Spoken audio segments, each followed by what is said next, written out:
Hi, welcome back guys. This is your friend, the What If guy, back with another fanfiction. This is the second part of What If Issei Becomes Human Weapon. Now before starting, please give this video a like and subscribe to the channel if you want more videos like this. Now let's get into the fanfic. And went to sleep. The girls, seeing this, contemplated what to do if the boys crossed the line. After a brief discussion, they decided to rest as well. The next morning, the group of boys woke up feeling energized, as their plan was going well. Laviana greeted them, "Did you all rest well?" Boy 2 replied, "Yes, thank you." Laviana continued, "Take a seat, breakfast is ready." The boys nodded and approached a large table where everyone was gathered, surprised to find that the girls looked even more appealing up close. Boy 1 asked, "What are you doing in such a remote place?" Kuroka responded, "It has an appealing view." Boy 1 inquired, "How long do you plan to stay here?" Kuroka replied, "Maybe we'll leave tomorrow, we have things to do." Boy 1 remarked, "I was surprised to see only girls. Aren't you scared to be here alone?" Kuroka reassured him, "Issei is with us." Boy 1 acknowledged, "I see." After breakfast, they went to explore the area, walking through the forest. The boys quickly grew tired, having never walked so much in their lives, while the girls seemed unfazed. Leifri commented, "It's a lovely day for a walk, isn't it, Issei?" Issei agreed, "Yes, you're right. You won't find such a view anywhere else." One of the boys approached the couple, "How long have you two been together? You look good together." Issei replied, "Since we were kids, she's my childhood friend." Boy 4 remarked, "You're lucky to have such a lovely girl by your side. Do the others have partners too?" Leifri confirmed, "Yes, they all do."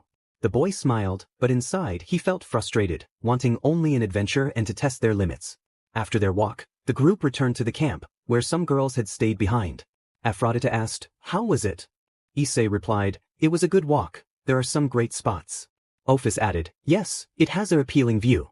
Boy 5 asked, "Excuse me, are you the daughter of someone here?" Ophis responded, "Are you referring to my height?" The boy nodded. Ophis replied, "I'm older than you." After saying that, she walked away. Yasaka informed them, "While you were gone, we explored the surroundings and found a route for you to return." Boy 1 exclaimed, "That's great," feigning excitement. Yasaka handed them a map, "Good luck on your journey." Boy 4 suggested, "Wait, we can all go together." Penemu interjected, "We'll take a different path." Boy 2 insisted, "It's better to travel together. Something could happen to lovely ladies like you." Alicia replied, "You know we can take care of ourselves." Boy 6 countered, "Come on, don't say that. Besides, he can't protect them alone. He looks weak." Seraphal remarked, "You took a while to reveal your true intentions." Boy 6 asked, "What do you mean?" Graphia explained, "It's easy to spot liars, and you certainly are." Boy 2 admitted, "Well, there's no point in lying anymore. How could we pass up the chance to see such CC women?" Boy 4 added, "I don't know why that idiot hasn't done anything, maybe it's because he's gay." Gabriel stated, "It's because he doesn't think about such things like you do." Boy 1 declared, "Enough games, let's get to action." Boy 3 agreed, "You're right, there's plenty of fun to be had."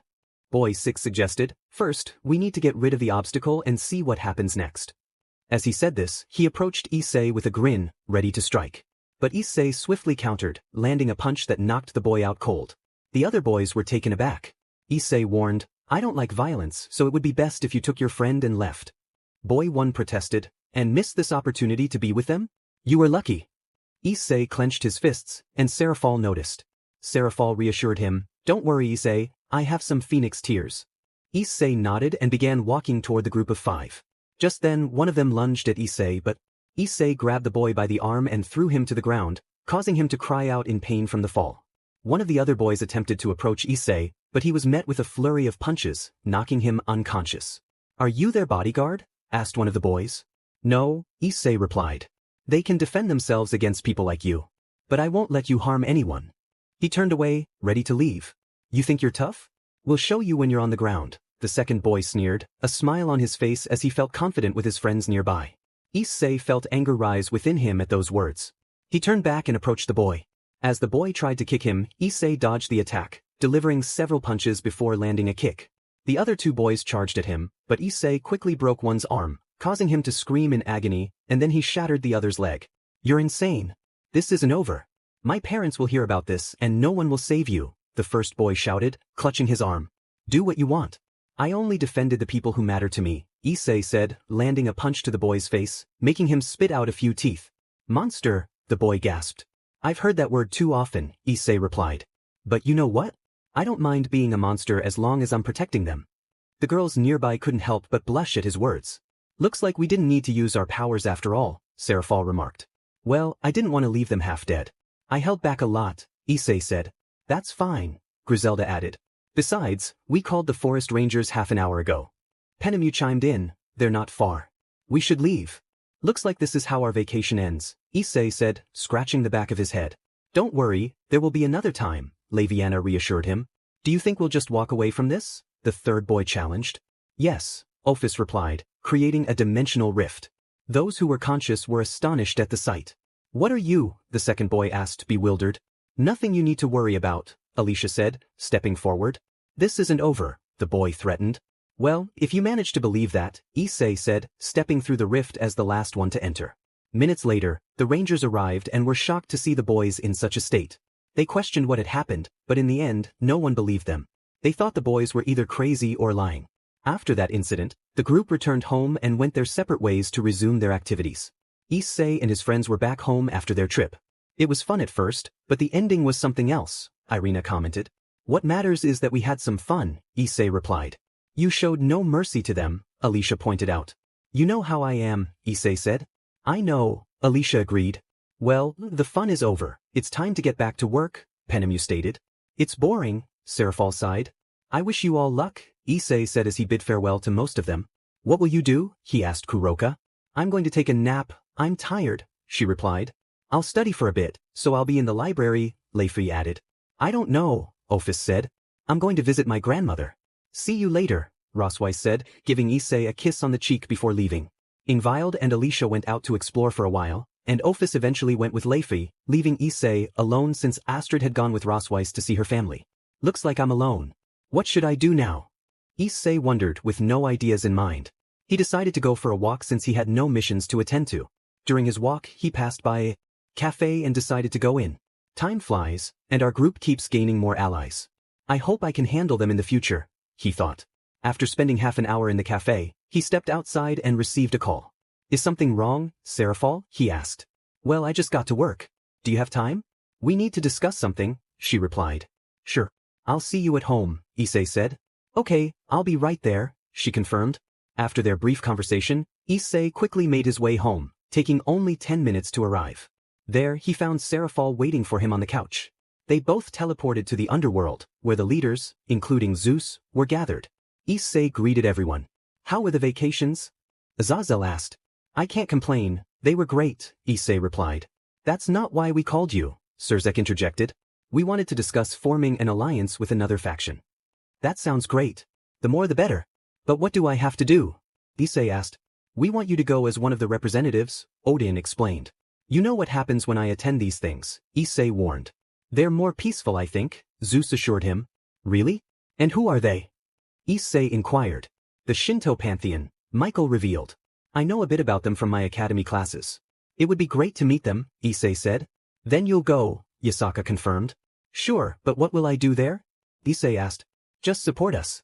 Odin and Azazel will be with you. They'll handle the discussions and you'll just observe to ensure nothing goes wrong, Ajuka explained. So, in short, I'll be a bodyguard, Issei summarized. Yes, Ajuka replied. All right, and it's just the three of us this time. No one else will go, Issei stated. The fewer people, the better.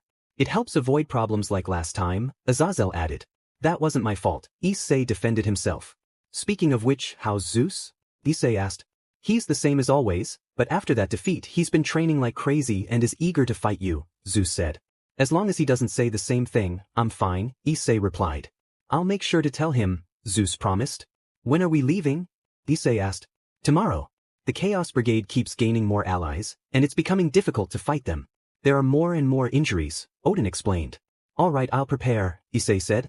Now that's settled, you can go rest. Tomorrow will be a long day, Serafal advised. Issei, please don't get into trouble, Yasaka requested. I'll do my best, but I can't promise anything, Issei replied. Yasaka and Serafal sighed, knowing something was bound to happen. The men chuckled at his response. After the meeting, Issei returned home and noticed it was 2 p.m. He went to the living room and watched some TV. After 2 hours of watching comedy movies, the others started to arrive. Did you sleep well? Issei asked Kuroka. Yes, it was very relaxing, she replied.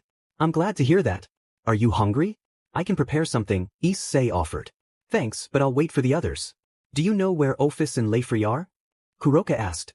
In the library, Issei answered. How boring, Kuroka remarked just as Rosweiss and Astrid arrived.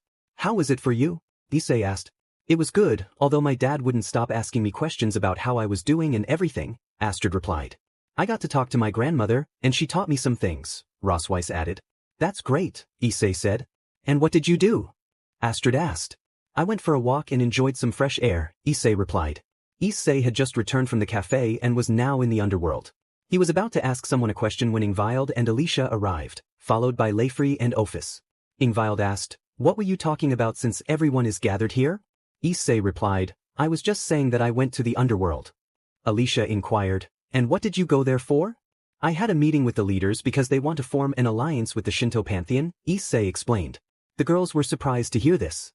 Leifri guessed, Let me guess, you're going too, right? Yes, Issei confirmed. Alicia warned, Don't get into trouble. I'll try not to. By the way, does anyone know what they are like? Issei asked. Leifri admitted, Honestly no. And you, Alicia? Issei turned to her. I have no idea. I've never been interested in the other factions, Alicia replied. Astrid chimed in, Then you're in for a surprise. When are you leaving? Tomorrow, Issei answered. Ingvild exclaimed, So soon. There are many enemies and we need their help. That's what the leaders told me, Issei explained. Alicia nodded, I know. Besides, the group my brother is in hasn't done anything yet, they're just waiting for the chance to attack. Rosweiss added, There are more and more problems, this will never end. Come on, don't worry. Let's not think too much about that right now, Issei reassured them. Leifri agreed, Yes. I hope it works out so we have more help. Maybe in the future all the factions will unite to stop the bad guys, Issei suggested. Ophis responded, Maybe. They should also talk to the dragons. And you can't, since you're a goddess, you should be like their leader, Issei pointed out. Ophis replied, They won't listen to me, some are independent. For them to listen, you must defeat them. Wow, what a problem. But maybe Tannen can convince them to help us, Issei pondered. Maybe, Ophis agreed. Well, let's drop this topic. I don't like talking about wars, Leifri said. Alright, hey, tell me how your teammates are doing, Issei prompted. They're doing well. Valet and Hero fight often to see who is stronger. Biko just sleeps, he's very lazy, and my brother trains with the knights, Leifri replied. Wow, they don't waste time, Issei remarked. Alicia added, Well, those two wielders of the celestial dragons always fight. Ingvild asked, Don't they get bored of fighting so much? Ophis speculated, Maybe one day both will fight against Issei since he defeated them both. I hope that day never comes, I don't have time for unnecessary fights, Issei said. Astrid reassured him, Don't worry, if they try something we'll stop them. We're not weak. I know you're strong. But be careful, Issei cautioned. Ophis stated, It won't be a problem to defeat them. Kuroka added, Not for you but for us, it might be. Now that I think about it, tell me, Ophis. In a battle against Issei, could he defeat you? The others listened intently for her answer. Ophis replied, Yes. The girls were surprised by her response. Come on, Ophis, don't lie to them. You're stronger than I am, Issei insisted. From what I've seen you could, Ophis countered. I hope I never have to fight you. You'd win very quickly. But anyway, it's getting late, how about we go out for dinner? Issei suggested. All the girls nodded in agreement. The group then left the house and headed to the nearest restaurant. The next day, 3 people were on their way to meet the Japanese gods to sign an alliance. Issei remarked, It's going to be a long day. As Issei, Odin and Azazel approached their destination, Issei asked, How long is this going to take? Odin replied, We don't know, it could be short or long. Azazel added, Just relax, everything will be fine.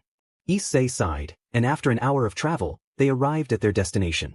2 guards guided them to where the 2 leaders were waiting. Upon entering the room, Issei was surprised by its size. There were 2 people seated at the front, with more people on both the right and left sides. When they reached the front, Odin and Azazel bowed, and Issei followed suit a moment later. It's an honor to see you, Izanagi Dano and Izanami Dano, Odin said. I feel the same. Please take a seat, Izanagi responded. They nodded and sat down, while Issei remained standing behind them. Izanami smiled and asked, Did you have a good journey? It was fine, thank you for asking, Azazel replied. Now that we are all gathered, it's time to begin this meeting, Izanagi announced. One of the attendees interjected, You know I'm not in favor of this. This is not up for discussion, you must understand that it's better to have allies, Izanagi insisted. There are more and more enemies, Izanami added. I've heard that those from Olympus have also joined the alliance, Odin noted. That's right. I hope we can reach an agreement, as the Chaos Brigade is growing and has very powerful allies on their side, Izanagi said. I know. Not long ago, a group attempted to attack us but was defeated without much difficulty. That's why I decided to accept your invitation to talk, Azazel explained. It's better to be united now. Not long ago, one of ours fought against two very powerful evil dragons. They were also revived, Azazel continued. That means they could bring them back to life, one attendee speculated. That may be true. No matter how many times we defeat them, if they have a method to bring them back, we are fighting for nothing and losing good men, Azazel stated. We didn't want to get involved in wars, but after that attack, we won't have the option to defend ourselves, Izanami said. I hope you can help us in the future, Odin expressed. I have a question, one attendee said. Yes, what is it? Izanami asked. Why is a human with you? The attendee questioned. He is our ally. He has helped us on many occasions, Odin explained. But I don't sense anything from him, like sacred gear or mana reserves, the attendee pointed out. He doesn't possess any of that, Odin replied. And how has he helped you if he has nothing? The attendee pressed. Enough, Susanoo, Izanagi interrupted. But I'm just stating the truth. How could he help us? Susanoo argued. Never judge too soon, brother, another attendee said. Of course, Susanoo replied dismissively. Let's move on. You can go rest now. We have your rooms ready. We can continue the conversation later and make preparations to sign the treaty, Izanagi said. Thank you, Odin replied. Two servants then arrived to guide them to their rooms. Good thing you stopped him in time. I felt he would attack me sooner or later, Issei said to Azazel. Wouldn't it be the other way around? Azazel joked. Are you serious? Issei asked. Maybe, Azazel laughed. After a few minutes of walking, they reached their destination. Meanwhile, in the meeting room, Izanagi expressed, I hope they don't cause any trouble. Don't worry, I won't do anything, at least on my part, one attendee assured. Thank you, Izanami replied. But it's fine to join them, another attendee added. We are strong on our own. Besides, that human was weak, Susanoo remarked. Yes, another attendee agreed. Izanami said, well, you can leave, we'll see you later. The attendees nodded and exited the room. Issei found himself in his room, feeling bored since he had forgotten his phone at home and couldn't call the girls. He got up from his bed and left his room to explore the place. Walking through the hallways, he exited the large building and strolled through the expansive courtyard. What an appealing place, he said, taking in his surroundings as he walked for a while. Issei walked until he reached a serene lake, where he decided to sit on the ground. To his left, he noticed a girl standing and admiring the view. Isn't it an appealing sight? She said. Yes, I really enjoy views like this, Issei replied, standing up. My name is Issei, nice to meet you. He extended his hand. Nice to meet you, Issei. I'm Amaterasu, she said, shaking his hand with a smile. Issei's eyes widened in surprise. You're the goddess of the sun. Wow, what a surprise. Amaterasu chuckled at his reaction. I can tell by your expression.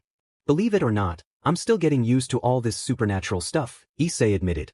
How long have you known about it? Amaterasu asked. Since I was 10, but I only knew about demons and fallen angels. I recently started learning about other races. I see. Would you like me to show you around? Amaterasu offered. Yes, if it's not too much trouble, Issei replied. Of course not. I have nothing else to do, she said. Then let's go. Issei said, and they began to walk together. If you're here, you must be strong, Amaterasu remarked. Well, I was just asked to come yesterday, Issei explained. And you didn't want to come? She asked. Of course I did. I love discovering new things and meeting new people, he said. I understand. By the way, why do you wear gloves? Amaterasu inquired. I have some scars from my training. Some have told me they could be removed, but I prefer to keep them as a reminder of my hard work, Issei replied. I see. They continued walking, and Amaterasu showed him various places, enjoying the look of surprise on his face. As they strolled, they encountered another person. Sister, I thought you would be training, the newcomer said. I was going to, but I'm showing Issei around, Amaterasu explained. I understand. Nice to meet you, Issei said. Likewise. I'm Tsukuyami, she replied with a smile. Nice to meet you, Issei said back. Well, I have nothing to do. How about I join you? Tsukuyami suggested. I don't mind. The more, the merrier, Issei said. Sure, let's go, Amaterasu agreed. They continued walking, exploring more places until they decided to take a break on a bench in the garden. This is a peaceful spot, Issei remarked. I'm glad to hear that. I'll go to the kitchen to get something to drink, Tsukuyami said. I'll go with you, Amaterasu added. Issei, don't go anywhere. Why do you talk to me like I'm a child? Issei asked. Partly because you act like one, she replied with a smile. Fine, I'll wait here, Issei said as the two sisters left. He's fun, don't you think? Tsukuyami said. Plus, he's very honest and not overly respectful, Amaterasu added. That's true, it's boring when people treat you with too much respect. I like being treated like anyone else. That's why it was fun being with him today, Tsukuyami said. It's unusual for you to express such thoughts about someone else, Amaterasu noted. I could say the same about you, you're always training. Meanwhile, Issei lay back on the bench, gazing at the sky. It's been a good day, he said, closing his eyes as a refreshing breeze blew by. Suddenly, he heard a voice. Hey, what are you doing here? A figure said. I'm just waiting for two people, Issei replied. Don't lie. What gives you the right to be here? The figure challenged. Come on, don't be angry, it's not that serious, Issei said. Don't you have any manners? Do you even know who I am? The figure asked. Yes, I know.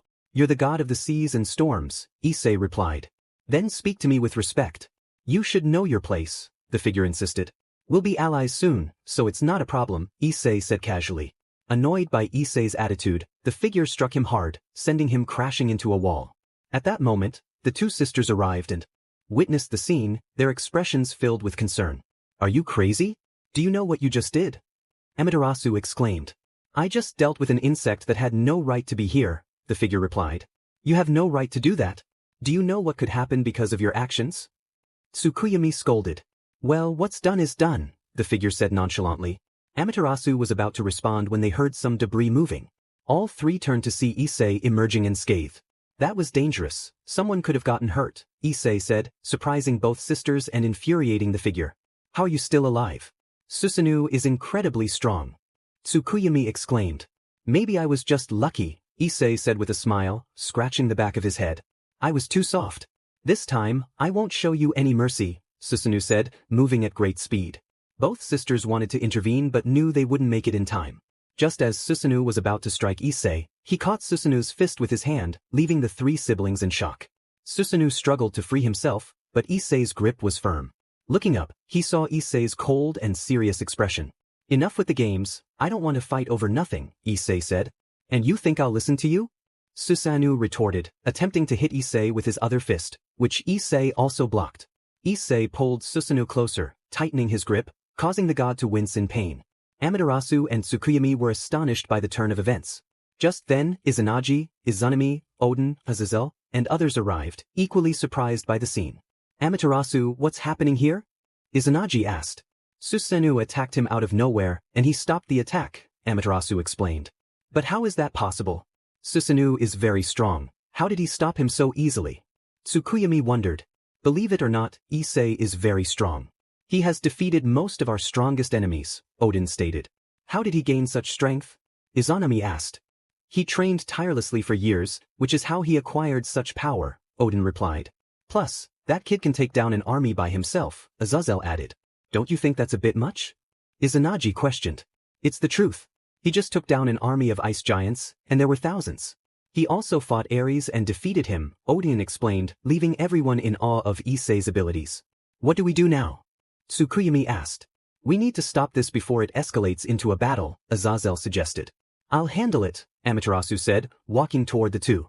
Issei, could you please let him go? She asked. Issei turned to look at Amaterasu, and seeing her worried expression, he softened his demeanor and released Susan. I'm sorry, Issei said, turning away. As Amaterasu tried to speak, Issei had already left the place. The others watched the scene unfold and approached Amaterasu and Susan. Izanami said, Susanoo, what did I tell you about looking for trouble? Susanoo replied, he has no respect for people. Odin added, he has never cared about titles. Tsukuyami asked, but why did he leave so quickly? Do you know something?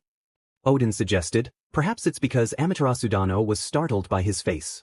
Amaterasu explained, it was just a moment, I was surprised since I saw him smiling earlier. Azazel said, just leave him alone for a while. Susanoo, annoyed, stood up and left. Izanagi tried to stop him but was unsuccessful. The others made their way to a room to chat. Izanagi asked, what can you tell us about that boy? Odin replied, aside from his strength, believe it or not, he is quite sensitive. Tsukuyami inquired, insensitive? Why? Odin explained, his family never loved him. He only has his friends. Tsukuyami understood, I see. But why don't they love him? Azazel added, he has 2 brothers who were born with power, while Issei has none. That's why. Amaterasu said, but now. Azazel continued, all that power he has he earned through hard work. Odin noted, have you noticed his cheerful attitude? It has helped him make great friendships. Amaterasu asked, like who? Odin replied, like Ophis Ouroboros, the goddess Nyx, the leader of the yokai, among others. It's quite a long list. Amaterasu exclaimed, wow, those are impressive people, especially Ophis getting along with someone. Azazel chuckled, that surprised all of us too. Do you want to see some of his fights? The 2 sisters nodded. Azazel projected a hologram showing Issei fighting against Hero, and everyone noticed how he defeated him the first time, then the second time, and finally, his battle against the giants. Everyone was astonished, especially by the last fight, as he fought alone for days. Odin remarked, that boy has earned the respect of many. He is also very well liked by the citizens.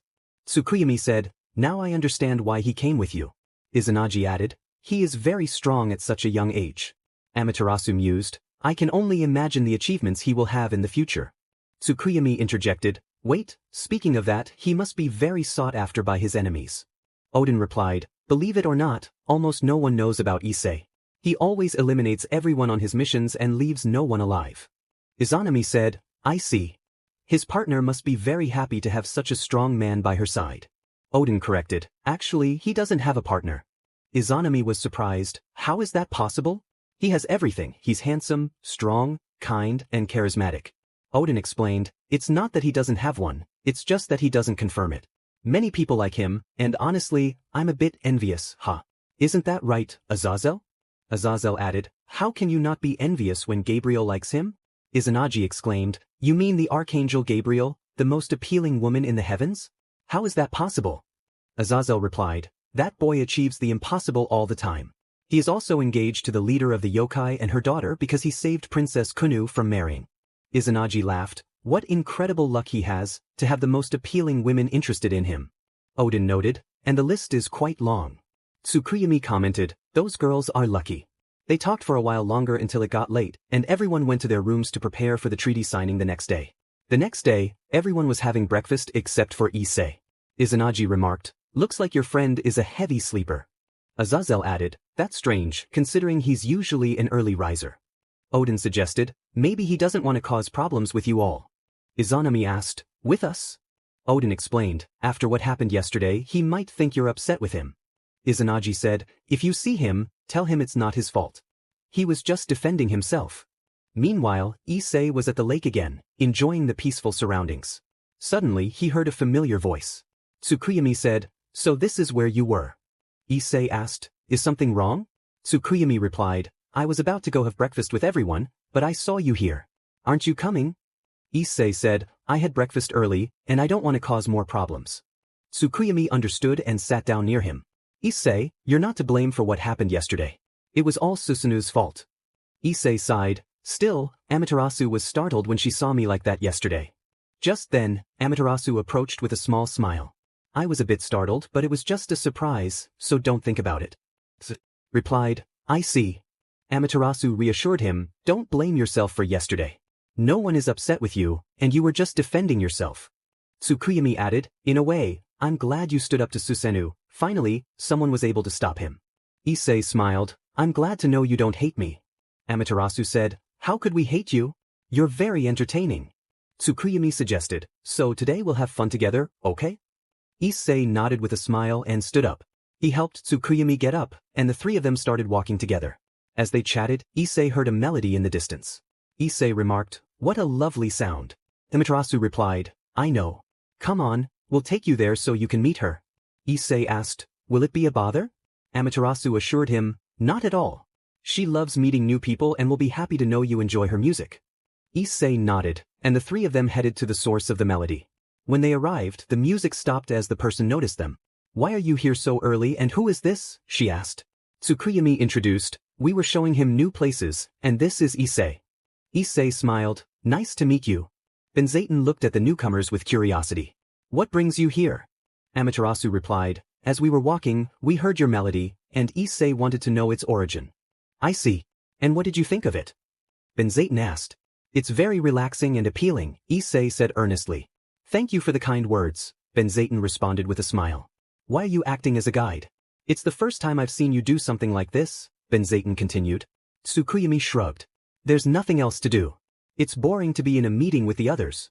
I had forgotten that some people were coming to sign a treaty, Benzaten said. You always fall behind on some things, Amaterasu teased. I know. So, are you here for the treaty for an alliance? Benzaten asked. Yes, with 2 other people, but I find meetings boring, so I'd rather wait outside the room, Issei replied. Well, see you later. We have a lot to do, Amaterasu said, and with that, the 3 of them left. After a few hours, they were called by their leaders, as everything was ready. Did you have fun? Azazel asked Issei. Honestly, yes. It's a really cool place, Issei admitted. While you were enjoying yourself, we were here. You should have been here too, Azazel said.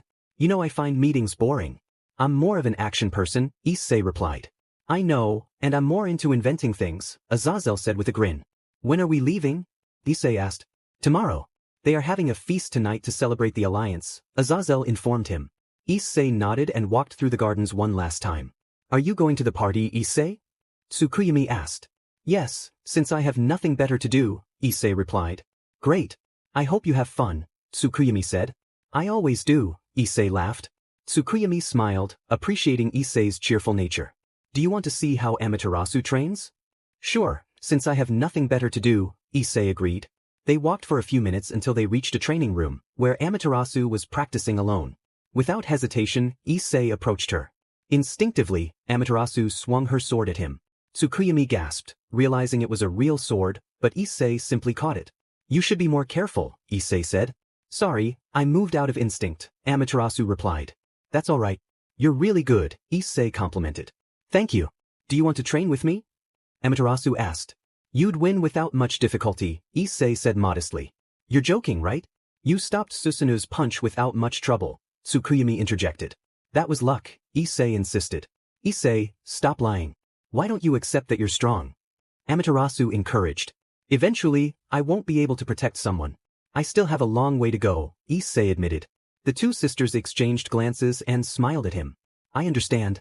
We also found out something, Tsukuyami said. And what would that be? Issei inquired. That you are engaged to the yokai leader and her daughter, Tsukuyami revealed. Yes, it all happened quickly, but I like them and I care for them, Issei confessed. I'm happy for them because you're a great person, Amaterasu said. Thank you. I like you both too. I enjoy meeting new people, Issei replied. That's great, Tsukuyami said. Now that I think about it, I haven't met your partners yet. Maybe I've taken up too much of your time, Issei noted. We don't have partners, Amaterasu said. And why is that? Issei asked, surprised. You are both lovely, strong and fun. Thank you for the compliment, but let's leave that topic aside, okay? Tsukuyami suggested. Of course, Issei agreed. At that moment, a few soldiers entered the training room and noticed the 2 girls and Issei together. One soldier, feeling annoyed, approached them with a half-smile. Good afternoon, Amaterasu-sama and Tsukuyami-sama, he greeted. Hello, Latsu. How are you? Amaterasu replied. I'm fine. And I see you have a companion for tonight's party, Latsu said, eyeing Issei. I'll be going with Issei, Amaterasu stated, glancing at him, and he nodded in understanding. Latsu, annoyed but trying to hide it, said, No offense, but he doesn't seem to be on your level. He's just a human. That offends me because he is my friend, and I won't let you insult him, Amaterasu replied firmly. I'm just speaking the truth. You know how I feel about you, and I won't accept a human being by your side, Latsu insisted. You should know that he isn't interested in you. Let's end this discussion here and leave, Amaterasu said decisively. Latsu turned away, glaring at Issei, which only fueled his irritation. Without wasting more time, he lunged at Issei. The 2 sisters were taken aback by his sudden aggression. Just as Latsu was about to strike, Issei kicked him, sending him crashing to the ground. The other soldiers were shocked, as were the sisters.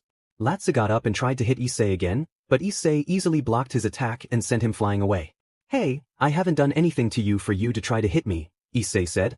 This isn't over. You'll pay for this, inferior human, Latsu threatened. Enough, Latsu. If you pull any more nonsense, you'll make me angry, and you don't want to see me like that, Amaterasu warned. Issei is our friend, and I won't let you bother him, Tsukuyami added. Why do you defend him? He's just a human who will die sooner or later because they are weak, Latsu scoffed. Yes, but he defeated you without much effort, and you couldn't even touch him. Let's go, everyone, Amaterasu said, leading the way. Issei and Tsukuyomi nodded and followed her, leaving Latu fuming as he clenched his fists. I'm sorry for getting into more trouble, Issei said. Let it go, he started all of that. Besides, I was surprised to see how good you are at fighting, Amaterasu replied. I had to learn everything to survive, Issei explained. You're really good and impressive, Tsukuyomi complimented. Issei smiled at her, and they continued their way until night fell, marking the time for the feast. Issei, along with the two sisters, attended the party since the treaty had been signed. They found themselves at the buffet. This food is really good, Issei remarked. I'm glad to hear that. I'll tell the cooks, Tsukuyomi said. Tomorrow you all head back home, Amaterasu reminded him. Yes, but we'll stay in touch, okay? Replied. They both nodded in agreement. From a distance, a frustrated man watched as he saw his beloved smile at a mere human. Latsu-sama, what do you want us to do about him? One soldier asked. For now, nothing. I have a plan, we just need to wait, Latsu said with a sly smile. Half an hour later, Latsu approached the group. Good evening, Amaterasu-sama and Tsukuyomi-sama, he greeted, but they only acknowledged him with neutral expressions, still holding a grudge from earlier. Is there something you need, Latsu? Amaterasu asked. I just want to make an announcement, Latsu said, raising an eyebrow as Amaterasu looked at him skeptically. He called for everyone's attention, and the room fell silent, all eyes on him. Izanagi-sama, I need a favor, Latsu began. Izanagi looked at him, curious about what he wanted. Amaterasu had always been someone Latsu admired deeply. While some found this fact unremarkable, others were surprised. Amaterasu looked taken aback when she heard Latsu's confession. Izanagi, you must know that I have no say in her feelings, he said. The answer you seek lies with her. Latsu forced a smile and nodded, realizing his plan had failed. Please, Amaterasu-sama, give me a chance. I'm sorry, but I don't feel the same way about you, Amaterasu replied gently. I hope you can understand. Latsu's frustration boiled over. You reject me because of that human, he accused. What does Issei have to do with this? Amaterasu asked, confused. Ever since he arrived, you've changed, Latsu insisted. I haven't changed at all, and I've never had feelings for you, so please let this go. Latsu clenched his fists in frustration and glared at Issei. This is all your fault, you worthless human, Latsu spat. Issei remained calm, used to such insults. What do you know about me? Issei replied, his voice steady. You think I didn't train hard to get where I am? I trained day and night, suffered every day, even broke bones at times, and you say I did nothing? Sure, nobody believes such nonsense, Latsu retorted, but some nearby murmured in agreement. Issei sighed, wanting to end the argument. Just leave, I'm getting tired of this, he said. Are you scared? Latsu taunted. Even if you're strong, there's something you lack. And what would that be? Issei asked, raising an eyebrow. You won't live long, not like us who can live for thousands of years.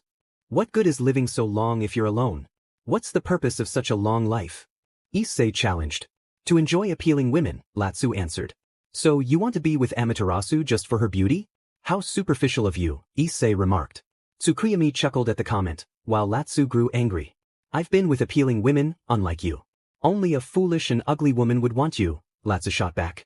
Odin and Azazel sighed, knowing the situation was escalating, especially since they were aware of Issei's protective nature towards his companions. In a sudden move, Issei grabbed Latsu by the head and slammed him against the wall, leaving him unconscious. The onlookers gasped in shock. An angry soldier rushed at Issei, but he easily subdued him, delivering several blows that left the soldier incapacitated. The sight frightened many. Are you crazy? Do you know what you've just done? This is against the rules, and we must kill you, the soldier shouted, rallying others to attack. Issei stood his ground, waiting as more soldiers approached. Annoyed, he dispatched them with single strikes. Enough of this.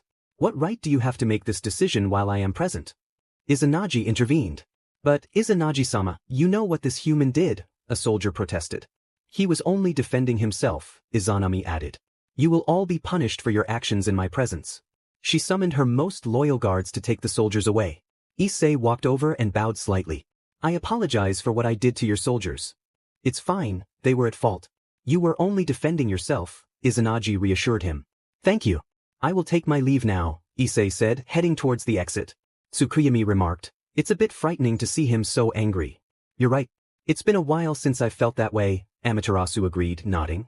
The night ended on a good note, though not for everyone. The next day, the three were ready to depart. The two leaders bid farewell to the others, and Issei stood before the two sisters. I would say these were good days, but I've caused so much trouble, he laughed. For me, they were good days. It's been a while since I talked so much with someone, Amaterasu replied. Yes, if you come back, let us know, and we'll give you a tour, Tsukuyumi added. Thank you, and if you come, let me know so I can welcome you, Issei said. He approached each sister, giving them a hug and a smile. After a few minutes, the three left the place. Amaterasu sighed. It will be boring now that he's not here. You're right. Maybe we'll see him again soon, Tsukuyumi agreed. Hours passed, and the group was nearing their destination. Azazel remarked, I'm glad we managed to pull this off. Yes, it's good to know they are decent people, Odin added. Still, Issei, how do you manage to get along with such appealing women? What's your secret? Azazel asked. None. Just be yourself and be sincere, Issei replied. You're quite lucky, Azazel said, chuckling. After a while, they arrived at their destination, where the other leaders awaited them. Upon arrival, Serafal and Yasaka greeted Issei with warm hugs, having missed him. How have you both been? Issei asked. It's been very boring without you around, Serafal admitted. Issei smiled at her. After a few minutes of reporting, everyone listened intently as they learned about Issei's recent exploits. He simply smiled at their reactions. You always do great things when you visit a place, Yasaka noted. That's not my fault. But in the end, everything turned out well, Issei replied. They chatted for a while longer before saying their goodbyes. When Issei returned home, he was greeted with hugs from his friends. How did it go? Leifri asked. Issei recounted everything that had happened. Same old story, Rosweiss said. I'm sorry, Issei replied. We know you don't mean any harm, Ingvild reassured him. It was boring without you here, Kuroka added. Now that you're back, what do you want to do? I don't know, you decide. I'll be happy with whatever you plan, Issei said. And why not smile, Ophis? I don't know how, Ophis replied. It's easy. Just do this, Issei said, smiling at her. Ophis looked confused, but he used his hands to demonstrate a smile. She imitated him, and Issei chuckled at her attempt. Keep it up. You'll get it, he encouraged. They talked for a while before heading out to have some fun, knowing that many challenges awaited them soon. Issei wished the group good luck, hoping they wouldn't cause any trouble. Alicia smirked, promising nothing. Moments later, the girls teleported away on their mission, leaving Issei in the room until a group arrived. Leifri asked, Where are the others? They just left for a mission, Issei replied. Kuroka chimed in, I wanted to tease them a bit. Don't do that, Issei warned. Ophis, curious, asked, And what are you doing here? I don't have anything to do for now, Issei admitted. Leifri suggested, How about we go to the movies? I read there's an interesting horror film. I'd love to, but you get scared by those things, Issei teased. That's not true. Leifri protested. Remember when we watched Annabelle? You wouldn't let go of my arm all day, Issei reminded her. I noticed you were scared, so I did it to comfort you, she replied, looking away. Issei smiled, finding her cute. All right, let's go. Kuroka, are you coming or are you scared? Issei asked. I've seen worse. A movie won't faze me, Kuroka replied confidently. And you, Ophis? Issei inquired. Okay, I don't want to be left alone here, Ophis said. Then let's go. Leifri exclaimed as they headed for the door. After a few minutes, they arrived at the theater, bought their tickets, and settled in for a 3D movie. This is going to be great, Issei said. Yeah, Kuroka agreed. As the movie started, half an hour in, Leifri was gripping Issei's arm tightly, clearly frightened. Kuroka was also a bit scared, inching closer to Issei, while Ophis remained calm, not quite understanding the fear. When the movie ended, it was late, and they decided to grab dinner. That was awesome. Maybe there will be a sequel, Issei said. It wasn't bad, Leifri admitted, still holding onto his arm. Seriously? Issei asked, noticing her grip. It's so you don't get lost, she replied. Okay, I'll play along, Issei said, smiling. Did you both enjoy it? It was interesting, Ophis said. It was more than I expected, but I liked it, Kuroka added. After dinner, they returned home and noticed a magic circle from which Serafal emerged. Is something wrong? Issei asked. Yes, we need you to come, Serafal replied. Of course, and you all? Issei looked at his friends. Of course, let's go, Leifri said. It's better than sitting here doing nothing, Kuroka added, while Ophis nodded in agreement. They all traveled to the Underworld where the leaders, including Izanagi, were waiting. Issei greeted Izanagi. Odin, we know it's late, but we need you to do something, Odin said. Of course, if it's within my power, I'll help, Issei replied. Surzek explained, please observe this, projecting a hologram showing Drake and Albion. What does this mean? Issei asked. Ajuka responded, they've been spotted in England. Leifri was surprised by this revelation. Yasaka added, they must be imposters since, as you know, they are sealed. I understand, Issei said. Azazel continued, we want you to go there and investigate what's happening. Got it, I'll go, Issei agreed. Can I go with him? Leifri asked. Thank you, we were going to ask you since you're from there, Surzek confirmed. Izanagi said, someone from my side will accompany you on your journey. Alright, where will we meet? Issei inquired. She is already in England, so you'll meet her there, Izanagi explained. When do we leave? Issei asked. The sooner, the better, as they are causing a lot of trouble, Serafal urged. Leifri, take me there, Issei said. She nodded and changed into her witch attire. Wait, before we go, who is this person we're meeting? Issei asked. Izanagi replied, you won't have trouble identifying her. Good luck, she has a bit of a tough personality. Understood. See you later, Issei said as he left with Leifri. They arrived at a grand mansion. Where are we? Issei asked. This is my house. But first, we need to find that person to update her on what we've discovered, Leifri explained. Where do we start? Issei asked. Let's go to the place where the photo of the dragons was taken, there might be a clue there, Leifri suggested. Issei nodded and they set off. After a few hours of searching, they finally arrived and were surprised to find someone there. Hello, you must be the person Izanagi mentioned, Issei greeted. Yes, the girl replied. I see. Nice to meet you, I'm Issei, he introduced himself. Look, I don't care what your name is. I prefer working alone, but I had no choice this time, she said bluntly. Leifri interjected, how will we address you during a fight?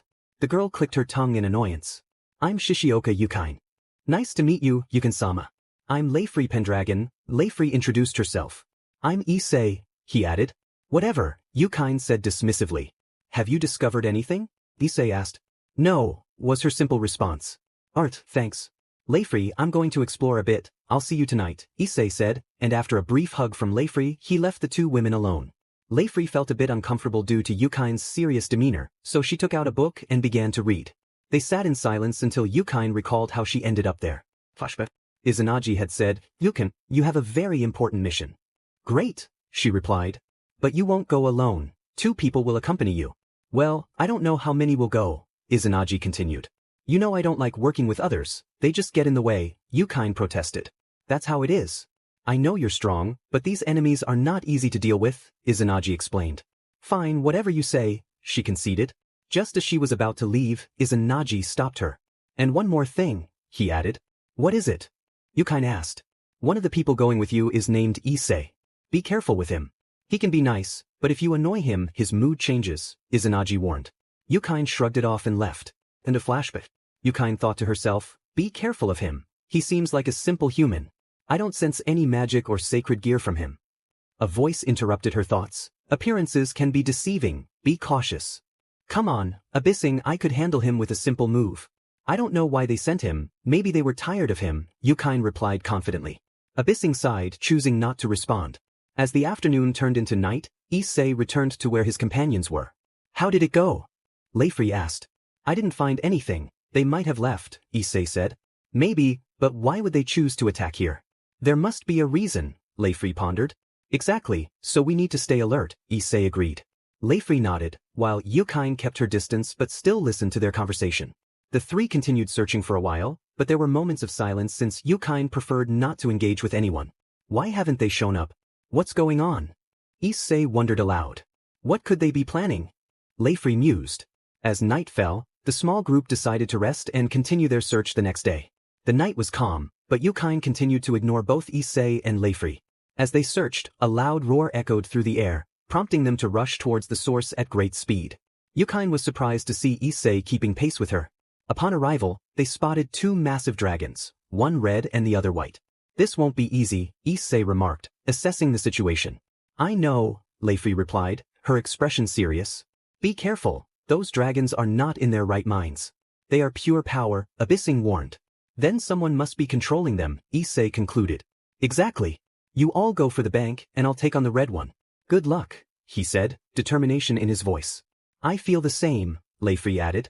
With that, Issei dashed into battle at incredible speed. Your friend is crazy, Yukine said, shaking her head. Even you know those dragons are on a level above a dragon king.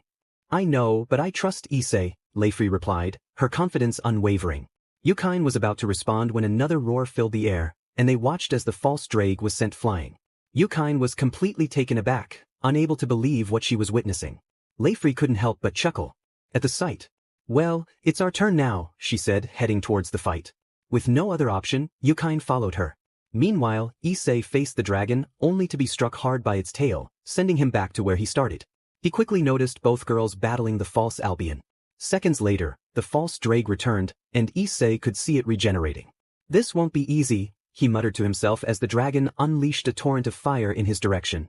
Leifri gasped, realizing the intensity of the flames. Issei, be careful, she shouted. But Issei simply smiled, bracing himself to take the full force of the attack. Yukine exclaimed, how reckless! Leifri was about to respond when she heard footsteps. Issei emerged from the flames, seemingly unscathed, with a half-smile on his face. That was warm, he said casually. Both Yukine and Abyssing were in shock at what they had just witnessed. What is that human made of? Abyssing asked, astonished. Those flames were dangerous, even you would have struggled. I can't deny that, Yukine admitted. Trust me, Leifri. You fight with everything you've got, Issei encouraged her. Okay, but don't scare me like that, she replied, a hint of concern in her voice. Before we continue, can you hand me the sword, please? Issei requested. Leifri nodded, retrieving it from her pocket dimension and tossing it to him. With renewed determination, she charged into battle. We've been searching for days, I need to end this quickly so I can go home, Issei said, drawing the sword and preparing for the fight. Leifri, we shouldn't use too much force. It seems to have a strong regenerative ability, Yukine cautioned. I know.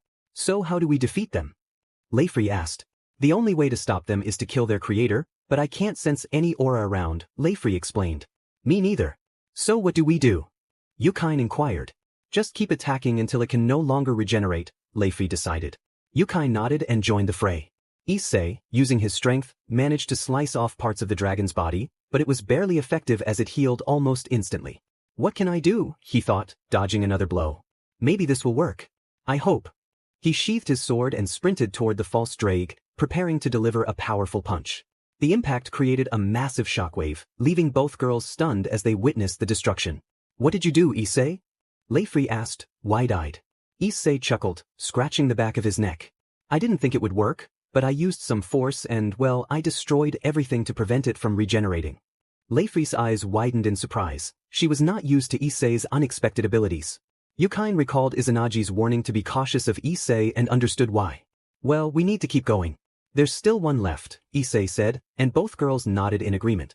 But before any of them could move, the false Albion vanished. Well, it's gone. Now we just wait for it to return, Issei said. But before that, Leifri, can I ask you for a favor? Of course, if it's within my power, she replied. Could you repair all this? He gestured to the chaos around them. Leifri laughed lightly and nodded, using her magic to restore everything. Afterward, the group settled down to rest and wait.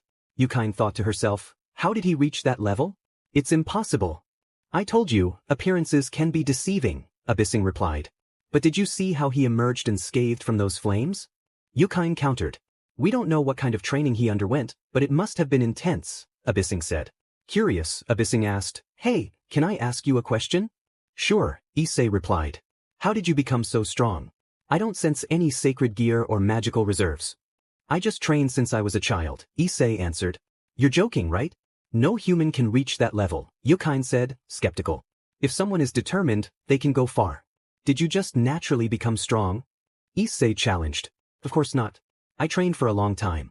But I had talent, and you didn't, Yukine retorted. Just because I don't have anything special doesn't mean I can't learn. You know how hard it was for me when my siblings were born with great abilities while I had nothing? I had to fight to get where I am.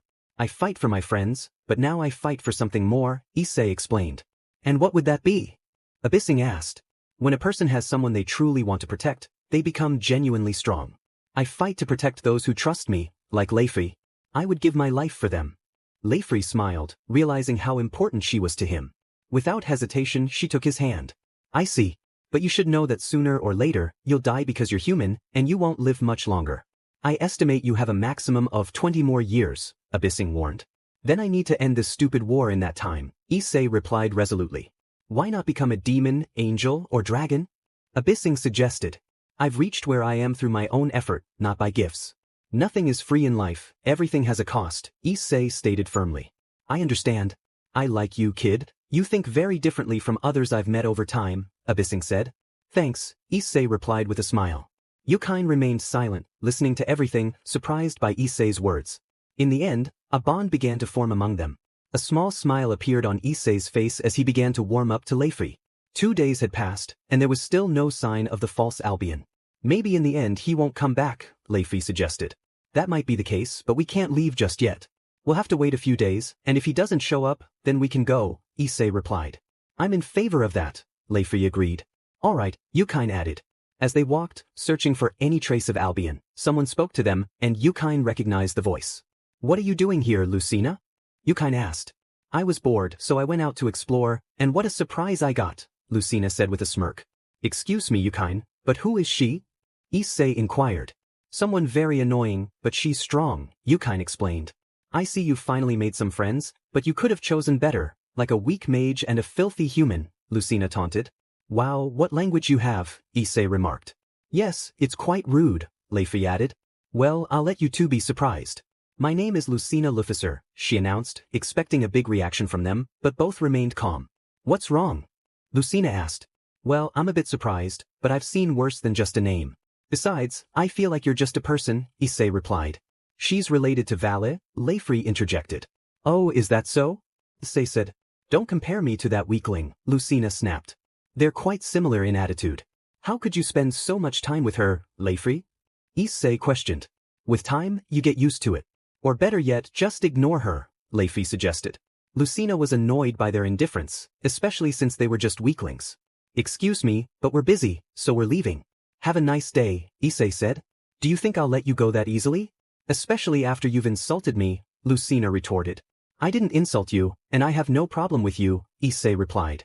I'll kill both of you first, and then I'll deal with you, Lucina threatened. Then-sama, what abilities does she have? Since you know her, Leifri asked. She possesses an artificial Longinus with the abilities of the Celestial Dragons Drake and Albion. She's also very skilled in magic and hand-to-hand combat, Yukine explained. Then she's very strong, Leifri noted. Yes, the last time we fought, it ended in a tie, Yukine confirmed. Things are getting more complicated, Issei said. Are you done saying your goodbyes? Well, who should I start with? Lucina asked, a smile on her face. I'll go against the mage. I want to see the look of despair on her face when she dies. Don't worry, you'll get to see her horror, she laughed, but someone was not pleased to hear that and stepped forward. Without wasting any time, Lucina moved at great speed, but as she approached, Issei managed to break her arm before she could defend herself. She was thrown against some trees. You're going to regret that, Lucina growled as she healed her arm, surprised by Issei's strength. Once healed, she stood up and activated her armor, which was a mix of white and red, and charged at him. Just as she was about to punch him in the face, Issei easily caught her arm. Angered, he applied more pressure, causing cracks to form in her armor. Lucina struggled to hold back her cries of pain. She attempted to hit Issei with her other arm, but he anticipated her move, delivering a powerful blow to her stomach that made her spit blood through her helmet. He released her and struck her again, sending her flying into the sky. Issei jumped high, appearing near her, and kicked her down to the ground. How can you be so strong? Lucina exclaimed, finally on the ground. You can insult me all you want, but what I can't tolerate is you insulting someone very dear to me, Issei said as he walked toward her. Lucina struggled to rise, her ribs broken. Don't think you're so great, human. This time, you'll pay for it, she declared, rushing at Issei. She landed a punch to his face and felt a moment of joy, but it quickly faded when she realized Issei hadn't moved much at all. With a serious look, Issei returned the punch, completely destroying her helmet.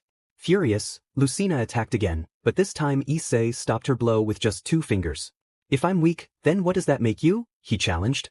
Lucina was furious at being called weak herself. She was about to respond when Issei stepped back. Do you surrender? He asked. I will never surrender. I am a Luficer and I will never give up, she shouted defiantly. And what does a surname have to do with anything? It's just a meaningless label, Issei replied. Are you an idiot? Don't you know the reputation that name carries? Lucina snapped.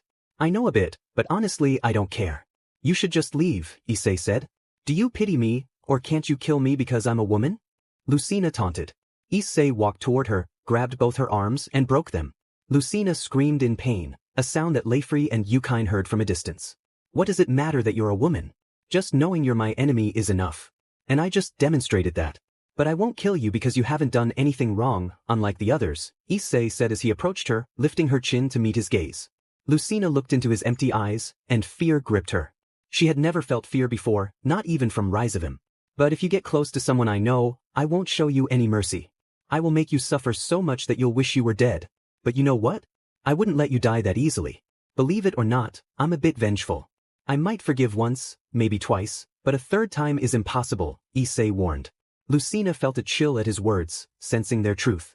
Seconds later, Issei returned to his usual demeanor and smiled at Lucina. Well, I hope not to see you under such circumstances again. Have a nice day, he said, starting to walk away. But Lucina, with the little strength she had left, spoke up, still feeling that fear. What are you? Not long ago, you said it yourself. I'm just a human, Issei replied. You're lying. A human can't reach such a level, let alone exude such a killing intent. Why do you defend her so much? Lucina asked. Because she, like the others, is all I have. I've never had a family, Issei confessed. Exhausted, Lucina barely managed to hear his last words before she fainted. After a couple of minutes of walking, Issei arrived with the other two, and they both noticed he had no injuries. Leifri asked, Issei, what happened with her? We heard a scream. Did you defeat her? Of course not, Issei replied. After that she left. Yukine chimed in, how could you face her so easily? I have trouble keeping up with her. Maybe it was luck, Issei suggested. I wish I could be as strong as you, Yukine said. Do you know how to become strong? Issei asked. How? Yukine inquired. You train to protect someone. If you don't have a purpose, what's the point of being strong? But anyway, let's leave this place. Wait, before that I have something to say, Yukine said. Yes. Issei prompted. I want to apologize for my attitude earlier. That's all right, no problem, Issei reassured her. Yes, there is. I looked down on you, Yukine admitted. Let it go. Believe it or not, it happens to me all the time. How about we start over? Issei offered, extending his hand. My name is Issei, nice to meet you. Yukine smiled at his attitude, accepted his hand and replied, Nice to meet you, I'm Yukine. I hope we get along well. After that, the three of them set off. Half an hour later, Lucina was waking up, and thanks to her demon blood, some of her wounds had already healed, but the pain still lingered. Issei, she murmured, I'll see you sooner than you think. Days had passed since the encounter with Lucina. I think she won't show up again, it's better to head back. We've been here for over a week, Issei said. This is the longest mission you've had, Leifri noted. Maybe I lost track of the days. What about you, Yukine? Should we go? Issei asked. That would be best, there are better things to do, Yukine agreed. So this is goodbye, Leifri said. Yes it is. At first, it was tough, but I had fun talking with you both, Yukine replied. When you have time, you can come visit us, Issei suggested. Yukine smiled, approached Issei, and gave him a hug and a kiss on the cheek. It'll be sooner than you think. With that, she left in a magical circle. Then let's go too, Leifri said. Of course. We could use a good bath, though I can't complain, the lake water was nice, Issei remarked. Maybe for you, but it was different for us, Leifri replied, laughing a little as she created a magical circle to transport them home. Upon arriving, most of their friends were gathered. When they saw Issei, they rushed over to hug him, having missed him. You took longer than expected, Rosweiss said. Well, one managed to escape, and we searched for a long time with no luck, Issei explained. The good thing is that nothing happened to you, Astrid added. Did you have fun, Leifri? Kuroka asked with a smile. I don't know what you mean by fun, but I'd rather not know since I know how you are, Leifri replied. It was boring without you here, Alicia said. Yes, it was, Ingvild agreed. Now that we're all here, what do you want to do? Issei asked. Let's go have some fun. Kuroka suggested. That's all you think about, Issei teased. Who are you? Ophis asked. That's Ophis-sama, Leifri clarified. Yes, Ophis confirmed. What happened to that change? Issei asked. When we went out, they treated me like a child, Ophis explained. I see. You look good, Issei. Complimented. Thanks. So what are we doing? Ophis asked. Well, as Kuroka said, let's go have some fun. How about we go to the fair? Issei proposed. Sounds good, Astrid said. I know a great place, Alicia added. Where? Issei asked. In the United States, there's a place called Six Flags. There are many attractions to enjoy, Alicia explained. That sounds amazing. I'll call the others and have them come here so we can leave. So get ready, Issei instructed. Everyone nodded and went to their rooms to prepare. Issei took out his phone and called Serafal first. Issei, have you finished? When did you get back? Serafal asked. I just got back and wanted to see if you were free. We're planning to go to the United States to a place called Six Flags for some fun. What do you say? Issei explained. Of course I'll go. Where should we meet? Serafal replied. At my house. See you soon. I need to call the others, Issei said.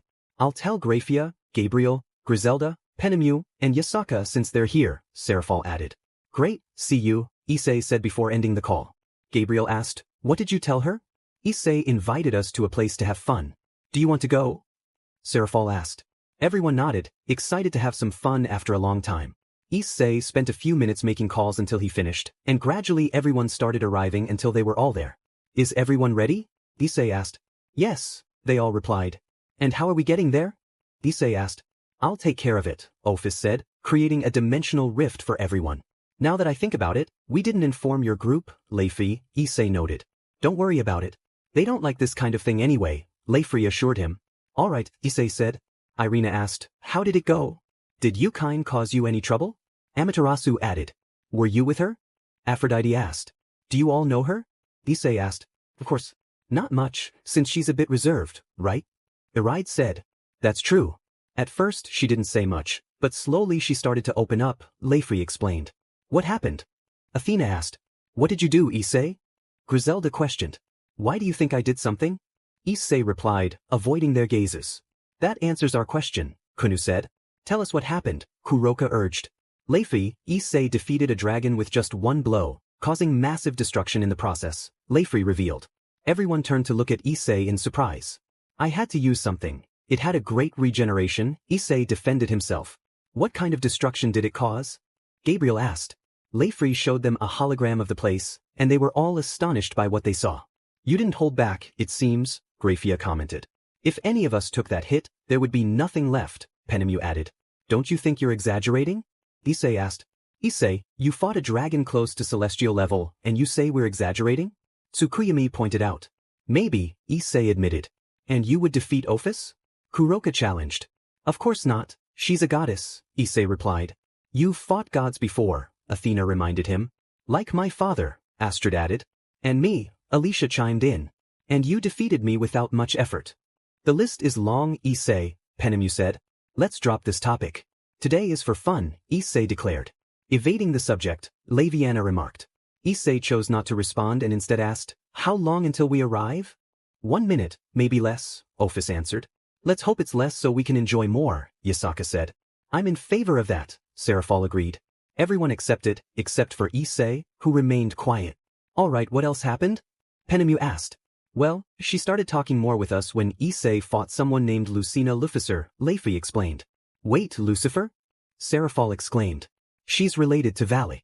But from what I saw, only she knows about him, and Valley is unaware of her existence, Leifi clarified. Great, more problems? What's she like? Amaterasu asked. Leifi began to describe Lucina, and the conversation continued as they prepared for their day of fun. Kuroka looked at the group with a serious expression. They think they are the most powerful. That pride will be their downfall. Ingvild chimed in, but Issei has already defeated both of them. Irina added, now you are their target, Issei. Issei sighed, the last thing I want is more problems, but with them, I don't think it can be avoided. Gabriel reassured him, don't worry, you have our support. Thanks, Issei replied. After a few minutes of conversation, they finally arrived at their destination. It was nighttime, and the lights of the place were appealing. What a cool place, Issei remarked. Very nice, Aphrodite agreed. What should we do first? Well, since I invited everyone, I made a reservation at a hotel not too far from here, Issei explained. Rosweiss raised an eyebrow. You plan to stay? Well, we won't always be available. It's better to enjoy the moment, Issei said. For how many days? Penemu asked. 3 days. Sorry for not informing you earlier, Issei replied. That's fine. Besides, we've had a lot of work lately, and it's good to take a break, Tsukuyami said. Issei nodded, and most of them made a few calls to inform others they wouldn't be available. Amaterasu added, Issei, is it a problem if 2 more people come? Of course not. The more, the merrier, Issei responded. Minutes later, everyone had finished their calls, and soon after, 2 more people arrived. Yukine and Benzaiten. Issei exclaimed. Yukine smiled. I told you we would see each other soon. And it was sooner than I thought. I'm glad to see you, Issei replied. Benzaiten, how have you been? I'm glad you remember my name. I've been doing well, thank you, Benzaiten said. Great. What do you want to do first, go to the hotel or have some fun? Issei asked. Irina suggested, let's go to the hotel first so we can change into something more comfortable. All right, let's go, Issei agreed. The group left their previous location, attracting a lot of attention along the way. Upon entering the Grand Hotel, the receptionist greeted them, "Good evening." "Thanks to Leifri, I can understand better now," Issei said appreciatively. Leifri smiled. "No problem. I made a reservation under the name Issei," he continued. The receptionist checked her computer and was surprised to see that he had reserved an entire floor. "You reserved an entire floor for 3 days?" she asked, astonished. "Yes, is there a problem?" Issei inquired. "None at all, sir. Please wait a moment while I get the keys," the receptionist replied. "Thank you," Issei said, turning to see the surprised expressions on the girls' faces. "You know I take on many missions, and I've saved some money since I don't usually spend it," Issei explained. Serafal added, "We could have helped." "That's all right, you've done so much for me and now it's my turn," Issei said. A few moments later, the receptionist returned with the access cards, and the large group headed to their rooms. "See you all downstairs in a few minutes," Issei said. Everyone nodded and went to their respective rooms to change and prepare for fun. Issei simply changed his shirt and went down to the reception to wait for the group. After about 5 minutes, Rosweiss was the first to come down. "That was quicker than I thought," Issei remarked. "I didn't have many options, so this is fine," she replied, wearing shorts and a blouse. "You look great as always," Issei complimented. "I could say the same," Rosweiss replied. "Well, I don't know what you all want to do first, eat or go on rides," Issei said. "I think they'll choose fun first," Rosweiss suggested. "Sounds good," Issei agreed. As time passed, more of the group arrived until everyone was together. "All right, what ride do you want to go on first?" Issei asked. "The roller coaster. It looks amazing," Serafal exclaimed. The others agreed, excited about the idea. Since everyone was on board, they headed straight to the ride, as Issei had arranged for VIP passes. "How did you get those so quickly?" the ride asked. "I want you all to have fun, so don't worry about that," Issei said with a smile, and they nodded in agreement. When they reached the front, they took their seats. Issei and Serafal sat in the front row. As the ride started moving, everyone was filled with excitement. Even Ophis, who was usually calm, screamed as they reached the top and plummeted down at high speed. Once the ride ended, most of the girls were sitting on the ground, catching their breath. "Come on, it wasn't that bad," Serafal said. "Are you kidding? That was terrifying," Griselda exclaimed. "I agree," Irina added. "Even you, Ophis?" Issei asked. "It caught me off guard, but it won't happen again," Ophis replied. Aphrodite said, "We just got here, and you already want to leave? There's so much fun ahead." Yukine suggested, "It might be better to split up because if you all stick with us, you'll suffer." "I like that idea," Athena agreed. "Where should we meet?" Amaterasu asked. "At the hotel in 2 hours. I think that should be enough time," Tsukuyami suggested. "With that said, we'll see each other for dinner," Issei concluded. Serafal and Yukine took Issei by the arms and led him away to another area, while the other girls went off to enjoy less extreme attractions. Issei, along with the 2 black-haired girls, went on several thrilling rides that were still manageable for them. As they walked, they passed a shooting gallery. "How about we try that?" Issei proposed. Both girls nodded in agreement. When they arrived, they each picked up a toy gun and began shooting at the moving targets. After several attempts, neither had succeeded. "You're clearly cheating, I hit 2 and nothing happened," Yukine complained.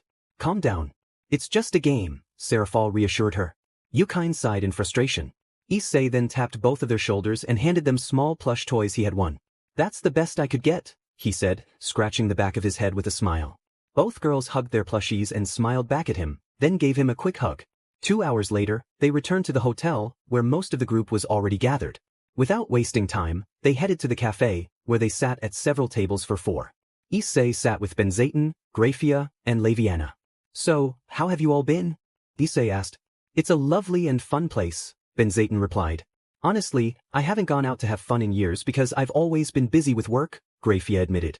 "It's nice, and I also haven't had much time for fun. I focused a lot on training," Laviana added. "I understand, I spent many years training nonstop. That's why I don't know some things," Issei said. "But now you can do all those things," Benzaten encouraged. "Of course, but first, the most important thing," Issei said. "And what would that be?" Graphia inquired. "Ending this war so I can spend my last days in peace," Issei replied. The girls lowered their gazes. The others at the table could hear their conversation and felt a wave of sadness wash over them. Noticing the expressions of the 3 girls with him, Issei reassured them, "But don't worry, there are still many years ahead." "That doesn't help much, you know," Laviana said. "Let's focus on the present and not the future." "We'll deal with that when the time comes," Issei suggested. Benzaten added, Issei, I can see that you work hard, and you don't have to carry all the burden alone. There are people who will help you. Issei and Laviana were discussing their plans for the next day. Issei expressed his gratitude, and Laviana shifted the topic, asking what they would do tomorrow. Issei presented 3 options: continue enjoying their current activities, visit the zoo, or go to the pool. Laviana was impressed by the variety of options available. Grafia pointed out that they would need to buy swimsuits, to which Issei agreed, suggesting they would figure it out in the morning. That night, everyone enjoyed a cheerful dinner before heading to their rooms to rest and prepare for the next day. The following morning, they gathered for breakfast and then met at the reception area. Issei asked what they would do, and Serafal mentioned they had decided on the pool. Aphrodite suggested they go buy swimsuits, and Alicia asked them to save spots at the pool before they left. Issei decided to buy something for himself and find a good spot at the pool. He quickly purchased what he needed and made his way to the pool, where he caught the attention of many women due to his well-defined physique. After a few minutes, all the girls arrived, turning heads as they walked by. Issei complimented them, and Ingvild returned the compliment. He had reserved a large area for everyone to relax after swimming. Yasaka approached him and gave him a kiss, calling him sweet and attentive. Issei hoped everyone would have fun and extended his hand, inviting the girls to join him. However, some men watching them were not pleased. A group of them, recognizing some of the girls, plotted to take action against Issei. They left with a smirk, having a plan in mind. The group enjoyed their time together, appreciating the break they had. Aphrodite remarked on how nice it was to have a rest, and Serafal agreed. Irina asked where Issei had gone, and Athena explained that he didn't like to stay still and had gone to the zoo with some of the others. Penemu commented on how he acted like a child, while Astrid found it endearing when he smiled. Tsukuyami agreed, and they continued their conversation. Hours passed, and the group reconvened at a quieter restaurant. Issei asked how everyone was enjoying their time, and Gabriel responded affirmatively. Yasaka expressed that it had been a good vacation, though it was unfortunate it was coming to an end. Issei acknowledged that they couldn't always escape work, and Grafia noted that his job was the most dangerous. Issei agreed but felt satisfied being able to help. As he was about to call the waiter, the girls sensed a barrier had been placed around them. Rosweiss warned that it indicated an enemy presence. Issei stood up, ready to confront the situation. Moments later, several individuals appeared, including Amaterasu, who questioned Latsu's presence. Latsu admitted he had come for her, revealing he had escaped from prison with the help of friends. Another figure, Yukine, confronted Ryo, who also had his reasons for being there. Tensions rose as Ryo expressed his discontent over Amaterasu's smile towards Issei, claiming he had been with her for years without receiving the same affection. Latsu suggested they could continue their conversation later but summoned soldiers to the scene. Ingvild recognized that Latsu had joined the Cow's brigade, and Ryo declared that they could have fun with the girls, but warned them not to touch 2 specific individuals. One of the men expressed his longing for Gabriel, causing her to look serious. Another man commented on the gathering of appealing women, including Yasaka and her daughter, which further escalated the tension. Issei, growing impatient, confronted the men about their disrespectful remarks. He turned to Leifri and asked her to cast a spell to prevent anyone from escaping. She assured him it wouldn't be difficult and asked for a moment. Issei apologized to his friends for how the vacation had taken a turn for the worse, but Alicia reassured him it wasn't his fault. With the barrier in place, Issei prepared for a fight. A confident demon charged at him, but Issei swiftly defeated him with a single blow, shocking the other soldiers present. He declared that no one would leave alive, his gaze fierce. The girls joined the fight, unwilling to let Issei handle everything alone, especially after the disrespect they had faced. Ryo and Latsu realized that Issei was stronger than they had anticipated.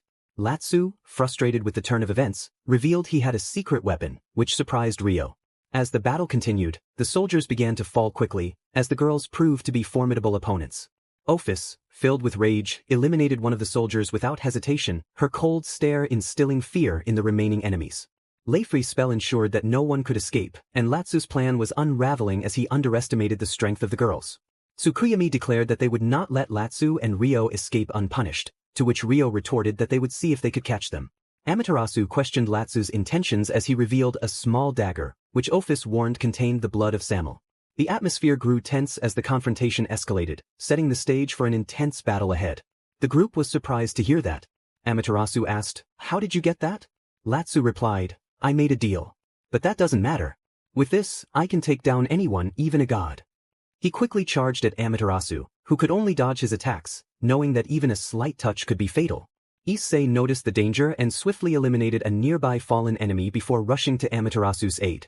Upon arriving, he kicked Latsu away, causing him to drop his knife. "Are you okay?" Issei asked Amaterasu. Yes, thank you, she responded. Rio saw the dagger and seized it, heading straight for Issei, filled with hatred for him getting along with Yukine. You bastard! Rio shouted.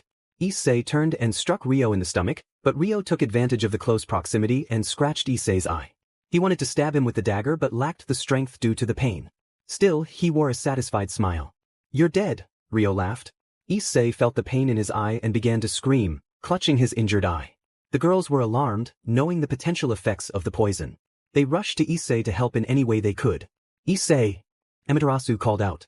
It burns. It hurts. Issei exclaimed. What can we do? Serafal asked, her voice trembling with fear. Before anyone could respond, Rio laughed again. He'll be dead soon. Say goodbye to him. Yukine, furious, couldn't believe what she was witnessing. She had found the perfect man, only to see him in such a dire situation. She approached Rio and, without a hint of mercy, ended his life. Latu was taken aback by this, thinking they would only be arrested. He wanted to flee, but Yukine approached him as well. You too, she said, her anger palpable. Without finishing her sentence, she eliminated him too. Turning back, she hurried to the others. How is he? Athena asked. He's unconscious. He might have fainted from the pain, Yasaka replied. Ophis interjected. I don't understand one thing. And what would that be? Leifri asked. Why hasn't his body disappeared? That poison destroys everything, Ophis explained. But Issei is fine, only his eye is affected. I guess that means his eye is beyond saving, Irina said. I don't know, Ophis admitted. There's no time to investigate. We need to get him to the Grigori hospital, Penemu urged. Let's go, Ophis said, creating a dimensional rift through which they all passed, destroying the bodies behind them. Upon arriving, they called for the doctors, who rushed to assist. Minutes later, one arrived. He's fine, the doctor announced. But how? What happened to his eye? Penemu asked. We gave him a phoenix tear, but the poison prevents it from working, the doctor explained. Does that mean he won't see again? Alicia asked. He'll only see from one eye, but he will be all right, the doctor reassured them. Can we see him? Astrid asked. Of course, he's awake, the doctor replied. Without wasting any time, they hurried to the room and found Issei sitting on a couch, reading a book. When he saw them, he smiled. I'm okay, he said. We're glad to hear that, Griselda replied. Ophis, do you feel anything unusual in your body? Ophis asked. Other than losing an eye? No, not really, Issei answered. I see, Ophis said thoughtfully. Leifi, you should know that Issei was wounded by a dagger with very dangerous blood that can kill anyone with just a touch, destroying their entire body. But you only lost an eye, Leifi explained. I guess I was lucky, Issei chuckled lightly. The girls were unsure of what to say, as he was acting as if nothing had happened. Kuroka, don't you realize the situation? You lost an eye, she exclaimed. It was for a good cause. I wouldn't mind losing an arm or a leg as long as I can help others, Issei replied. Don't say foolish things, Laviana scolded. But it's true, Issei insisted. Astrid will come back tomorrow to see you. The doctor said you might be able to leave, she added. When you come back, could you bring something to cover my eye, please? Issei requested. Don't worry, I'll do it, Gabriel assured him. After the girls left, Rosweiss wondered, why does he act like this? Maybe he doesn't want us to worry more, Kuroka suggested. Are we really going to let him stay like this? Griselda asked. There's nothing we can do, Alicia replied. Let's get some rest, it's been a long day, Yasaka said, and the others nodded in agreement as they left the hospital. The next day, the group returned early, and upon entering the room, they found Issei sitting on a sofa, reading a book. Gabriel approached him and handed him what he had requested. Issei took it and went to the bathroom. Moments later, he emerged with a patch over his eye and his hair down. How do I look? He asked. It looks great on you, honestly. Better than I expected, Kuroka said, and several others nodded in agreement. All right, let's head home, Issei said, starting to walk toward the exit. The group returned home and soon parted ways as the vacation had ended. Issei went to the living room to sit for a moment. The girls who lived with him joined him. Issei, is something wrong? Astrid asked. No, why do you ask? Issei replied. You look down, maybe it's because... Astrid began. It's not about my eye, honestly, it doesn't bother me. I just thought the vacation ended badly again. First the camp, and now this, Issei explained. It's not your fault, Issei. This happened by chance, Rosweiss reassured him. There will always be people who like to cause trouble, Alicia added. So don't dwell on it, Leifi advised. You're right. I need to distract myself, and I have a way to do that, Issei said. Please don't say what I think you're going to say, Ingvild warned. Yes, I am going on a mission to keep myself occupied, Issei. Confirmed. You're not going alone, are you? Kuroka asked. Yes. You all should rest, you know I can't sit still. So, Leifri, can you send me to the Underworld please? Issei requested. Alright, but just be careful and if anything happens, call us, okay? Leifri said. Issei nodded and smiled at all the girls. Leifri then teleported him to the Underworld, near Surzeka's mansion. Upon reaching the door, the guards recognized him and allowed him to enter without delay. As Issei walked through the halls, he spotted Grafia and decided to surprise her. He approached silently and tickled her waist. She quickly turned around, ready to strike the person who had startled her. But upon seeing Issei, she was surprised, as they had just parted ways not long ago. What are you doing here? Grafia asked. I was bored, so I decided to come here for a mission, Issei explained. I should have guessed, Grafia replied. You just got back to work too. I know, it's time to get back into action, Issei said. They chatted a bit until they reached their destination. Surzek was about to greet Issei, but upon noticing the patch over his eye, he was taken aback. Issei quickly gave him a brief explanation. I see. But what are you doing here? Shouldn't you be resting? Surzek asked. Maybe, but I'm bored and wanted to get out a bit, Issei replied. Issei was feeling restless. Surzek noticed this and remarked, You never change. If that's what you want, then fine. There's a city about 3 hours away by train. You can go there. Sounds good, Issei replied. Here are the coordinates, Surzek said, handing him a map with instructions. Alright, I'll leave right now, Issei said, eager to set off. Wait, don't you want to wait for your companions? Surzek asked. I'll go alone. They must be busy too, and I don't want to disturb them, Issei insisted. Okay, good luck, Surzek said, creating a magic circle that sent Issei to the human world. Issei stretched his arms and thought, it's time for action again. He made his way to the train station. Hours passed, and he was nearing his destination. From what I've read, this group is kidnapping humans for unknown reasons. I just hope it's not like last time. After a few minutes, he arrived. Upon getting off the train, he hailed a taxi to take him to the nearest location. Meanwhile, back in Ku, Astrid expressed her hope that Issei wouldn't face any difficulties. Kuroka reassured her, trust him. He'll be fine. Rosweiss asked, is there any way for Issei to recover his eye? Ophis replied, there is one. All the girls turned to Ophis, waiting for her to elaborate. It involves asking Baka Red to create a new body for him. Leifri interjected, you mean Great Red? I doubt he would do that for just one person. Griselda added, besides, I don't think he would do it at all. Ophis shrugged, then I have no other ideas. Maybe something will come up later. Gabriel said, what matters is that Issei is okay now. Seraphal asked, speaking of him, where is he? Rosweiss replied, he went on a mission a few hours ago. Griselda exclaimed, what? Is he crazy? Alicia explained, we tried to stop him, but you know how he is. Penemu said, all we can do is wait for him to return safely. Kuroka then asked, what about you? Why are you here? Penemu responded, we wanted to invite everyone to dinner, but since he's not here, how about we go? Astrid agreed, sounds good. We were going to have dinner anyway. Seraphal teased, you mean order dinner? Yes, Astrid confirmed as the group left the house. Meanwhile, Issei was walking through the forest. Why is it always a forest? I've lost count of how many times I've said that. And to make matters worse, I look like a lunatic talking to myself. Just then his stomach growled. He stopped and gathered some branches to make a fire. Once he had everything ready, he took out a small stove and began heating water for a quick meal. After a few minutes, he was satisfied with his meal. It's getting late. I'll have to continue tomorrow morning. He extinguished the fire and climbed a tree to rest, enjoying the view of the night sky. The next day, he continued his journey without issues until he heard voices nearby. Without wasting time, he headed toward the sound. Upon arrival, he was horrified to see 2 demons devouring a human. Anger surged within him as he called out, you too. The demons turned to face him, unimpressed. Look, more food has come to us, one demon sneered. Good, because this human was too skinny, the other added. Are you done? Issei asked, setting his backpack down and taking a fighting stance. The demons laughed, and one charged at him from behind, but Issei easily intercepted him and landed several blows. The other demon joined the attack, but he met the same fate. Both demons struggled to get back on their feet, clearly unhappy. I'll make you suffer for touching me, human, one demon threatened. Issei remained unfazed, beckoning them with his hand. They charged again, this time casting spells to defeat him quickly. Issei dodged their attacks while countering, kicking one demon in the leg and breaking it. The demon screamed in pain. The other, distracted, received a devastating blow to the face. As Issei approached the injured demon, it attempted to escape using a magic circle, but Issei prevented it by breaking its other leg. He grabbed the demon by the neck and lifted it off the ground. I'll only ask once. Where are your companions? The demon spat defiantly, go to hell. Issei tightened his grip. What did I say? The demon struggled, but it was futile. Now, where are they? They're a kilometer away, in an old cabin. But it's just a facade, the demon finally revealed. Thanks, Issei said, squeezing until the demon's neck snapped. That was for the person you killed. He dropped the lifeless body and headed toward the location.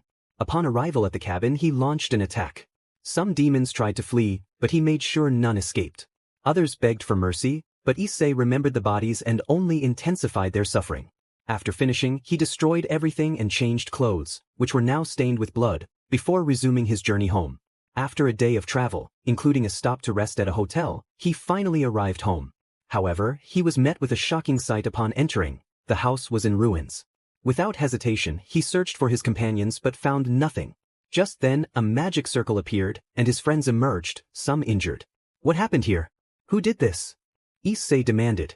It was the faction of heroes. They took Ofisama. They appeared out of nowhere, and we couldn't defend ourselves in time, Leifri explained. Thanks to Alicia's quick thinking, we managed to escape, Astrid added. Rosweiss interjected, it wasn't easy. Their mage is very powerful. Issei took in their injuries and how exhausted they looked. He clenched his fists in frustration. Taking a deep breath to calm himself, he asked, do you know where they took her? Alicia replied, I sense a faint aura of hers. It leads to the Underworld. But, Issei began. Ingvild continued, we've been informed that the Underworld is under attack. All our allies have gone to help. Why wasn't I informed? Issei asked, his voice rising. There wasn't time. We're sorry, Rosweiss said. That's all right. You all need to find a safe place to rest, Issei instructed. I know it's rude to ask, but can you send me there? Don't say that. I still have some strength left, Astrid reassured him. Issei looked around at the chaos of the Underworld, feeling a mix of determination and concern. He had just been teleported to this war-torn place, and the sight of destruction was overwhelming. He took a deep breath, pushing aside his initial shock, and began to run toward the sounds of battle. As he sprinted through the debris, he heard an explosion nearby. Without hesitation, he changed direction, arriving at a scene where several factions were clashing against members of the Chaos Brigade and various monsters. Issei quickly joined the fray, dispatching enemies with swift efficiency until he spotted a familiar face. Gravel! How's the situation? He called out. Gravel, surprised but relieved to see him, replied, we've been fighting for hours. The enemy doesn't seem to diminish, and many of my family's soldiers are exhausted. And how are you and your family holding up? Issei asked, concerned. We're not as tired as the others, we can still keep going, she assured him. But I'll help however I can, he said, turning back to the battle. Some overconfident foes charged at him, but Issei had no time for games. He unleashed his full strength, taking down anyone who crossed his path, leaving a trail of defeated enemies behind. After a few minutes, the remaining foes retreated, fearing his power. Ravel, I have to go. Good luck, he said, preparing to leave. Thank you, and take this Phoenix Tear, I hope it helps, Ravel offered, handing him a small vial. Thanks, Issei replied, speeding away. As he entered the capital of the Underworld, the devastation was even more apparent. He could hear distant screams and rushed toward them. Upon arrival, he found a bus full of children, with a weary teacher trying to protect them. How are you holding up? Issei asked the teacher. Fine for now, but I'm running low on magic, the teacher admitted. Get them to a safer place. I'll help you, Issei said, ready to fight off any threats. The teacher called the children to follow him, and Issei cleared a path, dispatching enemies with ease. The children watched in awe, their fear easing as Issei flashed them reassuring smiles. After a tense journey, they finally reached safety outside the city. You'll be okay from here, Issei said, glancing back at the teacher. Thank you for your help, the teacher replied gratefully. Do you know where the others are? Issei inquired. I noticed most were heading north, the teacher informed him. Got it? Thanks. Issei said, taking off in that direction with a powerful leap. As he ran, he spotted someone familiar and felt a rush of relief. Griselda, he called out. She turned, her face lighting up with a smile. How did you get here? Astrid sent me. Why didn't anyone inform me? Issei asked, catching his breath. You were busy, and the situation was urgent, Griselda explained. I know. It's a mess here, everything's been destroyed. What about the others? He pressed. They're helping with the evacuation, she replied. And how are you holding up? Issei asked, noticing her fatigue. I'm fine. They're not very strong, but there are so many, she said. Let's keep moving. I have a feeling this will be a long day, Issei said, and Griselda nodded in agreement. They fought their way through the chaos, taking down enemies as they searched for more allies. Hours passed, and they still hadn't found anyone else. Where are all these enemies coming from? Issei wondered aloud. The one who planned this attack has probably been preparing for a long time, Griselda speculated. I believe it. If you need to rest, just let me know. I don't want you to overexert yourself, Issei said. I'm okay. Thanks to your help, I've been able to conserve my energy, she replied. I'm glad. This attack might signal the start of a war, Issei said, his expression serious. Then what do we do? Griselda asked. We'll do our best to prevent that day from coming, he promised, standing tall. As they continued, the sounds of explosions echoed around them. They exchanged glances and hurried toward the source of the noise. Upon arrival, they found several familiar faces engaged in battle. Are you all okay? Issei asked, checking on his friends. Yes, and it's good to see you, Irina said, relief washing over her. This is terrible. The situation is getting worse, Laviana added. I know, but we can't leave it like this. We have to help as much as we can, Issei urged. How did you get here? Kunu asked. Astrid sent me, he explained. By the time we learned what was happening, the war had already begun, Kunu said. I understand. I told everyone to stay back, Issei said. That's for the best, Kunu agreed. And where's Yasaka and the others? Issei inquired. They're coordinating rescue efforts for the civilians, Kunu replied. Good. I'll go help them too. This is getting worse by the minute, Issei said, determination in his voice. We'll come with you, Irina said, and Issei nodded as they left the group behind. Any idea who orchestrated this attack? Laviana asked. Most likely Rizavim. He's the one who wants to eliminate the current demons and change the city, Issei said. Then we need to find him to put an end to this, Irina stated. It won't be easy, Issei warned. Why not? Griselda asked. That man hides well. He's hard to track down, and by the time we find him, he's usually already gone, Issei explained. I see, Griselda replied. They continued their search until they reached a building filled with injured people. They helped those trapped under debris and tended to the wounded, directing them to safer locations. As night fell, the group paused to rest. These 2 days have been long, and it's not over yet, Laviana said wearily. How long will this last? Irina wondered. For now, only low-level soldiers have emerged. Stronger ones will likely come out soon, Griselda predicted. I just hope the others are okay, Issei said. I did fine. It wasn't a large group, and they didn't have anything significant, but I still took care of it, he reported. Just like always, Griselda teased. What can I say? I don't like leaving evidence of a fight, Issei replied with a smirk. Issei felt exhausted but determined. I haven't had to fight much lately, and since Griselda is weak right now, they can be taken down easily. But tougher enemies will come, and I need to be ready. Irina warned him, don't rush into battle alone. Remember, this fight isn't just yours, it's for all of us. Kunu added, you must be struggling to fight with only one eye. I feel the same way, Issei replied. But let's put this aside. You all should rest, I'll keep watch, and I don't want any objections. The girls nodded, knowing they would lose the argument, and they were feeling a bit tired from continuous fighting. A day passed and things were getting worse. Issei was searching frantically. Where is she? I've looked everywhere. Irina reassured him, don't worry, you should know she's very strong. I know, but she should have escaped by now.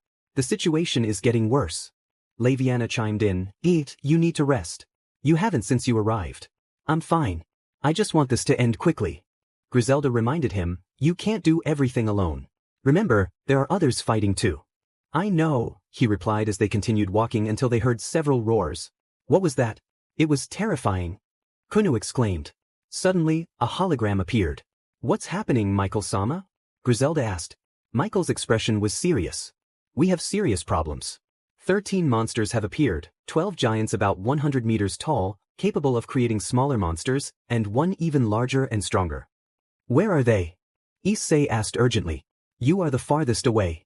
The others are already heading there, Surzek informed him. Serafal added. The first group that arrived reported that these monsters have great regeneration and durability. Azazel continued, all those monsters are heading to the capital of Lilith. I know you're tired, but Ajuka went to find a way to stop them. I've sent my squad to support you, Surzek said. Serafal concluded, we will come later since things are bad here, and we need to protect the civilians. Good luck and take care. As the communication ended, Issei said, let's go. The girls nodded and hurried away. They encountered several enemies along the way but had no time to deal with them, quickly taking them down. After 30 minutes, they reached their destination and were shocked by what they saw. Grafia, what's the situation? Issei asked. They're a huge problem.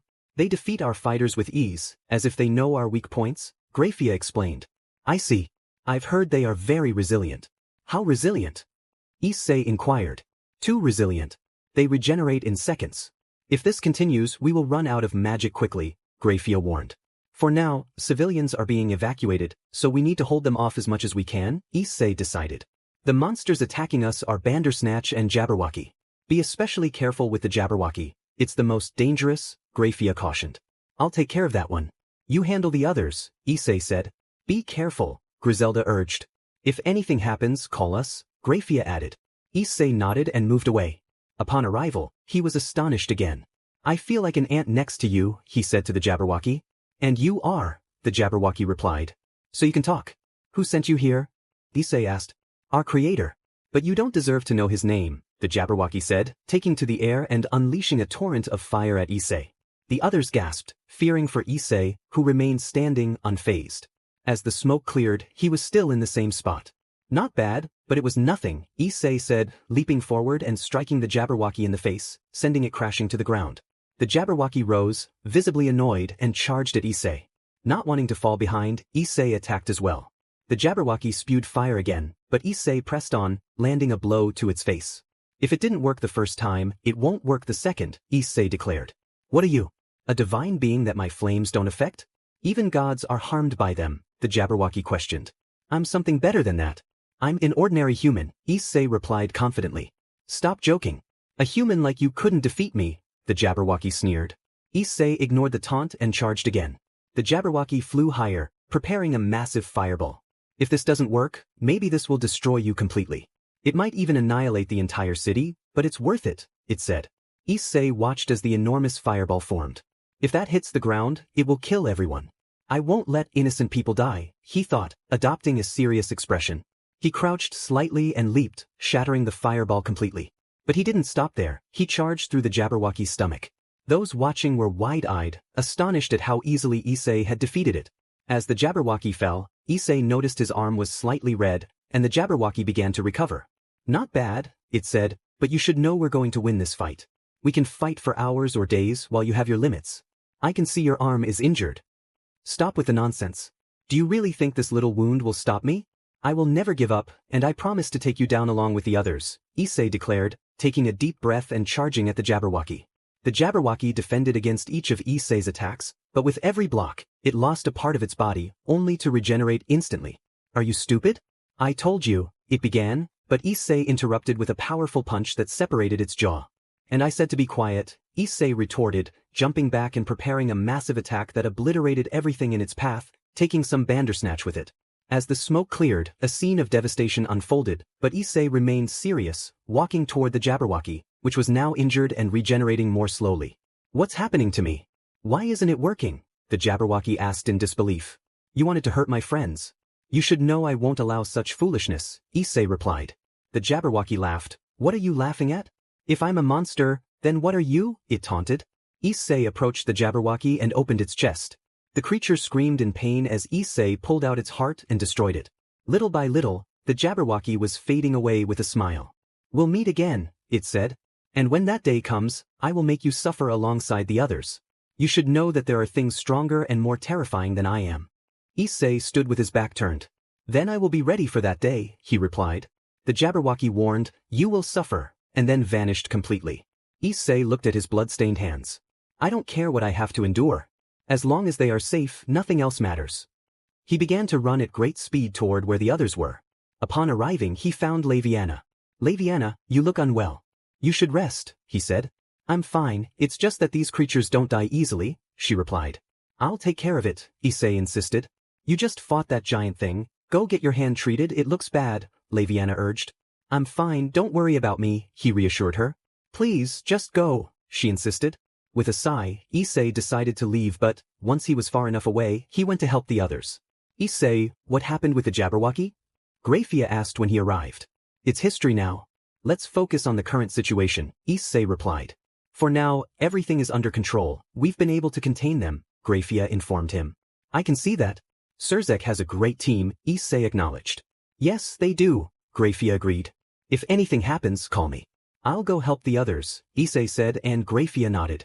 He noticed everything was manageable and moved on. He soon came across Irina fighting alongside others. Be careful, he shouted, running at high speed to push Irina out of the way of an attack aimed at her back. Thanks for saving me, she said, breathless. Just be more careful. Don't get distracted, Issei warned. I know, but Zenobia was with me, Irina replied, focused on her battle. So the Gremory group is here too, Issei noted. Yes, Irina confirmed. Then let's help them. There's a lot to do, he said, and together they charged into battle against the Bandersnatch. The others were struggling to defeat them as the creatures used a lot of magic in their attacks. Serorg, long time no see, Issei greeted. Same here, but it's unfortunate we meet under these circumstances, Serorg replied. Yes. We'll talk later, Issei said, heading back into the fray. Hours passed, and of the 12 Bandersnatch, only 6 remained, but most of the fighters were exhausted from using too much magic. I don't think we can keep going. I'm tired. Kunu admitted. Reinforcements will arrive soon. We have to keep fighting, there are civilians nearby, Griselda urged. Kunu and Irina, you both should leave and take the civilians with you, Issei instructed. But, Irina started to protest. Please, Irina, this isn't the time to be a hero. I can see you're tired and I don't want you to get hurt, he insisted. All right, Irina relented. Good luck, Kunu said. And since when are you the leader here? Rias asked, annoyed. This isn't the time for jokes, Issei snapped back. Rias stepped closer, irritated. Don't talk to me like that. Issei turned and gave her a sharp look. Can't you see the situation we're in? We're being attacked by those creatures, and you're worried about who's in charge? Are you out of your mind? Asami, calm down, she said. If you're not going to help, then just leave, Issei said, frustrated. And you think we'll listen to you? Hiro challenged. Do what you want, I don't care, Issei replied, walking away. Laviana and Griselda followed him. Issei, wait, Laviana called. Yes, what is it? He asked. You're upset, aren't you? She observed. A little, but I expected someone to say something like that. I'm going to see if Grafia has a plan, Issei said. We'll go with you, Griselda offered. Issei nodded, and the 3 of them left the area. Grafia, do you have any ideas on how to finish off the rest? Issei asked. Ajuka-sama contacted us not long ago, and the quickest way to defeat them is to launch a coordinated attack aimed at their chest, Grafia explained. That doesn't sound easy, Issei replied. I know, but it's the only way. Besides, there are only 6 left, she reassured him. But I won't be able to do much. I'll leave it to you, Issei said. And what will you do? Laviana asked. I'm going to look for Ophis, he answered. Be careful, Griselda said, giving him a hug, followed by Laviana and Grafia. With that, Issei left to continue his search. As he moved through the area, he fought off enemies and helped civilians. Hours passed until he exited the city and found himself near some mountains. In the distance, he saw a bright light and quickly made his way toward it. Upon arrival, he saw Ophis being pierced by a lance in her abdomen. Ophis, he shouted. She turned to him, giving a small smile before slowly fading away. You arrived too late, Issei, Chow said, laughing. Issei moved at great speed and kicked Chow in the stomach, sending him flying. He charged after him and delivered another kick to his face, strong enough to send him crashing through mountains. You won't get away with this, Chow. Issei shouted, his voice echoing with anger. Chow emerged from where he landed, nursing minor wounds, and smiled at Issei. Thanks to her, my plan will succeed, even though I had to make a deal with Hades to borrow Samel for a while, he said. That will be the last thing you say, Issei declared. And you think I'll let you touch me this time? I was overconfident in Kyoto, but not again, Chow replied, driving the lance into the ground and beginning to chant. Oh Lance, he began. The true Santaanza pierced through the air, a symbol of hope and determination. In the bustling town of Eldoria, whispers of a legendary hero began to circulate. It was said that the Santaanza possessed the power to unite the people and bring peace to the land. In the heart of Eldoria, a young warrior named Ilara trained tirelessly. She had heard the tales of the Santaanza and dreamed of wielding its power to protect her home. Her mentor, a wise old knight named Sir Cedric, watched her with pride. Ilara, you have the spirit of a true hero, Sir Cedric said one day as they practiced in the training grounds. But remember, strength alone is not enough. You must also have a pure heart. Ilara nodded, determination shining in her eyes. I will do whatever it takes to find the Santaanza and fulfill my destiny. As the days passed, Ilara gathered a group of loyal friends. The clever mage Lyriel, the skilled archer Finn, and the brave warrior Kale. Together, they set off on a quest to locate the legendary weapon. Their journey took them through enchanted forests, treacherous mountains, and ancient ruins.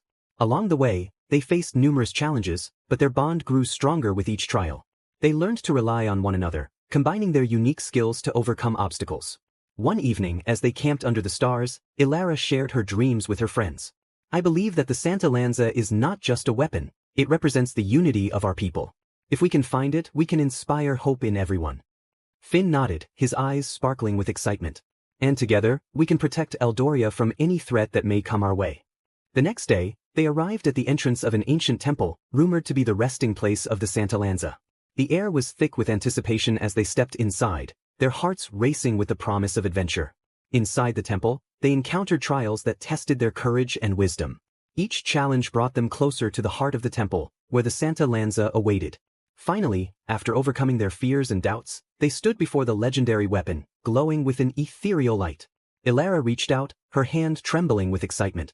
As she grasped the Santaanza, she felt a surge of energy coursing through her. In that moment, she understood that the true power of the Santaanza lay not in its might, but in the unity it inspired among her friends and the people of Eldoria. With the Santaanza in hand, Ilara and her companions returned to their town, ready to face any challenges that lay ahead. Together, they would protect their home and spread the message of hope and unity throughout the land. Once upon a time in a distant kingdom, there was a powerful king whose ambition knew no bounds. He sought to expand his realm and gain control over neighboring lands. His subjects admired him for his strength and determination, but whispers of his insatiable longing for power began to circulate. In the heart of the castle, the king gathered his most trusted advisors. "We must devise a plan to conquer the lands to the east," he declared, his voice echoing through the grand hall. "With their resources, we will become unstoppable." One advisor, a wise old man, spoke up cautiously. "Your Majesty, while ambition is commendable, we must consider the consequences of our actions. War brings suffering, and we risk losing the loyalty of our people." The king waved his hand dismissively. "Loyalty is earned through strength. We will show them our might, and they will follow." As the days passed, the king's plans took shape. He rallied his troops and prepared for battle, convinced that victory would solidify his reign. However, as the army marched towards the eastern lands, doubts began to creep into the minds of his soldiers. One young warrior, filled with uncertainty, turned to his fellow soldiers. "Do we truly believe in this cause? Are we fighting for our king or for our own survival?" The soldiers exchanged glances, torn between their loyalty to the king and their fear of the impending conflict. They knew that the path ahead would be fraught with danger and uncertainty. As the sun set on the horizon, casting a golden glow over the battlefield, the king stood at the forefront, ready to lead his men into what he believed would be a glorious victory. Little did he know that ambition, when unchecked, could lead to unforeseen consequences that would change the fate of the kingdom forever. In the quiet of the night, a sense of power stirred within me, awakening something deep and primal. I could feel it coursing through my veins, a force that demanded to be acknowledged. As I lay there, the shadows danced around me, whispering secrets of strength and control. Suddenly, a figure appeared at the edge of my vision. It was someone I knew well, their presence both comforting and electrifying. They approached slowly, their eyes locked onto mine, as if searching for something hidden beneath the surface. "Are you ready to embrace what lies within?" they asked, their voice steady and inviting. I took a deep breath, feeling the weight of their words. "I've always been ready," I replied, my heart racing with anticipation. With a nod, they stepped closer, the air between us thick with unspoken promises. Together, we ventured into the depths of my awakening, ready to explore the power that had been lying dormant for far too long. In a world divided by a great chasm, two realms existed, the vibrant land of Lumaria, filled with light and hope, and the shadowy territory of Noxus, where darkness reigned. The inhabitants of both realms had long been separated by the rift, a deep and treacherous divide that no one dared to cross.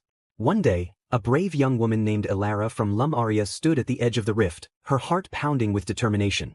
She had heard tales of the wonders and dangers that lay beyond, and she felt a calling to explore the unknown. With her long, flowing hair and bright eyes, she was a beacon of courage. As she peered into the abyss, a figure emerged from the shadows on the other side. It was Kale, a young man from Noxus, his features sharp and his demeanor guarded. He had heard whispers of the light from the other side and was equally curious about the world beyond the rift. Ilara took a deep breath and called out to him, "Who are you?" "I am Kale," he replied, his voice steady but cautious. "What brings you to the edge of the rift?" "I seek to understand the world beyond my own," Ilara answered, her voice filled with hope. "I believe there is more to life than what we know." Kale studied her for a moment, intrigued by her bravery. "Many have tried to cross, but few have returned. The rift is not just a divide. It is a barrier that protects us from what lies beyond. I am willing to take that risk, Elara said, her determination unwavering. Perhaps together, we can discover the truth. With a hesitant nod, Kale stepped closer to the edge, his curiosity piqued. If we are to explore together, we must be cautious. The darkness is not easily tamed. As they spoke, a bond began to form between them, bridging the gap between their worlds. They shared stories of their lives, their hopes, and their fears, finding common ground despite their differences. Days turned into weeks as they met at the rift, each encounter deepening their connection. They devised a plan to explore the rift together, determined to uncover the mysteries that lay within. One fateful day, they gathered their courage and stepped closer to the edge, ready to take the leap into the unknown. With hands clasped tightly, they jumped together, crossing the threshold that had kept their worlds apart for so long. As they fell, a blinding light enveloped them, and for a moment, they felt weightless. When they landed, they found themselves in a strange new land, filled with both beauty and peril. Together, Elara and Kale stood side by side, ready to face whatever challenges awaited them. They had crossed the rift not just between their realms, but also into a new chapter of their lives, one filled with adventure, discovery, and the promise of a brighter future. Once upon a time, in a world where magic intertwined with reality, there existed a powerful artifact known as the Heart of Elements. This artifact had the ability to grant immense power to its wielder, but it also carried a heavy burden. Many sought it for their own desires, leading to chaos and conflict. In a small village nestled between towering mountains, a young girl named Elara lived a simple life. She often dreamed of adventure beyond the confines of her home. One day, while exploring the nearby forest, she stumbled upon an ancient temple hidden beneath the roots of an enormous tree. Intrigued, she ventured inside. As she explored the temple, Elara discovered inscriptions on the walls that spoke of the Heart of Elements. The words hinted at its location and the trials one must face to obtain it. Her heart raced with excitement and determination. She knew she had to find it, not for power, but to protect her village from those who would misuse it. Elara set out on her journey, facing various challenges along the way. She encountered fierce creatures, treacherous landscapes, and puzzles that tested her wit and courage. With each obstacle, she grew stronger and more resilient. During her travels, Elara met a group of companions who shared her goal. Among them was Kale, a skilled warrior with a mysterious past, and Mira, a wise mage who understood the ancient magic of the world. Together, they formed a bond that would help them face the dangers ahead. As they drew closer to the Heart of Elements, they learned that a dark sorcerer was also seeking the artifact for his own nefarious plans. Elara and her friends knew they had to reach it first to prevent the sorcerer from unleashing destruction upon the world. In a climactic battle, Elara and her companions confronted the sorcerer.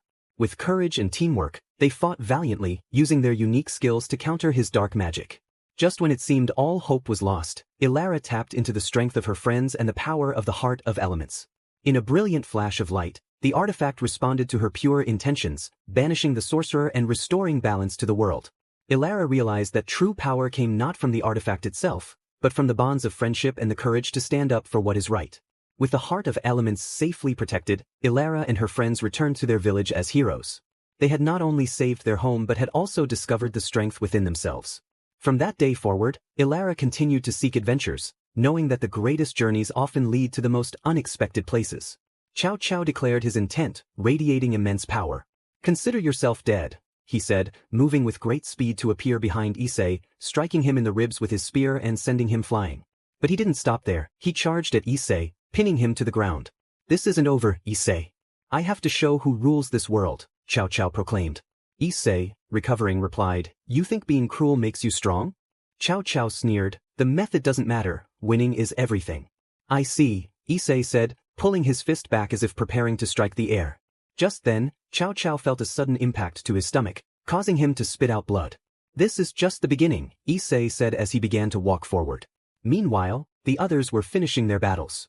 Laviana sighed in relief. "That wasn't easy, but we finally did it." "Yes," Griselda agreed, but then they sensed a tremendous amount of power coming from the mountains. "This doesn't feel right," Griselda said. "Me neither." "It must be Issei," Laviana added. "Girls, let's see what's happening. I've left someone else in charge," Grafia instructed. "Let's go," Griselda said, and with that, they spread their wings and Laviana cast a spell to fly. After a few minutes, they arrived at the chaotic scene where Issei was fighting. "That's Chow," Laviana pointed out. "He kidnapped Ofisama." "But where is she?" Griselda asked. "Maybe that's why Issei doesn't look very happy. Just look at his face. Grafia noted, observing Issei's angry expression. It's the first time I've seen him like this. He usually looks serious in battles, Griselda remarked. Back in the fight, Chow taunted, why don't you just die?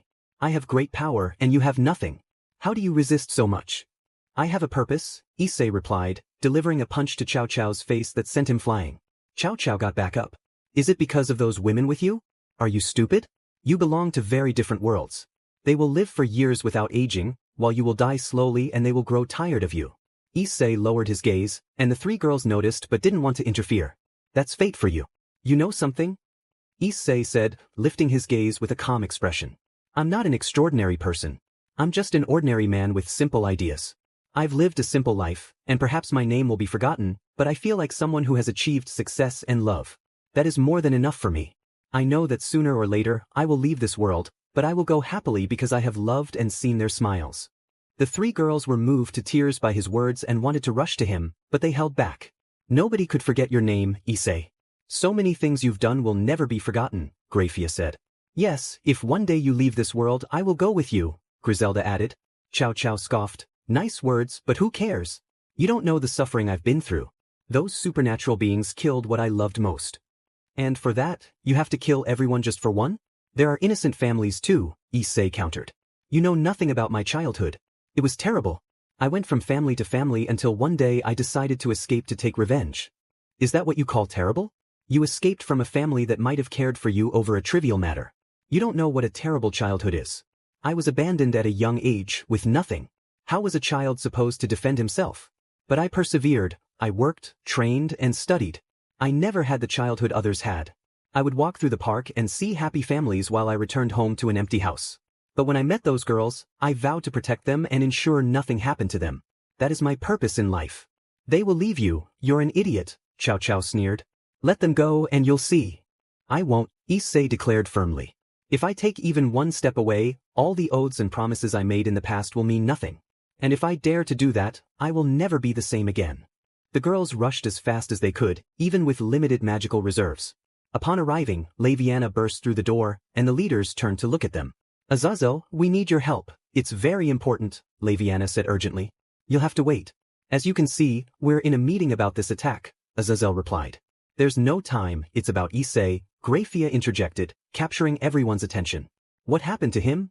Yasaka asked, concerned. Issei was fighting Chow, and at the end of the battle, a black rift opened and absorbed him, Griselda explained. Everyone was shocked to hear this. What do we do now? Serafal asked. That's why we want Azazel to come with us to see if he can find a trace, Grafia explained. Of course, let's go right now, Azazel said, rising from his seat, joined by the other leaders who valued Issei. Minutes later, they arrived at the spot where Issei had disappeared, and Azazel began to analyze the area. At that moment, the other girls arrived, including those who had been resting in the human world, as Griselda had informed them. Tell me this isn't true, Kuroka said. I wish it were, but it is true. Right now, Azazel is searching for any trace, Laviana replied. Minutes passed, and Azazel spoke up. There are still faint traces of what took Issei. But what does that mean? Penemu asked. It will be difficult to find him. I'm not sure how to proceed, Azazel admitted. Penemu approached Azazel and grabbed him by the collar. You have to find him. No matter what, you must do it. I'll do my best, but it will take time, Azazel responded. Penemu was about to reply when Gabriel took her hand. The good thing is we still have hope that he is okay, so let's wait. All right, Penemu conceded. I hope he is safe wherever that boy is, Odin said. Slowly, everyone began to leave, leaving only the girls behind. Someone was about to speak when a dimensional rift opened, and a dark-haired figure emerged. Ophis-sama, Leifri exclaimed. Is something happening for all of you to be gathered here? Ophis asked. Griselda provided a brief explanation. I see. But you know how he is, Ophis said. From what I understand, you were attacked by Chow, Laviana remarked. I sent half of my power to another dimension, and when he destroyed my body with the blood of Samuel, I managed to release a small serpent to seek the rest of my power and merge with it, Ophis explained. I'm glad you're okay, Leifri said. And what will we do now that Issei is gone? Amaterasu asked. We need to find a way to distract ourselves, Alicia suggested. As they departed, Athena suggested they complete some missions, while Yukine proposed training. They all nodded in agreement, sharing the same thought. They hoped everything would be all right. Meanwhile, Issei, just before entering the portal, closed his eyes. When he opened them, he found himself in a space filled with shades of black and red. Where am I, or rather what is happening to me, he wondered aloud, letting out a sigh as he floated aimlessly, unsure of what to do next. Maybe I'll be trapped here forever. But I promised the others I would return.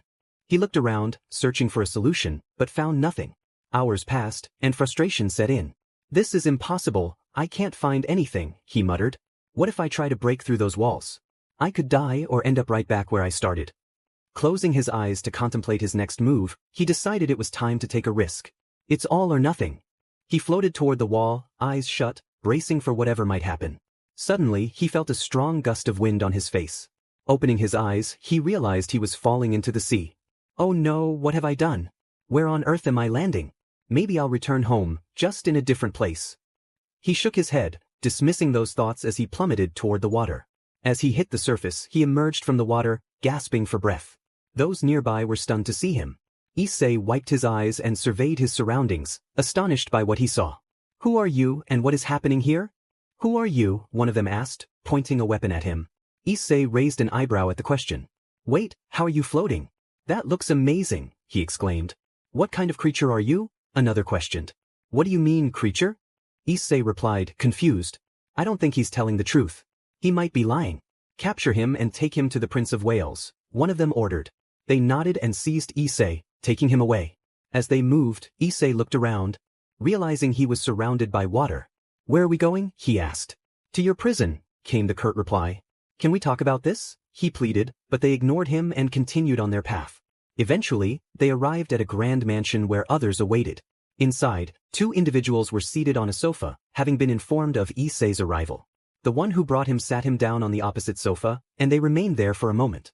So, where are we? Issei asked. In our operations center. And who are you? One of them inquired. My name is Issei. Nice to meet you, he replied. You seem remarkably calm given your situation, the other noted. Well, if I panic things will only get worse, right? Issei responded. You're clever, but your voice is quite rough and your face is unusual. You're a strange one, they remarked. Excuse me, but I'm a man, not a girl, Issei clarified. Eh, what? They asked, puzzled. A man, he repeated. We don't know what that is. But setting that aside, how did you end up here? One asked. Go ahead and ask, Issei said. What happened to you? You have a scar on your eye and look injured, they pressed. I've been in some fights. I spent several days battling and this is the result, he explained. I see. Where are you from, and what were you doing there? They continued. I'm not sure you'll believe what I say, Issei warned. Try us, they encouraged. I was fighting someone when a portal pulled me in, and then I ended up here, he recounted. You're right, that's hard to believe. But looking at your face, I might believe a little, they admitted.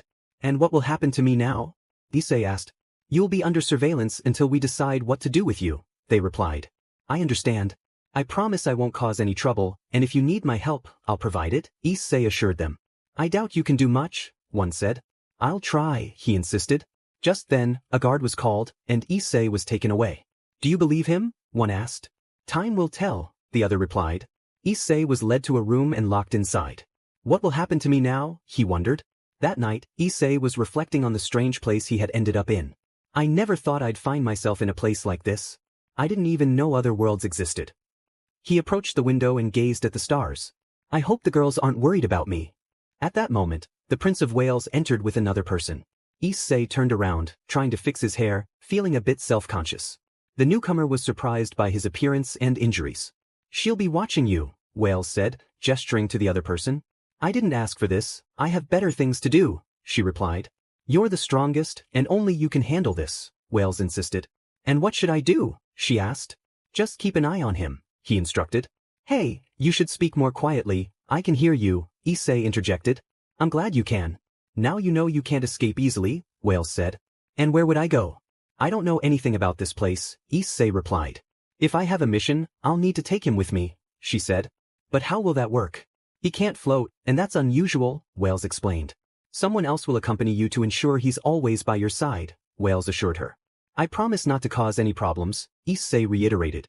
Before anything, could you get me some clothes? As you can see, these barely fit, he requested. That might be difficult since we don't have clothes for you. But I'll have some made similar to what you have, Wales promised. Thank you very much, Issei replied, grateful. Wales nodded and left the room, leaving Issei with the two others. Well, I guess I'm under your care now. By the way, I'm Issei. Nice to meet you, he said. I'm Enterprise, a carrier, she introduced herself. I see. Can I ask you a favor? Issei inquired. What is it, she asked.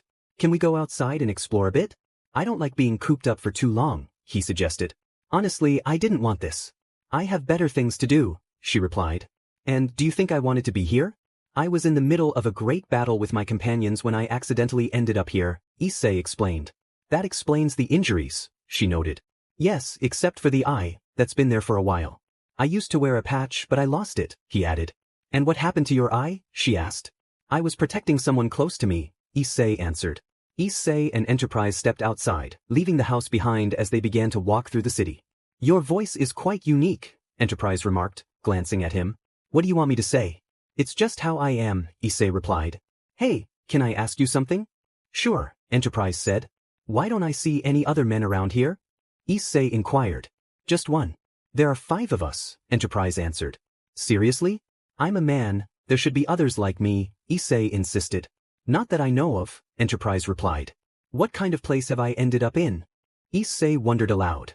Right now, what matters most is defending ourselves from the other nations that are attacking us, Enterprise stated. Like those 2 Kitsune girls from earlier? Issei asked. Yes, they're strong and on Sakura's side, Enterprise confirmed. As they reached a hill, they paused to gaze at the ocean. I know we've just met, but I can see sadness and worry in your eyes, Issei observed. I don't know what you're talking about, Enterprise replied, though her expression betrayed her. You do know, and you know why I can tell. I used to have that same look. It's frustrating, isn't it? Issei said. Very few know about my life. Why would I tell you? Enterprise countered. You have a point. Maybe another time, Issei conceded. It's getting late, we should head back. He turned to walk away. You're quite unusual, Enterprise murmured as she followed him. The next day, they were at the coast when they received a distress signal. This is bad, it's her, Enterprise said, her expression turning serious. Who? Issei asked. My younger sister is in danger. I have to go, Enterprise replied urgently. But I heard your ship isn't ready for battle, Issei reminded her. That doesn't matter, I'm going, she insisted. Just then, 3 more people arrived. Where do you think you're going, Enterprise? You know you're not ready to fight, one of them said. It doesn't matter, she replied, heading toward the sea. Shouldn't we go too? Issei asked. I know your situation, I'll take you, one of the newcomers offered. Thanks, Issei said as they left, while the other 2 girls kept pace with Enterprise, moving faster. Thanks again. I'm Issei, he introduced himself. No problem, I'm Cleveland, she replied. I can tell you care about her, Issei noted. Even if she seems serious, she's a good person who looks out for her comrades, Cleveland explained. I noticed that recently, Issei admitted. I heard something about you, but it's hard to believe, Cleveland said. I'm in the same boat. Seeing people use ships as armor is incredible, Issei remarked. Not like that in your world? Cleveland asked. We have ships, but they're ordinary. Everyone has their own abilities, Issei explained. That's interesting. And I see you still don't have proper clothes, Cleveland pointed out. There's nothing that fits me, but they said they'd make something, Issei replied. That's great. Minutes passed as they reached their destination, and Issei was taken aback by the chaos of the battle. He watched as Enterprise summoned her own aircraft to join the fight. I know it's a bad time to say this, but this is amazing, Issei said, observing the scene. The girls gathered around as Enterprise fought valiantly. You arrived just in time, one of them said. It was Enterprise, she wanted to get here quickly, Cleveland explained. And who are you? Issei asked. I'm Hornet, she replied, extending her hand, which Issei shook. They continued to watch the battle, noticing the numerous enemies surrounding them. She won't last much longer, Issei said, concern creeping into his voice. She's badly injured, if she keeps this up, Cleveland trailed off. As Issei watched, he noticed Enterprise's weapon beginning to break. He took a few steps back, and the girls were confused until they saw him sprinting forward with surprising speed. Your legend ends here, an enemy declared, poised to strike Enterprise with a katana. But Issei intervened, delivering a powerful kick that sent the attacker flying. Afterward, Issei fell to the ground, exhausted, while Enterprise, also weary, struggled to stay upright. Enterprise, hang in there. The others will be here soon, Issei encouraged her. Why are you helping me? She asked, bewildered. You have a family to protect, he replied with a reassuring smile. Enterprise opened her mouth to respond, but just then, reinforcements arrived, including Queen Elizabeth and her attendants. The enemies retreated upon seeing them. Hey, that was dangerous, Cleveland said, rushing over. I had to do something, Issei replied. Still, that was impressive. You're really fast, and that kick sent her flying, Hornet added. They all left the battlefield to assist the wounded. Upon returning, they took Enterprise to her room to rest and Issei to his, as he wasn't yet free to leave. The next day, Enterprise awoke to someone opening her curtains to let in the light. Good morning, a voice greeted her. Who are you, and what are you doing here? Enterprise asked, squinting against the brightness. I'm Belfast, a light cruiser. It's a pleasure to meet you, the newcomer said. What do you want? Enterprise inquired. Nothing much, I was just ordered to take care of you, Belfast replied. What happened? I don't remember much, Enterprise said, trying to piece together the events. Someone came to help you. She was a girl with black hair and a distinctive mark on her eye, Belfast explained. Are you talking about Issei? What did he do? Enterprise asked, her curiosity piqued. I saw him kick your opponent and then you collapsed, Belfast recounted. Enterprise tried to remember but could only recall Issei's smile, which felt strange to her. She quickly pushed the thought aside and left her room, heading toward the exit without a second glance. As she walked through the streets, munching on an energy bar, she headed to check on Issei, as she had been ordered to keep an eye on him. Upon entering his room without knocking, she found him doing sit-ups and was surprised by how developed his physique was, marked with several scars. Noticing her presence, Issei sat up. Hey, Enterprise. Shouldn't you be resting? I'm fine, this is common during wartime, she replied. I understand, Issei said. I thought you'd say something different, like the others, Enterprise remarked. Well, I've ended up in worse shape after a war, so I can relate, Issei replied. I see, Enterprise said, her stomach growling slightly, causing her to smile. Let's go, I'll take you to the dining hall, she offered. Sounds great, Issei agreed, and they left the room together. Upon arriving at the dining hall, they found several people already there. After getting their food, they sat down at a table. Now that I think about it, how did you end up where I was? You were a bit separated from the group, Issei asked. I ran, Enterprise replied. Issei took a moment to gather his strength and then kicked his opponent while they waited for reinforcements. Don't you fear death? Enterprise asked. Eventually, we all die. If I must die, I'd rather do it protecting others, Issei replied. I see, Enterprise said. Still, don't do anything reckless right now. You can't go into battle, your ship is too damaged, Issei warned. I know, she acknowledged.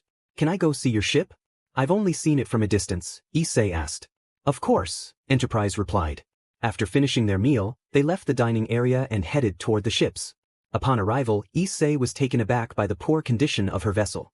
Wow, it's in worse shape than I thought, he remarked. I have to fight to end this war, Enterprise stated. I can tell, Issei said. Just then, 3 people approached them. Hello, Hornet. How are you? Issei greeted. Hornet, what are you doing here, or what are you doing with my sister? Hornet asked. Well, she has to keep an eye on me, so I can't do much, Issei replied. I see. Let me introduce you. This is Hammond, a member of my team, Hornet said. Hello, Hammond greeted. And this is Vestal, a repair ship, Hornet added. Nice to meet you, Vestal said. Vestal then approached Enterprise and gave her a stern look. I told you to be more careful. One day, this won't have a solution and you know it, Vestal warned. My duty is to fight, Enterprise replied, brushing off the concern as she walked away, leaving Issei with no choice but to follow her. You know, you should be a bit kinder, Issei suggested. I just say things as they are. We are in times of war, she retorted. They arrived at a stronghold and took a seat. There are moments when you shouldn't think about war, but rather about other things, like spending time with family. I can see how much your sister worries about you, just as you worry about her, Issei said. You don't understand the weight I carry. I must protect my family and the people here, Enterprise replied. Maybe I understand a little. Where I come from, I got involved in a fight that wasn't mine, but if I do nothing, many people, including my friends, will get hurt. I might know a bit about how you feel, even if I don't have a family to protect, Issei admitted. Something happened to them? Enterprise asked. They just abandoned me, Issei said. Enterprise was about to respond when they heard footsteps and stood up. Can I help you? Enterprise asked. Unicorn wishes to speak with you, Belfast said. Enterprise was about to decline, but she noticed Unicorn peeking from behind Belfast. You have no choice, Issei chuckled. Neither do you, since you're coming with me, Enterprise replied. Well, I already knew that, Issei said.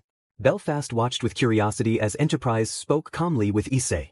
The 4 of them then arrived at a beach where the other girls were playing. It's important to relax. Why not join them? Belfast suggested.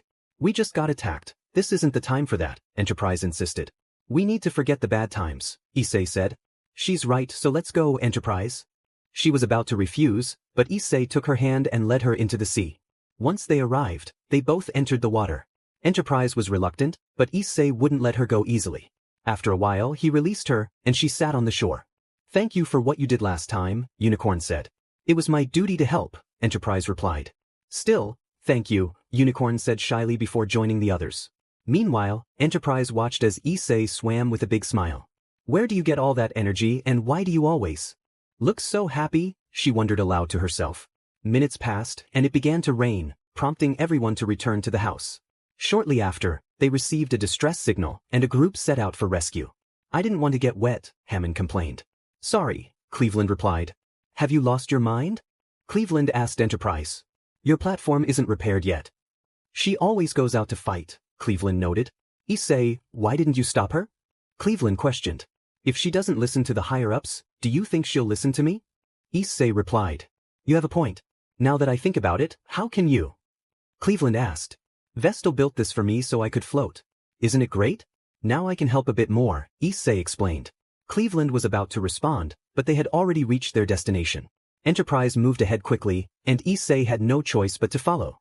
They arrived at a ship where two girls were, one of whom was injured. "Don't worry, my companions will be here soon," Enterprise assured them. She jumped into the sea as there was a functioning ship nearby.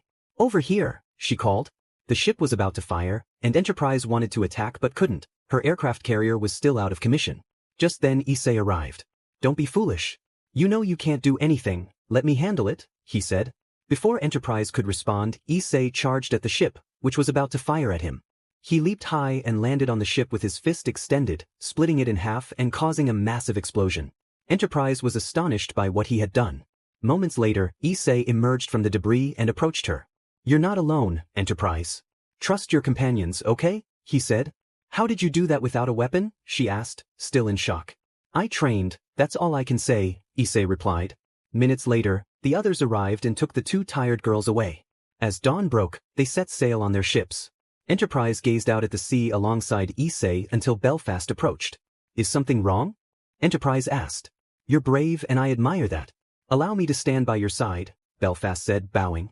"I want to see how far you can go," she added.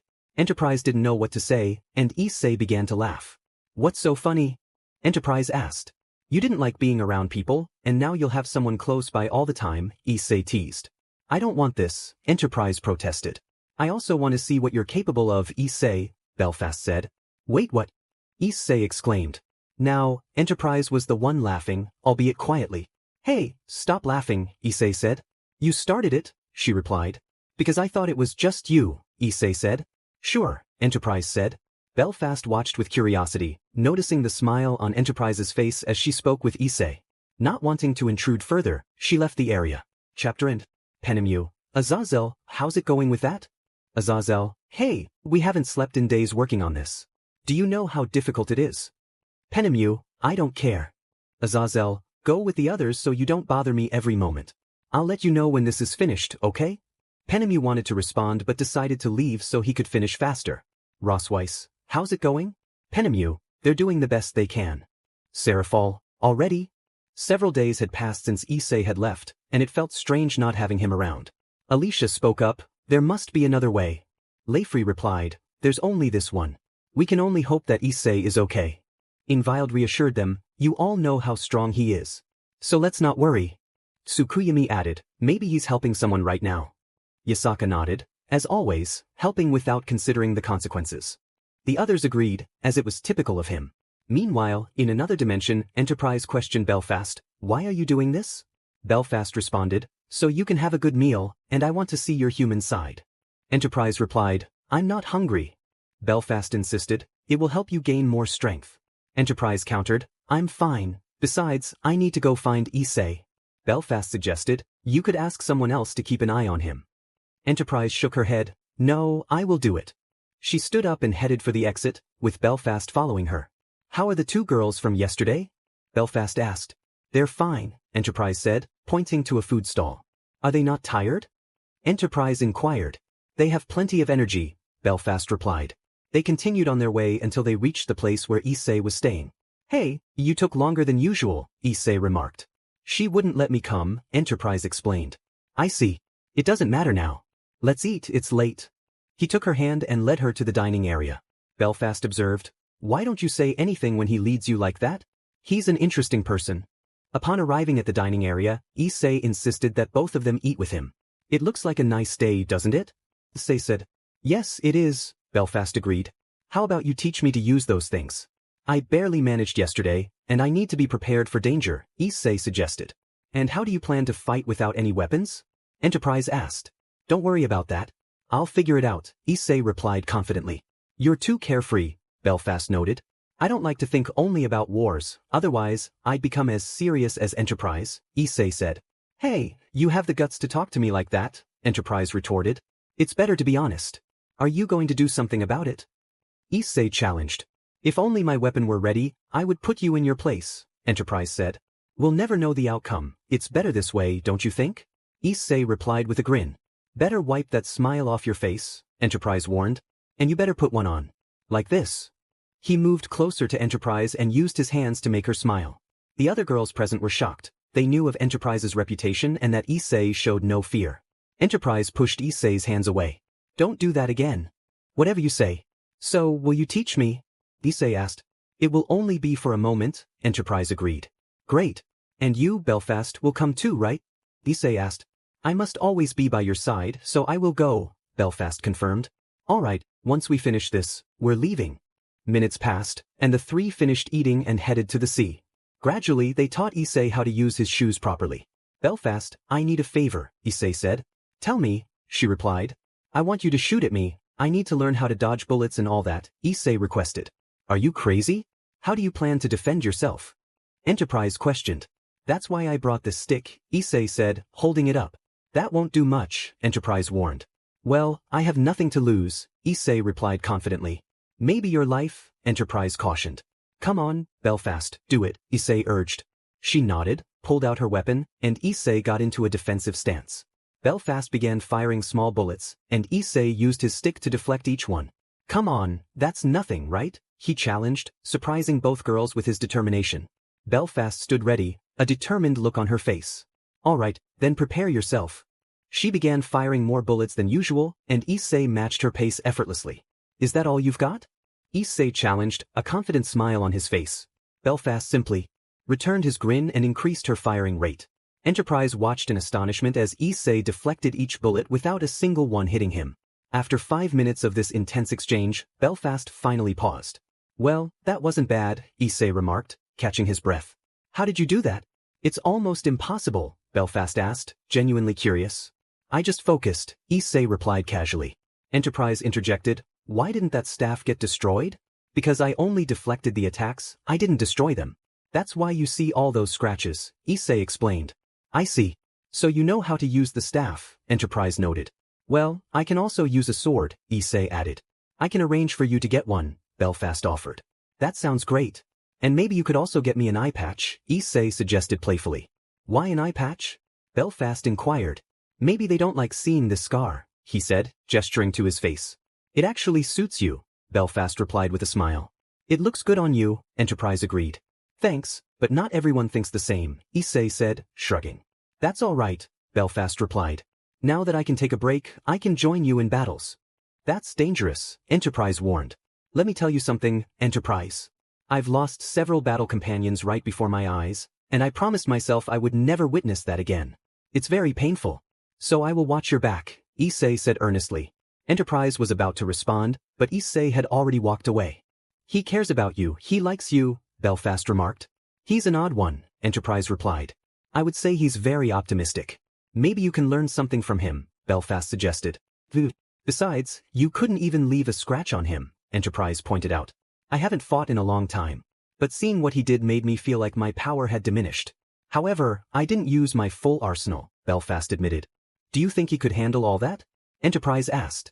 Time will tell. We should get going, Belfast replied, ready to move forward. Issei couldn't wander around alone. Enterprise nodded and they left the place to follow him. Hours passed, and several were called to action. Whales, it's an emergency. Some of our team have infiltrated Sakura's territory and need our help. We need to go find them, Whales announced. When do we leave? Cleveland asked. The sooner, the better. So prepare yourselves, Whales replied. I'm ready, Enterprise stated. Be thankful they managed to repair your ship a bit, Hornet added. I'm ready too. Let's go, Issei insisted. You can stay here, Wales suggested. No, I'm going as well, Issei replied firmly. Belfast approached Issei, handing him a katana. This is what I managed to get in a short time. It's not very durable, but it's something. I'll take care of it. Thank you, Issei said gratefully. All right, let's move out, Wales commanded. Everyone nodded and set out to sea, boarding their ships. After a few hours of travel, they were nearing their destination, but a thick fog had settled in. Issei, why are you joining us here? Enterprise asked. In the midst of the battle, Enterprise turned to Issei, her expression serious. You are human, you should be with the others. We were created to fight. Issei shook his head, determination in his eyes. It doesn't matter if I'm just one person. What matters is that I can still fight. Besides, you're not just a weapon. You can eat, sleep, and even laugh, even if it's only sometimes, things that weapons cannot do. Enterprise's gaze softened slightly. Here, you will only find danger. Issei smiled at her, a hint of warmth in his voice. Are you worried about me? Enterprise quickly averted her gaze. I just don't want. The battle had begun, with the sounds of gunfire echoing from both sides. Issei was searching for the people he needed to rescue, but so far, he had found nothing. The chaos made it difficult to navigate, and the fog didn't help either. Just as he was about to change direction, he heard gunfire nearby and decided to rush to help.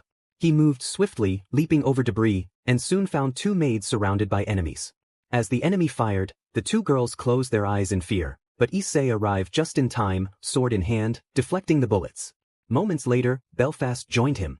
You made it just in time, Belfast said, slightly out of breath. I got lost, Issei replied. Looks like you brought company, Belfast, a voice interrupted. Issei turned to see Prince Yukine, a formidable opponent. Who is she? Issei asked, eyeing Prince warily. An extremely strong enemy, Belfast explained. She's a heavy cruiser. Prince smirked. You brought someone who won't help you, and now you're surrounded. I have a plan, Issei said, determination in his voice.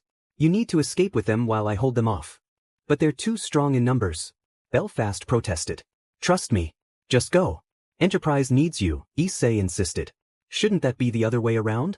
Belfast countered, but Issei shook his head. Go. Fine.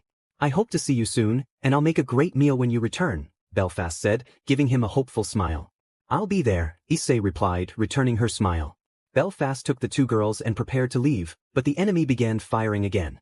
Issei stepped in front of them, deflecting the bullets with his sword. Now, he shouted, and Belfast leaped away with the injured girls. You have courage to sacrifice yourself, Prince remarked. Maybe, but I'm not ready to die, Issei replied, sheathing his katana and sprinting away, surprising the enemies around him. In an instant he was in front of one girl, delivering a powerful kick that sent her crashing into a building. Kill him, Prince ordered, and the girls opened fire. Issei drew his katana, deflecting the bullets as he ran, incapacitating enemies with swift strikes. You can't do anything right. Prince yelled in frustration, firing again. When she launched a missile, Issei stood still, slicing it in half just before it reached him, the two halves exploding harmlessly behind him. Who are you?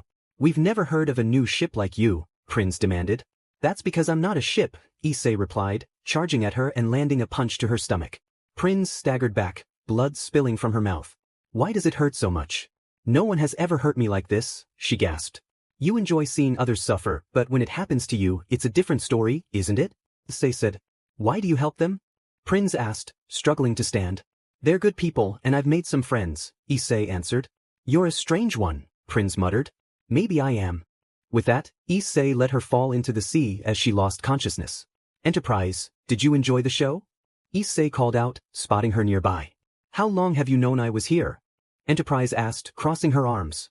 Since I saw Belfast. She's never alone, Issei replied. I see.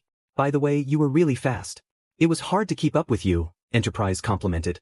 How about you come down and join the others? Issei suggested. You act like you're the leader, she teased. Maybe I am, he laughed. Enterprise descended from her perch, standing close to Issei. Just as she opened her mouth to speak, Issei snatched her hat and ran off. Hey, give that back, she shouted, chasing after him. If you catch me, maybe I'll give it to you, Issei called over his shoulder. You'll see, she replied, determination in her voice. By the end of the day, everyone returned safely, the mission a success. The next morning, Enterprise awoke to Belfast's cheerful greeting. Good morning, Enterprise. Good morning, she replied, stretching. Breakfast is ready. Hurry, or Issei will eat it all, Belfast warned. He's already here, Enterprise said, and they both hurried downstairs to find Issei enjoying a cup of coffee. You sleep a lot, he teased. Don't you ever sleep? She shot back. I got used to sleeping little when I was young, Issei explained, standing to show off his outfit, a white shirt with a black jacket and breathes. Wait, that outfit is? Enterprise's eyes widened in surprise. That's right. We're matching. Isn't it great? Issei grinned, adjusting the hat he had taken. I don't like that we're dressed the same, she protested. Well, you'll have to get used to it, he replied with a playful shrug. I'll try, she said, rolling her eyes. Now we're war buddies, so I'll be looking out for you, just like you will for Belfast, Issei declared. I feel the same way, Belfast added. Just don't be a nuisance, Enterprise warned. Whatever you say, Issei replied, and then turned to Belfast. By the way, your cooking was excellent. I promised a good meal, Belfast said proudly. And it definitely was. So, what are we doing now? Issei asked. Just then, Hornet approached their table. Good morning, ladies. Good morning, they all replied. I think I'll have to get used to this, Issei said, smiling at Hornet. Hey, nice outfit, Hornet remarked, eyeing Issei. Isn't it cool? You should have seen the joy on Enterprise's face, Issei said. That's a lie. Enterprise protested. It would be strange to see you smile, Hornet added. Don't believe me? Check this out, Issei said, pulling out a photo of Enterprise smiling. Hornet took the photo, her eyes widening in surprise. But Enterprise quickly snatched it back and tore it in half. How did you get this? She demanded. I'm a magician. I never reveal my secrets, Issei replied with a wink. Hornet leaned closer to Issei. Do you have more? Of course. How many do you want? He asked. Awesome. Give me 4, Hornet said eagerly. You won't escape this time, Issei, Enterprise declared, standing up and trying to reach him, but he dashed out of the room.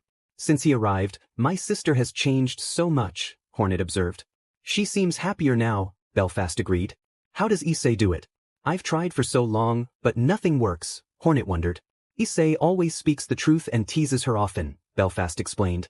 I'm surprised he got a hat just like hers, Hornet noted. Actually, the hat is hers, Belfast replied. How is that possible? He hasn't even given me one. Hornet exclaimed.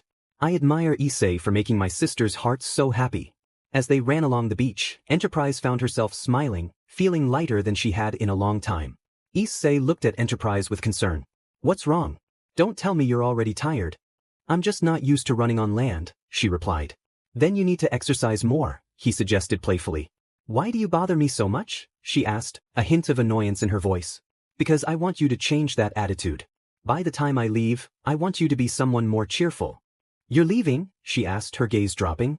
You know I don't belong here. There are people waiting for me, and I have my own war to finish, Issei explained. When will you leave? She asked quietly. I don't know. Maybe today, tomorrow, next week, or even years from now. Who knows? He stepped closer and put his hand around her neck. So let's have some fun. Enterprise nodded, and they began to walk together. In her thoughts, she wished that day would never come when he would leave. Her life wouldn't be the same without him to tease.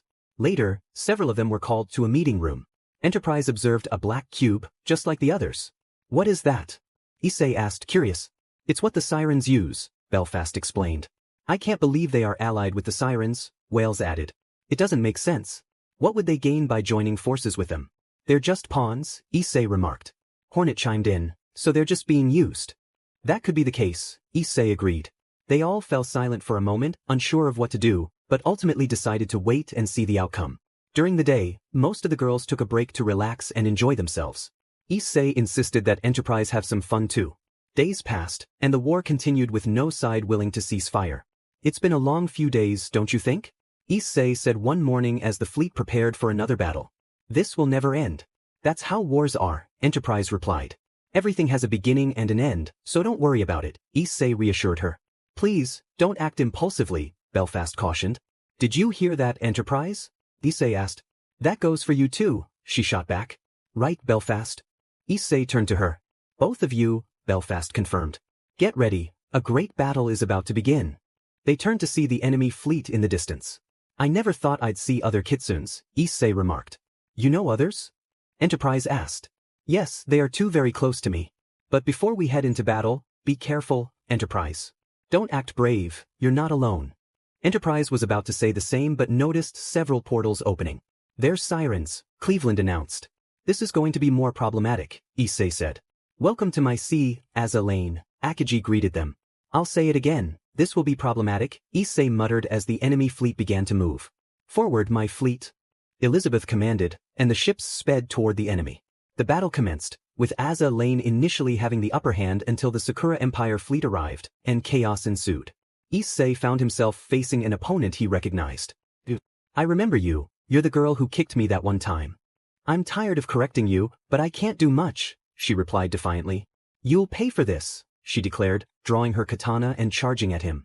Issei matched her move, and they clashed swords. You're not bad, but you won't win, she taunted, beginning to fire at him. Issei skillfully deflected the bullets, closing the distance between them.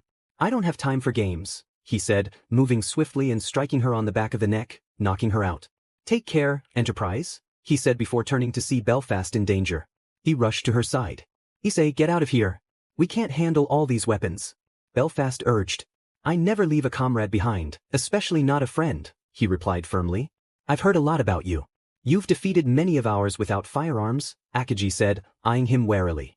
You've joined the wrong side, Issei retorted. Winning is everything, but this is where you stop, she said, opening fire. Belfast dodged the bullets while Issei used his katana to deflect the attacks.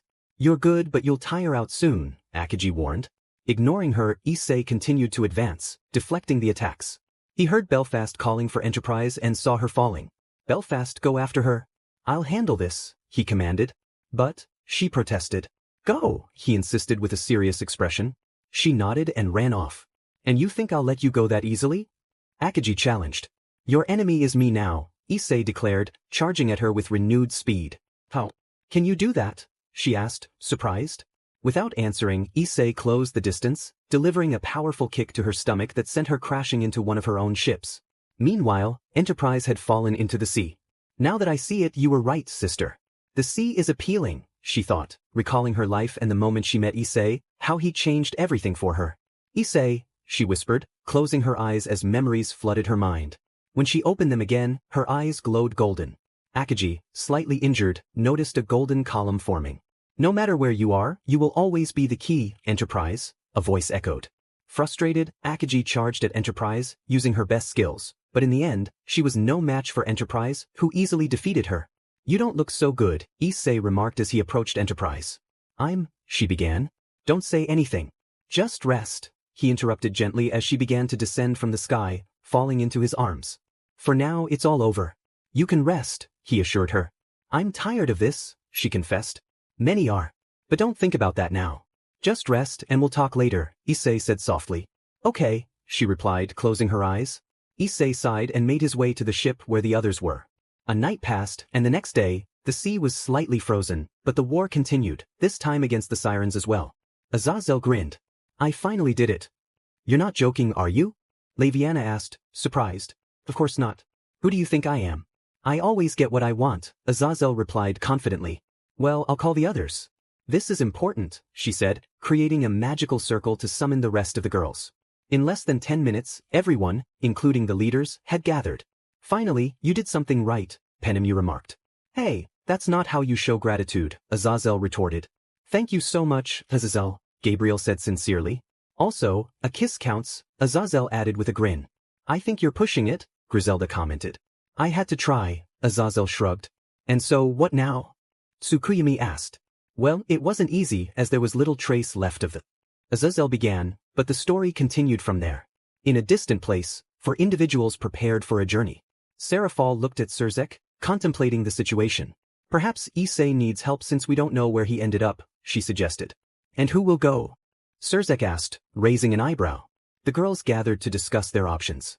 After a brief deliberation, they made their decision. Odin, who will accompany us? Serafal inquired. Yasaka, Amaterasu, Gabriel, and you, Odin replied. Sounds good, Azazel chimed in. Just remember, you'll need to wait about 5 days to return, as the machine will need to recharge. Understood, Gabriel said, nodding. With that, Azazel activated the teleportation machine, sending the girls to the last location where Issei had been. When they arrived, they found themselves on a hill overlooking the sea. What a appealing place, Amaterasu remarked. Yes, but where are we? Serafal wondered. For now, we need to investigate and find out where we are and look for him, Yasaka suggested. The others nodded in agreement, and they began to walk. Minutes later, they reached a city and noticed something unusual. There were only girls around. Is it just me, or are there only girls here? Amaterasu asked. I was going to say the same, Yasaka replied. As they continued, a girl approached them. You're not from around here, are you? She asked. Not really. We came from quite far away looking for someone, Seraphol admitted. And who might that be? The girl inquired. I'm not sure if you know him. His name is Issei, Seraphol explained. Upon hearing the name, the girl's expression changed, and the 4 girls noticed. By your reaction, I can tell you do know him, Gabriel said. Yes, he's a friend of mine. He helped us not long ago. Sorry for my manners, I'm Cleveland, the girl introduced herself. Nice to meet you, Cleveland. I'm Seraphol, and these are Yasaka, Amaterasu, and Gabriel. Seraphol introduced her friends. Where is he? Yasaka asked urgently. Well, he disappeared a week ago.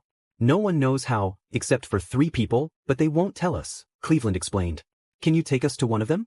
We want to know. We've been searching for him for a long time, Yasaka pleaded. Sure, but she hasn't wanted to see anyone and hasn't left her room, and the other 2 are tight-lipped, Cleveland said. I hope she tells us something, Gabriel added. Cleveland nodded, and the 5 of them walked toward Enterprise's room. Upon arrival, Cleveland left them at the door and went off to attend to something else. Seraphol approached the door and knocked. I said no one disturb me, came a voice from inside. Sorry, but we want to know what happened to Issei, Seraphol called back. Nothing, Enterprise replied curtly. We know him, we come from the same place, Seraphol insisted. After a few moments of silence, they heard footsteps and the door opened. The girls saw tearful eyes and dark circles under Enterprise's eyes. Come in, she said, stepping aside. They entered the messy room filled with energy bars. You're not lying, are you? Enterprise asked. We have no reason to, Yasaka replied. Now, tell us what happened. We were on the hill talking when suddenly a black portal appeared, and he went in, saying it was time to go home, Enterprise explained. That's the same thing Griselda and Graphia said, Gabriel noted. Maybe he thought that would take him back home, Amaterasu suggested. But it didn't, Yasaka said. That means he went somewhere else, and we arrived too late. And what will you do now? Enterprise asked. We'll have to wait a few days to return to our world and then go look for him again, Seraphol stated. I see, Enterprise replied. Tell me, how was Issei?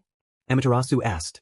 He was very energetic, sincere, and a jokester, always helping without asking for anything in return, Enterprise reminisced, pulling out a photo to show them. The girls looked at the picture of Issei smiling alongside Enterprise, both dressed similarly. He's always been like that. Never asking for anything, Gabriel said. I can go to his world and search for Issei, Enterprise offered. Why would you do that? You have family here, Amaterasu pointed out. Issei is someone very special, and since he's been gone, everything has felt strange, Enterprise replied. Are you sure? This is your life, Seraphol reminded her. It doesn't matter. Besides, everything is over now. Issei helped us end the war, and it wasn't easy, Enterprise said resolutely. If that's the case, then we can't do anything but wait until we return, Gabriel concluded. All right, I'll prepare, Enterprise said. But first, take a shower and change, you look terrible, Seraphol advised. Enterprise nodded and went to the bathroom. A few minutes later, she emerged in cleaner clothes. Now we just wait until we can return. In the meantime, why don't you show us around? Seraphol suggested. Sure, but since you come from the same place as Issei, you won't be able to go into the sea, Enterprise warned. What do you mean? Gabriel asked. Better not to say. Can we see your memories, just the essentials? Yasaka requested. All right, Enterprise agreed. Seraphol approached her, and a small white orb formed, projecting a hologram of Enterprise's memories. Enterprise was surprised by what she saw and, for girls were astonished to see only girls around. The other men from our dimension would be happy here, especially Azazel, Odin and Hero, Seraphol remarked. I can't deny it, you're right. Good thing they're not here, Yasaka added. I see Issei didn't pay much attention to it, but he always corrected them when they called him she, Amaterasu laughed. That was to be expected, Enterprise chuckled. This is amazing, Yasaka said. Plus, there's a place for yokai too, Seraphol noted. There are many places to see. These days will be exciting, Gabriel said. Where do you want to go? Yasaka asked. How about that Sakura Empire? I'm curious, Seraphol suggested. Sounds like a plan. Let's go, Yasaka agreed. As they left the room, they encountered Belfast in the hallway. Finally decided to come out, Belfast remarked. I have things to do, Enterprise replied. And who are you all? Belfast asked, looking at the girls. Someone searching for Issei, but we arrived too late, Gabriel explained. Is that why you came out? Belfast asked Enterprise. Yes, she confirmed. And what will you do now? Belfast inquired. We're going to explore a bit while we wait to return, Yasaka answered. Seeing that you came out, you decided to go with them, didn't you? Belfast asked Enterprise. Yes, she replied. I see. Then you know my answer. I'll always be by your side in Issei's. It's very strange that he's not here, Belfast said. Well, let's talk on the way as we go for a stroll, Serafal suggested. Let's go, Belfast agreed. They left the building and headed to Enterprise's ship, making their way to the Sakura Empire to see the surroundings and wait to return to search for Issei once more. As Issei entered the portal, he quickly spotted the exit. Great, this time I'll make it home, he said, shielding his eyes from the bright light as he stepped out. He found himself behind a house. Where am I? I don't recognize this place, he muttered. Hey, what are you doing here? A voice called out. Issei started, but before he could finish, the figure took an attacking stance. You won't leave here so easily, the stranger declared, charging at Issei. Issei braced himself, ready to defend. Issei found himself in an unfamiliar place, feeling a bit lost. Sorry, I ended up here by mistake. I don't want to hurt you, he said, trying to reassure the other person. Then let me go, you're hurting me, the stranger replied. Issei quickly released his grip.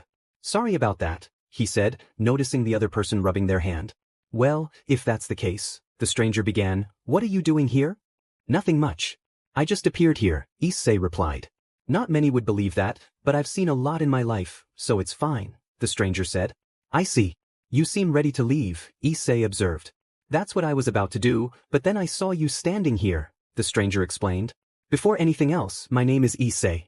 Sorry for the delay, he introduced himself. Nice to meet you, Issei. I'm Hayato Kisaragi, the stranger said, extending his hand, which Issei shook. Your outfit is quite unusual, Hayato remarked. Yeah, it's pretty cool, right? I was wearing a naval uniform, Issei chuckled. It actually is, Hayato admitted. Anyway, I have to go, I have an exam to take. An exam for what? Issei asked. To study at Little Garden. It's an academy for pilots who fight against variants, Hayato explained. What's that? Issei inquired. Did you live in a cave or something? It's a place where you can learn to fight, Hayato replied. I come from a small, quiet town, and I wanted to explore a bit, Issei explained. I see. Well, I need to study there because they might help my sister with her treatment, Hayato said. I understand. Can anyone take that exam? Issei asked. Of course. If you get a good score, the army pays for everything, Hayato answered. Sounds great. I'll go with you, Issei said enthusiastically. Wait, how do you plan to pass if you don't know anything? Hayato questioned. I'll learn the important stuff on the way, and I'll do the rest, Issei replied confidently. I wish you luck really, Hayato said. Thanks. They set off together, and along the way, Hayato explained the important details about everything that had happened. Issei had no trouble memorizing it all. When they arrived at the academy, they registered and received their numbers. We'll be in separate classrooms, Hayato noted. Yeah, thanks for everything even though you barely know me, Issei replied. No problem. By the way, where are you staying? Hayato asked. I'm not staying anywhere, I'll figure it out later, Issei said.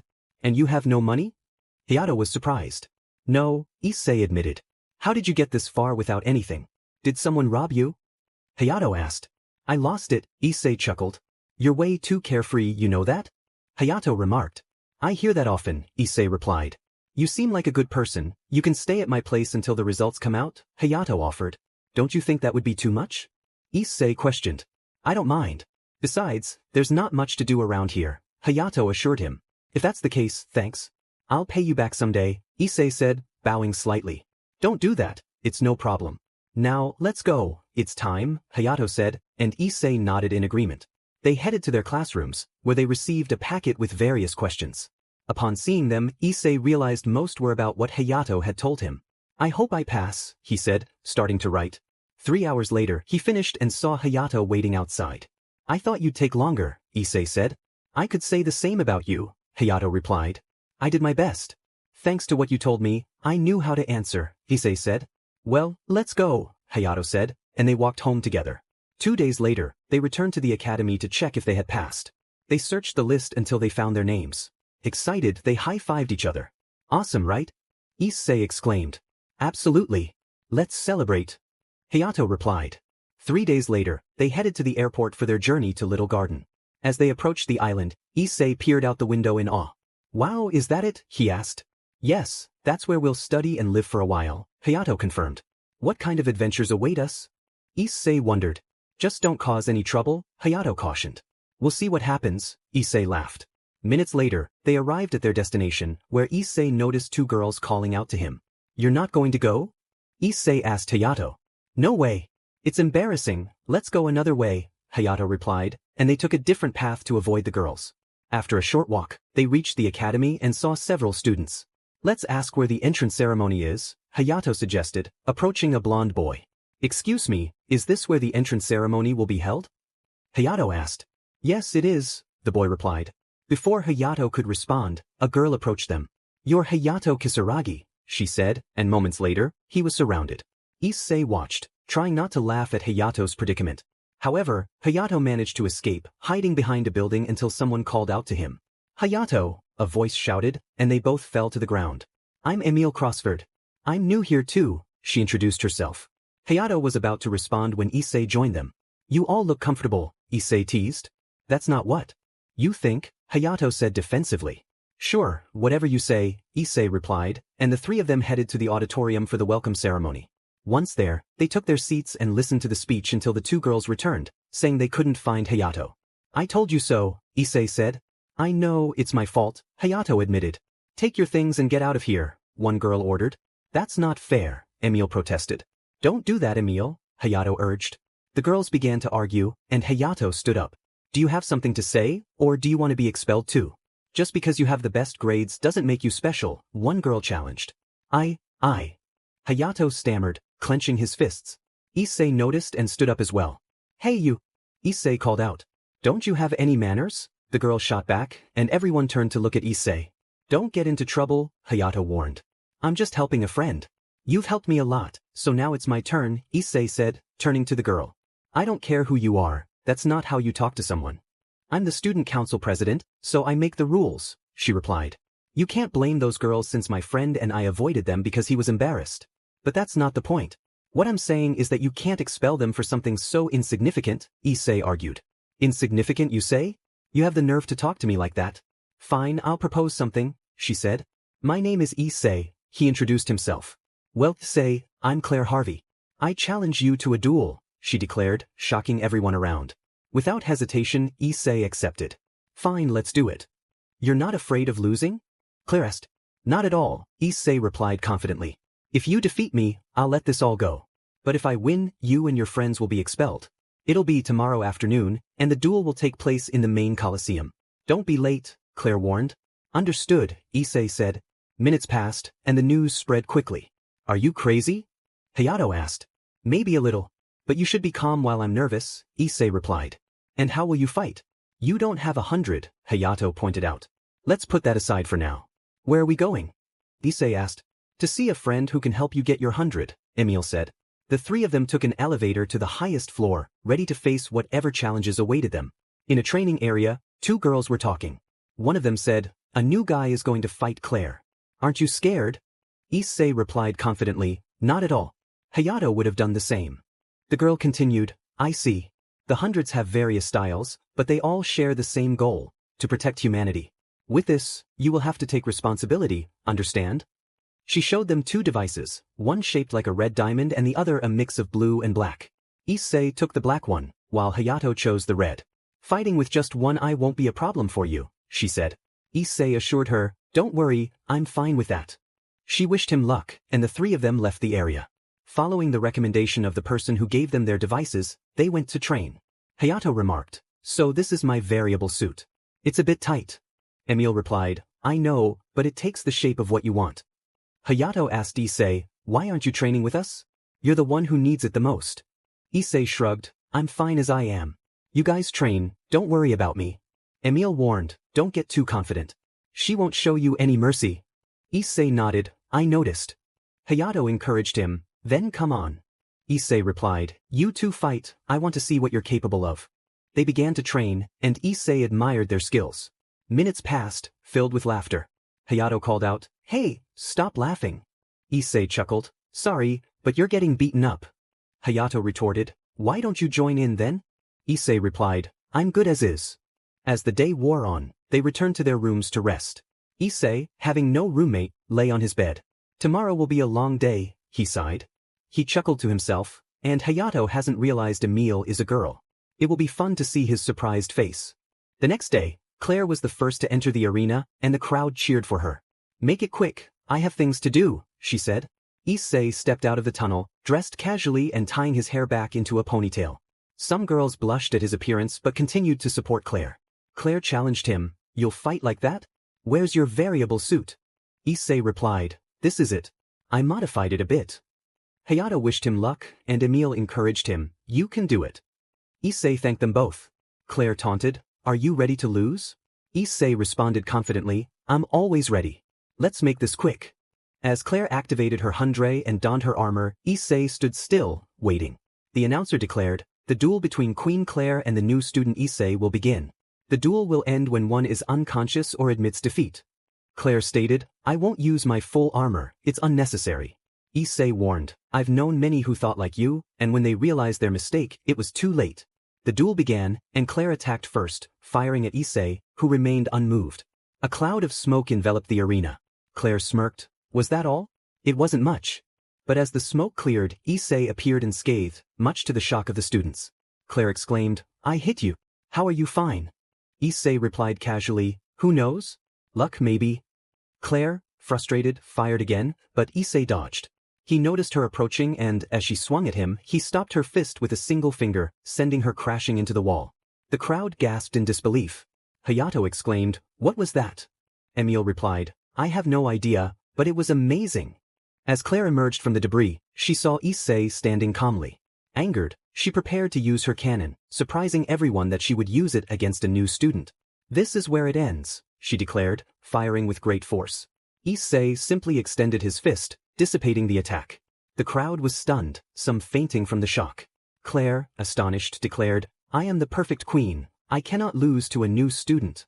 Activating her full armor, she charged at Issei. He sighed, not wanting to continue but feeling he had no choice. As Clare swung at him, he stopped her punch with 2 fingers. Surrender, he said. How can you do this? You're just a new student, and you're not using any weapons. How do you manage? Clare asked, bewildered. Issei replied, I don't like relying on things to fight. Who are you really? Clare demanded.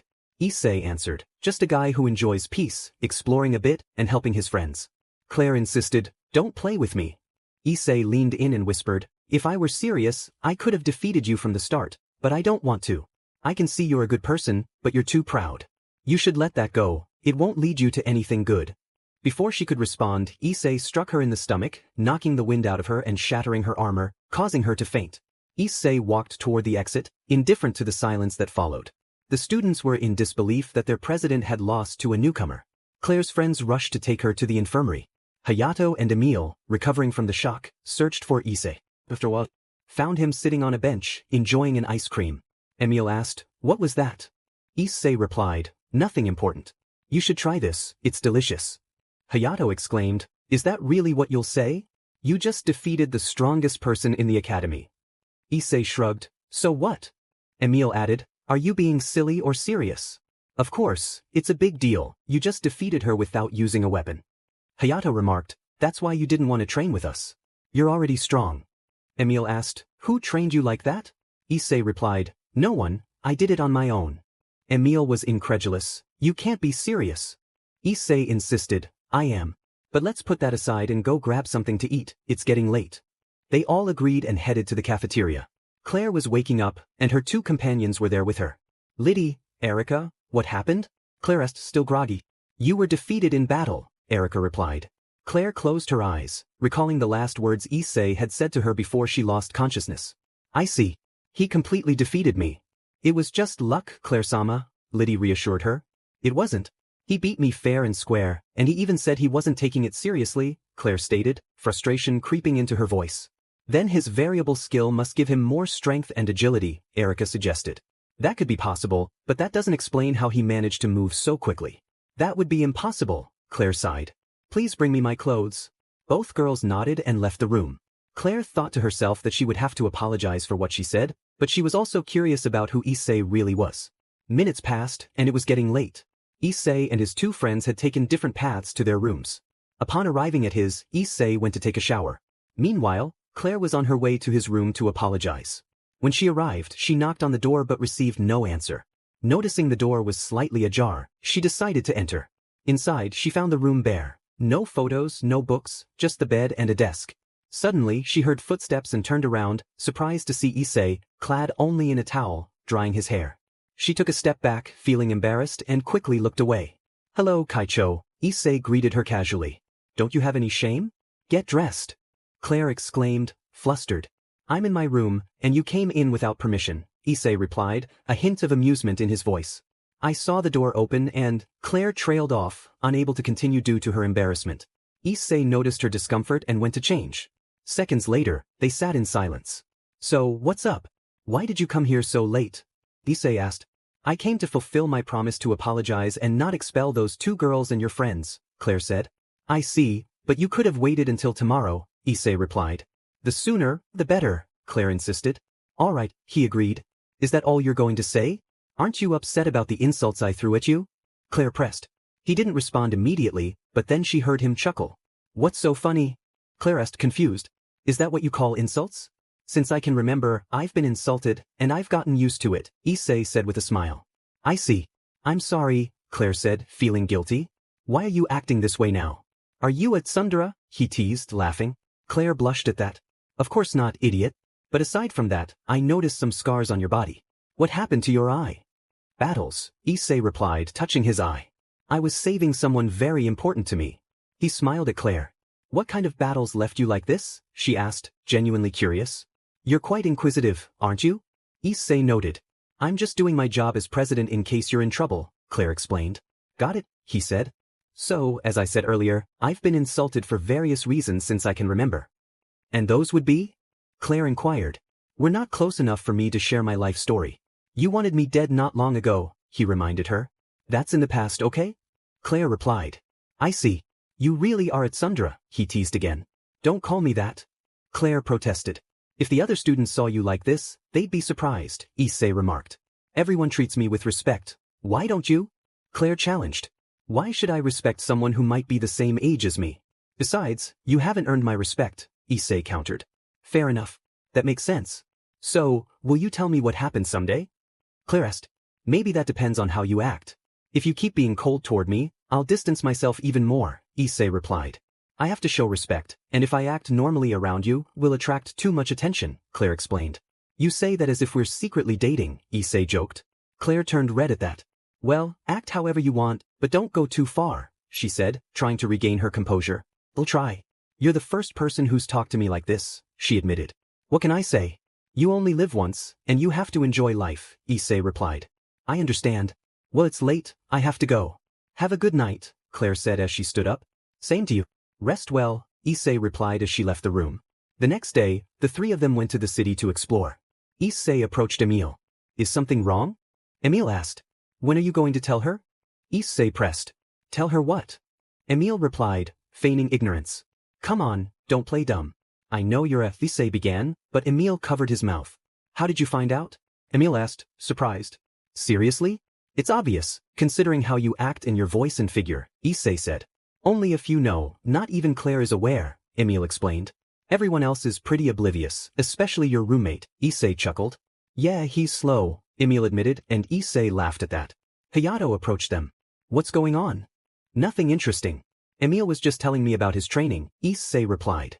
"I've got better control over my equipment, but I still have a lot to learn," Hayato said.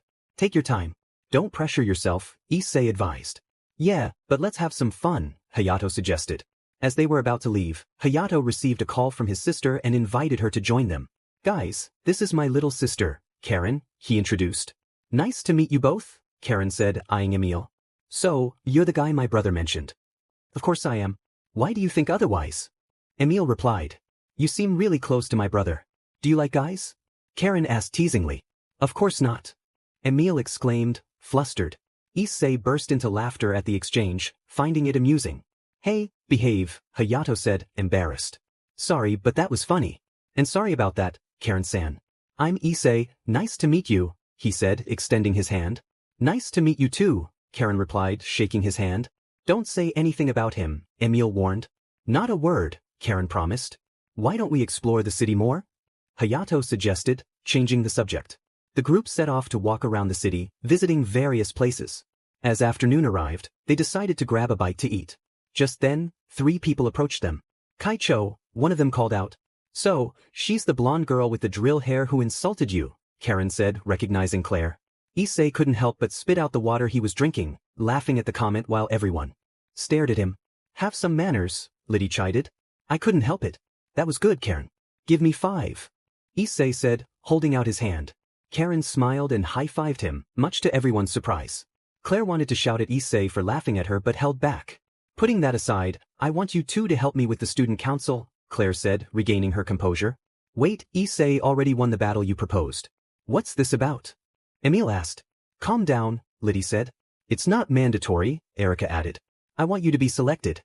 We received orders from the headquarters of Arcillon, the administrators of Little Garden. You'll be students, but also assassins who will help us protect the citizens," Clare explained. "Fights?" Hayato asked, intrigued. "Yes, against the savages, and you'll also act as bodyguards," Clare confirmed. "Due to a mission that went wrong, we don't have enough," she continued, but the story was just beginning. Hayato understood the situation but felt a sense of urgency. "I get it, but why me?" he asked. Liddy replied, "We've seen that you learn quickly and can be of help. As for the other guy, I won't say anything since Claire-sama made that decision." Hayato nodded. "I see."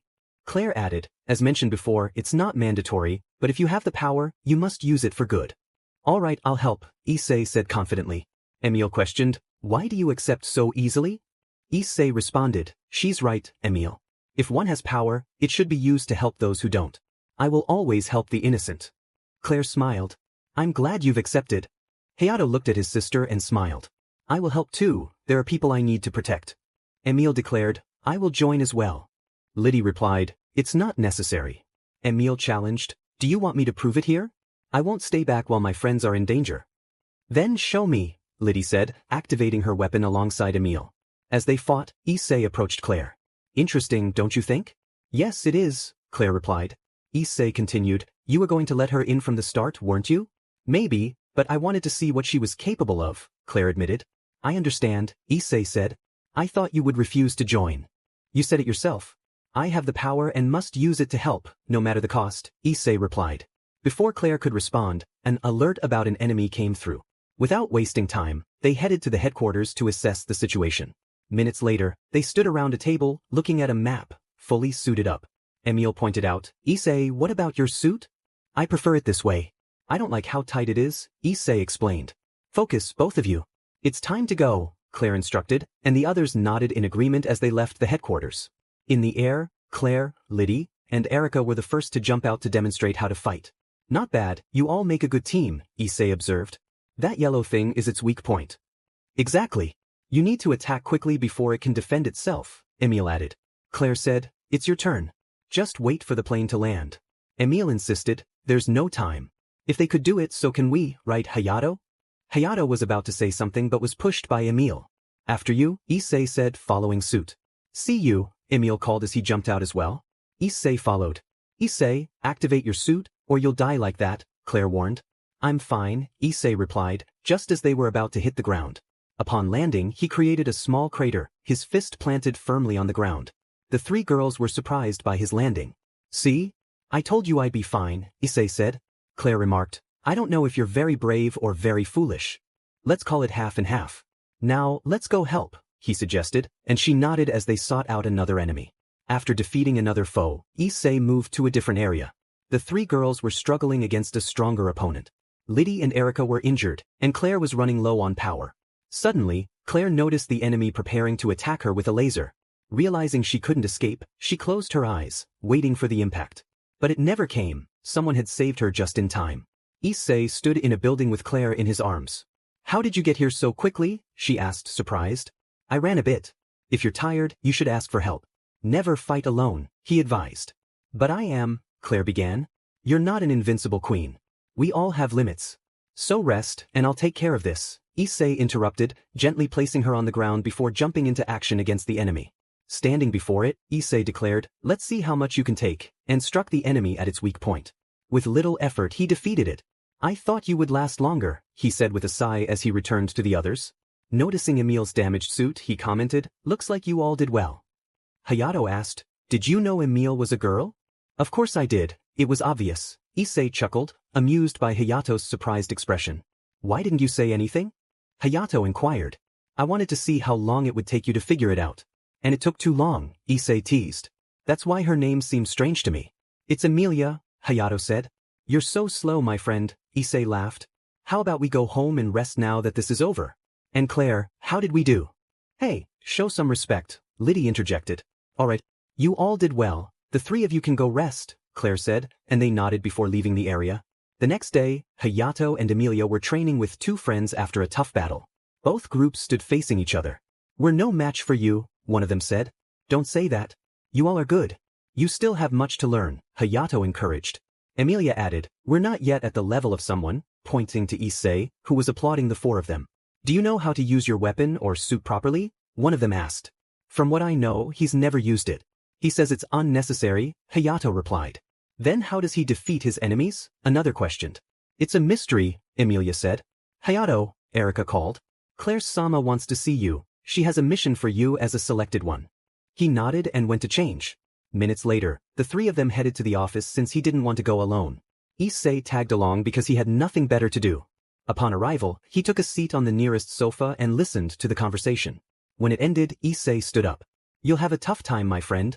Good luck, and if anything happens, call me, he said to Hayato. Thanks, Hayato replied, leaving the room with Emilia. Hey Claire, Issei said. Yes, she replied, looking over some papers. Do you want to go out tomorrow? It's the weekend and there's nothing to do. What do you say? He asked. Claire dropped her pen, a hint of red creeping to her cheeks. Why me? Hayato will be busy with his bodyguard duties, and Emilia will be with her friends. Besides, I only know you apart from them, Issei explained. Claire stammered. Come on, I also want to explore the city. You must be bored with all this work, Issei encouraged. Fine. Tomorrow at 10 at the fountain in the park, Claire agreed. Great, see you then, Issei said, leaving the room. Why did I agree? I've never been on a date before, Claire thought, her cheeks flushing again as she struggled to concentrate. Meanwhile, Seraphol remarked, these days have been great. Are you all ready to leave? Of course, Amaterasu replied. But I will miss this place, it's so peaceful and appealing. Yasaka added, we need to return home before we come back to search again. Gabriel asked, are you all really sure about going? Absolutely, Enterprise confirmed. Belfast said, I decided that the day we arrived. Prinz expressed her curiosity, I'm interested in where he comes from. Yasaka reminded them, you should know that your ships will be stored since, as we told you, we don't fight at sea. Seraphol looked around at her companions, a hint of sadness in her eyes. They said their goodbyes, didn't they? How did they take it? Enterprise nodded. Well, Belfast added, her sisters cried, but they are proud of her. She has changed. Prinz chimed in, she didn't have much, so she left nothing behind. At that moment, Seraphol pressed a button given to her by Azazel, and the entire group was teleported. Upon arrival, several were surprised to see 3 more people. Penemu asked, where is he? Seraphol replied, the portal took him away again. Azazel sighed, we need to wait a few days for it to work again and find his location. But first, who are they and what do they have? Seraphol introduced them, these are people Issei met over there. It's an incredible place. Rosweiss inquired, why? Yasaka explained, it's a place with only women. The men's eyes widened in surprise, especially Azazel and Odin. Azazel exclaimed, you must be joking. Yasaka shook her head. It's the truth. They are very kind. Issei helped with the war that was happening there. Azazel remarked, what luck he has. Odin asked, can we go? Rosweiss quickly interjected, not a chance, Odin-sama. Penemu added, you neither, Azazel. Seraphol continued, putting that aside, these are Enterprise, Belfast, and Prinz. Belfast greeted them with a bow. The men couldn't help but notice her graceful movement, causing a few to blush and others to receive playful jabs from their friends. Laviana said, I hope you can get used to this. Enterprise asked, can you tell me what Issei was like? He didn't tell me much. The girls nodded and led the 3 to a room where tea was served. Leifri began, Issei's life is very long. Irina added, and at the same time, sad. Belfast asked, how bad was it? Seraphol replied, he grew up alone. He trained to defend himself and has helped us many times, putting his life in danger. Rosweiss recounted, like when he fought against an army for 5 days straight without stopping. The 3 girls were astonished. Iraid mentioned, he has also fought against gods. Alicia added, he fought against me and won easily. Aphrodita chimed in, Against our companion. Astrid added, against my father. Penemu continued, he has fought tirelessly and earned the respect of many, but also their disdain. Enterprise asked, what happened to his eye? Amaterasu answered, he saved me and took the hit, but he didn't mind. He was fine with what he did. Belfast said, all of you. Kunu affirmed, that's right. We love him dearly and will always stand by his side. Griselda added, no matter what happens. Enterprise said, I feel the same. He helped me a lot before, and I miss his jokes.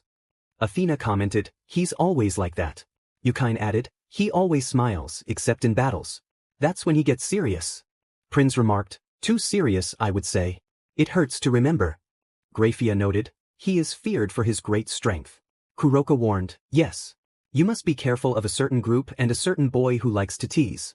Belfast asked, and who would that be? Irina replied, Issei's brother. He always teases him and often bothers us too. Benzaten assured them, but you won't be alone. Ingvild suggested, for now, you can stay at Issei's house with us since it's very big, and the more, the merrier. They continued to talk about many things to get to know each other better. Meanwhile, Issei had spent a day waiting by the fountain, dressed in black. Clare arrived, wearing a red shirt and black skirt, her hair flowing freely. Issei smiled, you look lovely. Clare blushed and replied, I say the same. She had taken time to prepare. Issei asked, where do you want to go? You're my guide today. Clare suggested, let's take a walk. It's a nice day. Issei nodded, and they began their stroll. Clare attracted attention with her beauty. Issei remarked, even outside of school, you're still popular. Clare shrugged, it's not my fault. I've never cared much about that. Issei teased, you're joking, right? Clare admitted, well, maybe a little. Tell me, Issei, why don't you use your 100? Issei replied, it's not necessary really. Maybe another time. Clare suggested, I plan to go to a pool soon. Want to come? Issei agreed, sure, I have nothing else to do. I'm glad you've changed from your other personality, I didn't like it. Clare asked, why not? Issei explained, I don't like people who boast about their power. I know several like that. Clare nodded, I see. But you should know I come from a noble family, so I have to act this way. Issei observed, I can tell by how you act that you come from a high-class family. I've met several like that, but they act normally. Clare replied, they don't care what others say. Issei affirmed, not at all. Clare smiled, I see. That sounds good. They continued their walk, visiting various places. As night fell, they went to a nice restaurant for dinner. Afterward, Issei walked Clare home. Issei said, I had fun. We should do this again. Clare responded, as long as there's time, don't be lazy. Issei replied, we'll see. Clare smiled, leaned in, and kissed him on the cheek before running into her house, embarrassed. Issei thought, she's so shy. But it's nice. He returned to his room to rest after a long day. After taking a bath, he lay on his bed. Issei reflected, I've been here for a month. When will I go home? I hope the girls are okay. Shaking his head to clear his thoughts, he fell asleep. The next day, as promised, Issei went to the pool to spend time with Clare and her two friends. Hayato arrived. Issei greeted him. Hayato, how's your bodyguard mission going? Hayato replied, well, I'm here to give my report. Plus, I've known her for some time. Issei teased, wow, you have a famous friend. Hayato asked, what are you doing here? Issei explained, Clare invited me, and I didn't have anything better to do, so I came. Hayato sighed, I wish I had that freedom too. Issei encouraged him, one day. I'll leave you to talk, I'm going to swim a bit. Hayato nodded and approached Clare to report on his mission. Clare proposed, how about a bet? Issei asked, what would that be? Clare explained, whoever reaches the end of the pool first wins. If I win, you'll be my assistant for a week. Issei countered, and if I win? Clare replied, I'll be your assistant. But you should know I've never lost. Issei grinned, I've had friends who love the sea, so I won't make it easy for you. Clare smiled back, and they both took their positions until Liddy signaled them to start. Issei dove into the water and swam at incredible speed, reaching the end in less than 5 seconds, leaving Erika and Liddy speechless. Clare arrived at the end thinking she had won, but when she surfaced, she saw Issei sitting there, waiting. Issei teased, you took too long. Clare exclaimed, you cheated. Erika confirmed, actually, he arrived a while ago. You lost, Clare-sama. She was surprised, realizing she hadn't even noticed when he got there. Clare smiled at Issei. Well, you win. Great. What will I do now that I have an assistant in addition to being the president? Issei replied, a playful grin on his face. Don't exaggerate, Clare said, rolling her eyes. For the entire week, you'll be making my meals, breakfast, lunch, and dinner, Issei declared. Hey, don't you think that's a bit much? Clare protested. Fine, I'll do it, she conceded after a moment of thought. It's not too much. But it's getting late, how about you start with dinner? Issei suggested. Alright, I'll do that.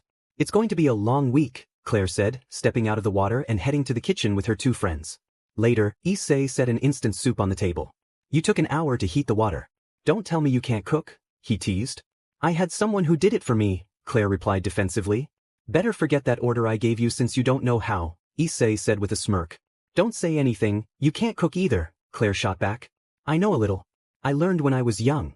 Just sit back and watch, Issei said confidently. The three girls complied, and half an hour later, Issei returned with 4 plates of food. The girls enjoyed the meal, impressed by his cooking skills. You said? Issei asked, raising an eyebrow. It's acceptable, Clare admitted. Then I won't be making you anything again, Issei teased. Okay, it was good, Clare admitted, a smile creeping onto her face. I'm glad to hear that, Issei replied. They chatted for a bit before everyone went their separate ways. The next day, Issei took a stroll through the city and noticed Hayato was with his friend, so he decided to keep his distance to avoid any trouble. As the day wore on, he ran into Emilia. How's it going? Issei asked. Good, but come with me. Hayato and the others are in danger. They're being attacked, Emilia said urgently. How far are they? Issei inquired. Very far, outside the city, she replied. I see. Hold on tight, he said, scooping her up in his arms.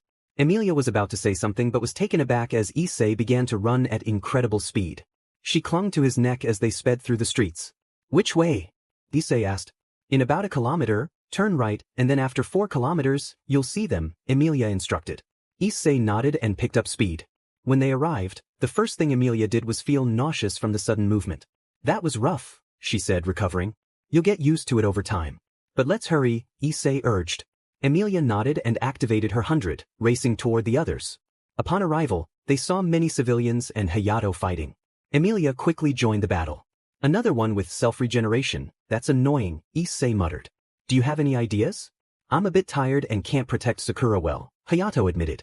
Step back, I'll handle this, Issei said confidently. The others complied as Issei approached the enemy, noticing it was preparing to attack as well. It's all or nothing, he declared, pulling his fist back before launching it forward at high speed, causing their abilities to collide. In the end, Issei emerged victorious, completely destroying the monster and leaving everyone in shock. All right, I'm done, Issei said, catching his breath. What was that? You made it look easy, Hayato exclaimed. Don't say that. Everything takes effort, you know, Issei replied. Maybe not for you, Emilia chimed in. Thanks for the help, a voice said. You must be Sakura, Issei said, recognizing her. Hayato mentioned you. Really? What did he say? Sakura asked, curious. Just that he knew you, nothing important. Anyway, now that everything's settled, I'll head home, Issei said. Wait, they're coming to pick us up, Hayato said. It's not necessary, Issei replied, starting to run and then leaping into the air. How does he do all that? Hayato wondered aloud. The following night, there was a concert where several people were invited by Sakura. Afterward, they went to the beach to enjoy the day. What a great day, Issei said, gazing at the sea. Issei, you have a lot of scars. What happened to you? Emilia asked, concerned. Past fights, but it's nothing. Let's go swimming, Issei replied. Not everyone knows I'm a girl, so I can't, Emilia said, a hint of frustration in her voice. Now I understand why Sakura is with Hayato, Issei joked. Don't say that, it annoys me. Go before I get angry, Emilia warned. Issei didn't reply and walked away. How are you, assistant? He asked Clare, who had just arrived. I'm fine, but don't call me that, Clare replied. I'm just stating the truth. You know, I'm a bit thirsty, Issei said. I got it, Clare said, heading off to get a drink. After a while, she returned with a beverage. I said it once, and I'll say it again. It's a great day, Issei declared. Don't get used to it, Clare replied with a smile. Hey, do you want to play volleyball? Emilia asked. Sure. Let's go, Clare, Issei said, grabbing her hand before she could refuse. As the game began, Emilia used her abilities to make the ball move faster. Issei quickly intercepted it and returned it with even more speed, causing the ball to explode upon hitting the sand. You're going a bit overboard, Hayato commented. I got carried away, huh? Issei laughed. Just then, a helicopter arrived, and the door opened. Juder Oni-sama. Clare exclaimed. It's been a while, Clare, Juder said, stepping out. You're here for something, aren't you? Clare asked, narrowing her eyes. Issei felt a strange familiarity with Juder but couldn't quite place it. I came to see the future soldiers of Verslar. You are Hayato, Emilia, and Issei, right? Juder said, looking them over. Hayato and Emilia nodded, while Issei continued to ponder where he had seen Juder before. You all have a bright future ahead. But Clare, I'll take you to Little Garden. Come with me, Juder said. At that moment, Issei snapped his fingers as a memory struck him, and his eyes widened. Did something happen? Hayato asked, noticing Issei's reaction. He reminded me a bit of Alicia's brother. He was quite the troublemaker. But what's going on here? Issei asked. Nothing important. I'm sorry but I have to go, Clare said. Safe travels, Clare, Issei replied. You should have better manners, Juder said, frowning. I have them.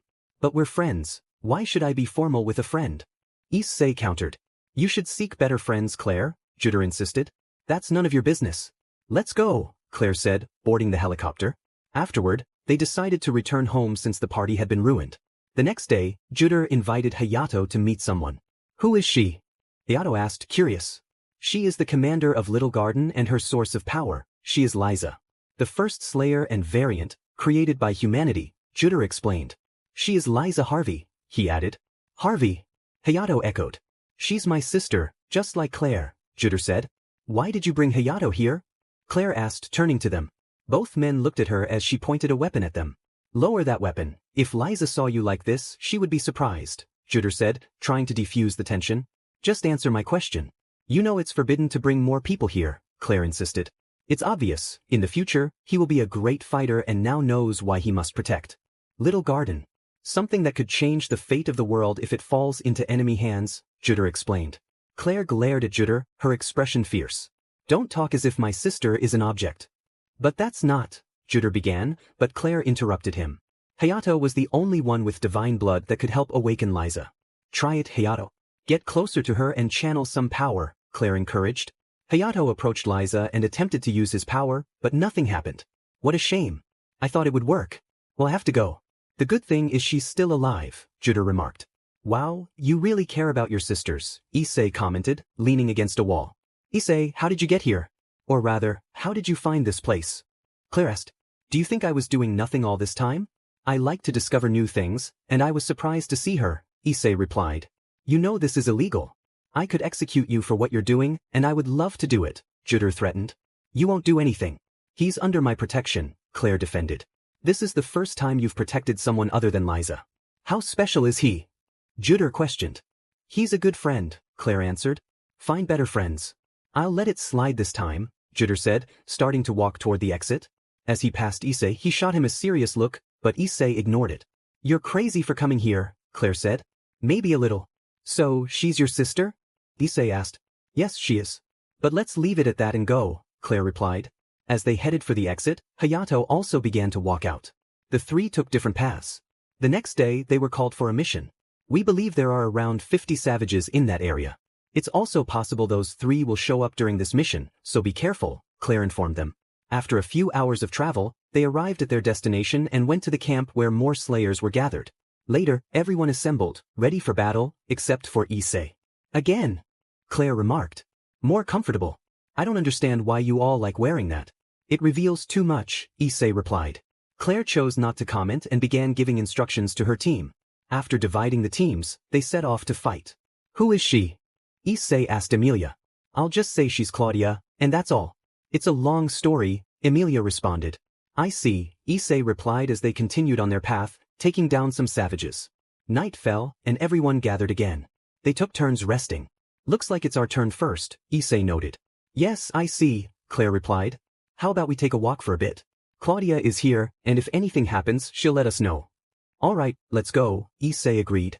They both stood up and entered the block. After a few minutes, they arrived at a lake where they could see the stars better. It's a nice place, isn't it? Clare said. Yes, it is. You don't find places like this often, Issei replied. Don't say anything about my sister. You didn't say anything back then, Clare warned. Well, you have your secrets and I have mine, Issei replied. Now you'll tell me something about yourself, Clare insisted. Issei leaned back against a rock while Clare sat on it. As Clare attempted to get down, she slipped and fell into the mud. Are you okay? Issei asked. Yeah, just dirty, Clare replied. Take a bath, we're at a lake. I'll keep watch, Issei suggested. You're not going to spy, are you? Clare asked. Of course not, Issei said, and Clare chuckled. He stood up and turned around while Clare removed her clothes and entered the lake. You see, Clare, I was never wanted by my family, Issei began. Clare listened intently. I'm glad you care for your sister despite her situation. I grew up alone for as long as I can remember, my siblings never cared for me. But maybe it was fate, as it led me to where I am now and allowed me to meet good people. And you hate them? Clare asked. I can't hate people I don't know, Issei replied. I see. You're a good person, Clare said. I actually researched you and found no information about you. You only appeared in the system after you took the exam. Well, that was to be expected. Even if I told you the truth, you wouldn't believe me, Issei said. I've seen many things. I don't think it's that big of a deal, Clare replied. I'm not from this world, Issei confessed. Clare was surprised and turned to look at him. But don't think I'm one of those things. I come from another world. I ended up here by mistake, Issei explained. So, Clare said. That's why I don't know much, Issei continued. I see. Will you return? Clare asked. I hope so. There are people waiting for me, Issei answered. Do you have someone special waiting for you in that world? Clare inquired. Actually, I have many special people, Issei replied. I see, Clare said, looking down. I fight for them and for my friends.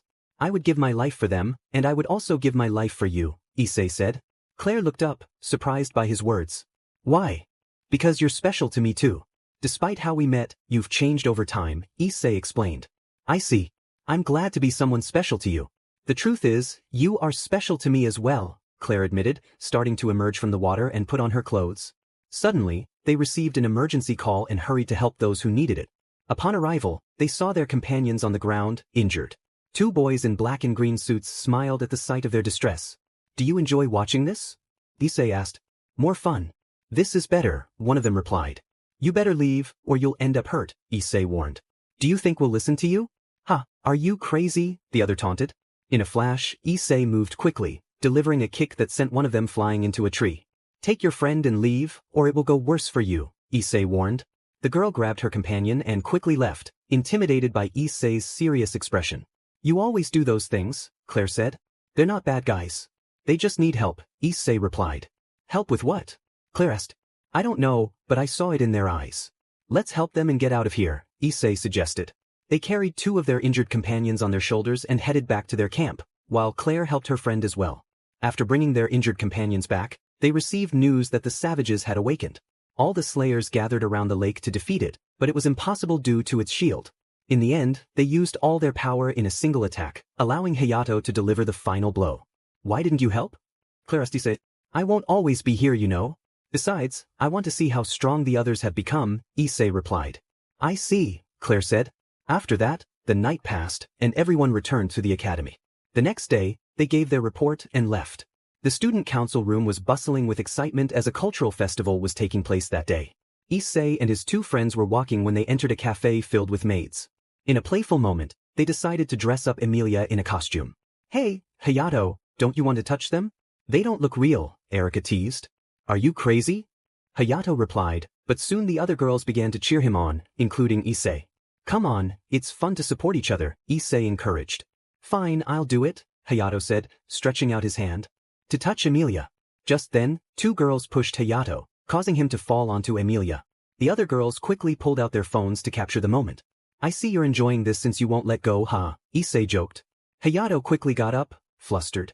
The three friends decided to leave the cafe to catch a concert by Sakura and Karen.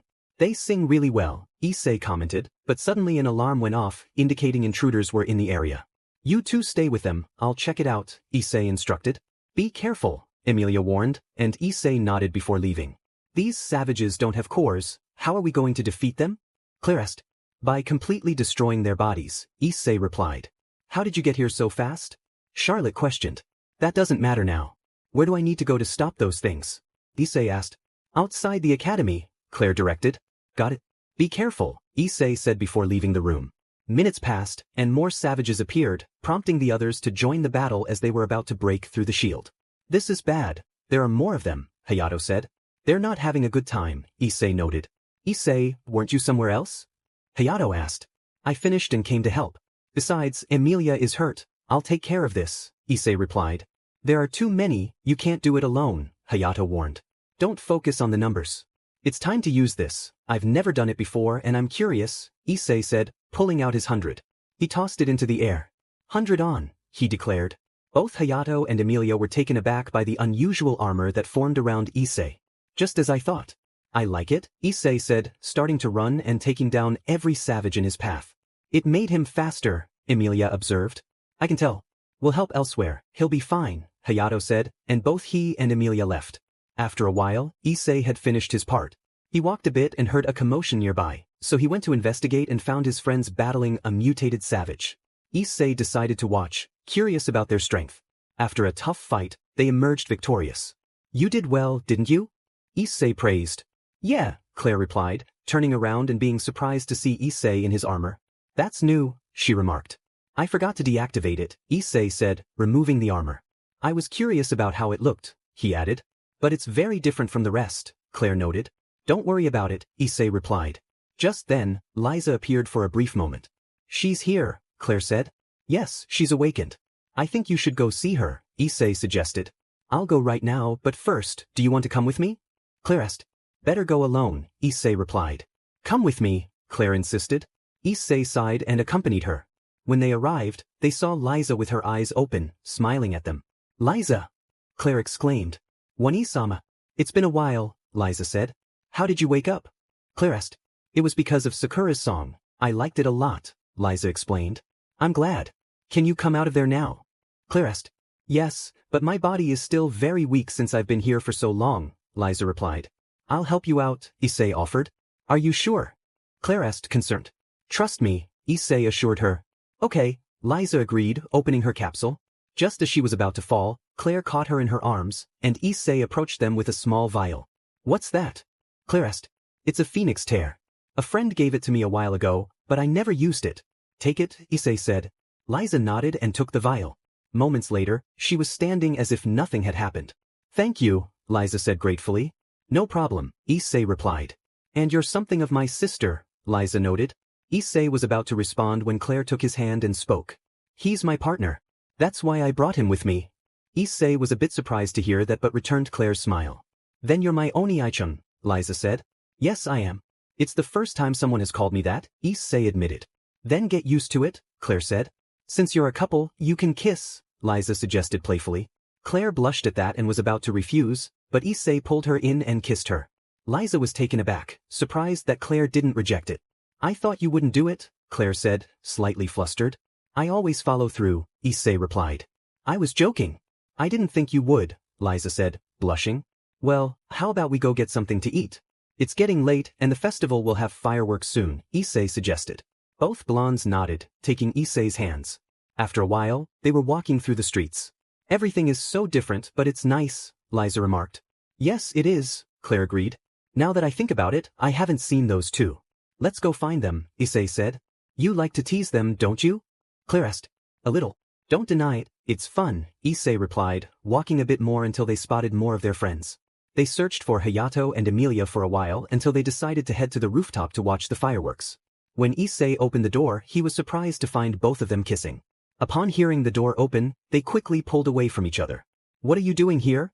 Emilia asked, flustered. We came to see the fireworks since we couldn't find you, but here you are, Issei said, laughing. You surprised us, Hayato admitted.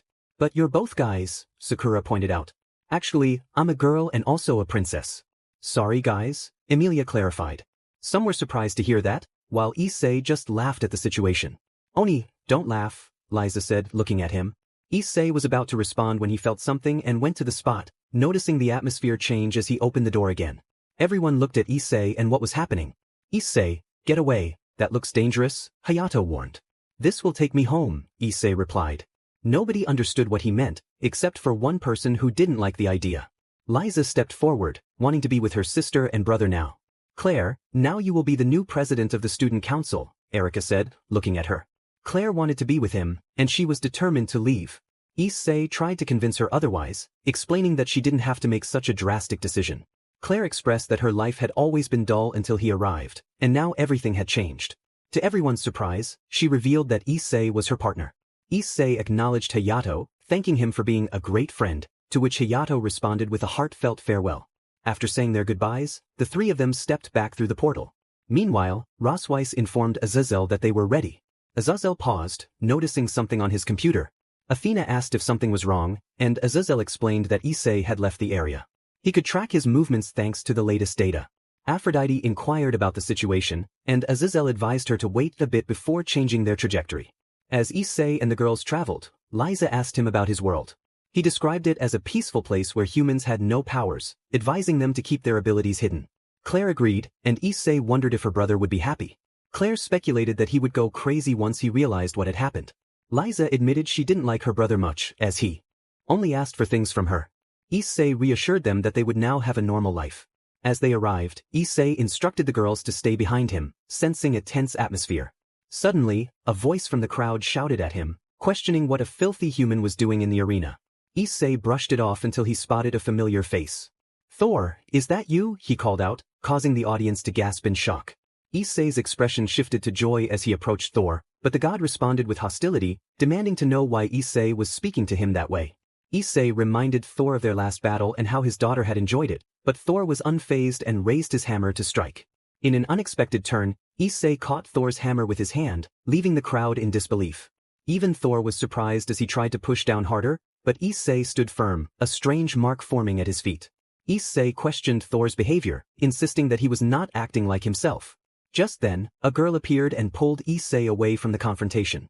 She introduced herself as Brunhild, a Valkyrie, and explained that they were witnessing a battle between gods and Einherjar to determine the fate of Ragnarok.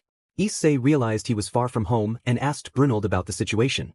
She introduced her sister, Gal, and expressed surprise that Issei was so calm in a realm filled with gods. Issei explained that he had friends who were also gods, which astonished the Valkyries.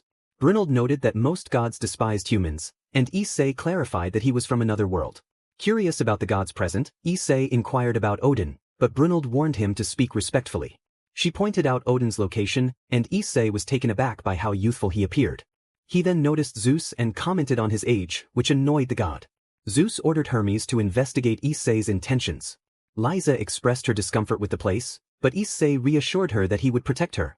Brunhild asked what they would do next, and Issei replied that they would wait, growing weary of the situation. He then pointed out Lu Bu, the strongest human, and remarked that he would likely lose the fight.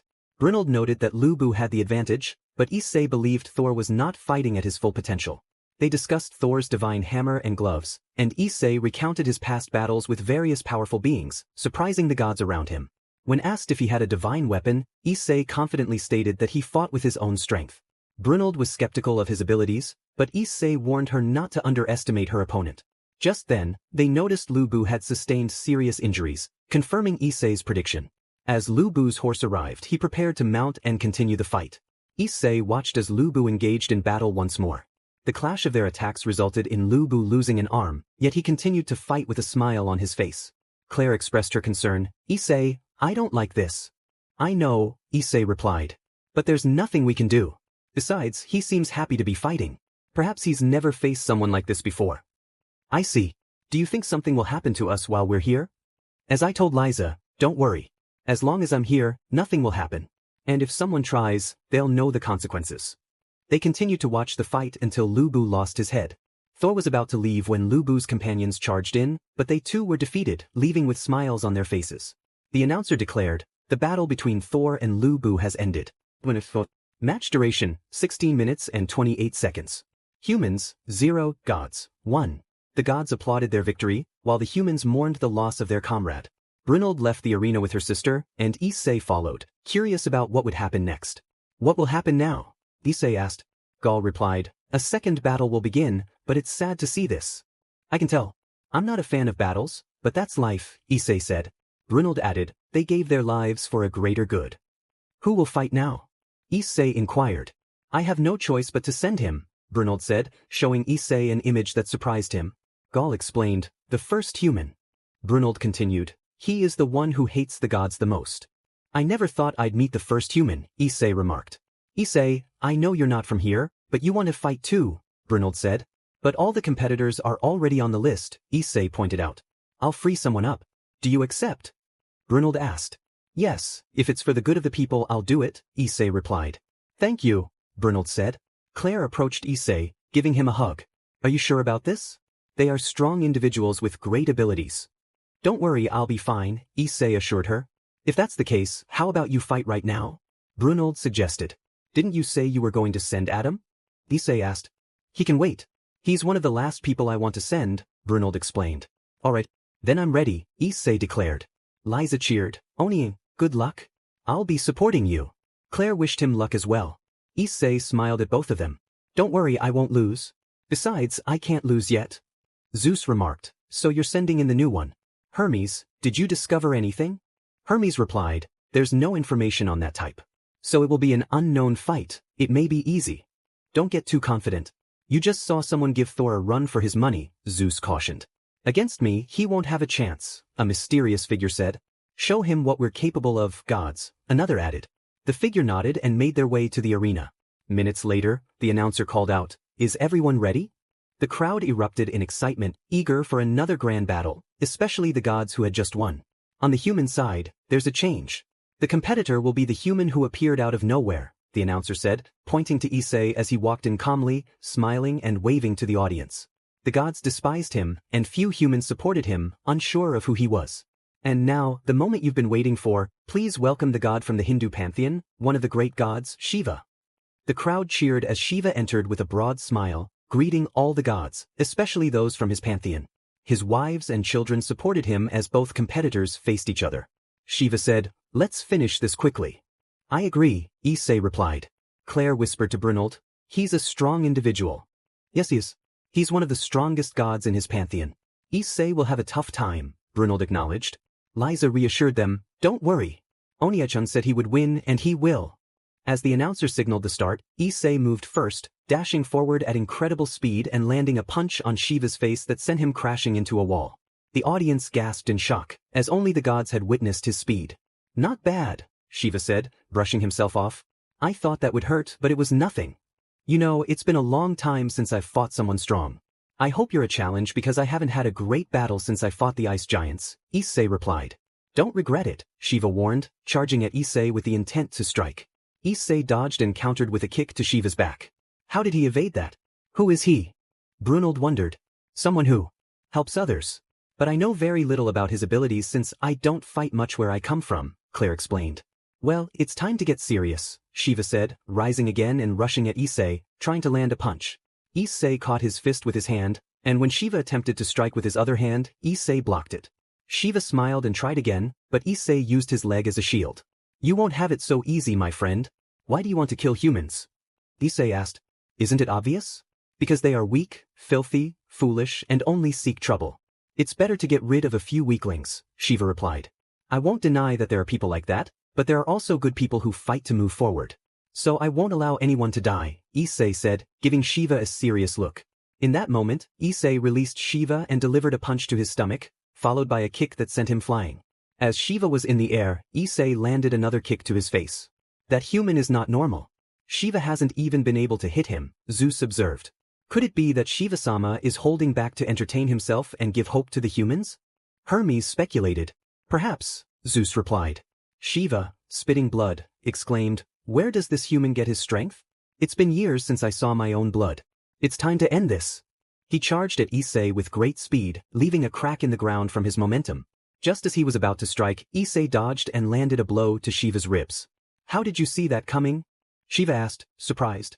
You're too slow, Issei taunted. Shiva's anger flared at those words. I see. If that's how it is, I'll show you something. He began to run in circles, creating illusions with his speed. How about now? You won't be able to dodge so many hits at once. Interesting. I can do that too, Issei replied, moving faster than Shiva and creating double the illusions, landing a hit on each one. The audience was in shock at the display. Brunold felt joy at Issei's demonstration, while Shiva rose from the ground, ready to continue the fight. Issei moved with incredible speed, clashing against Shiva and sending him crashing into the wall. The gods of his pantheon cheered at the sight. Finally, you're taking this seriously, Issei remarked, determination in his voice. Then I will too. He extended his arms, matching Shiva's speed, grabbing him by the face and dragging him along the wall before launching him into the air with a powerful kick that sent him crashing down to the ground. With no more games to play, Issei approached the spot where Shiva had fallen, grabbing his foot and spinning him in the air before slamming him back down, causing Shiva to spit blood. Honestly, I thought you'd last longer, Issei said, a hint of disappointment in his tone. You're not human, Shiva replied, struggling to stand. I am, Issei countered. But now that I think about it, Thor announced the name of his ability when he won. I don't have anything like that, so I'll make something up. He lifted Shiva off the ground and began to strike him, each blow breaking a bone. Shiva barely managed to stay upright. This is the first time I'll use this, I hope it works, Issei declared, focusing his energy. Deadly strikes. He unleashed a series of powerful punches, creating 4 holes in Shiva's chest. With a final, forceful strike, he pierced Shiva's heart, causing an explosion that silenced the entire stadium. Everyone was stunned by what had just occurred, especially the gods, who had lost to a human. Brynhild was particularly amazed, not expecting Issei to be so strong. Clare shared her surprise, having never seen him fight so seriously. Issei let out a sigh and began to walk away. The announcer declared, "The winner is the humans." Gradually, the humans started to applaud, their excitement growing as they celebrated their victory. When Issei reached the 4 girls, he noticed their astonishment. "Come on, it's not that big of a deal," he said. "You're joking, right? You just defeated one of the most powerful gods like it was nothing." Brynhild exclaimed. "Well, if you put it that way." Issei replied, scratching the back of his head. "You defeated him so quickly. How are you this strong?" Gullest. "Onion, you're the best," Liza said, running up to him and giving him a hug. "I trained," Issei stated simply. "You're not joking, are you?" Brynhild pressed. "What do I gain from lying?" Issei shrugged. "Honestly, I'm really surprised." "Thanks to you, we have hope of winning," Brynhild said. "I'll fight to win," Issei promised. "When you fought me, you held back a lot, didn't you?" Clare asked. "A little." "I'm sorry," Issei replied. "Don't apologize. Seeing how strong you are, you could have taken me out with the first hit," Clare said with a smile. "Well, for now, you won't be able to participate, so I'll have to send in another fighter," Brynhild decided. "I see," Issei nodded. The 5 of them made their way to the dining area to grab a bite to eat. "This pie is really good," Issei remarked. "I know, it's one of my favorites," Brynhild agreed. "How can you eat at a time like this?" Gall questioned. "There's no need to stress, just relax," Issei reassured her. "Issei is right, please calm down," Clare added. Gall sighed and joined them at the table. Minutes later, they decided who would compete next. "It's a pleasure to meet you, Kojiro Sasaki," Issei said. "You put up a good fight," Sasaki replied. "I wish you luck, my friend," Issei said sincerely. "Thank you," Sasaki nodded. The 6 of them made their way back to the stadium. "We can't let them win the next round," Zeus stated firmly. "Let me participate," Ares suggested. "No, I will," Poseidon interjected. "Are you sure, Poseidon?" Zeus asked. "Yes. It won't be a big deal, but I want to fight that human. He's interesting," Poseidon replied. "And handsome," another voice chimed in. "Don't be ridiculous, he won because Shiva got careless." "He's a fool," someone else remarked. "Now that that's clear, let's head to the stadium," Zeus commanded. They all took their seats to watch the fight. Meanwhile, Azazel was preparing things elsewhere. "Everything is ready. But remember, you'll have to wait a few days before you can return," he said. "Yes, we know," Rosweiss replied. "You're lucky, Enterprise, to be going," Astrid remarked. "Yes," Enterprise agreed. "Let's go then," Athena said. The others nodded, and they teleported away.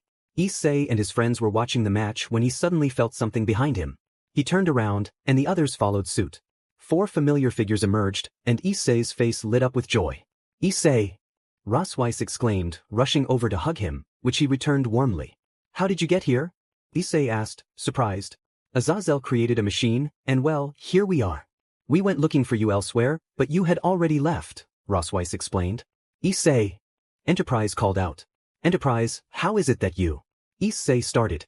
"I missed you and didn't want to be alone again," Enterprise admitted. "I'm glad to see you," Issei said, giving her a hug as well.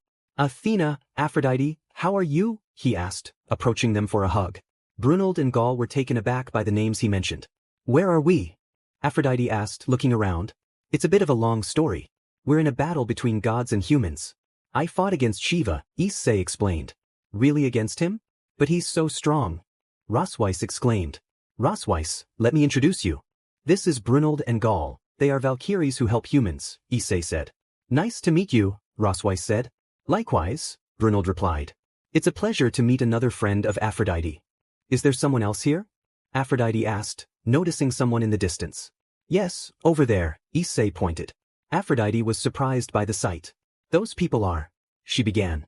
"Yes, I was surprised too when I found out who she was. They are very different," Issei said. "And Rosweiss, there's Odin," he pointed out another figure. She was shocked to see a younger and more serious version of him. And the old man in the center is Zeus. He's not old, is he? Issei joked. There are many changes. So many surprises.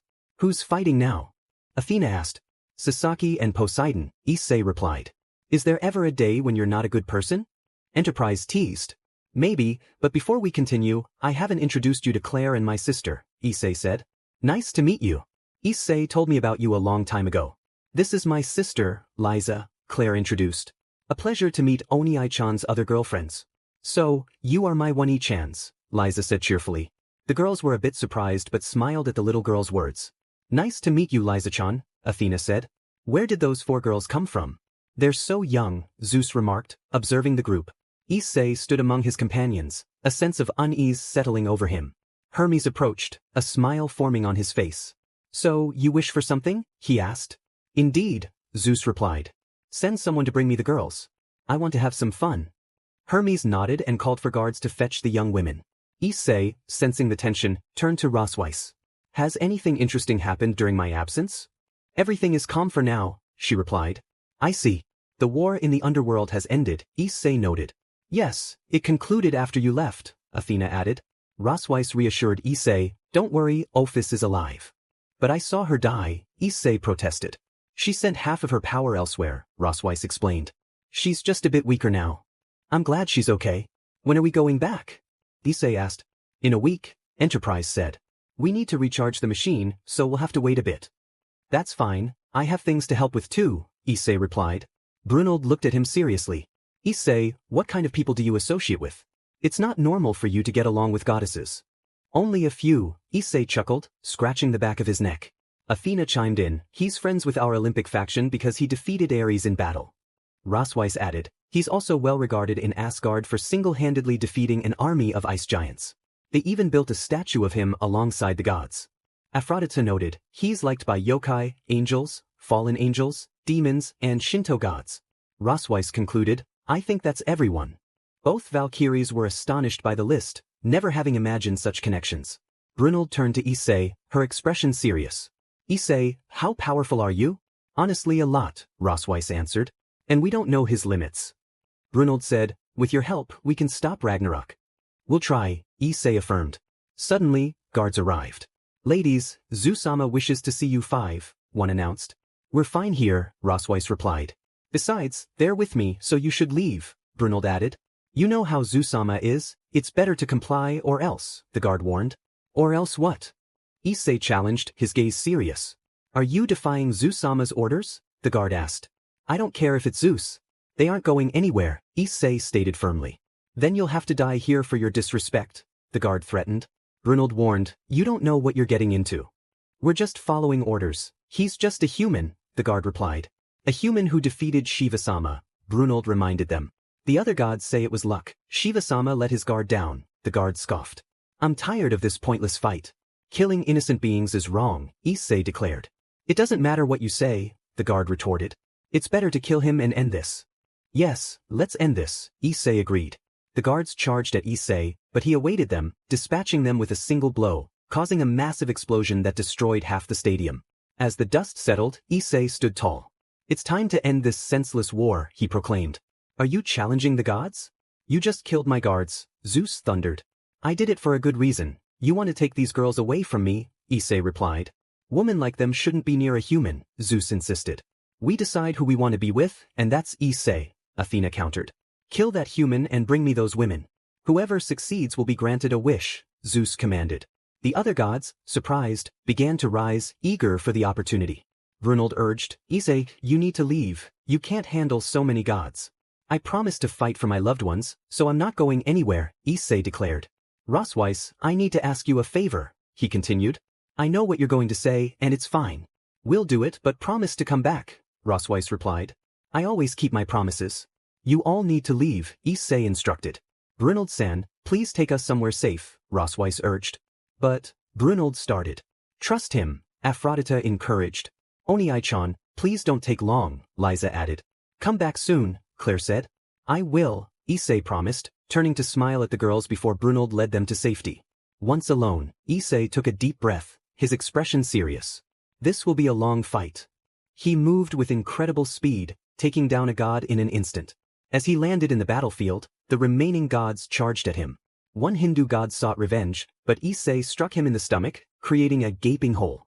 Seizing a sword from the fallen god, Issei fought off those who approached him. They call themselves gods, but they're weak, he taunted.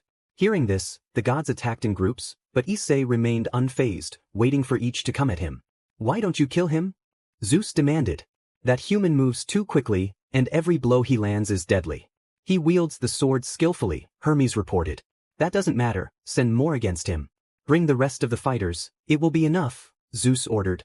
Hermes complied, calling for additional combatants. Minutes passed, and the ground was littered with bodies, while Issei remained relatively unscathed. You'll reach your limit soon, surrender now, one god taunted. I could keep this up all day. I've trained for years for situations like this, and I won't die easily, Issei replied confidently. You should know that Zeus-sama quickly tires of women after using them, the god laughed. Those will be your last words, Issei declared, striking the god's face and obliterating it. I was going to show some mercy, but I can see your lust and I despise it. I'll make you suffer, he said, attacking another god and breaking his bones. The cries of pain echoed around them. After finishing, Issei decapitated the god and tossed the head to another. The god, startled, realized too late that Issei was right in front of him, unable to react before Issei pierced his hand through his chest, extracting his heart. Some gods trembled at the massacre unfolding before them. It was the first time many gods felt fear from a human.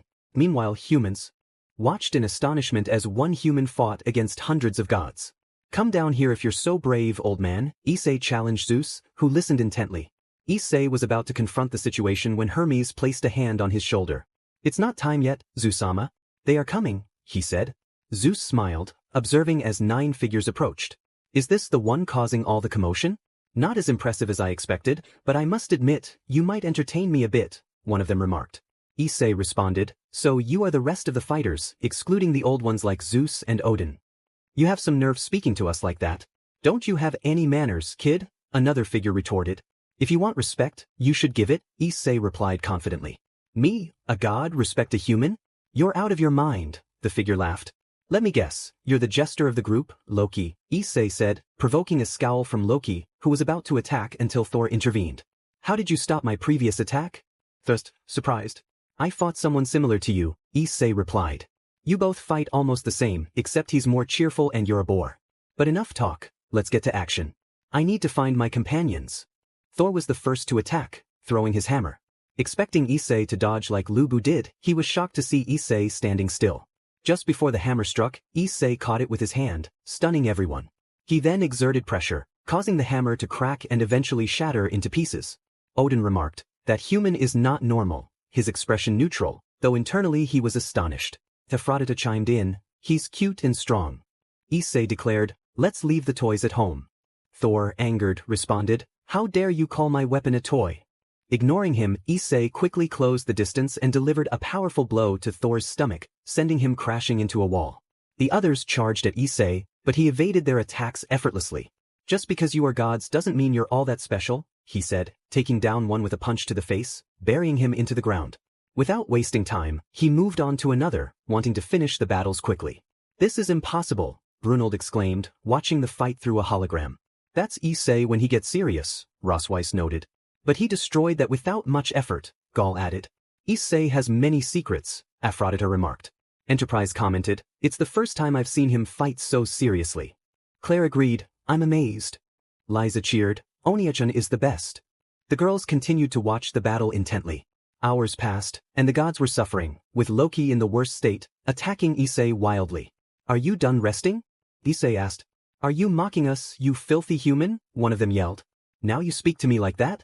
Clearly, you lack manners, Issei teased, provoking them to attack again. As 3 charged at him, Issei met them with swift kicks, knocking each one down. How is this possible? There are more of us, yet we can't defeat him. Thor exclaimed. It's time to end this game, don't you think? Issei said, pulling something from his pocket. 100 on. Activating his armor, the girls gasped in surprise. Where did that armor come from? Rosweiss asked. It was given to me in my world, but I only used it once, Clare replied. It's amazing, Enterprise added. Issei equipped a lance and charged at the first opponent he saw, grabbing him by the neck and slamming him against his knee, delivering rapid punches until his face was unrecognizable. He then moved to another, striking him in the neck with a final blow that took him down. The remaining gods could only think that Issei was toying with them. You weren't fighting seriously against us, Loki accused. I always fight seriously, Issei replied, rushing at Loki and slamming his face against the wall, completely destroying it. Loki! Thor shouted, while Odin clenched his fists, witnessing the death of his son. Thor attempted to charge at Issei, but Issei was already behind him. Goodbye, Issei said, reaching into Thor's back and pulling out his heart, causing Thor to fall lifelessly. So, you are Ares. I fought you once, and I didn't like you then, Issei stated. Ares was about to respond, but Issei closed the distance, delivering multiple blows that obliterated his body. Zeus was in worse shape than Odin, watching someone close to him perish before his eyes. Issei continued to eliminate the remaining gods until only one was left, pinned to the ground. You looked quite arrogant a moment ago, Poseidon. You remind me of someone who thinks they're the strongest. I despise arrogance, Issei said, applying pressure until Poseidon's head was crushed. Issei surveyed the remaining gods, having taken down 90% of them. Some fled in fear of death. With a serious expression, he addressed the last two. It's your turn, Bones and Mummy. You caused a great disaster with your arrival. You ruined everything, Zeus accused. I'm often in trouble, so I had to adapt, Issei replied. You're dead, and I will make you pay dearly for killing my children, Odin threatened. Finally speaking up, I prefer the other Odin, he was more cheerful, Issei remarked. Both gods rose from their seats and, in an instant, stood before Issei. I will show you no mercy, Zeus declared, beginning to channel his power and enlarge his muscles. Wow, you're not just bones after all, Issei responded. When this is over, I will have to find new descendants, Zeus said, but he was interrupted as Issei punched him in the face. Listen, old man, talk to me however you want, but don't mention them. If you do, death awaits you. Odin attempted to attack Issei from behind, moving his spear into Issei's chest, but Issei quickly turned and caught it. You play dirty, but what can you expect from these gods? Issei said, pulling Odin closer and delivering a punch to his stomach that made him spit blood and fly away. Get out of there, old man. I didn't hit you that hard. Slowly, Zeus emerged from the rubble, his nose broken. Where will this end? Rosweiss wondered. It doesn't matter where we go as long as we're together, Issei replied, and the girls smiled at him. Seconds later, they saw a bright light as they moved forward. Athena opened her eyes, feeling happy. We're back home, she said. Slowly, the other girls began to wake up, sharing in her joy. Seraphol looked around, puzzled. It didn't take long to return, but where is Issei? Rosweiss glanced around, concerned. What is he talking about? He was with us, we had found him. Astrid added, something must have happened. Clare shook her head. We don't know. Aphrodite suggested, we'll have to go look for him again. Azazel interrupted, you'll need to wait a bit. But first, who are the three new people? Brunold stepped forward. I'm Brunold and I'm a Valkyrie. Clare introduced herself and her sister. I'm Clare Harvey, and this is my sister, Liza. Hello, everyone, Liza said with a smile. Yukine spoke up, so, we have to search again? Don't you want him back? Leifri added, we'll have to wait, but first, what was the place you went to? Rosweiss took a deep breath and began to recount her story. Meanwhile, Issei emerged from the portal and found himself in a vast forest. Turning around, he realized he was alone. Where have I ended up? He wondered. That doesn't matter now.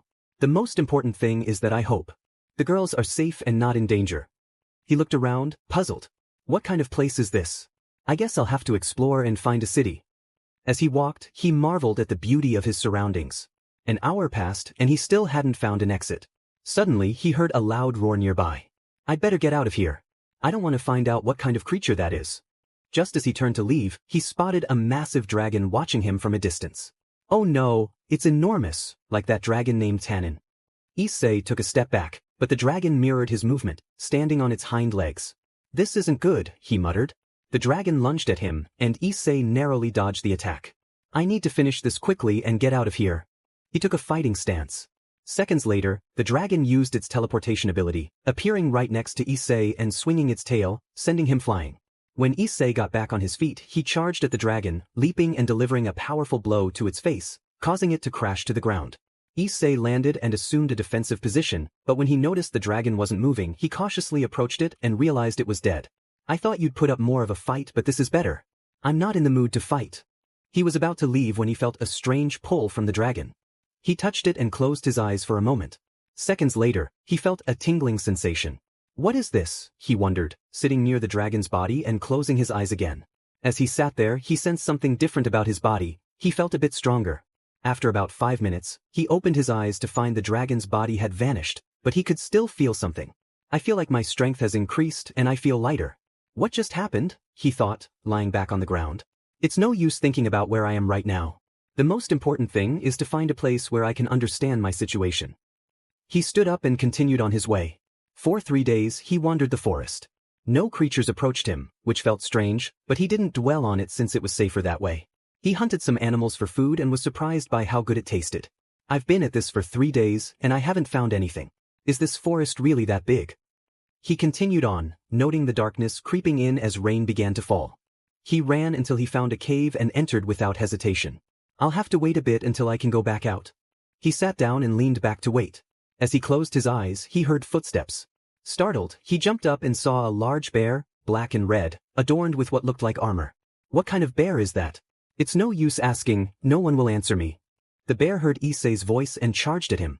Just as it was about to strike with its claws, Issei dodged and delivered a powerful punch, destroying its face completely. I thought it would resist more with that armor. These animals look strong but they're weak. He sighed, ready to leave the area, but felt that strange pull again. He approached the bear, sat down, and repeated the process. After a while, he stood up and noticed it had stopped raining, but it was now night. How long was I like that? And why do the bodies always disappear? I have that feeling again, like when I defeated the dragon. He rubbed his chin, trying to think, but no ideas came to him. I need to get out of this forest. I have to know what's going on here. He lay back down and fell asleep. The next day, he walked a bit until he found a lake and decided to take a bath since it had been days. Afterward, he resumed his journey and noticed creatures fleeing from him in fear. Do I smell or something? He shrugged and continued on. I'm tired of walking, it's time to jump a bit. He started running and then leaped high into the air, realizing how spacious the forest was. I should have done this earlier. As he descended, he spotted a village in the distance and felt a surge of excitement. Great! Upon landing, he began to run and leap toward his destination. Meanwhile, in the village, a group of people were in a heated discussion. We can't fight him. He's a holy spirit of battle. We can't give up, otherwise, we won't be able to stay here, another said. We need to work together. The others nodded in agreement. Are you ready to give up, kids? If you do now, you can leave here with some pride. Or do you want to leave with nothing? We will defeat you, the group shouted, rising to take their positions. Just then, Issei landed right between them. I finally made it, he exclaimed with a big smile. But as he looked around, he noticed a serious man and some injured kids. Did I interrupt something? Kid, get out of here, or do you want to fight too? One of them warned. I didn't intend to, but they're hurt, Issei replied, concerned. Issei stood in a clearing, ready for whatever challenge lay ahead. A figure approached him, laughing. You won't be able to do anything, kid. Without responding, Issei charged forward and delivered a punch to the figure's stomach, sending him flying. As he fell, Issei followed up with a kick that left him embedded in a wall. When the dust settled, the figure lay unconscious, and the others watched in shock, their eyes wide. Now, are you all right? Issei asked, turning to the onlookers. Yes, but how did you do that without using any of your abilities? One of them asked, bewildered. What do you mean? Why were you fighting him? Issei replied, confused. It's a test to enter this academy. Didn't you know? The person explained. This is an academy? Issei looked around, noticing the dilapidated state of the place. It seems a bit neglected. Where did you come from? I didn't see you with the others, the person continued. From the forest, Issei answered. How did you survive? It's a dangerous place to be alone, they said. I guess I was lucky, Issei shrugged. Too lucky, I would say, the person replied. By the way, I'm Issei. Nice to meet you. Nice to meet you too. I'm Tang-san, the first person introduced himself. I'm Xiao Wu, another added. I'm Rong Rong Ning, said a third. And I'm Zhu Qing, another chimed in. Nice to meet you all. I'm Mu Bai, one more introduced himself. And I'm Oscar. How's it going? The last one said. Issei thought to himself, those names are cool. Nice to meet you, he said. Tang-san, what spiritual rank are you? Mu Bai asked. What's that? Issei replied, genuinely confused. How do you not know? You survived in the forest and defeated Enter Zhao, Tang-san pointed out. I trained a bit, Issei said modestly. You don't know what level you are? Tang-san asked, surprised. Not a clue, Issei admitted. Okay then. My spiritual weapon is Silver Bluegrass, a rank 29 spirit MST are specialized in control, Tang-san explained. I'm a rank 29 attack type spirit MSR with a rabbit beast, Xiao Wu added. I'm a rank 27 agility type spirit emissar with a dark cat beast, Yukine said. My spiritual weapon is a 7-story crystal tower, a rank 26 support type spirit emissar, Ning explained. I'm a rank 32 attack type spirit emissar with a white tiger weapon, Mubai said. I have a support type food weapon, rank 28, Oscar finished. Issei listened intently, though he was still confused. That sounds amazing. You don't know what we're talking about, do you? Mubai asked. Not really. I come from a small village and we don't know much about this, Issei replied. But, see, Tang-san said. Wait here. I'll be back in a few minutes, Mubai said before leaving. Where did he go? Issei asked. To find something to measure your spiritual power. You defeated Mr. Zhao, who is a rank 76 holy MSR, Tang-san explained. That's great, I guess, Issei said, still processing the information. You have a very unique style of clothing, Oscar noted. That's how we dress where I'm from, Issei replied. A few minutes later, Mubai returned with a blue sphere. Please take this sphere. Issei complied, and as he held it, it glowed slightly, piquing everyone's curiosity about his level. When they saw the result, everyone was astonished.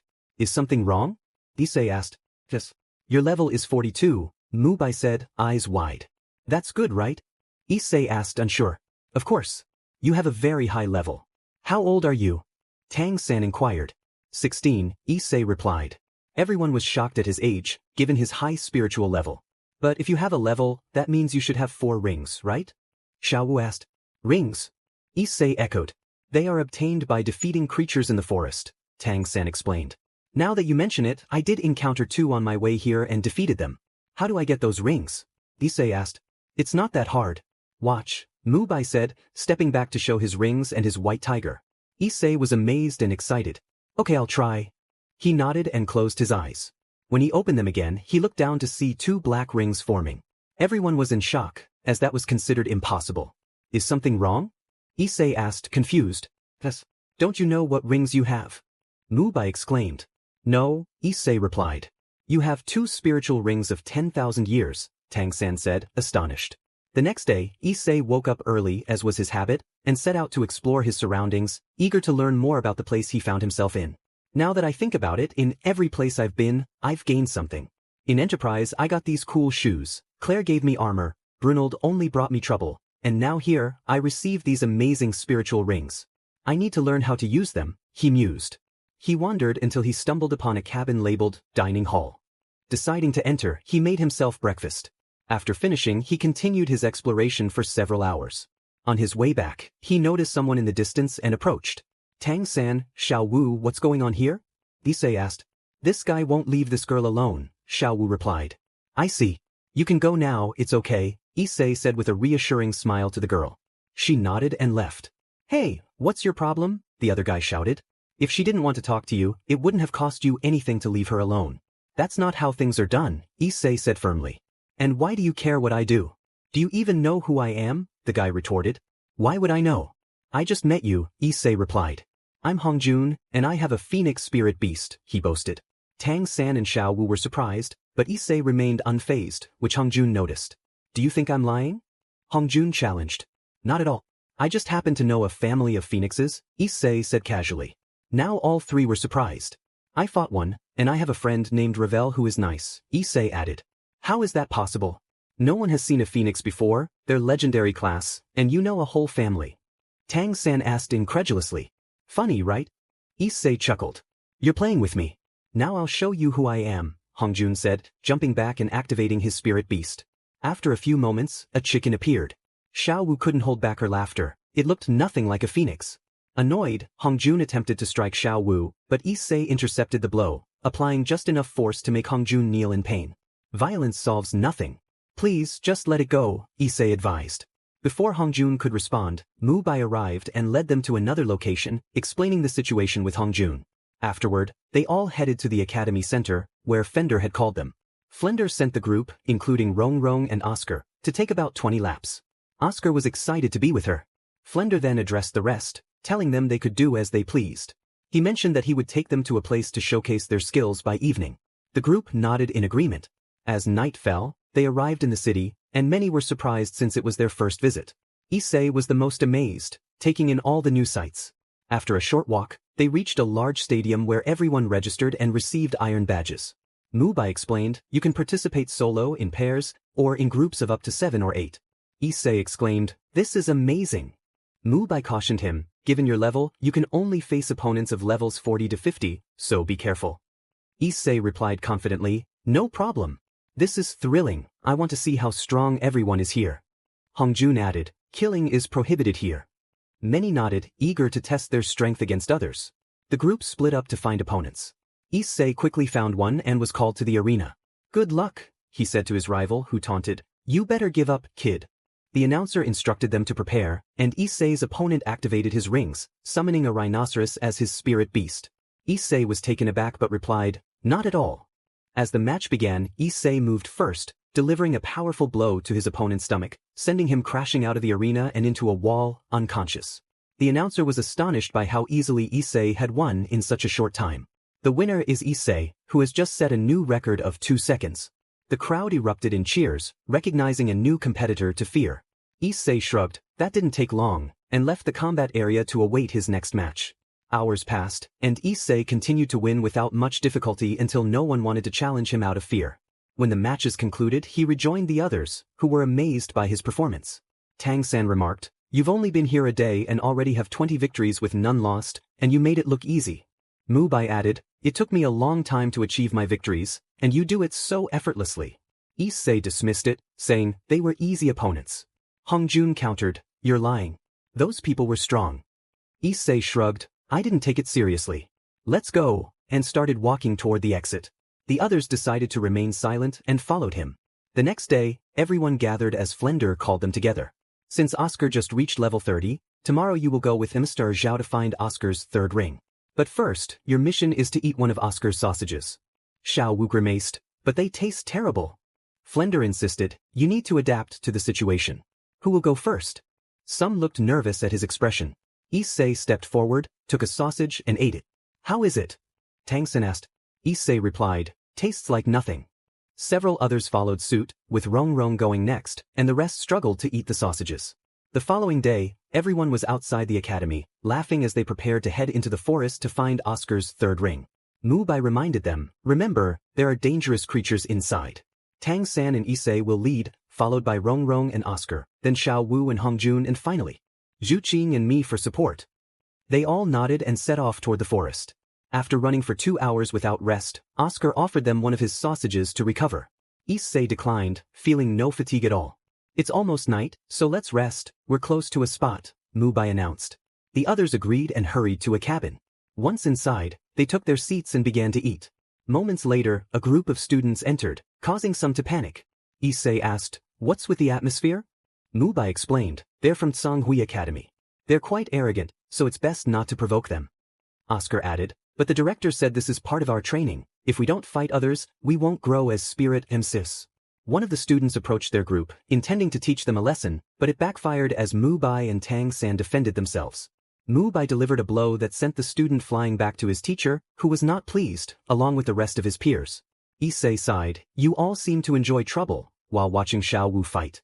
He decided to stay inside, continuing to eat while the others handled the situation. After a few minutes, Mr. Zhao arrived and stopped the fight, bringing the group back inside. Some students sweated at the sight of Issei still dining. Hongjun asked, don't you know the situation we're in? Issei replied, a bit, but both you and they were easily provoked. Violence isn't always the answer, even if they come from a monster academy. Tang-san questioned, don't you like fighting? Issei stated, I only fight to protect my friends and loved ones. Xiao Wu inquired, do you have someone special? Issei reflected, there are many people who are special to me. He reminisced about his friends and their adventures. Xiao Wu asked, what happened to them? Issei replied, they're in a very safe place. I honestly don't know when I'll see them again. But putting that aside, how about we listen to Mr. Zhao's explanation? Everyone turned their attention to the Infu, who gave them a lengthy talk. Afterward, the group went to rest, preparing for the next day's adventure. The following day, as they continued their journey, Oscar asked, Issei, can I ask you something? Issei replied, of course, go ahead. Oscar inquired, what happened to your eye? The group halted, curiosity piqued. Issei responded, it was nothing. I just defended someone very important to me. Oscar nodded, I see, but doesn't it make fighting difficult? Issei assured him, not at all. I feel normal. They resumed their journey, and after a while, they encountered a flying serpent. Most began to fight, while Issei stayed back to protect Rongrong. After some time, the serpent was poised to strike. Oscar looked at the situation with concern. "We won't be able to reach it," he said. "It's my turn," Issei replied confidently. Tang-san shook his head. "You won't reach it, it moves too fast." "Don't worry," Issei said, pulling out his 100 from his pocket. 100 on. He activated his armor and threw his spear at the serpent, striking its tail to immobilize it. The others watched in awe at his weaponry. Issei deactivated his armor and approached the serpent, with the rest following instinctively. "Oscar, it's your turn," Issei prompted. Oscar nodded, drew a knife, and swiftly ended the serpent's life before beginning to cultivate. Meanwhile, the others kept watch. "Hey, what was that?" Hongjun asked. "It's armor I was given a while ago," Issei explained. "I hardly use it." "I thought it would be a spirit bone," Tang-san remarked. "What's that?" Issei inquired. "Sometimes creatures leave behind something when defeated. It's rare to find," Tang-san explained. "I see, but that's not my case," Issei replied. "Still, it's good armor," Mubai added. Issei nodded, and they waited until an hour had passed. Oscar opened his eyes with a smile. "And then?" Hongjun asked eagerly. Oscar grinned and created one of his sausages, eating it. Afterward, he jumped high and out of nowhere, sprouted a pair of wings. Everyone was astonished. "How long does that last?" Mubai asked. "About a minute," Oscar replied. "I see, but that will help us in the future," Mubai said. They were about to leave when Tang-san spoke up. "Guys, I'm rank 30 now." Everyone was surprised by his progress and congratulated him. Zhao suggested, "Well, we need to find another ring." They all agreed and set off.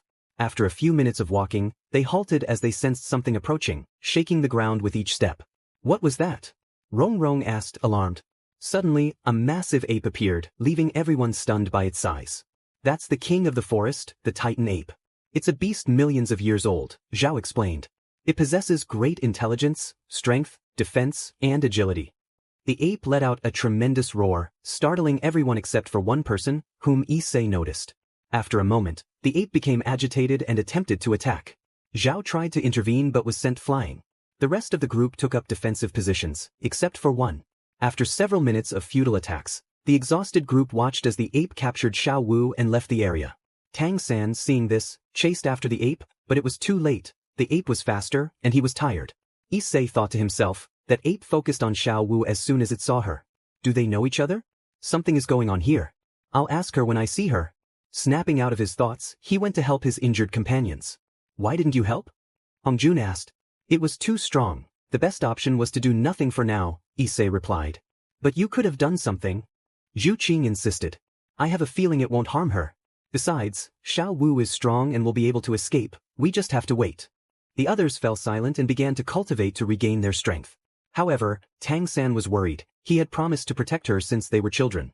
"Trust her. She'll be fine," Issei reassured him. "But I promised to take care of her." "I was supposed to go through first," Tang-san said, frustration evident in his voice. "I won't lie, I know how you feel. I've been in this situation before," Issei admitted. "Not right now," Tang-san replied, his voice heavy with concern. Issei sighed and decided to give him some space to think. After a few hours, everyone was back to full strength except for one person who remained worried. When Emissar Zhao signaled to continue, Tang-san was the first to step away from the group. "Tang-san, if you don't think clearly, you'll end up in trouble." "I understand your situation," Issei called after him, but the others continued on their path. After an hour of searching, they found Tang-san facing a spider that was 2,000 years old. Everyone was shocked by its age. Zhao was reluctant to let Tang-san use it for his next ring, deeming it too powerful for him. However, after much insistence, he was convinced. While the others kept watch, Tang-san began to cultivate. After a while, Xiao Wu arrived and provided an explanation that convinced everyone except for one person. Upon learning about Tang-san's situation, she became worried but felt helpless. "Xiao Wu, can we talk privately?" Issei asked. She nodded, and they stepped away from the group. "What's wrong?" Xiao Wu asked. "I know we just met, but you know that ape, don't you?" Issei said. Her eyes widened in surprise, confirming his suspicion. "I can act foolish sometimes, but I pay attention. I noticed that the moment that ape saw us, it focused on you," Issei said. Xiao Wu lowered her gaze. Issei sighed, preparing to leave, but she stopped him. "I am a spirit beast," she confessed. "I see, and what's wrong with that?" Issei asked. "You don't understand. If they find out what I am, many will want to kill me because I also possess a spirit ring," she explained. I understand. So, you're acquainted with the ape? Issei asked. Yes. It protected me along with someone else when the spirit office came for my mother, she revealed. I see. Does Tang-san know? Issei asked. No. I'm afraid something will happen to him. I just don't know what to do, she admitted. Issei placed a reassuring hand on her shoulder. Just stay close to him. Life has tough moments, but I know you too will overcome them. You're right. That's why I need to become strong like him, Xiaowu said determinedly. I know you will, Issei replied. Now that we have this cleared up, let's return to the others. Xiaowu nodded, and they walked back together. As time passed, Tang-san succeeded in his cultivation, but he gained something that surprised everyone. However, he struggled to control it. They all stepped back to avoid danger, except for Xiaowu, who wanted to stay by his side. After an hour, Tang-san managed to adapt to his new spirit ring. Just as they were about to leave, they were surrounded by smaller spiders. After the blows I took from the ape, I have little strength left, Zhao admitted. Same here, our spiritual power is low, Mubai added. I'll handle them since I haven't done much, Issei said, stepping forward. A spider lunged at him, but he swiftly struck it down, shattering it into pieces. Issei stood at the edge of the forest, feeling the excitement of adventure coursing through him. He had decided to part ways with his friends, eager to explore the unknown. Issei, are you sure about this? Tang-san asked, concern evident in his voice. I'll be fine, Issei replied confidently. I want to see how strong I can become before we meet again. Xiaowu frowned. Just be careful. This place can be dangerous. I'll come back and help you all when I can, Issei assured them, turning away and stepping into the dense woods. As he walked, he marveled at the beauty around him. After some time, he reached a serene lake, and to his surprise, he spotted a large monkey nearby. Wow, it's you! Issei exclaimed, recognizing the creature. The monkey turned, a smile spreading across its face. What do you want? You can talk. That's amazing. Issei said, his enthusiasm infectious. Why aren't you scared? The monkey asked, tilting its head. Not at all. Xiaowu told me about you. She said you took care of her, Issei replied. The monkey seemed intrigued. What are you doing here? I'm exploring, but I'm also looking for something more, Issei said, his eyes sparkling with determination. And what would that be? The monkey inquired. A bit of action. Do you know where I can find a place to fight? Issei asked eagerly. You're an interesting kid, the monkey remarked. Just then, a rumble echoed through the air, and the ground trembled slightly. A massive horned serpent emerged from the water. My name is Deming, the serpent introduced itself. Hello. So, what do you have for me? Issei asked, intrigued. There's a place you might find interesting, Deming said. It's the island of the sea god, home to spiritual beasts. Sounds exciting. I love challenges, Issei replied, his excitement growing. But aren't you afraid of dying there? The beasts are all over 10,000 years old, Deming warned. Maybe not. I might find what I'm looking for, Issei said confidently. And what is that? Deming pressed. A battle that pushes me beyond my limits, Issei declared. You don't know defeat, do you? Deming asked. I've faced some losses before, Issei admitted. But I want to know if I can protect my loved ones with my current strength. I see. Good luck on your journey, Deming said. Thanks. But I have a problem, Issei confessed.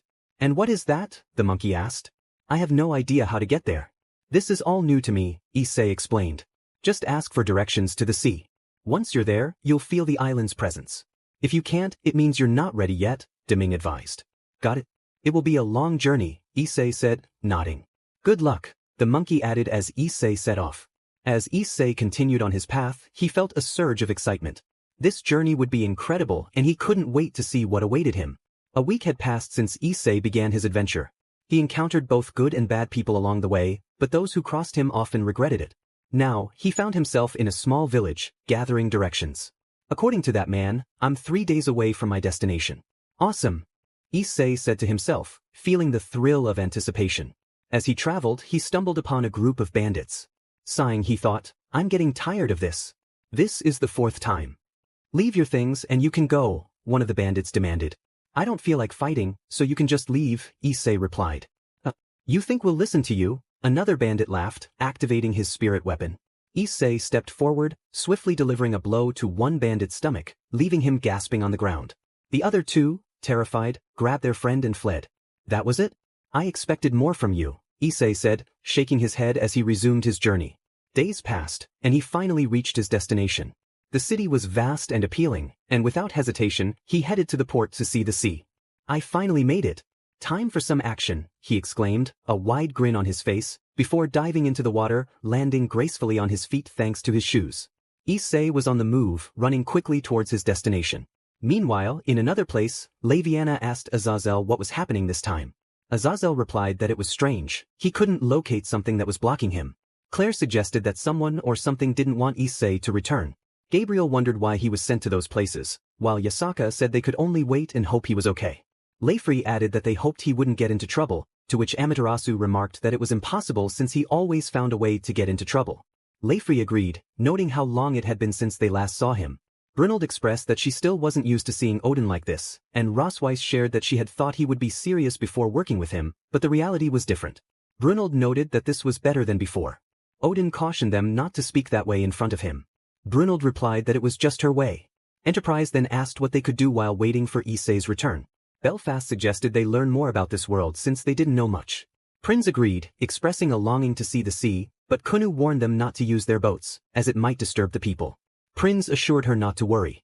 Belfast, looking at Prinz, remarked that something bad might happen. Penemu suggested they go to the sea to pass the time. Azazel agreed, and Griselda noted it would be just the girls. Odin mused that if Issei were there, it would be different. Everyone agreed, and at that moment, Ophis created a dimensional rift, and all the girls left the place. Azazel envied Issei's luck and wondered what his secret was for attracting women. Odin suggested. They asked him upon his return, and Azazel nodded, returning to his work. Days passed, and Issei continued his search at sea. He remarked to himself how glad he was to have brought water, not expecting the journey to take so long. He ran for 4 more days until he spotted something in the distance. With a smile, he ran faster, but upon arrival he was met with darkness and a creature that seemed ready to attack him. Instinctively, Issei struck the creature, causing its immediate demise. He chuckled, feeling it had caught the creature off guard as he ventured deeper into the island. Noticing the darkness around him, he walked cautiously to avoid drawing attention, but it was futile as he heard several roars and saw creatures approaching. With determination, he charged at them, fighting with a smile, relishing the chance to battle after such a long time. Hours passed, and soon there were fewer creatures until none remained. Issei had only sustained minor scratches and felt exhilarated by the challenge. He noted that if these were the weaker ones, he could only imagine how strong the stronger ones would be. He continued his journey for a week, sleeping little to stay alert and eating the meat of the creatures he defeated, which he found unappetizing since he wasn't used to it. He looked up at the sky, hoping his friends had improved during this time. His thoughts were interrupted by the sound of heavy footsteps. Curious, he went to investigate and was taken aback by what he saw. "Impressive," he said, gazing at the massive creature before him. The creature, a behemoth, looked down at him and questioned why a low-ranked being would dare confront it. Issei, undeterred, remarked on the creature's arrogance, recalling what Tang-san had told him about older creatures being more powerful.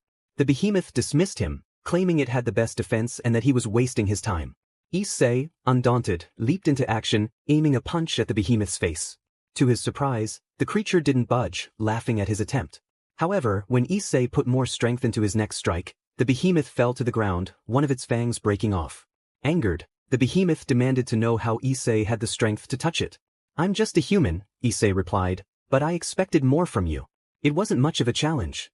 The behemoth acknowledged its weakness and, before it succumbed, asked Issei to promise to use its spiritual ring. Issei admitted he had never used such rings, but the behemoth insisted he could handle it and that it would help him. As the behemoth fell silent, Issei, feeling its life fade, sat cross-legged, recalling how Oscar and Tang-san had obtained their rings. He closed his eyes and began the process. A red ring started to form around him, signifying a new chapter in his journey. Issei opened his eyes after 30 minutes and got up, continuing his journey in search of action. Days passed, and as he traveled, some monsters kept their distance from him, intimidated by his power. He didn't fully understand why, but he appreciated the peace it brought, allowing him to sleep more comfortably. During his downtime, he closed his eyes and meditated, as his friends had suggested it would help him improve. One day, while exploring near a swamp, Issei picked up a rock and threw it into the water to see if anything would emerge, but nothing happened. With a sigh, he continued on his way until he heard a noise and turned around. To his surprise, he saw the water moving, and soon a massive creature emerged. Issei's eyes widened in astonishment. "Wow, this is a surprise," he said. "How dare you interrupt my slumber, inferior creature?" the creature replied. "Seriously, why do they always treat me like this? But setting that aside, you seem quite strong," Issei remarked. "I am a being that has lived for thousands of years. You should feel honored to see me," the creature declared. "If you only knew how many times I've heard that. You're a hydra, aren't you?" Issei asked. Yes. Why aren't you afraid? Many flee at the sound of my name, the Hydra responded. I enjoy challenges.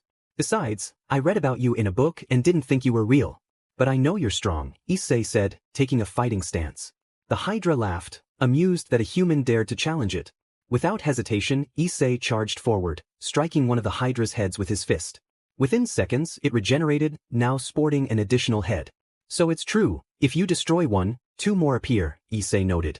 And yet, knowing this, you still chose to attack me, the Hydra replied.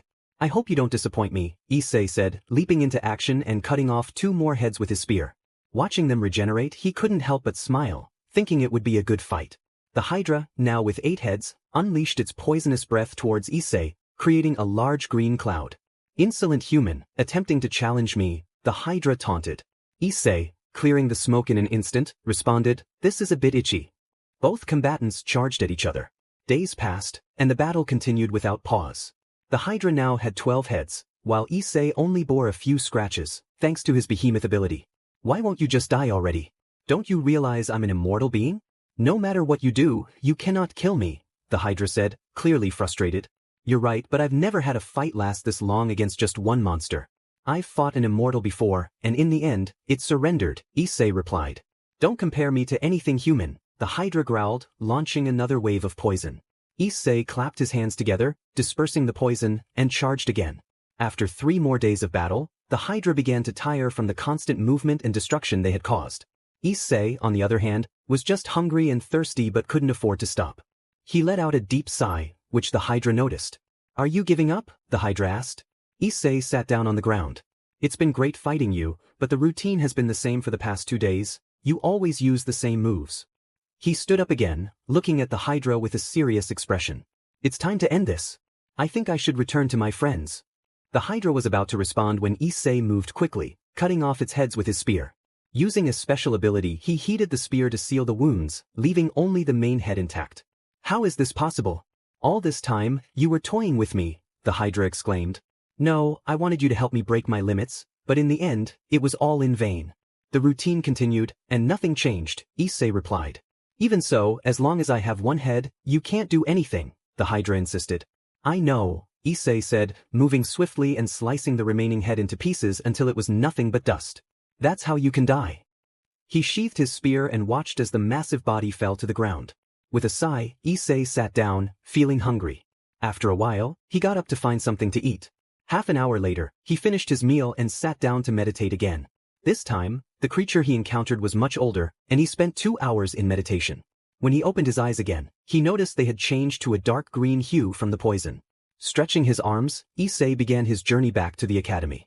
Upon reaching the sea, he noticed his clothes were dirty and decided to take a bath, realizing it had been a while since he last did so.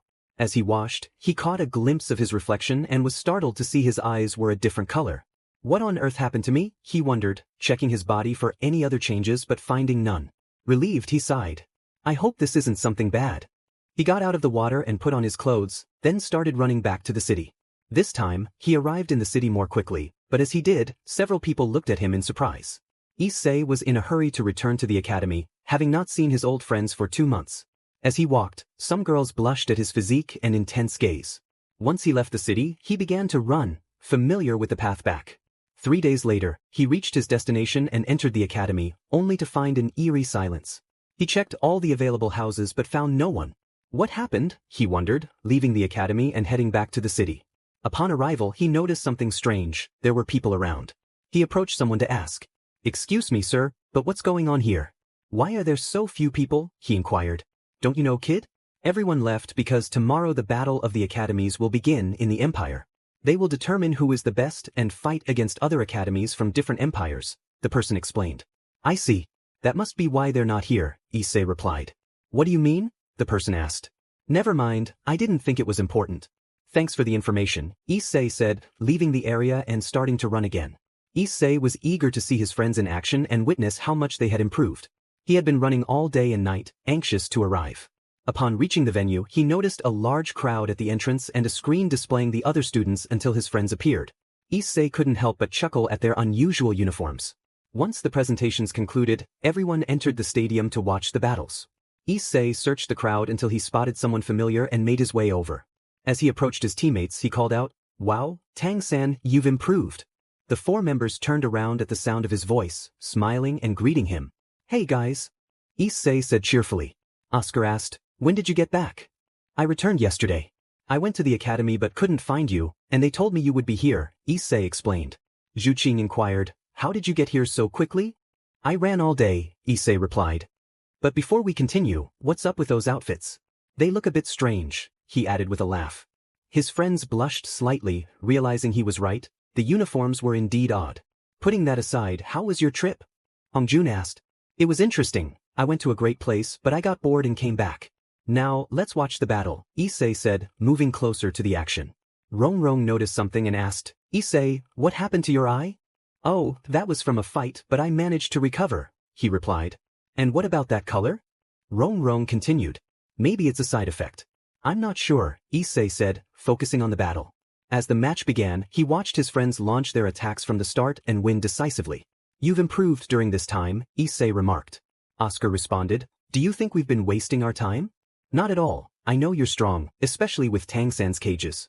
"You had this match won from the start," Issei observed as the announcer declared the Shirk Academy the winners. After the match, the victors joined the others and were surprised to see Issei smiling at them. "Great job, guys," Issei praised. Tang-san exclaimed, "Brother Issei, when did you return?" "Not long ago. I saw your battle. Well, more like a massacre." "You did well," Issei said. Mubai asked, "How was your trip?" "Interesting," Issei replied. Chow noted, "You can really see the change in your eyes." "Yeah, well," Issei laughed. "Now that I'm back, I'll be supporting you in your battles." "It would be great if you could join us," Chow suggested. Tang-san added, "We should talk to Mr. Deshur and see what he says." Mubai agreed, "That sounds good." Issei replied, "It's not necessary, really." "But what are you saying? You're part of this family too." "So let's go," Mubai insisted. "Alright, but remember, I won't wear that uniform. I don't like it," Issei said. "I'll see what I can do since I don't want to wear it either," Mubai responded. After their discussion, the group left the stadium and met Rong's father outside, who congratulated them on their victory. "You had a fantastic fight. But you, Tang-san, surprised everyone with your 10,000-year ring," Ning said. "Thanks, Uncle Ning," Tang-san replied. "Everyone is strong, especially our leader, who has a level 44, Rong added. "Having such a level at such a young age shows you have a bright future," Ning remarked. Mubai said, "Thanks, but if we're talking levels, I'd say our brother Issei here is the best." "So you were the other member," Ning said, turning to Issei. "Rong told me about you." "Good afternoon. I don't really pay attention to those level things," Issei replied modestly. Mubai chimed in. When he entered the academy, he had a level of 42. This surprised Patriarch Ning. "Brother Issei, tell us," Rong urged. Issei scratched the back of his head with a half-smile and said, "I'm level 85. Everyone's eyes widened in shock, and the Patriarch dropped his cane. Others were left speechless at such a high level. "How is that possible? How did your level increase so much in such a short time?" Tang-san asked. "It was a long journey," Issei explained. "And you say it so calmly. Tell me your secret to improving like that," Oscar urged. "You're a spirit do luo," Ning stated. "Maybe, but I don't know much about those things," Issei replied. "Don't you want to join my sect?" Ning offered. "Thanks, but no. Sooner or later, I'll have to return home," Issei said. "But if you have that level, it means you can't participate," Tang-san pointed out. "I told you, but if something happens I will intervene," Issei assured them. The others nodded in agreement. Afterward, they all went to rest as they would have to wait for their next battle. Tang-san and Ning had to go elsewhere to speak with someone. When they reunited with the rest, Tang-san said, "So, what's the plan?" Mubai suggested, "We can wear another uniform, but the advertisement will stay." "That's better than nothing," Chow agreed. The others nodded and then separated. Tang-san went with Issei and Rong to train, though Issei only wanted to watch. "Tang-san, this is my Mr. Deshur," Tang-san introduced. "Nice to meet you," Issei said. "Likewise. I've heard about you. You're someone full of surprises," Deshur replied. "It's not that big of a deal. But I see you all will be busy, so I'll leave you to it," Issei said, departing before waiting for a response. The next day, everyone was in the hall wearing their old black uniforms, and they were all happy. "That looks better," Issei commented. Zhuqing said, "I wanted to see your skills, but it seems that won't be possible." "You all are quite curious, aren't you?" Issei replied. "With you, how could we not be?" Rong said. "Well, let's see who you'll face," Issei said as the professors entered to deliver the news. Tang-san declared, "We won't give up, so let's fight." I knew you would say that. That's why I have another announcement, Dashur. What would that be? Mubai asked. Issei will be able to participate in the fights from now on, thanks to Patriarch Ning, Dashur revealed. Everyone looked at Issei, who was surprised. Wait, I thought that was impossible because of my level. Flender interjected, I don't think it's that big of a deal. What level are you? 85, Issei replied. The teachers were astonished by his level. Before anyone could speak, Tang-san stepped forward. If brother Issei can participate now, then what do you say, Issei? Are you in? Tang-san asked.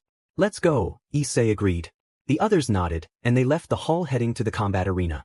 Let's be careful, they're from the Elephant Armor sect. They excel in defense, so we'll have to give it our all, Mubai warned. Guys, I have a favor to ask, Issei said. What is it? Tang-san asked. I'll go in alone. You all stay outside the arena. I want to see how strong they are, Issei explained. Are you sure? We know you have a high level, but there are more of them, Zhuqing said. Don't worry and trust me, Issei reassured them. The others exchanged glances and nodded in agreement.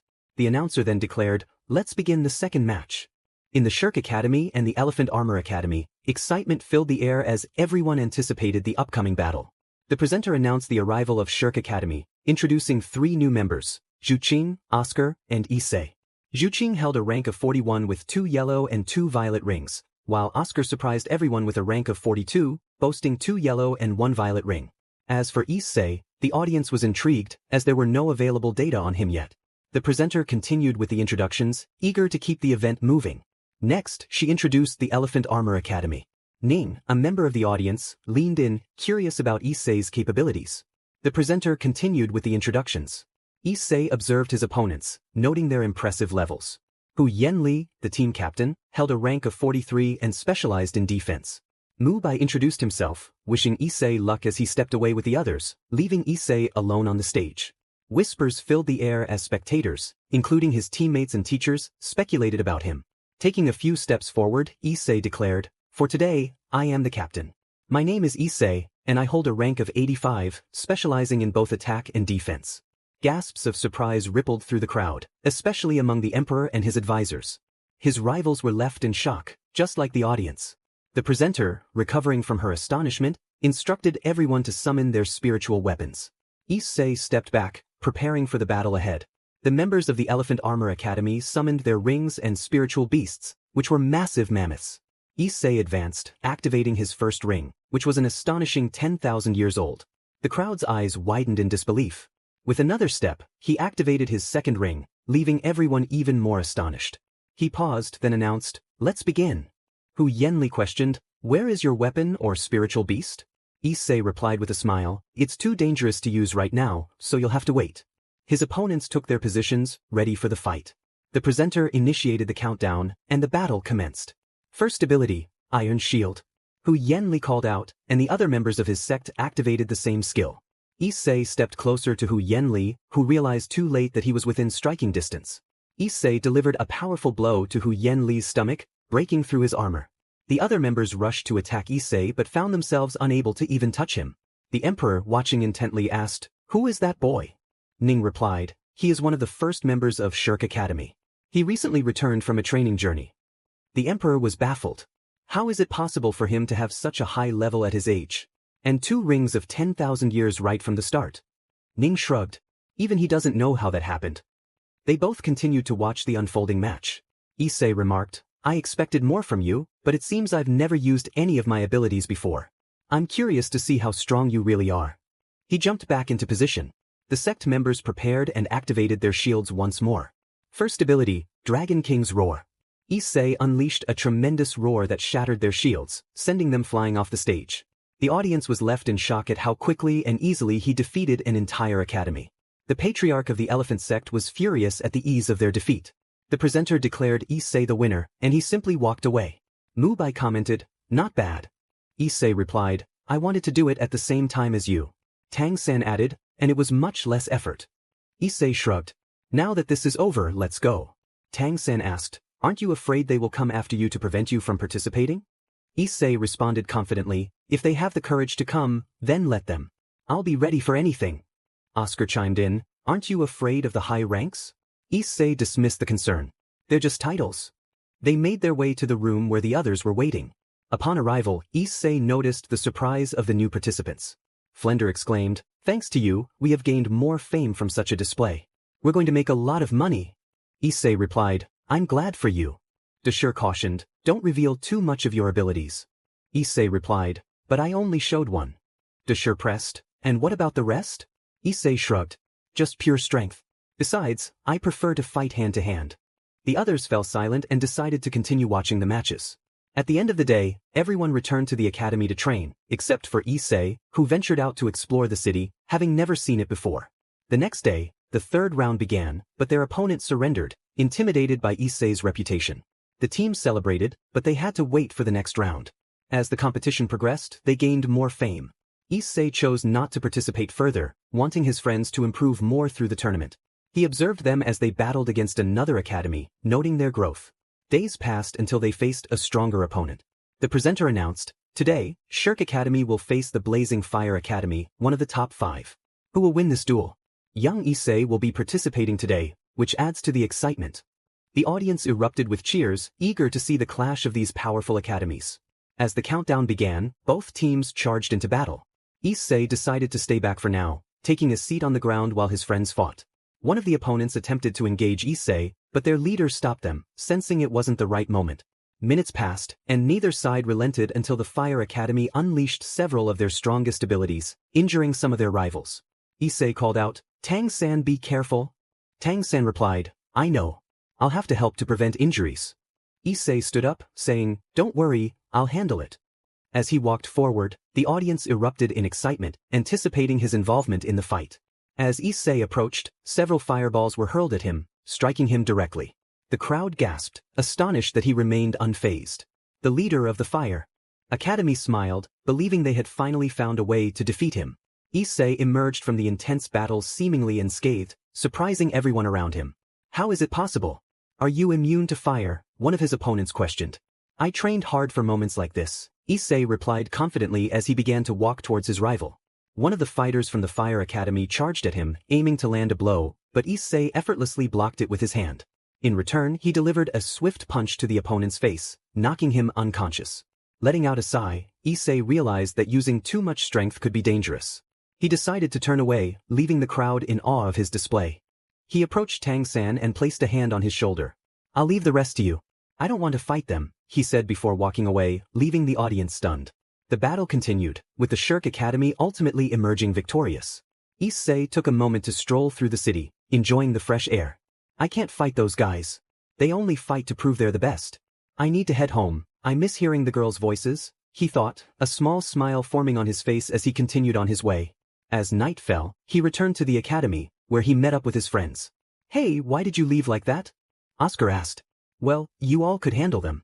Besides, you need to grow stronger too. I won't always be here to help. I want to see what you're capable of." "You're all monsters after all," Issei explained. "If we're monsters, then what are you?" Hongjun teased. "I don't know," Issei replied with a chuckle. They chatted for a while longer before heading off to rest, uncertain of what awaited them. Days passed and the final battle approached. The Shirk Academy had already qualified, so it didn't matter if they lost this round. "Even if it's the last one, we have to give it our all," Mu Bai encouraged. "Let's win." Xiao Wu added enthusiastically. "Issei, are you going to participate?" Rong asked. "I'm fine as I am. You all can do this, I wish you luck," Issei replied. "Come on, brother Issei," Tang-san urged. "More dangerous fights are coming in the future, and that's when I can help," Issei assured them. "That's a promise," Rong said, and Issei nodded in agreement. After their discussion, they headed to the arena to face the Sacred Water Academy, an all-girls school. Hongjun was captivated by the appealing girls, and Issei couldn't help but chuckle at his excitement. The battle commenced, with neither side backing down. Eventually, the members of Shirk Academy retreated, leaving only Tang-san, who was forced to use his spiritual bone, surprising everyone with his power. The fight ended in a draw, concluding the match. After the competitions, the group returned to their academy. "You'll have a month to improve your skills," Dashur announced. "I'll go train separately," Tang-san said. "Good, that last fight left you in bad shape, so go," Dashur instructed. Tang-san nodded and left the room. Issei then stood up from his seat. "And what about you, Issei?" Mu Bai asked. "Well, there's still a month until the battles. I think I'll head to the forest for a while." "See you all later," Issei replied. Oscar asked, "What kind of training did you do to reach that level?" I trained every day without stopping even when I was sick, Issei explained. Where did you train to reach that level? Deshur inquired. Someone told me about this place and I ended up going. I think it's called the Island of the Sea God or something like that, Issei recalled. Deshur's eyes widened in surprise, and everyone stared at him. Issei then exited the room.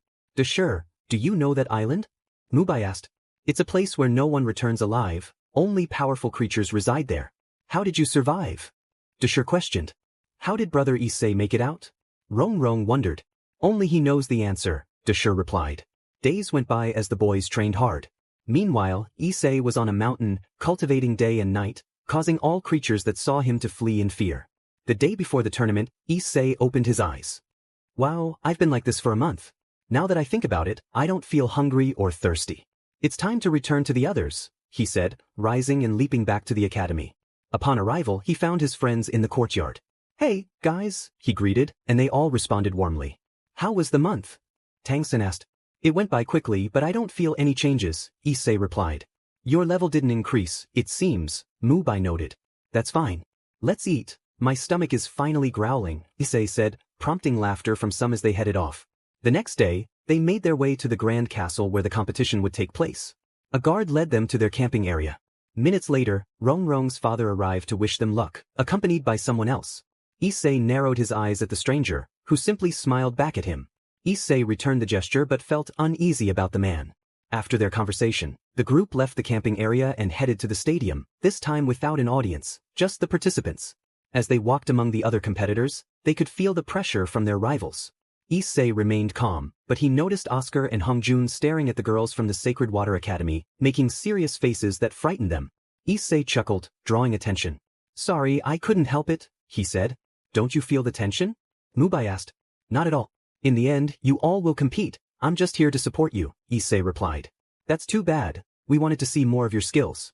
In the end, we only saw one, Chow lamented. Everything in its time. It's better not to reveal too much information, as Deshur said, Issei explained. She nodded, and they proceeded to the stadium to face the Barak Academy in a one-on-one match format. If one was eliminated, another would take their place until all were out. Xiao Wu was the first to compete, eliminating everyone on her own, leaving most in awe.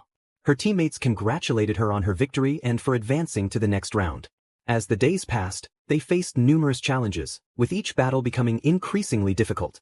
Issei continued to support his friends, knowing that it wasn't necessary for him to fight. As they reached the final rounds, Tang San faced off against a student from the Wind Academy, accompanied by a spirit beast in the form of a wolf. Both fighters were evenly matched, showcasing their best skills. In the end, Tang San emerged victorious, wielding his powerful Hao Tian hammer, leaving everyone astonished by his dual spirit weapons and the might of his weapon. After the match, all the winners gathered, ready to depart for another realm where the true tournament would take place. The emperor offered some words of encouragement and wished luck to the fighters. The victors then stepped outside, where guards awaited to guide them to the tournament. Issei remarked, "This will be a long journey." Tang San replied, "I don't think so." Issei clarified, "I don't mean the distance, I'm talking about the problems that will arise shortly." Mubai asked, "What do you mean?" Issei explained, "When Tang San was fighting, I saw the old man from the spirit office signaling a guard. I believe he informed his superiors, and they will want to eliminate you right here." Mubai nodded, "You're right. When you revealed your spirit weapon, everyone was surprised except for you. How did you know?" Issei shrugged, "I've seen so much that nothing surprises me anymore. Just be prepared, soon you'll have to fight to survive. I'll help as much as I can." Both boys nodded seriously. Hours later, having traveled far from the city, they were ambushed as Issei had predicted. The royal guards attempted to defend them, but the enemy was far stronger. "It's time for action," Issei declared, stepping out of the carriage and attacking, taking down an enemy with a single blow. He showed no mercy against them. The other students emerged to defend themselves, but Tang San's team struggled against an opponent of Do Luo level. Their teachers were also occupied with powerful foes. Meanwhile, Issei moved with great speed, taking down as many enemies as he could. One enemy, witnessing the destruction around him, exclaimed, "You're a monster." Issei responded, "I hear that often. But they deserve this for attacking my friends." He pierced his hand through the chest of his opponent. After finishing, he rushed to assist the guards who were in trouble. Spotting his friends in danger, he quickly ran over to see one of the enemies holding Xiao Wu. "It would be best if you let her go," Issei warned. Tang San cautioned, "Issei, be careful, he's a Do Luo of over level 90. Issei replied confidently, "I don't care what level he is. No one touches my friends. The enemy sneered, so, you're still alive. You're on the list to die as well. You interfere with our future plans. He called over another fighter to eliminate Issei, but before he could act, Issei seized him by the neck and pulled him apart. Everyone present was shocked. What level are you?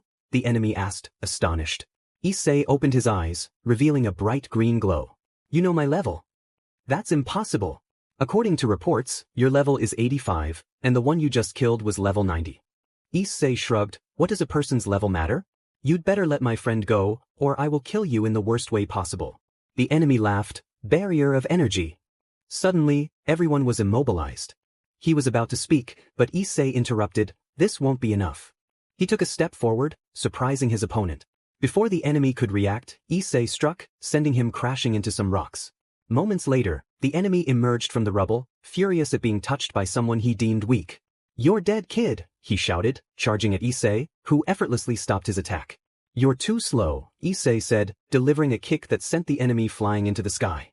Issei leaped high and followed up with another kick that slammed him into the ground.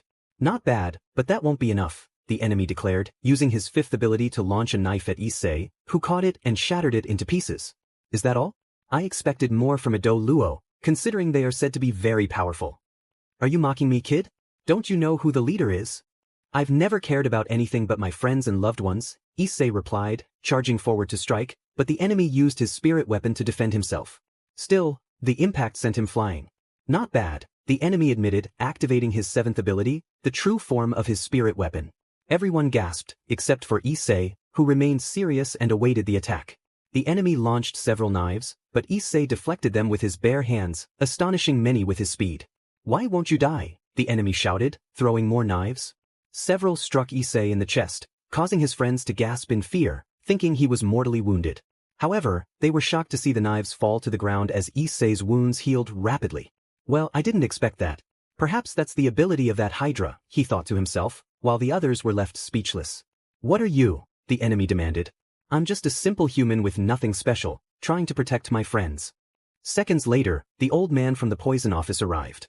Tang-san, Ancestor Dugu, what are you doing here? Dugu replied, I'm a counselor of the academy, so I must come to help. But I see that everything is in chaos because of this boy. Issei offered, if you wish, you can join. Dugu shook his head, no, go ahead, I want to see what you're capable of. He had seen Issei fight before and was impressed by his abilities. Don't you know the consequences of facing us? The enemy taunted. Tang-san responded, us? That means you're not alone. Issei, be careful, he has someone powerful by his side. Issei nodded, I see. If that's the case, let them come. The sooner this ends, the better. Don't be so arrogant, kid, the enemy warned. Suddenly, a black cloud formed, and a figure emerged. Those who recognized him were shocked. He was also a Do Luo. You're taking too long. Finish this quickly so we can return to eat, the old ghost urged. Issei declared, then we agree on something. Let's finish this. He stepped forward, and seconds later, he stood face to face with his opponent. The enemy, surprised by Issei's proximity, had no time to defend himself and received a full-force punch to the face, causing him to spit blood. As they witnessed the unfolding events, everyone was surprised, including the old ghost's companion. Don't just stand there, Chrysantemo, go, the old ghost urged. All right, I'm going in. Chrysantemo replied, ready to attack. However, Issei was blocking all of his strikes. The old ghost stood up and charged forward, only to receive another blow. He then struck Chrysantemo. At that moment, a soldier approached them. Sir, that's the guy I reported who killed several of ours in a horrific manner, the soldier said. Don't you have a heart? You kill many in such a cruel way, the old ghost scolded. You're telling me that? The one who wants to kill my friends? I only responded to their provocations, Issei retorted. Today, you die, the old ghost declared, activating all his rings along with his companions. I've never used this ability before, but I have nothing to lose, Issei said, activating his 2 black rings. He then activated a 3rd ring, leaving everyone astonished as it was one of 100,000 years. No one could believe it. 3rd ability, absolute defense, Issei announced. His companions watched as armor formed around them. This will help you defend yourselves. He then turned to face his opponents. 4th ability, Hydra Poison. A large amount of poison spewed from his mouth, destroying everything in its path. His opponents initially thought he wasn't that dangerous, but when they saw how the soldier melted instantly, they retreated.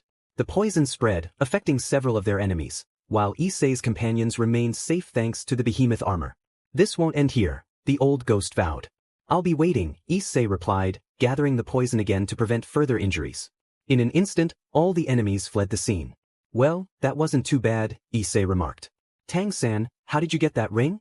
Tang-san asked, turning to Issei, who noticed everyone staring at him in amazement, especially Xiao Wu, who knew how those rings were obtained. I had a long fight. The enemy I faced was quite formidable, Issei explained. How is it possible for you to possess such power? Almost no one has a ring that old, Flender questioned. I didn't know, haha, Issei laughed. Why do you take it so lightly? Dugu asked. What do you want me to say? We should change the atmosphere and look for any injured people to help, Issei suggested. Don't worry about that. Everyone is safe now, Ning assured him. That's good to hear, Issei replied. We were going to help but we saw how you fought on your own. And thanks for that armor. What kind of creature was it? Ning inquired. It was a behemoth, Issei said casually, leaving the others in shock. What's wrong, he asked. That's a mythological creature with the best defense, Flender explained. Something like that, Issei acknowledged. Then how did you defeat it? Flender pressed. It wasn't easy. It was a long battle, but I found a weak point and took advantage of it, Issei lied, not wanting to see their surprised faces any longer. After that, the group returned to the carriage and continued on their journey. Issei thought to himself, if this surprised them, it's better not to use the other one. I don't want more surprises or questions. He let out a sigh. Issei, how did you find that creature? Xiao Wu asked. By chance, I passed by a place where there was that monkey and a snake and they told me about a place where I could improve, Issei explained. Oh, that island, Xiao Wu said, and Issei nodded. They continued their journey until they reached their destination. Upon arriving at the spiritual city, the group was directed to a house where they could rest. The next day, everyone was training hard while Issei lounged against a tree, not feeling motivated to join in. Xiao Wu reached level 40, and everyone congratulated her, but then a teacher arrived to take her to find her fourth spirit ring. Later that night, everyone gathered in the courtyard, and Xiao Wu returned with news about how she had hunted the beast. How easily they believe it, huh? Issei chuckled. Shut up, Xiao Wu retorted. I'm just speaking the truth, Issei replied. Xiao Wu was about to say something when Dashur arrived to inform them about the upcoming tournament and that the most dangerous team was the Spirit Office. Tai Long, Huang Yuan, Jing Ling, Jiang Zhu, and Issei, you will be substitutes, Dashur announced. The team is assembled again, Flender noted. Sounds good, but if we want to win, wouldn't it be better for Issei to enter from the start? He fought against two Do Luo domains, Flender suggested. Dashur was surprised to hear this and listened as they explained the situation, astonished to learn that Issei had a 100,000-year ring. It's better not to for now. If something happens, Dashur began. I know, I'll step in, don't worry, Issei assured him. Dashur simply nodded. Afterward, everyone left the area. The next day, the group awaited their rival, who had forfeited, allowing them to advance to the next round. Later, they gathered in a room. Your next opponent is the Xian Lu Empire. They are the most powerful team they have, Flender informed them. Seeing the expressions on Mu Bai and Zhu Qing's faces, Issei noticed they recognized someone from there. That doesn't matter. Right now, we need to focus on this fight. It's better not to think about that, Mu Bai said. The others remained silent and headed to the arena to watch the battle. I know that Mu Bai resembles his brother, Issei remarked as the announcer began the match. Both teams charged into battle. At first, the Shrek Academy had the advantage, but as the fight progressed, they began to lose ground. If they keep this up, they'll end up losing, Issei commented. Don't say that. Support them like everyone else, Flender urged. I'm just stating the truth. Besides, that woman up there has been watching us for a while, Issei pointed out. Several looked up and saw the leader of the Spirit Office. That's Bai Bai Dong, the current pope of the Spirit Office, Dashur explained. I see, so she planned the attack, Issei said, locking eyes with her. Upon meeting Issei's gaze, she felt a slight chill but dismissed it, continuing to watch the fight. Minutes passed, and the battle raged on until Mu Bai and Zhu Qing combined their spirit beasts, creating a massive tiger similar to their brothers. They didn't give up and evolved their tiger to have wings, leaving most spectators astonished. You guys always achieve the impossible. You're the best, Issei cheered as the announcer declared Shrek Academy the winner, and some celebrated. Afterward, everyone left to rest and prepare for the Spirit Office's match. The next day, another fight began, and the group watched as the Spirit Office Academy humiliatingly defeated another academy.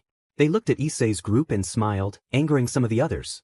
Tang-san felt a surge of frustration as he looked at the confident faces of their opponents. I know this is frustrating. We have to win, guys. The others nodded seriously in agreement. The battles continued until only 3 teams remained, the Spirit Office, the Wind Academy, and Shrek Academy. Bai Dong was slightly annoyed to see the Wind Academy still in the competition but had to accept it. Congratulations to those who have made it past this round, Bai Dong announced. One team will advance through the draw, and the other two will fight for a place in the finals. With that, everyone dispersed, and Shrek Academy prepared to face the Wind Academy. Oscar sighed, "We're destined to fight them again. This is the third time." Tang-san replied, "Don't focus on that right now, we need to concentrate on how to beat them. Now that they've joined forces with the Fire Academy, they're stronger." Issei chimed in, "I have an idea." Flender asked, "And what would that be?" "I'll go with the 4 who haven't participated yet. With me, that makes 5. I need 2 more people to make it 7, so you all can be at 100% for the finals." But, Tang-san started, "Don't worry, no one will get hurt while I'm here. I'll take care of everything," Issei assured them. Bai nodded, "Alright. Then Hongjun and Oscar will go." "But, I promise this will be over quickly." The others nodded in agreement. When the time for the battle arrived, the Wind Academy was surprised to see only 2 of the 7 main fighters. "Are you not going to continue?" one of the opponents taunted. Issei replied confidently, "I won't disappoint you. This will end quickly." "You're underestimating us," the opponent shot back. "I've never done that," Issei said, taking an attack stance while 2 opponents glared at him, still angry from their previous humiliation.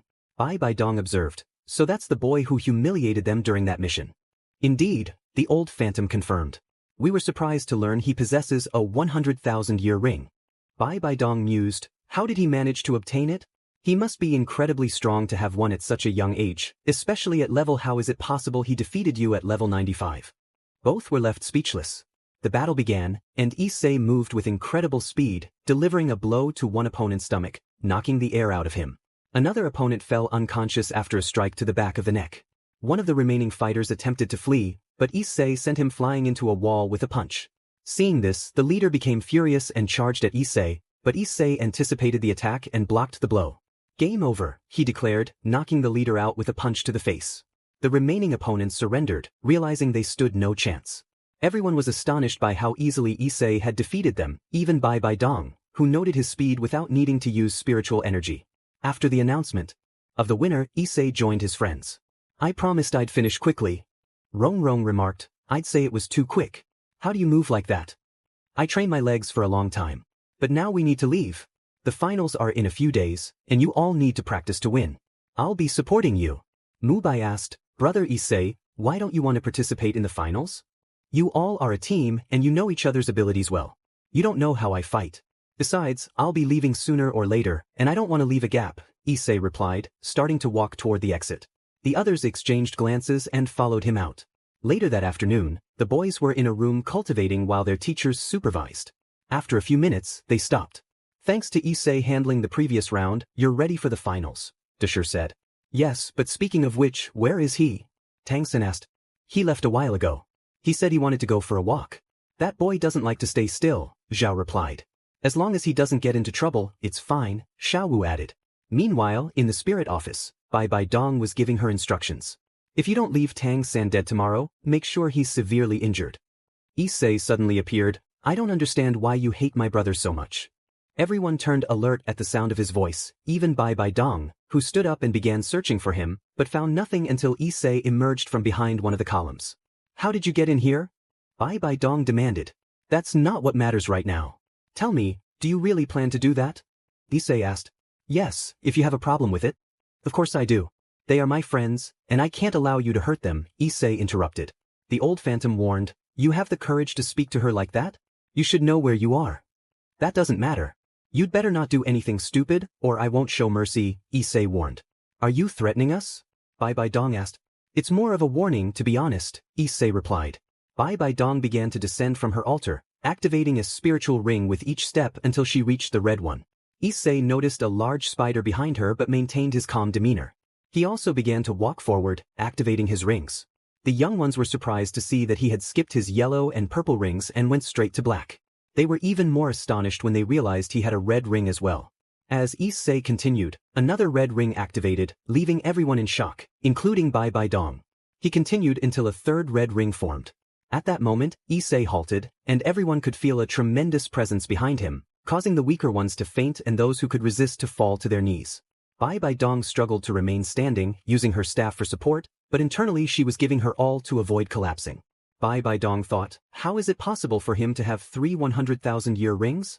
Issei noticed how tightly she gripped her staff and how some were unconscious while others struggled to breathe. He then withdrew his spiritual rings, allowing everyone to catch their breath, and Bai Dong let out a sigh of relief. You've been warned. I don't do this often. I can see that you harbor hatred just by looking at your eyes, Issei stated. Why do you think that? Bai Dong asked. I've received that look since I was a child. But it doesn't matter what you do. Just don't hurt my friends, or you'll see my true power. Furia finished speaking, turned around, and began walking toward the exit while whistling. As she left, Bai Dong returned to her seat, contemplating her next move while watching her hands tremble. Who on earth is that boy? She wondered. Meanwhile, Issei returned to the dormitory where the others were gathered. He casually mentioned that he had just gone for a walk and grabbed a coffee. Afterward, everyone headed out for dinner, and once they finished, they prepared for the battle the following day. The next day, the other academies supported the boys. Upon arriving at the venue, they climbed the stairs and found their rivals waiting for them. The teachers were already inside, along with the other students. Only 8 individuals stood before them. Ready for your defeat? One of the opponents taunted. We'll see about that, Bai replied, moving past them with the rest of the group. Issei was the last to pass, noticing the confident expressions on their faces. He let out a sigh, realizing that his warning had gone unheeded. After a few moments, the battle commenced. You won't have it easy, guys, Issei declared. From the beginning, the Shrek Academy faced a disadvantage as the group was separated. However, Tang San managed to defend himself against the attacks of the 2 strongest opponents. After a fierce battle, Tang San emerged victorious, but his spirit bone was broken, causing him immense pain as it was connected to his body. Despite this, Tang San used the remaining pieces of his weapon and launched them into the air. The enemies attempted to deflect the attack, but they were unprepared for the pieces to return and wound them, introducing poison into their systems. One by one, they began to fall, leaving only one standing. He looked at Bai Dong, who simply nodded. He raised his hand in surrender. Tang San struggled to rise and began to remove the poison from the fallen enemies, knowing that if he didn't, they would die. Rong's father used his healing ability to assist everyone present. Bai Dong noticed something about Xiao Wu and formed a half-smile, which Issei observed with concern. Issei thought to himself that trouble was on the horizon. He approached his teammates to congratulate them on their victory. Great job, everyone. Especially you, Tang San. Thank you, brother Issei, but it came at a great cost, Tang San replied, grimacing at the memory of the battle. I know, but what matters is that you're alive, Issei reassured him. At that moment, Bai Dong arrived. Tang San, good fight. Congratulations. But now it's best to treat their poison, she said. Tang San nodded and used a piece of his old weapon to extract the poison from everyone. As Tang San returned to his teammates, he noticed their gazes fixed on Xiao Wu and approached her. Issei thought that Tang San would need to improve even more, as a catastrophe was approaching. Bai Dong called for the captain to collect the 3 spirit bones, which were the prize for the battle. Once they had them, they began to distribute them. Suddenly, they were surrounded by several members of the spirit office, causing everyone to become serious. Now that the tournament is over, you 2, capture that girl, Bai Dong ordered. Both nodded and advanced toward Xiao Wu. But before they could reach her, Issei stepped in front and struck each of them back. I warned you, Bai, or whatever your name is, not to do anything reckless, Issei said firmly. And I told you why I shouldn't listen to a brat like you. Don't you understand where you are? No one will leave here alive. Don't you know she is a 100,000-year-old spirit beast? Bai Dong retorted. Everyone gasped at the revelation, and Xiao Wu lowered her head, her secret exposed. Issei maintained a neutral expression. That doesn't matter. If you want to fight, then so be it. I will give everything I have for my friends, he declared, taking an attack stance. Issei was ready to fight, and soon his teammates joined him, as Xiao Wu was their friend, and they didn't care about her identity. Then you all die here, Bai Dong threatened, sending her soldiers to attack. Flender stepped forward. You young ones will handle this. Alongside his 2 companions, they transformed into their most powerful form, resembling a dragon, which unleashed a roar that sent several soldiers reeling. Dugu also joined the battle, as he had a fondness for Tang San. Bai Dong activated her rings, surprising some of the onlookers. That's my mother's ring, Xiao Wu exclaimed, drawing gasps from everyone. Bai Dong then attacked the dragon formed by the group, making things difficult for them, as she was significantly stronger. As several soldiers charged with lethal intent, Bai Dong unleashed her 6th ability, creating multiple spider-like legs around her. Issei countered with his 3rd ability, providing absolute defense, ensuring that everyone was protected and unharmed. Bai Dong grew frustrated when her attack failed to inflict any damage. No one will die while I'm here, Issei declared firmly. Let's see how long you can hold out. Sooner or later, your spiritual power will run out, Bai Bai Dong replied, but Issei remained silent, swiftly eliminating an approaching enemy. Xiao Wu couldn't bear to watch her friends fight, so she decided to join the fray, but Tang San held her back. Bai Bai Dong then targeted her, intent on eliminating her, and Tang San wouldn't reach her in time. Issei was about to intervene but hesitated as he sensed another presence. Seconds later, a massive red hammer fell from the sky, shocking most of the onlookers. The spirit office members were frightened, recognizing the hammer's owner. Tang Hao, Bai Bai Dong said, alarmed. Tang Hao, the spirit officer has returned, he announced, walking through the air and activating his rings. Everyone was astonished to see that he also possessed a 100,000-year-old ring. Tang Hao then activated the true form of his weapon, becoming a formidable force. The spirit office members charged, but despite their efforts, Tang Hao ultimately triumphed. He quickly moved to rescue his son and Xiao Wu, carrying them away. Issei watched as they departed, deciding not to intervene since the battle had concluded. Bai Bai Dong, frustrated, said, "Don't pursue them. It's still Tang Hao, he is not to be underestimated." She was about to leave when Issei called out to her. "In the end, your plan didn't work, haha," he taunted. Bai Bai Dong glared at him, irritated by his words, but chose to leave, not in the mood for further conflict. The others also departed, wanting to avoid more trouble. "Oscar, Patriarch Ning, I want to join your sect if possible." Ning replied, "Of course, everyone is welcome to join." The others cheered at this news, but Mu Bai and Zhu Qing declined, saying they needed to return home, while Hong Jun refused, preferring his freedom. "And you, Issei?" Ning asked. "I enjoy exploring. I'll travel for a while and then fight a bit. I have some unfinished business with certain creatures," Issei responded. Deshir added, "You'll return to that place." "Yes, it's a good training ground," Issei affirmed. "Where will you go?" Ning inquired. Deshir answered, "He's going to the Sea God's Island." Issei was taken aback by this revelation. "That place is very dangerous, no one comes back alive." "How did you?" Ning questioned. "I was lucky, perhaps," Issei replied casually. Hong Jun, "Hey, can I go with you to get stronger?" "Sure, but you should know that you won't be able to sleep, eat, or drink water for days. You'll need to stay alert and fight non-stop," Issei warned. Upon hearing this, Hong Jun turned pale and quickly declined. The others laughed at his reaction. After a few minutes, everyone said their goodbyes. They took different paths, promising to meet again. Before parting, they agreed to reunite after 5 years. Issei ventured into the forest to see 2 creatures, and upon arrival, he was surprised to find Xiao Wu there. "Xiao Wu, how are you?" Issei called out. Hearing his voice, she turned around and rushed to embrace him. "Brother Issei! How is it possible?" she exclaimed. "The others decided to return home to train, but we promised to meet in 5 years at the Shirk Academy. I'm glad to see you. Please tell Tang-san when you see him." "Why don't you ask about him?" Xiao Wu replied. "If his father took him away, there must be a reason. I know he will come back for you.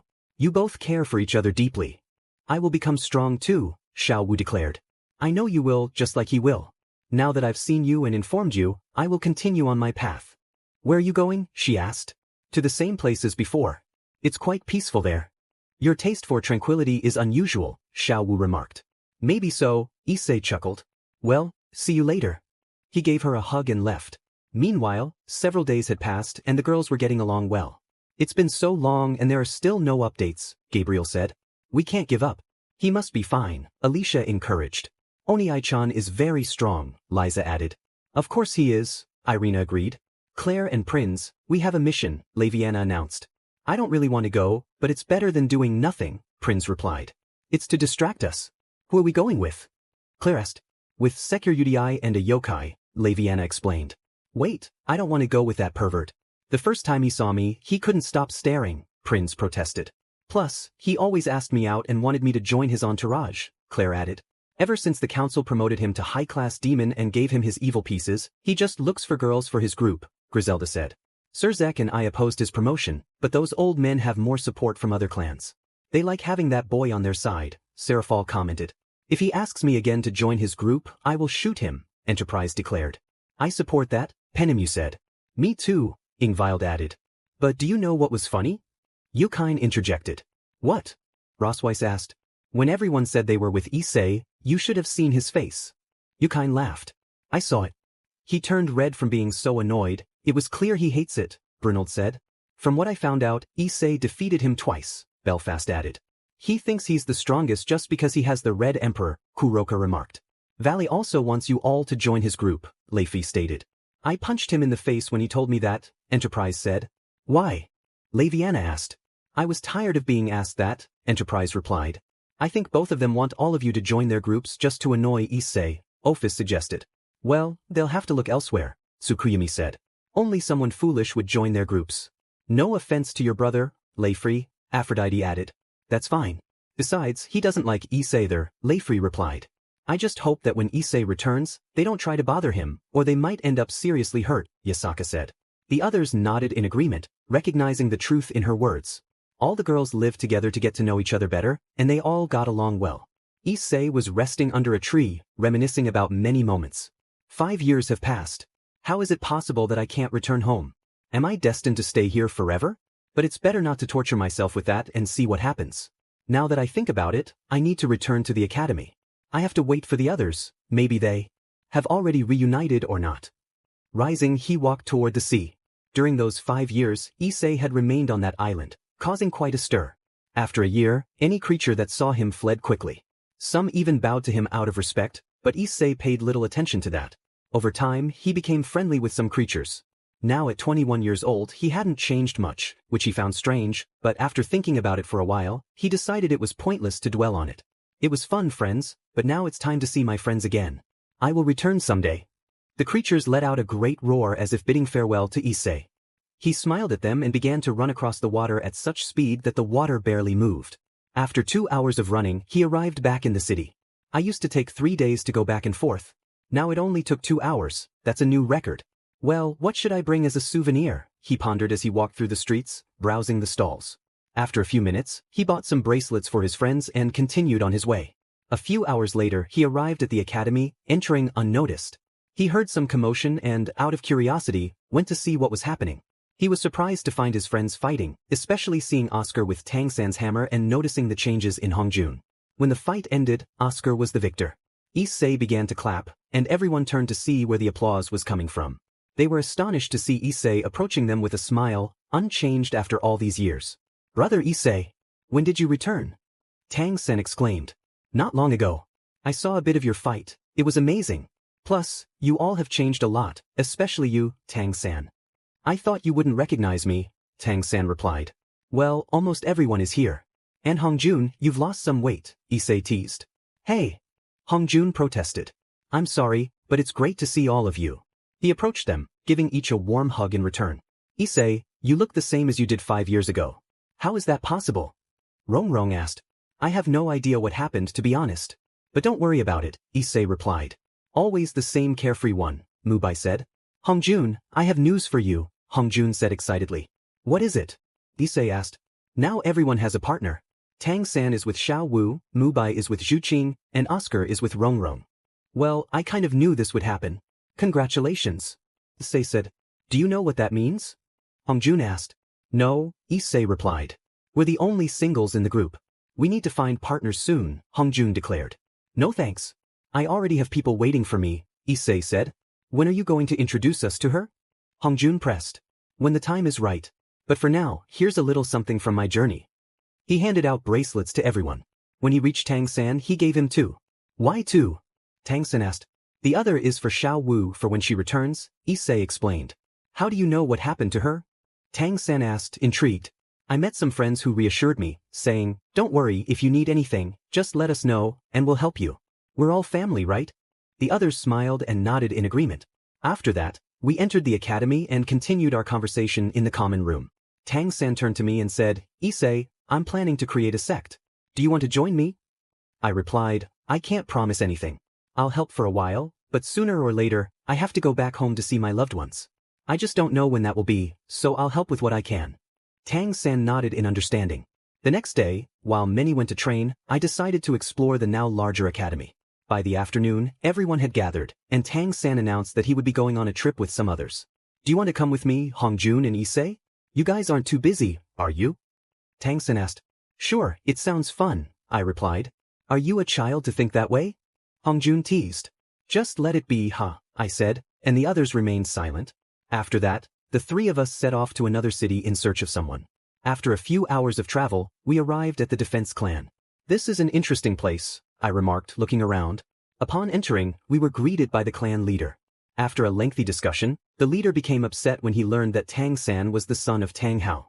In response, Tang-san challenged the leader to a battle, and after a tough fight, he emerged victorious, refusing to back down. Now we're allies, so let's celebrate. Niu Gao exclaimed, handing Tang-san a drink, which he reluctantly accepted but didn't enjoy. I had refused to drink from the start, as I disliked the smell. We celebrated all night. A few days later, the leader of the Speed clan arrived with his granddaughter. Upon seeing her, Hongjuan's face lit up with a big smile. Tang-san and I couldn't help but chuckle at his reaction. I bet he gets rejected, I said. Tang-san replied, I'd lose that bet because we both know the outcome. It hurts more to hear you say that in front of me, Hongjun said.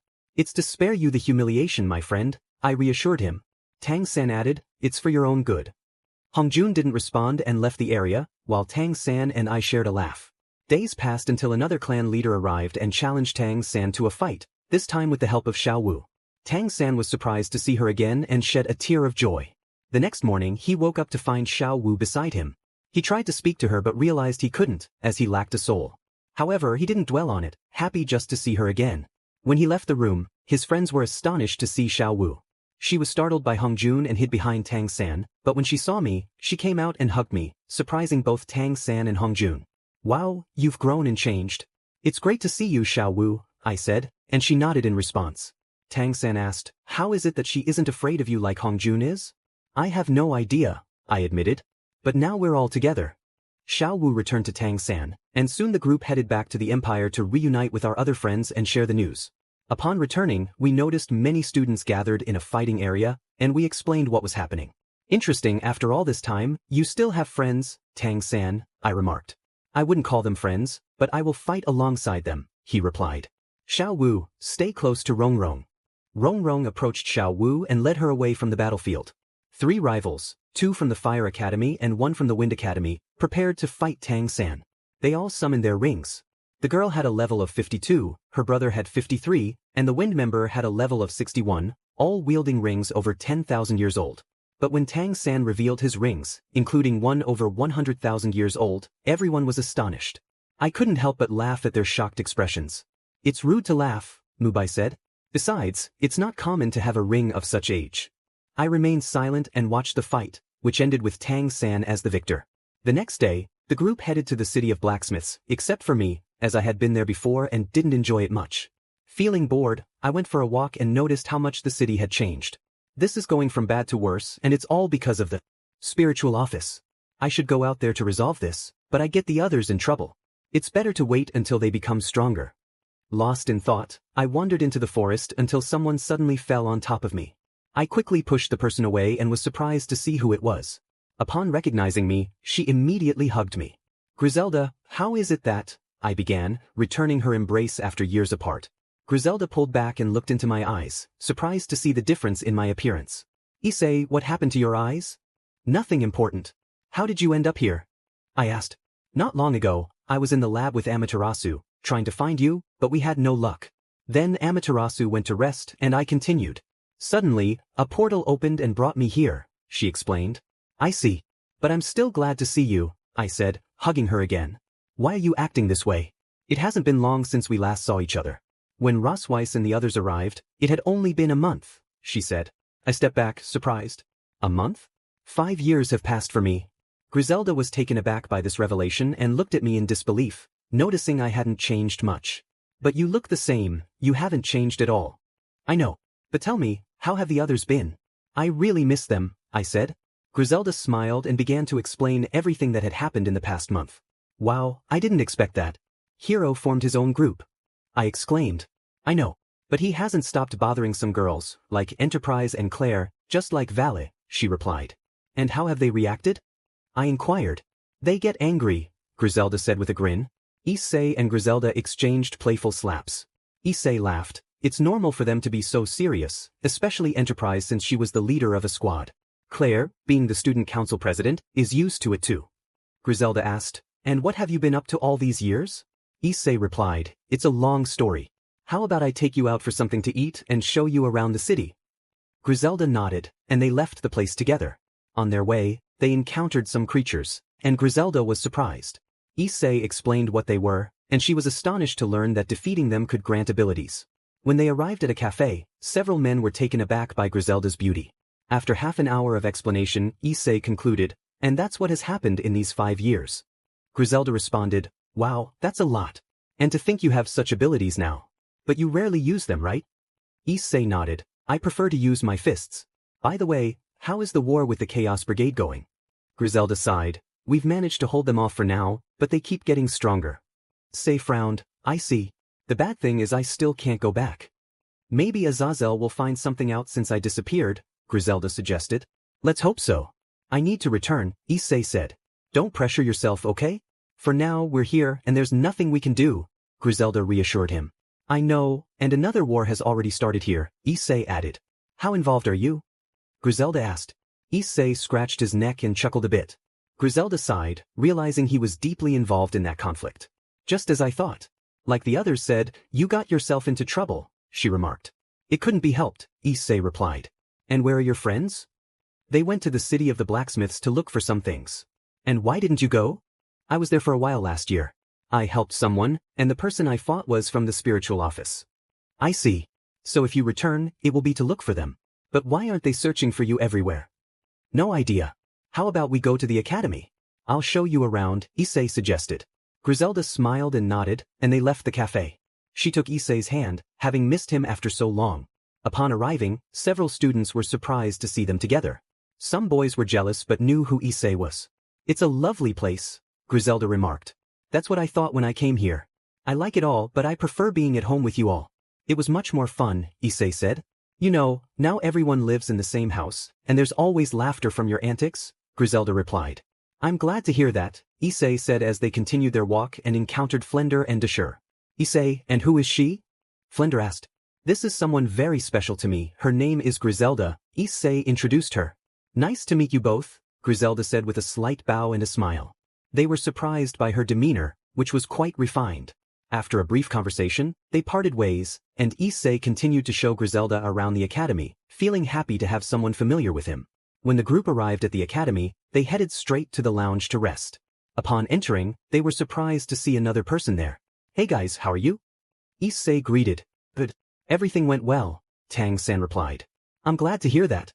I want to introduce you to someone very close to me. This is Griselda," Issei said. Griselda smiled. "Issei has told me a lot about you. It's a pleasure to meet you." "Traitor. I thought we were the two lone wolves," Hongjun teased. "I told you I had important people in my life," Issei replied. "It's nice to meet you. It's the first time we've met someone close to Issei. He has helped us many times," Rong added. Griselda nodded. "I can imagine, that's just how he is." Tang-san used his ability to gauge her spiritual power and was surprised by her strength, noting that her spiritual energy felt different. "So, what do you have planned now?" Issei asked. "I'm heading to the castle. The old monster wants me to help with something regarding the king. The leader of the medicine clan will also be there. Do you want to come?" Tang-san offered. "Of course." "Griselda, are you coming?" Issei asked. "Sure, I don't have anything better to do," she replied. Tang-san nodded, and after a few minutes, they set off for the castle. "Issei, I don't like this at all," Griselda said. "I know. Please, if anything happens, stay behind me for protection," Issei urged. "Thanks, but no. I haven't been wasting my time, I've been training," Griselda insisted. "Even so," Issei said. "All right, I promise," she agreed. Issei smiled at her, and after a few minutes, they arrived at their destination. Upon entering the castle, they noticed the numerous guards present. "The prince ordered that no one enters," one guard stated. "I am in charge of checking on the king's health," Tang-san replied. As he stepped forward, the soldiers prepared to attack, but he revealed something given to him by the prince, and the guards reluctantly allowed them to enter. After taking a few steps, they were stopped by two individuals in golden armor. Moments later, the crown prince appeared. "Issei, those 3 people are strong. I can feel it," Griselda whispered. "I know. But do you notice anything strange about the prince?" Issei asked. Griselda focused on the prince and soon realized, it's a girl. "Exactly. When I first saw her, I felt something odd, so I observed until I figured it out," Issei explained. "Her aura is sacred." "Why is that?" Griselda wondered. "I believe only a few people possess that power, and they are from the spiritual office. So she disguised herself as a man to enter this kingdom," Issei concluded. "So what do we do now?" Griselda asked. "For now, nothing. We just need to observe and listen to their plans, but be alert. A battle will begin soon," Issei warned. Griselda nodded seriously, knowing their conversation was private. After a few minutes of discussion and trying to convince Tang-san to join them, Issei decided to speak up. How about we end this conversation? How dare you interrupt? A voice called from behind. Issei turned to see who it was and recognized the person, surprising him, though he kept his composure. He remembered her strength from 5 years ago but was unsure of her current level. Why don't you take off that mask? Issei challenged. What are you talking about? She replied. Tang-san asked, what do you mean? You'll see, Issei said, looking at her. I know you're not a man. So why not just reveal your true self? How do you know? She asked, surprised. It was when I first met you. But also because. Issei sensed a strange energy within the mysterious figure before him. At first, he didn't understand why, as he had never encountered anything like it before, but now he had learned to control it.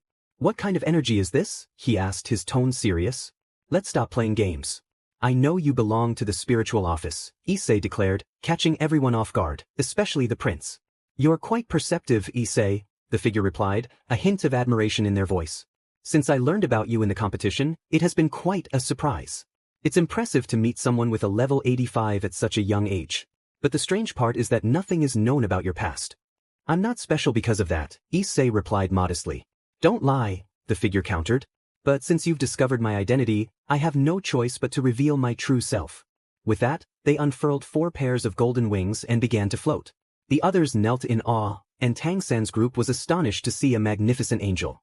That's the spiritual weapon, a 6-winged angel, Tang-san remarked, his eyes wide.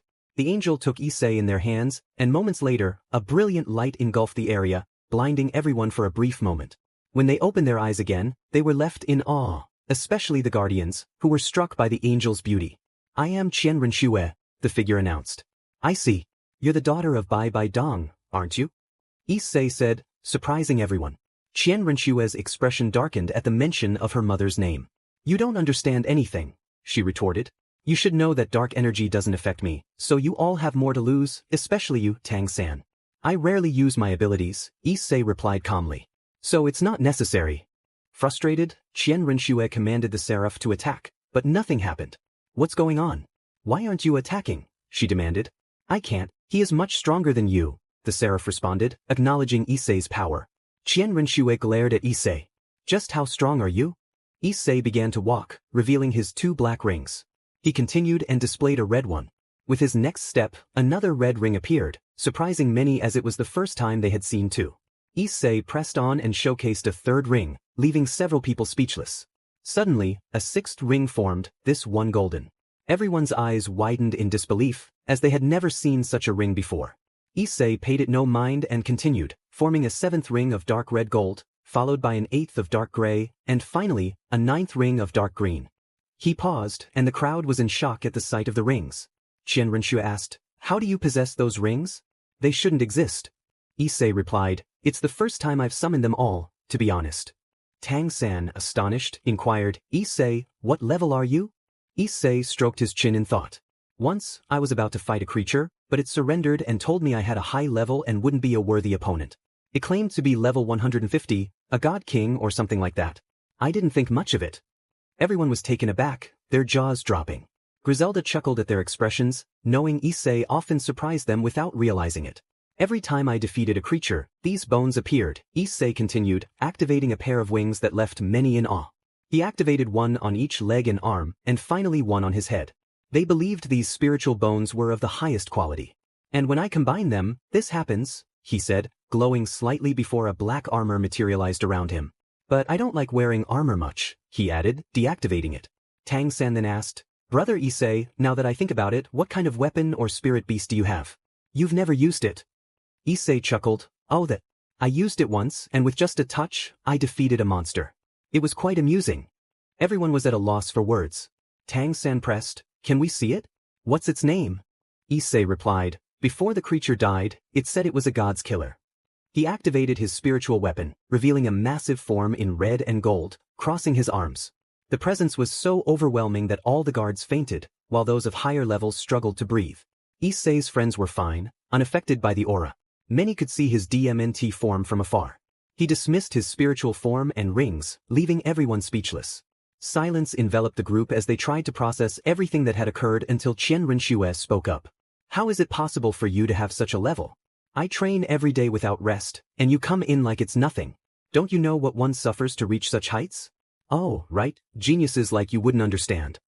Issei was about to respond when Griselda approached Qianrenshue. She lifted her from the ground, where she had been kneeling, and slapped her hard. Why did you do that? Qianrenshue exclaimed. To make you stop saying nonsense, Griselda replied. You don't know anything about Issei. You have no idea what he has gone through to get where he is. Don't lie, Qianrenshue retorted. Griselda stepped closer and used one of her spells to show Qianrenshue Issei's childhood. She had learned about Issei's past when Gabriel shared it during a faction meeting. Qianrenshue witnessed how Issei was isolated by his family as a child and how, over time, they barely spoke to him. She saw how he was abandoned and vowed to improve, training day and night without rest, battling renegade demons that seemed rare in his environment. She watched him continue to train until he grew stronger. By the end of the vision, Qianrenshue was at a loss for words. Don't ever say those things again, Griselda warned. Issei is the person who has trained the hardest in his life, just to prove he could be strong like everyone else. But how did he obtain those rings? Qianrenshue asked. I don't know the answer to that. Only he knows. Issei doesn't like to talk about his battles like others who boast about their power, like you. I must be strong, Qianrenshue insisted. Going down that path, I don't think you'll make it. You don't deserve to have a seraph watching over you. It's a disgrace to use her for evil, Griselda replied. What do you know? Qianrenshue shot back. Quite a bit, actually. I know a friend who is a seraph, and she is a very kind person. Are you joking? Qianrenshue asked. No, I have nothing to gain from lying. But let's leave this topic. It's better if you go with your allies. Why don't you just kill me? It's better that way, Qianrenshue said. Because it's not my duty. Plus, Issei doesn't like unnecessary fights, Griselda said, turning to see Issei chatting with Tang-san. Curious, Qianrenshue watched Issei speak casually. Why doesn't he flaunt his power? She wondered. Because to him, that power isn't his. Why do you think he doesn't use it often? Issei prefers to earn things through effort, as you saw. But he still believes he isn't worthy of such abilities, even though he truly is. If it were someone else, they would have destroyed everything in their path, Qianrenshue remarked. That could be true. But Issei fights for his loved ones and friends, like Tang-san, Griselda replied. Why do you speak of him so fondly? Qianrenshue asked. Because I care for him, and he has protected me many times in the past. He's also kind, fun, and when someone is bored, he brightens their day. Don't you fear that another woman might come along? Qianrenshue asked. Griselda laughed lightly at that. Did I say something wrong? Qianrenshue inquired. If you only knew how many women are in love with Issei, Griselda said. And you say that so calmly. All men are the same. They go after any appealing woman, Qianrenshue replied. Issei didn't pursue anyone. The truth is, they came to him because they saw something unique, something they didn't see in other men. You're a rare one, Qianrenshue said. Maybe. But it's best if you leave now, Griselda suggested. Why are you letting me go?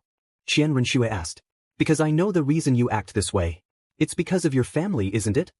Griselda responded. Griselda looked at Qianrenshue with curiosity. How do you know that?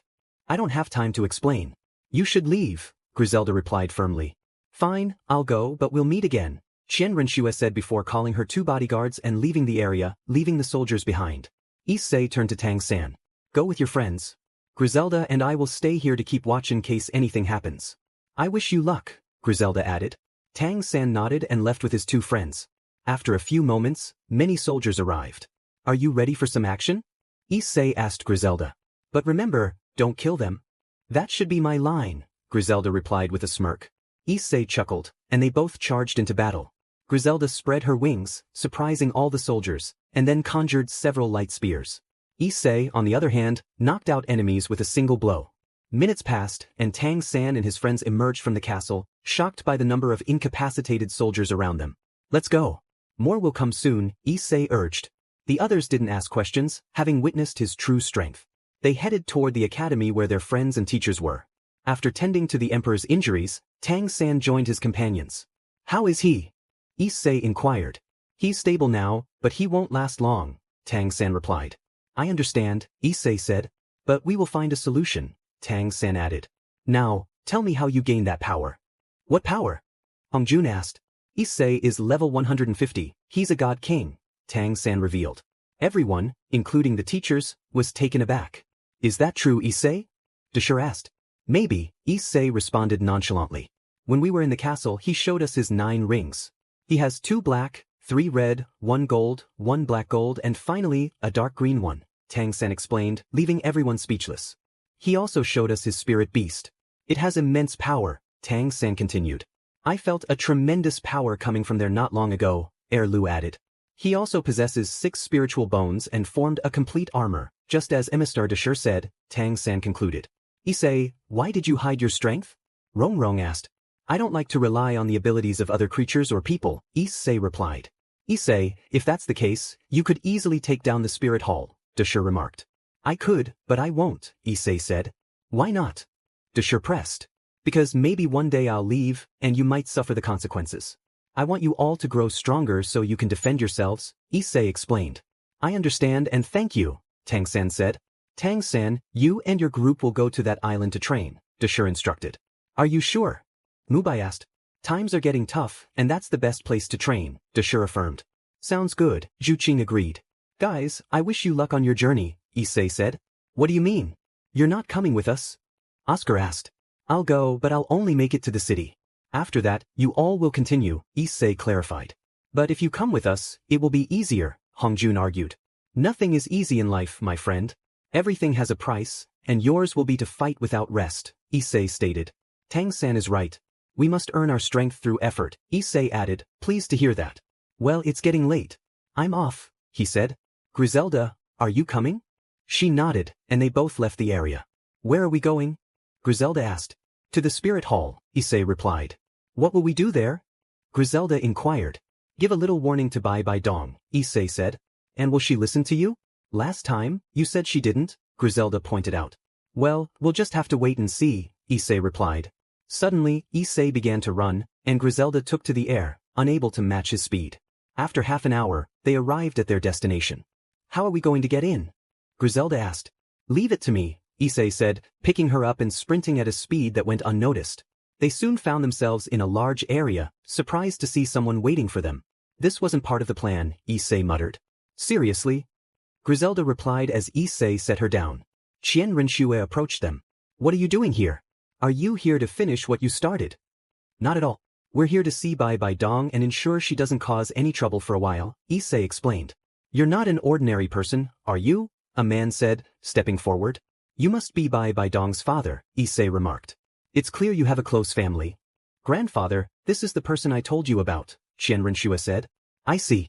You're quite the genius, from what I've heard, the man commented. I don't consider myself a genius, really. I'm just an ordinary person, Issei replied humbly. You're very humble. If you keep that up, you'll meet an unfortunate end, the man warned. I see. But I won't fight with that attitude. Anyway, we need to go. I have things to discuss with Bai Bai Dong since I'm leaving for a trip soon, Issei said. Where are you going? Qian Renshue asked, her curiosity piqued. You're quite inquisitive, Issei chuckled. And you're quite childish, she retorted. There's nothing wrong with that, right, Griselda? Issei said with a grin. That's a charming part of him, Griselda replied. See? She has no problem with my attitude, Issei said, looking at Qian Renshue. You're a strange one, she remarked. The man observed the interaction with curiosity, as it was the first time he had seen his granddaughter speak casually with someone. Well, putting that aside, I have to go, Issei said. Hey, Issei, why didn't you kill me earlier? Qian Renshue asked. You're not a bad person. You're just resentful towards your parents. You want to rule on your own to prove your worth, Issei explained. Aren't you afraid I might do something to you right now, she challenged. If that were the case, you would have done it already, Issei said, stepping closer and placing a hand on her shoulder. You look prettier when you smile, so you should change a bit. He flashed her a smile before leaving the area. Her grandfather approached her, surprised to see her blushing. It was the first time he had seen her like this, as she always acted so seriously. Don't tell me that, boy, he began. At that moment, Qian Renshue shook her head and left the place. When Issei arrived at Bai Bai Dong's location, he noticed the 2 other people there as well. And here we are again, Issei said. You have the courage to come here again, Bai Bai Dong remarked. I was here not long ago to speak with your daughter, Issei replied. I see, Bai Bai Dong said. Well, I just came to tell you to stop, or you will face the consequences, Issei warned. You alone cannot stand against all of us. These 5 years have not been in vain, Bai Bai Dong countered. He never fights alone. I will always support him, Griselda added. It doesn't matter. Soon everything will be destroyed, and the spirit hall will take control, Bai Bai Dong declared. Issei warned, I just wanted to let you know. Tang-san and his friends will be coming for you. Bai Dong scoffed. And you think I'm afraid of those kids? Maybe, Issei replied. But I'm just saying. He turned to leave, walking towards the exit. Bai Dong remained silent, believing she had improved over the past 5 years. Griselda sighed. Why do you always get into trouble? They're my friends, Issei replied. I know how you are, Issei, Griselda said, taking his hand as they both left the place. The next day, everyone gathered in the academy's center alongside Ning and her companion, Ado Luo. Wait, are you telling me we're going to fight him? Hongjun asked. That's right. You will be going to a very dangerous place, and it's better to be prepared since young Issei won't be accompanying you on your travels, Ning explained. Good luck, guys. You have to be strong, Issei said. We will, brother Issei, Rong assured him. Issei nodded and left to watch their battle. As the battle began, everything seemed to go well, but in the end, their level dropped because the opponent used an 8th skill. Not bad, guys, Issei commented. But if it were you, you would have won easily, Mubai said. Nobody knows, Issei replied. Well, we will be leaving soon, so get ready. They all nodded and departed. Later that afternoon, everyone said their goodbyes and headed towards the island, accompanied by one more person, the granddaughter of the Speed clan leader. Well, since we are going by carriage, it will take us a week to arrive, Issei noted. How long does it take you to get there? Rong asked. About 5 hours, Issei replied. How fast do you go? Tang-san inquired. I have no idea, Issei said. They chatted a bit to pass the time, and 2 days went by. Hongjun tried to talk to the girl with purple hair, but to no avail. One night, Issei found himself walking through the forest while keeping watch. It's a surprise to see you following us, Qianrenshue. Care to explain why? He called out. She descended from a tree, avoiding his gaze. Why should I tell you? You're a tundra, aren't you? Issei teased. Who are you calling that? She shot back. I don't see anyone else here, so it's you, he replied. You have no manners, she retorted. Setting that aside, tell me what you're doing here, Issei said. I was a bit curious about the place you were going. Maybe it's where you became this strong, Qianrenshue admitted. I see. We're heading to the Sea God Island, Issei explained. But that's a very dangerous place, no one comes back alive. Several from the spirit office have gone and never returned, she warned.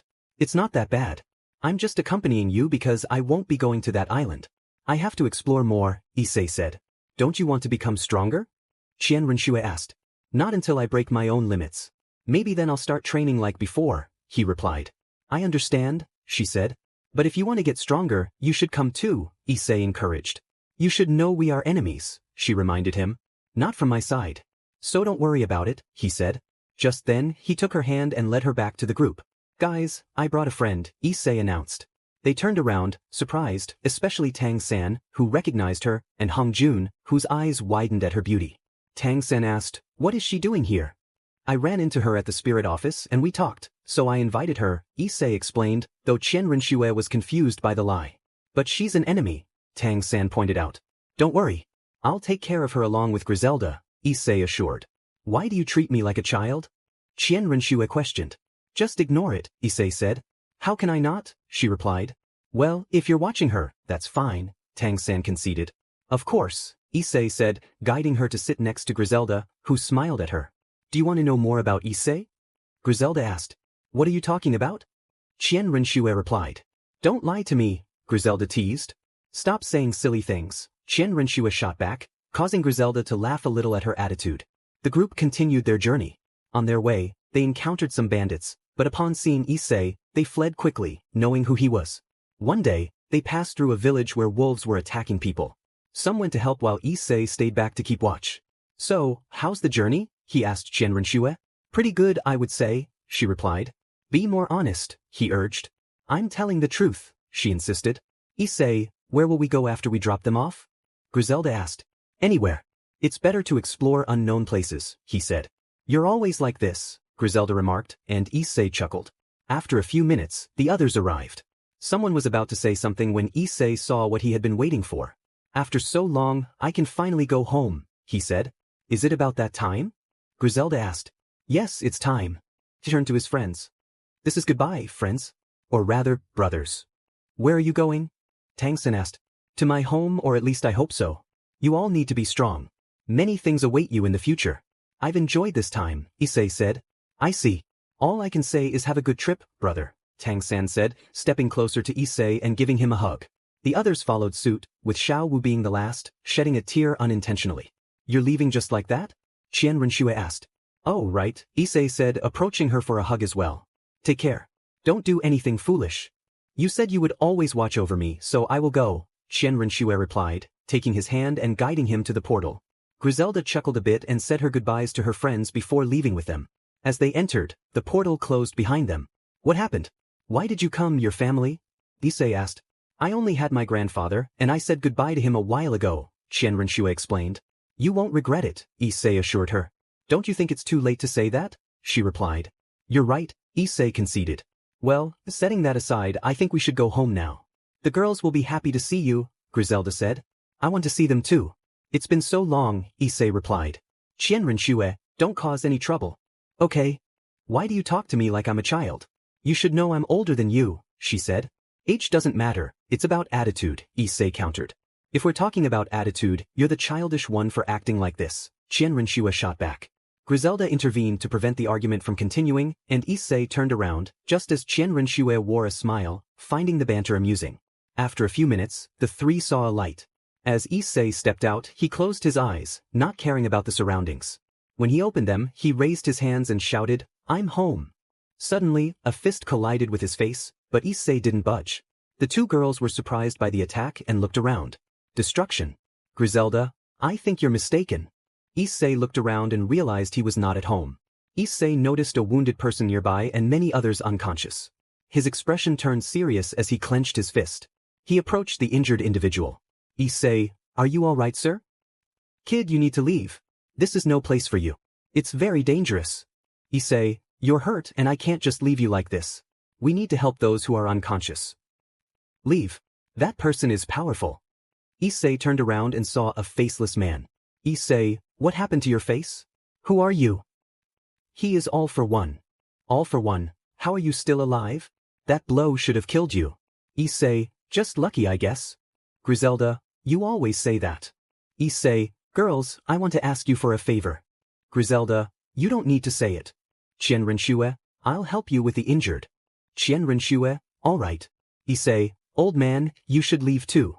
Without waiting for a response, he moved toward his opponent. All for One, I can't tell if you're brave or foolish. Issei, a bit of both.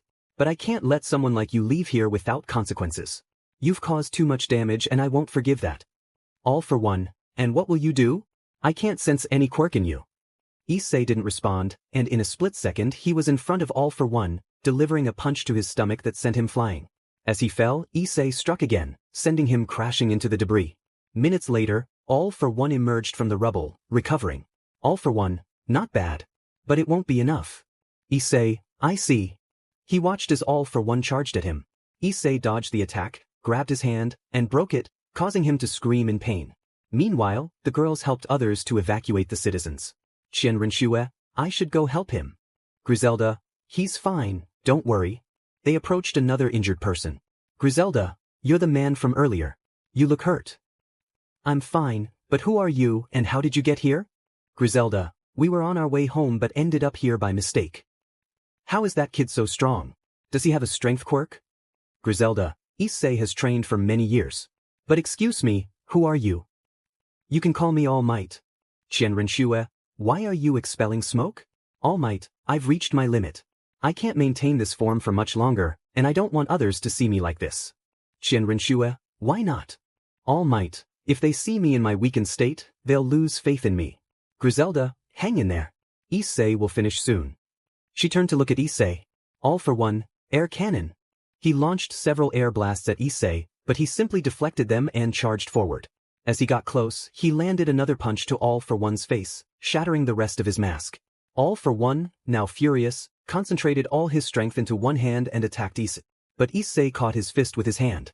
Issei, is that all you've got? He tightened his grip, eliciting pained groans from All for One. All for One, how do you have that kind of strength?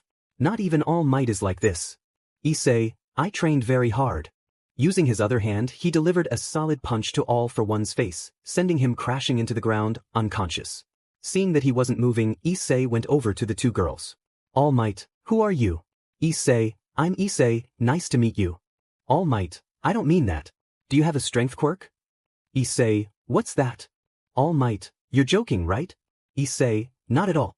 We come from a distant place and ended up here by chance. But leaving that aside, what will happen to that guy over there? All Might. He will be imprisoned for life. Issei, I see. I noticed more people have arrived, so we should leave. All Might. Wait, can you accompany me for a moment to give your statements?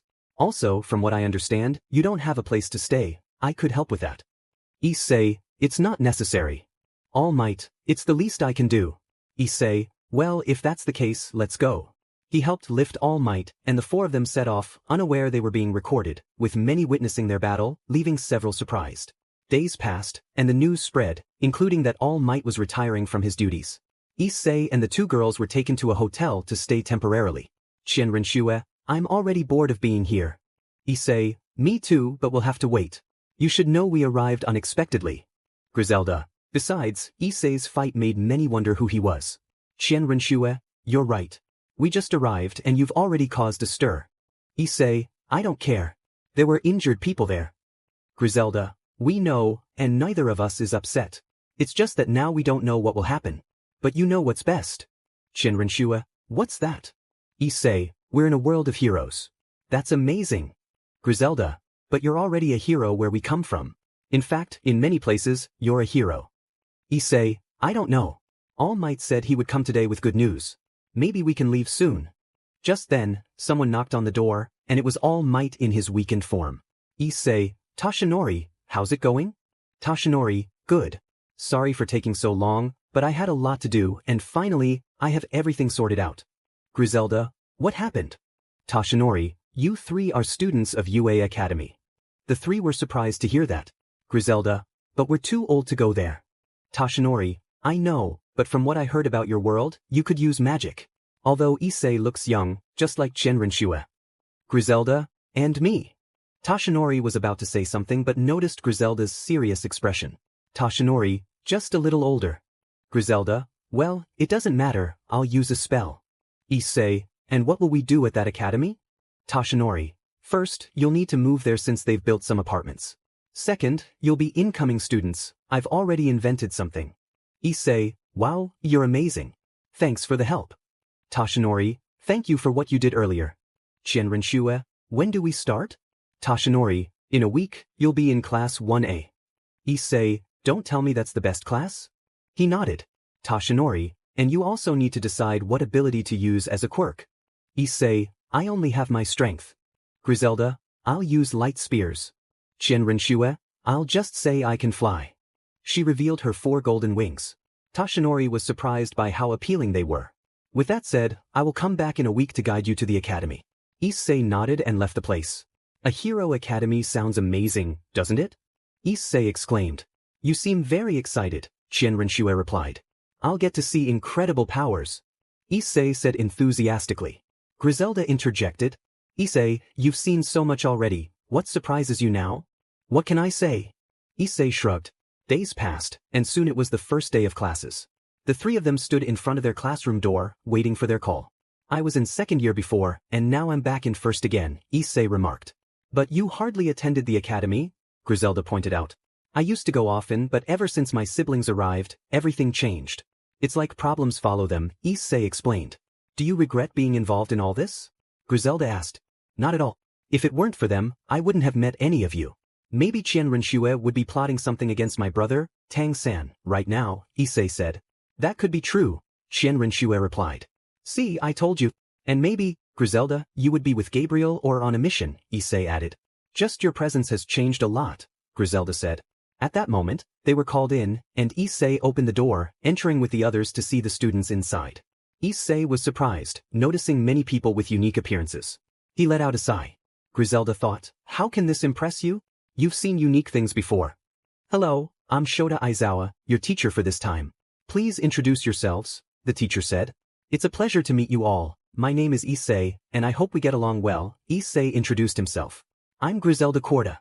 We'll be in your care, Griselda added. My name is Qianrenxue, nice to meet you, she said. Everyone was surprised as they knew about Issei, who had appeared out of nowhere and fought a powerful villain alone. The boys were particularly taken aback by the beauty of both girls, along with a boy with grape-colored hair. Someone raised their hand. Where are you all from? I'm from Italy, Griselda answered. From China, Rinshua added. I'm from here, Issei said. How did you meet? Someone asked. We just crossed paths and got along over time, Griselda replied. Do you have boyfriends? Asked the boy with grape-colored hair, who seemed overly interested. Of course, Rinshua said. Yes, Griselda confirmed. Wait, now that I remember, you two have last names, but why doesn't he? The boy asked. I never had one, so you can just call me by my name, Issei explained. Alright, class representative. Aizawa prompted. Yes, I'm Tenyalita. If you have any questions, just let me know, he said. The three nodded and took their seats. Class began, and Issei noticed that the lessons were quite normal. He was about to doze off when he heard Aizawa speak. As you know, Class 1A will take the exams for the Provisional Hero license, so you need to prepare. Sensei, I have a question. Issei raised his hand. Yes, what is it? Aizawa replied. Will we be able to take that exam too? Issei asked. Since you entered this classroom, you belong to the class, so yes, Aizawa confirmed. Awesome! Issei exclaimed. But first, you need to learn how to perform special attacks, Aizawa added. The whole class cheered at that. Just then, 3 teachers entered. A woman, a man made of cement, and another man in a coat. A special attack that helps you win the battle, one of them said. A unique move that no one can copy, another added. Well, you've heard them, so put on your costumes and head to the gym, Aizawa instructed. Everyone cheered and quickly left, except for 3 people. Wow, they are excited, Issei said. And you aren't? Rinshua asked. Of course I am. But we don't have those costumes, Issei replied. Still, we don't need them. Let's go as we are, Griselda suggested. Okay, let's go, Issei agreed, and they left the classroom heading to the gym. Minutes later, everyone was gathered in the gym. The man made of cement created several columns and other structures for training. Not every special attack has to be offensive, it can also be supportive, so don't feel pressured, he said. Aizawa added, you will all be trained non-stop until the exam, so good luck. With that, everyone began to train, except for the 3. Is something wrong? Why aren't you going? Aizawa asked. I have no idea what to come up with, Issei admitted. You have an arsenal of tricks, Griselda reminded him. Still, you need to participate, Aizawa insisted. If we finish this quickly, we can leave, Rinshua suggested. Sure, Aizawa replied. Alright you two, make this quick so we can do other things, Rinshua urged. The faster, the better. Who goes first? Issei asked. I'll go, Griselda said, stepping forward. I can control light, so. She began, creating a golden sword that amazed the teachers. Then she formed a spear. I think that's enough, she said, returning to her seat. Next, Rinshua stepped forward and revealed her 4 golden wings, stunning the teachers. She took flight and dropped 2 feathers that exploded upon touching the ground. After finishing, she returned to her seat. Nobody would expect that, Rinshua said. That was awesome. Now it's my turn, Issei declared, stepping up. Alright, what should I do? He pondered for a moment. Sir Cement, could you create the strongest block? Issei asked. Sure, but for what purpose? Cement replied. You'll see, Issei said. Cement created the most durable block and showed it to Issei. Can you hold it? Issei asked. Cement nodded, and Issei got into position. As he approached, he was about to punch it but instead used just a finger. The block exploded, sending the teacher flying and crashing into a wall. The remaining teachers were speechless, and the students were astonished by what they had just witnessed. Not much, but better than nothing, Issei said casually. You all have quite a bit of experience in battle, especially you, Issei, Aizawa remarked. Not much, I don't fight very often, Issei replied. You have a quirk similar to All Might's, which is pure strength, Aizawa noted. That's what I've been told. But putting that aside, does that mean we pass? Issei asked. Yes, you can go, Aizawa confirmed. Great, let's go, Rinshua said. You two can go ahead, I want to watch your moves, Issei said. Alright, see you later, Griselda replied, and the 2 girls left. Issei noticed someone and approached him. So, you're the one who fought all for one. You're incredible, the boy said. Thank you, Issei replied. Oh, I'm Izuka Midoriya, the boy introduced himself. I know. Toshinori told me about you, Issei said. I see. So. Midoriya started. He told me about your situation, and I want to help you a bit. From what he said, you don't know how to control your power very well, Issei explained. The most I can use is 10% without injuring my hands, Midoriya admitted. I see. Let me take a look, Issei said. Midoriya removed his gloves, revealing several scars.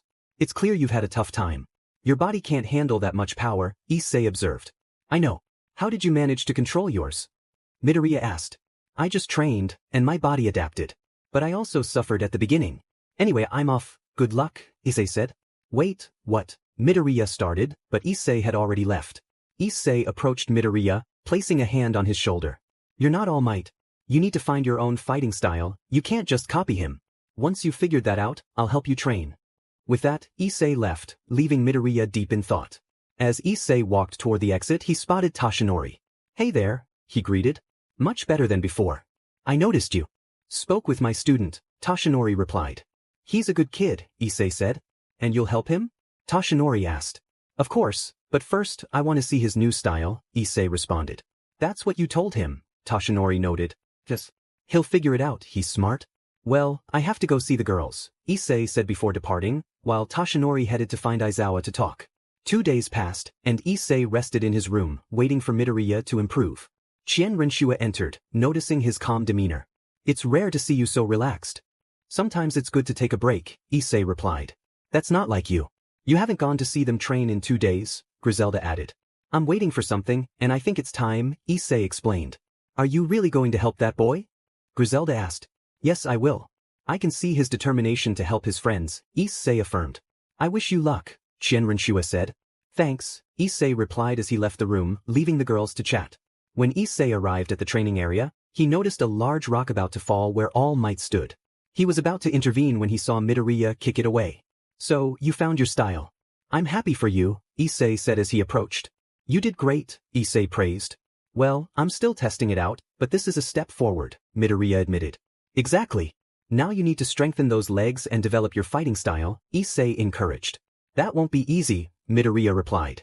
I can show you one if you want. But you have to be quick, Issei said. Midoriya nodded eagerly. As Issei stepped back, the teachers and students watched with curiosity. He approached Midoriya and jumped, attempting a kick. Midoriya instinctively ducked but didn't expect Issei to strike with his other leg, knocking him to the ground. Some spectators gasped in surprise. You let your guard down, Issei remarked. I didn't think you'd use your other leg, Midoriya said, getting back up. That's the idea, using both.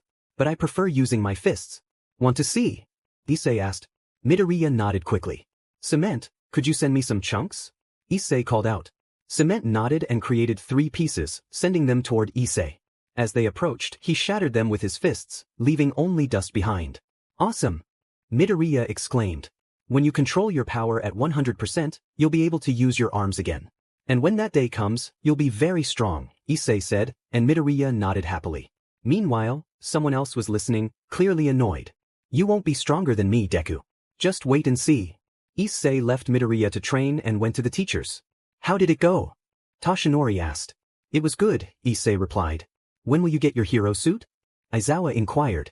I don't need one. I like my regular clothes, Issei said. Everyone must wear a suit, Aizawa insisted. Fine, but I already have one. I'm not sure if it works, though, Issei replied. Let's see it, Toshinori suggested. Sure. Issei removed the necklace he wore to keep the crystal safe and tossed it into the air. 100 on, he declared, activating his armor. The teachers and some students watched in awe. After a moment, Issei deactivated it. So, does that count? He asked. Where did you get that and how do you store it? Aizawa asked. A friend gave it to me a long time ago, over 6 years, Issei explained. It's a good suit. But doesn't it hinder you in a fight? Toshinori asked. Not at all. I rarely use it. But let's focus on how the others are doing, Issei said, turning to watch the students train. As the day passed, everyone returned to their dorms to rest. You all trained hard today, Griselda said to the girls. Yes, but you 3 have been at it since day 1, Momo replied. Since we were young, so it wasn't too much, Griselda explained. I wish I could learn as quickly as you, Azui said. That guy Issei is amazing, he has great strength. Yes, he is very strong, Griselda agreed. And how about you, Achiko? Azui asked, noticing her silence. Achiko jumped when Azui touched her shoulder. Oh, I was just thinking, she said. Do you have your special move yet? Azui pressed. Not yet. I've been feeling anxious these days, Achiko admitted. Must be love, Mina teased, causing Achiko to blush and flinch. Of course not. Achiko protested. Stop bothering me. Is it Midoriya or Lita since you spend more time with them? Mina asked. Not at all. It has nothing to do with that. Achiko insisted, covering her face as she floated. And you too, who do you think cares most about Issei? Mina asked. I like him for who he is, Griselda said. Just like she said, Shiva added. How boring. You don't give any details, Mina complained. It's better not to say too much. Besides, it's late, you should all rest. Tomorrow will be a challenging day, Griselda advised. But you two will participate too. Aren't you nervous? Momo asked. Not at all. This won't be too difficult, Qianren replied. Don't get too confident. Remember that time you were so boastful until you faced Issei? Griselda reminded her. How was I supposed to know there would be such a monster nearby? Qianren defended herself. That's why I say surprises always happen, Griselda concluded. The other girls nodded in agreement and headed to their rooms to rest. The next day, the group gathered outside the stadium, some feeling nervous about the test while others were excited. They noticed students from other academies passing by. That guy studies there. This won't be easy, one student remarked. You're right, we shouldn't mess with him, another agreed. But look at those two blondes, they're stunning. I've never seen such appealing girls, a third said. You're right. Maybe after this, I'll ask for their numbers, another chimed in. I will too, the first one added, and their whispers continued, overheard by only 3 people. How unpleasant they are, Qianren commented. Don't worry, that's just how some are. If they get too close, I'll handle it. I don't want you to scare them, Issei reassured her. Of course. I hate when they talk like that. I can't stand men who only care about appearances, Qianren replied. That's how most are. You get used to it over time, especially considering where we come from. The good thing about where you come from is that no one spoke to you like that, Griselda said. Exactly. They knew the consequences of messing with someone stronger, Qianren agreed. Hey, Qianren, I have a gift for you, Issei said. Oh, what is it? She asked. I took down some creatures and you know I have my spiritual bones, but I have others too. I'll give you some later, Issei promised. Issei looked at Qianren with a reassuring smile. You're strong, but I don't want anyone to hurt you. Thank you, Qianren replied, taking Issei's hand and returning his smile. With your support, I'll improve even more. The downside is that I won't be able to get more rings. Just keep cultivating, and when you reach the next level, let me know. I'll give you one of my rings, Issei encouraged. But that's impossible. If you do that, you could die, she protested. I found a way. Before I came here, I was going to give one to Tang-san, but I forgot in the rush. So level up and I'll give you one. That sounds good. You'll see, I'll reach the same level as you, Qianren promised. Issei nodded, and soon everyone made their way to the competition. After a few minutes, they gathered in a large hall, all dressed. For the event, Issei wore regular clothes as did the girls, since they didn't like the idea of designing something new. They already had their own outfits, but they felt it wasn't necessary for this occasion. A tired man arrived and explained the rules. Afterward, everyone headed to the battlefield, where they had buttons on their bodies, 3 in total. If 3 balls hit those buttons, the person would be eliminated. This will be exciting, Issei said, grinning. Don't you fear failure? Midoriya asked. You know, Midoriya, you don't need a license to prove you're a hero. Your actions define you. That's why I'm not afraid, I don't need to win this. I'm doing it for fun, but I wish you all good luck, Issei said, walking away as the test began. As the competition started, everyone targeted UA Academy, knowing their abilities. They went after the students except for 3 individuals. They avoided Issei, aware of his strength, and the girls because they were unsure of their skills. At the moment, there are already 4 disqualified, someone announced, surprising both the students and the teachers.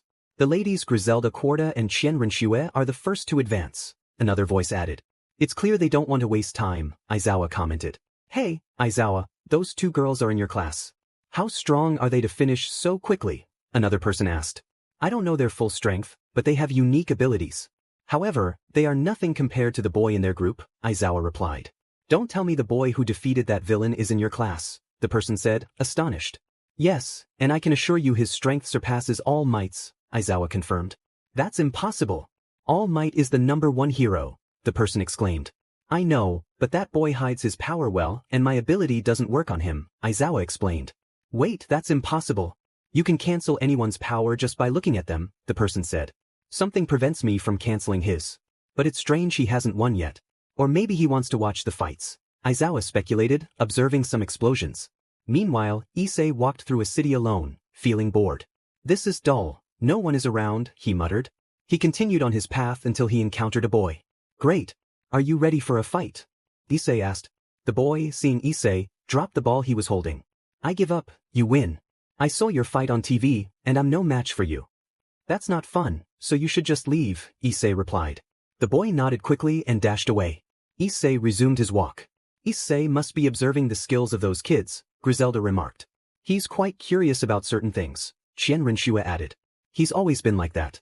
Tell me, do you regret coming with us? Griselda asked. Not at all. I never had a good relationship with my mother. Besides, she already took on a disciple to train and make her the next pope, Qianren explained. I see, Griselda replied. Why hasn't Issei taken revenge on his parents or siblings for what they did to him? He said he wouldn't gain anything from that. He wanted to prove he could become strong, and now you know the result, Griselda answered. I think he went a bit too far, Qianren laughed. And I believe he'll keep increasing his power. But you know what's great about Issei? Griselda asked. What? Qianren inquired. Issei isn't like other people, he doesn't flaunt his power. Unlike his brother, who is arrogant just because he has the power of the Dragon Emperor. Now he thinks he's stronger just because he's a high-class demon, Griselda explained. I hate show-offs, Qianren said. He wants to form an all-female team and has tried to force some of Issei's acquaintances to join, but they refuse because they know what he's like. That boy only wants to harm Issei, Griselda said. Why hasn't Issei killed him? Qianren asked. I don't know. Issei can be sensitive at times. Besides, that boy hasn't done anything wrong yet. But if he betrays the alliance, maybe then Issei will take action, Griselda replied. I see, Qianren said. They continued talking while waiting for the others to finish. Meanwhile, Issei entered a rocky area and spotted Midoriya surrounded by opponents. Without wasting time, he leaped and landed nearby. You sure are popular, my friend, Issei remarked. The other academies want to eliminate us one by one. That's why we got separated, we were together before, Midoriya explained. I understand. So who will fight with me? Issei asked. Several people grew nervous at the sight of him, and some fled. You're an interesting guy, a girl said, catching Issei's attention. She wore a tight black outfit. Who are you? Issei asked. I'm Kami Utsushimi. Nice to meet you, Issei, she replied. I see. But I want to know your real name, Issei said. What do you mean? Kami asked, puzzled. This isn't your true appearance. You're hiding your aura, Issei stated. Kami jumped back, her demeanor shifting to serious. How do you know that? She asked. It's hard for me to detect these things, but I have to get used to it since I recently gained this ability. So, who are you really? Issei pressed. She simply smiled and walked away. Wow, she escaped, Issei muttered. Issei, we need to finish this quickly, there are fewer students left. I'll go ahead. Take care, Midoriya said before leaving. I'll say the same, Issei replied. He knew he had to wrap things up quickly or the girls would be upset with him for taking too long. Spotting a group in the distance, he jumped and landed near them. They were startled, but Issei didn't let them escape, eliminating two and advancing to the next round. He returned to the waiting area, where the two girls were still talking. How are you doing, girls? Issei greeted. Rinshue glanced at Issei, who had just returned. You took a while, she remarked.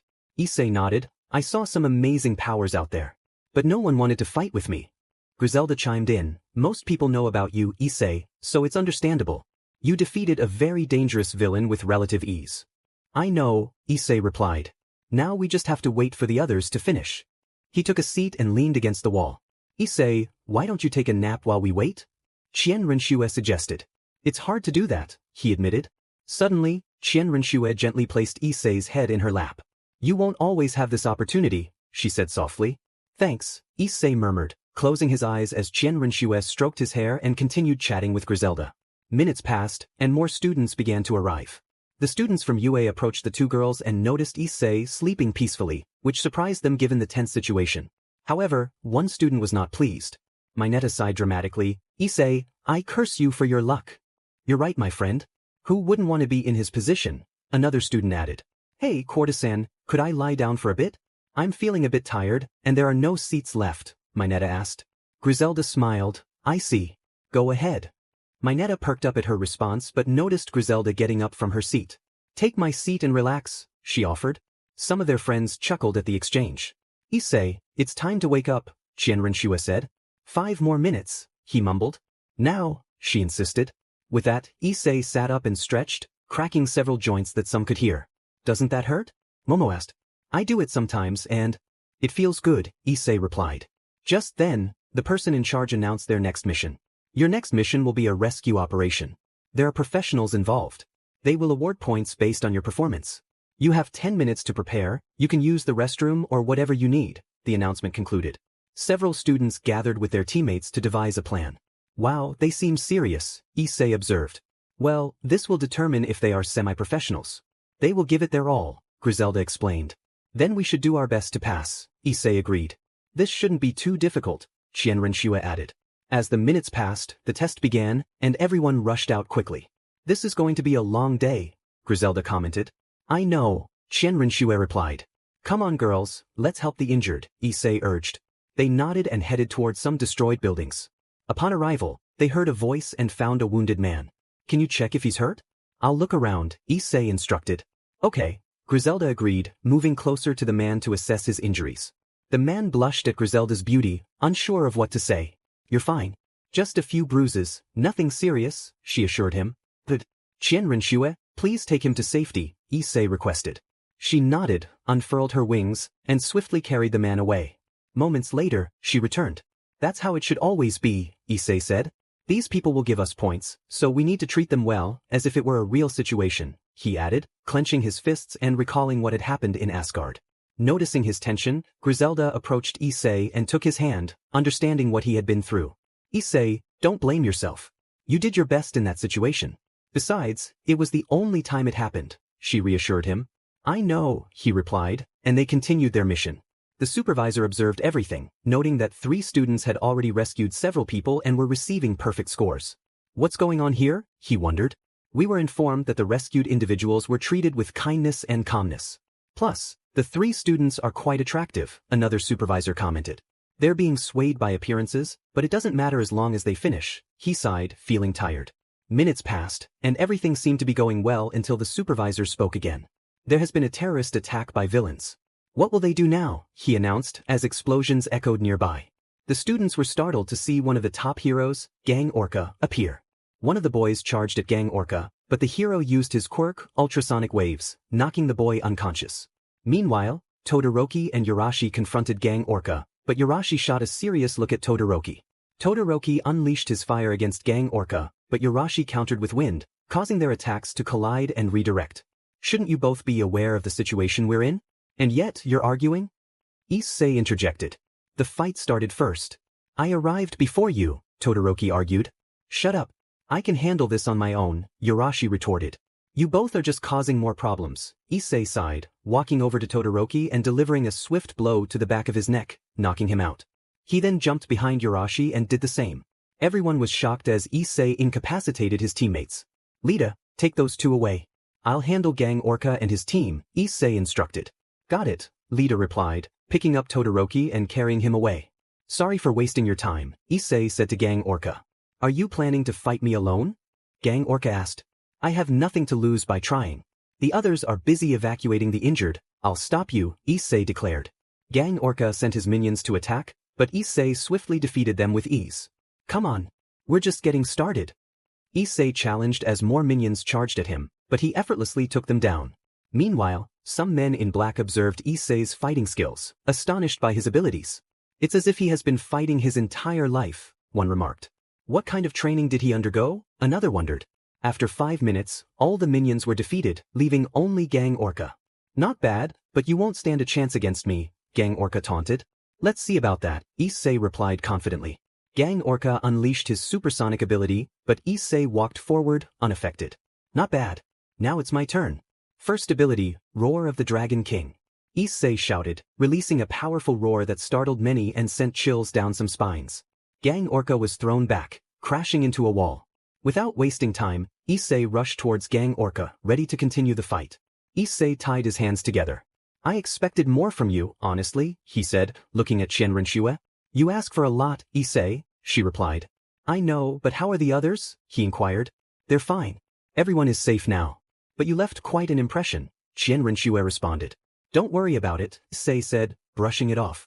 Griselda chimed in. With that, we can consider this all over, right? I think so, Issei agreed. Just then, the supervisor arrived and displayed a screen with the names of those who had passed. With this, I conclude everything. And one more thing, congratulations to 3 individuals for having the best rescue record. Griselda Quarta, Qianrenxue, and Issei. You all earned positive points. Congratulations. After that, he left the area while other students celebrated their success. Days passed, and everything returned to normal as they attended classes and trained.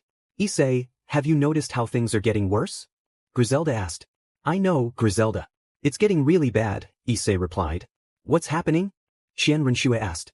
There are more villains and fewer heroes, Issei explained. What will we do? You must have a plan, she urged. In this world, it's forbidden to kill the bad guys, so we can't do much. Besides, we are just students, Issei said. But we could stop being students, Griselda suggested. Maybe. But that doesn't matter right now. After classes, we'll go stop some people, Issei decided. And what will we do after we defeat them? Qianrenshui asked.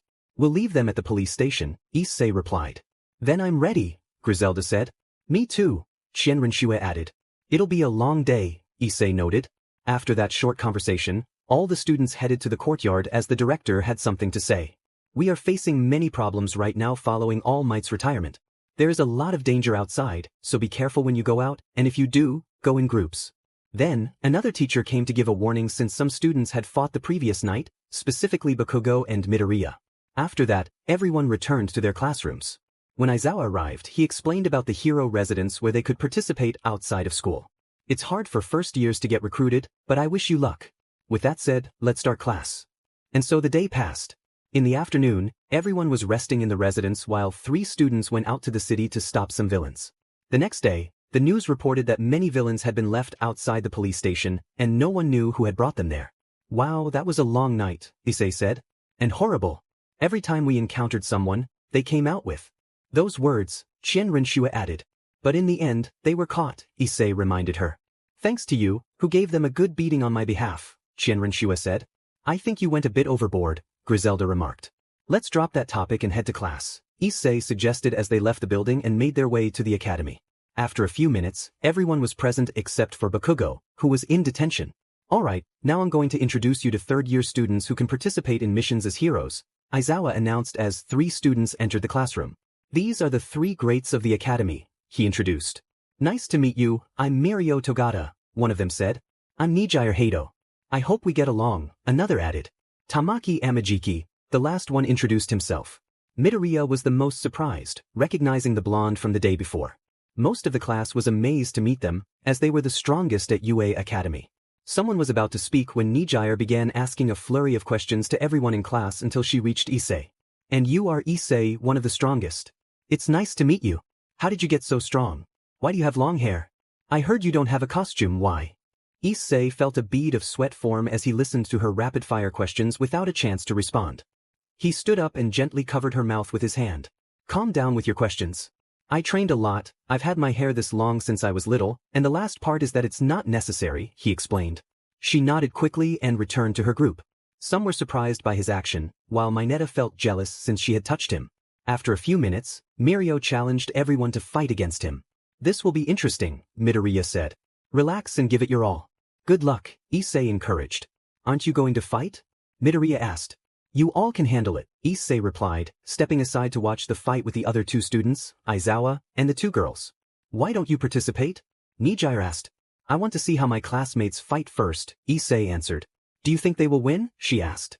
Of course not, Issei replied. I thought you would say yes, she said. You are the strongest in this academy for a reason. If that guy challenged the whole class, there must be a reason, Issei explained.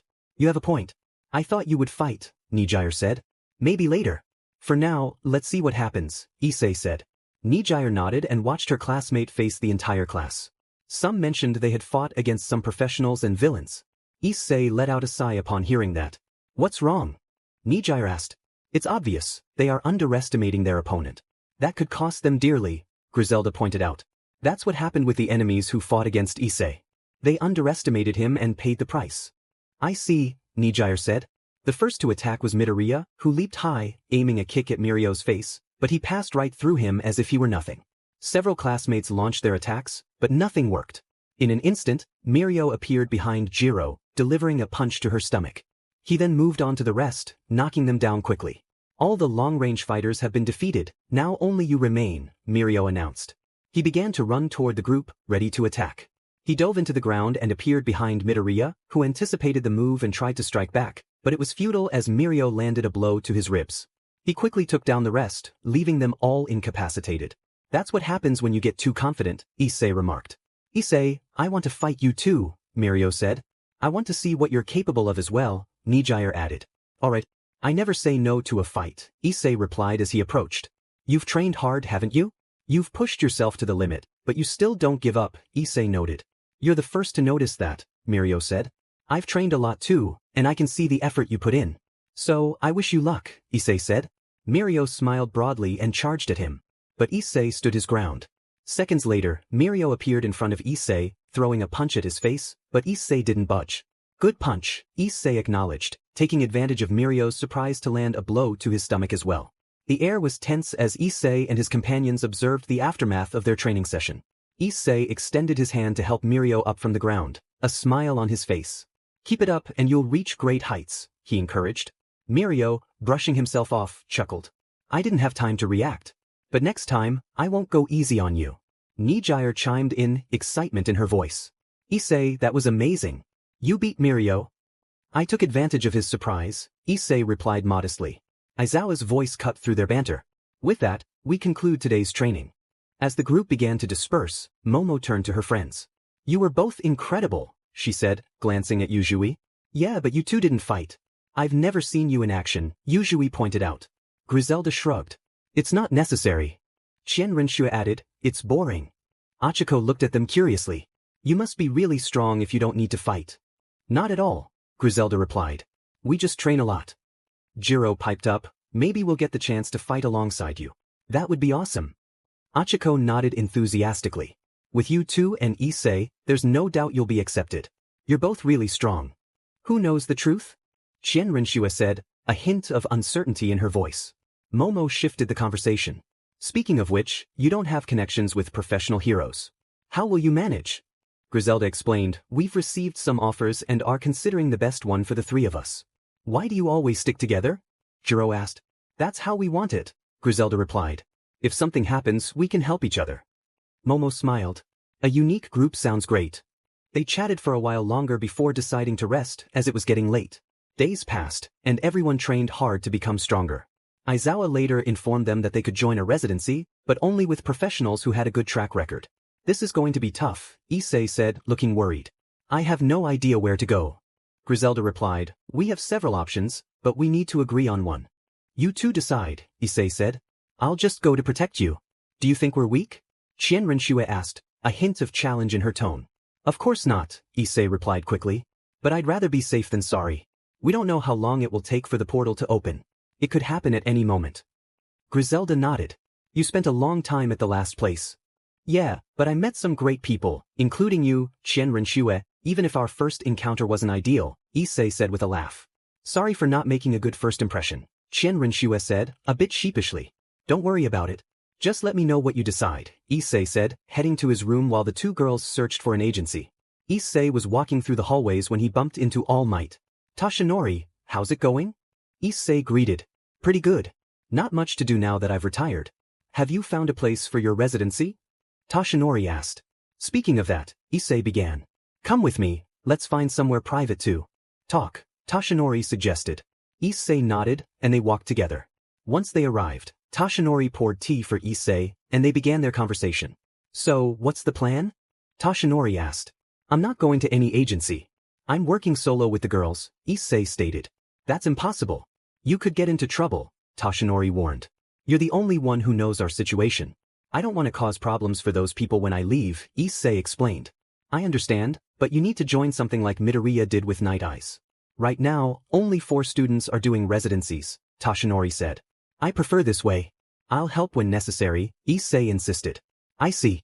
I'll make some calls and find a way to get you some permissions, Tashinori offered. Will you have any issues? Issei asked. Not at all. I was the #1 hero for a reason. I'll call you when I have something, Tashinori assured him. Thanks, Issei said, finishing his tea and leaving for the residency. On his way, he ran into Qianrenshua and Griselda. I think it would be a good idea to go, Qianrenshua said. I spoke with Tashinori, and he said he would get us permission to operate solo, Issei informed them. That sounds better, Griselda agreed. Now we just have to wait. Midoriya seems to go out often. I hope he's doing well, Issei said as they continued walking together.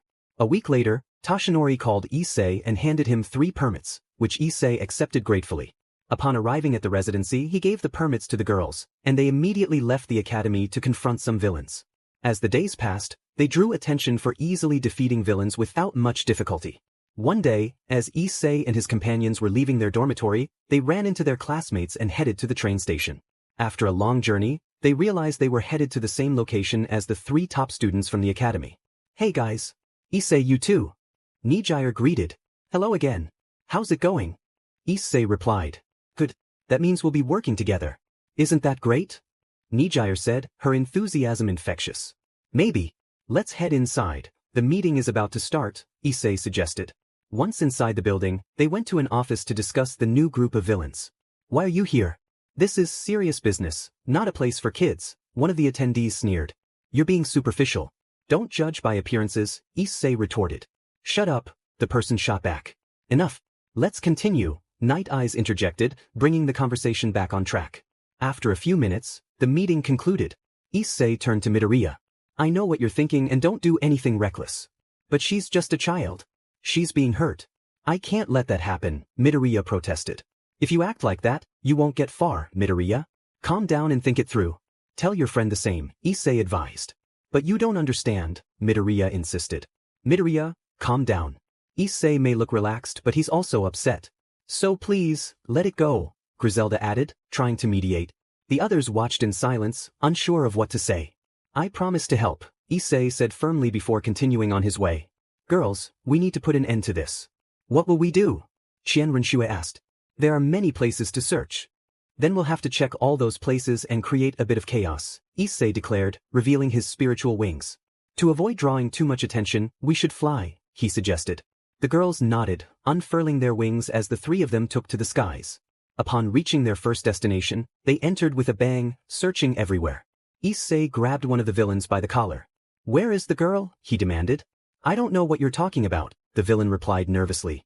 Stop playing games, or you'll see me angry, Issei warned, his green eyes glowing slightly, intimidating the man.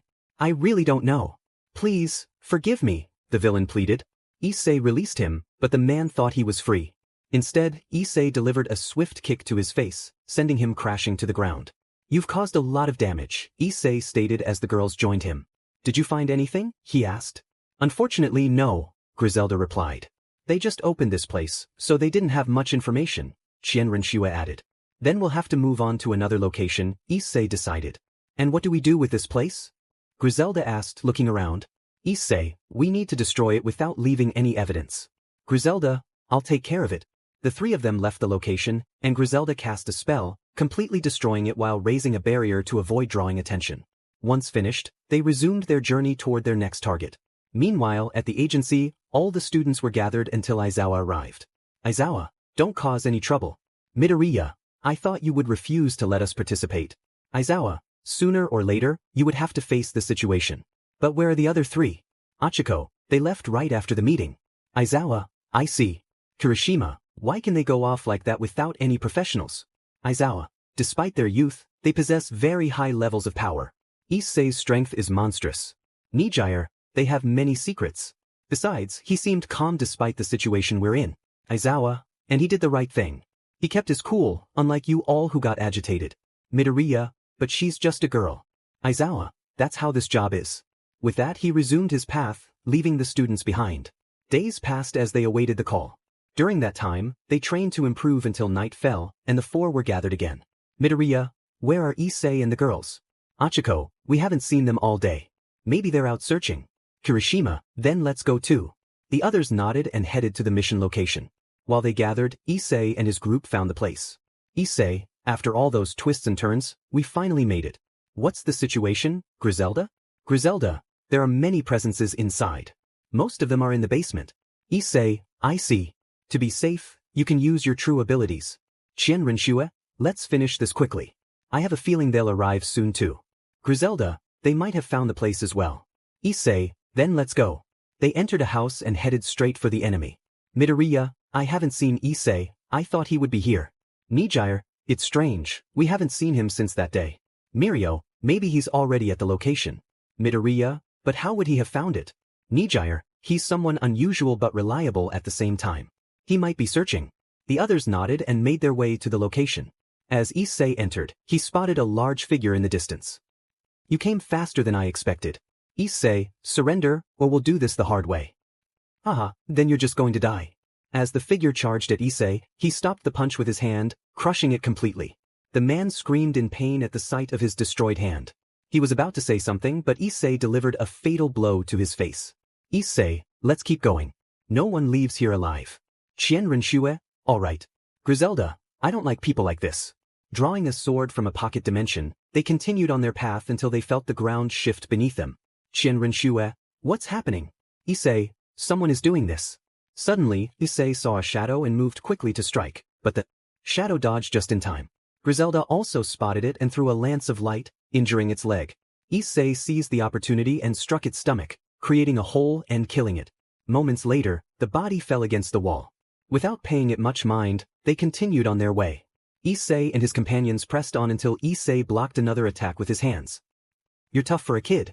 Issei, that wasn't a bad hit. Now it's my turn. Moving swiftly, Issei appeared near the person and struck them in the face before they could react, killing them instantly. Qianren, you're the only one fighting. Issei, I haven't done anything. Issei, it's better this way. As they continued, Qianren pointed out a figure that wasn't moving. Qianren, what should we do about that person? Issei, do as you wish. Qianren nodded and attacked, using one of her abilities to eliminate the threat without much difficulty. Afterward, they continued on their path.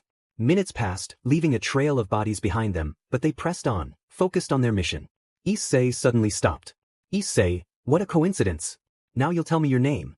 Receiving no response, Issei looked up. Issei, come out, or I will. Fine. But how did you know? Issei, I told you before. I can sense people's auras. What's your name? Himiko Toga, nice to meet you. Issei, so you're here too. Toga, maybe. Say, tell me where the girl is. If you do, I'll let you go. Toga, that's impossible. I don't know anything. She smiled widely at Issei. Issei, really? Then what happens now? Toga, I don't know. She charged at Issei with a knife in hand, but as she approached, she noticed he didn't move, which struck her as odd. She continued and stabbed him in the chest. Griselda and Qianren were shocked to see this. They were about to intervene, but Issei stopped them. Toga jumped back, preparing to pull out the knife, but Issei spoke. Issei, I wouldn't recommend that. You might regret it. Ignoring his warning, she smiled and did it anyway. Seconds later, she transformed into Issei. As she was about to say something, she felt pain coursing through her body. Toga, what's happening to me? I'm fading. Issei, I told you.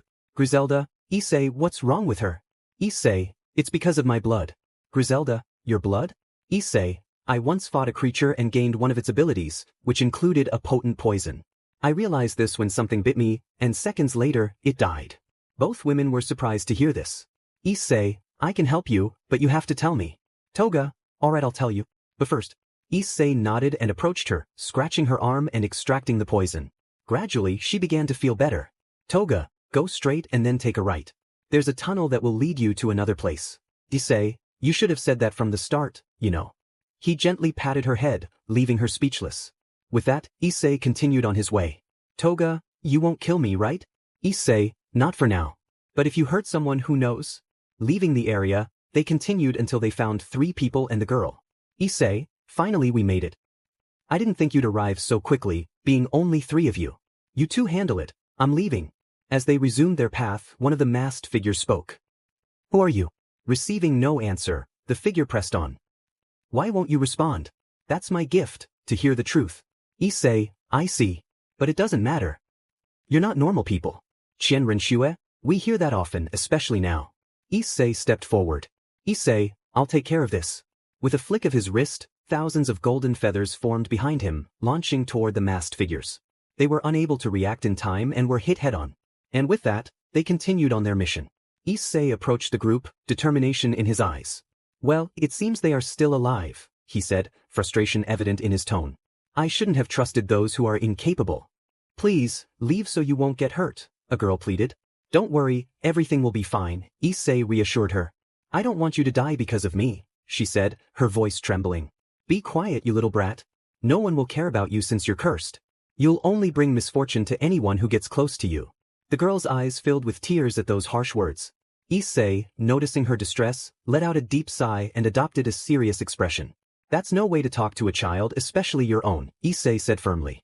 Oh, I see. Just so you know, she means nothing to me, just a tool, the man replied, his tone dismissive. Issei began to walk toward him, and the man conjured several spikes, aiming to attack. However, as they touched Issei, they disintegrated, revealing his formidable defense. The man was taken aback and created more spikes, but nothing happened. In an instant, Issei moved swiftly, striking the man in the white suit, then scooping up the girl and returning to the others. Eri, not hearing a response, felt frightened and was about to speak when Issei suddenly embraced her. "If that's what you want, call me that. As your father, I will protect you even more," he said gently. "Thank you, Tuchan," Eri replied, her voice filled with gratitude. Issei smiled at her words, noticing the other girls were still in shock. "Well, I think it's time to head back," he announced. "Wait, first we need to get her some clothes. What she has on is too worn out," Griselda pointed out. "You're right. We need to go to a store," Issei agreed. "I'll take care of it," Griselda said, creating a magical circle around Eri and dressing her in new clothes and shoes. Eri was surprised but delighted by her new outfit. "Thank you," she said, beaming. Just then, a crowd of people arrived, shocked by the destruction around them. The students were astonished to see Issei there.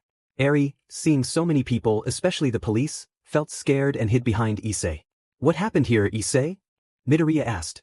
"Everything's over now," Issei replied. "And you say that so calmly? Do you not understand the consequences of what you've done? Killing is forbidden, Night Eye warned. They didn't deserve to live. Even if they are arrested, they would escape and everything would return to how it was," Issei stated resolutely. "Issei, do you know where Eri is? Did they escape?" Mirio inquired. "No, she's right here," Issei said, moving aside so everyone could see Eri. Mirio and Midoriya were relieved to see her and approached, but Eri stepped closer to Issei, frightened. "Relax, she's scared. Just give her some space," Issei advised. "Issei, you're incredible for knowing all this," Nijire said. "I didn't do it alone. I had help," Issei replied modestly. "You all are so strong," Ochako added. "Let's save this conversation for later. I need to take Eri somewhere else," Issei said, lifting her into his arms and starting to leave. However, a police officer, the leader, grabbed his shoulder.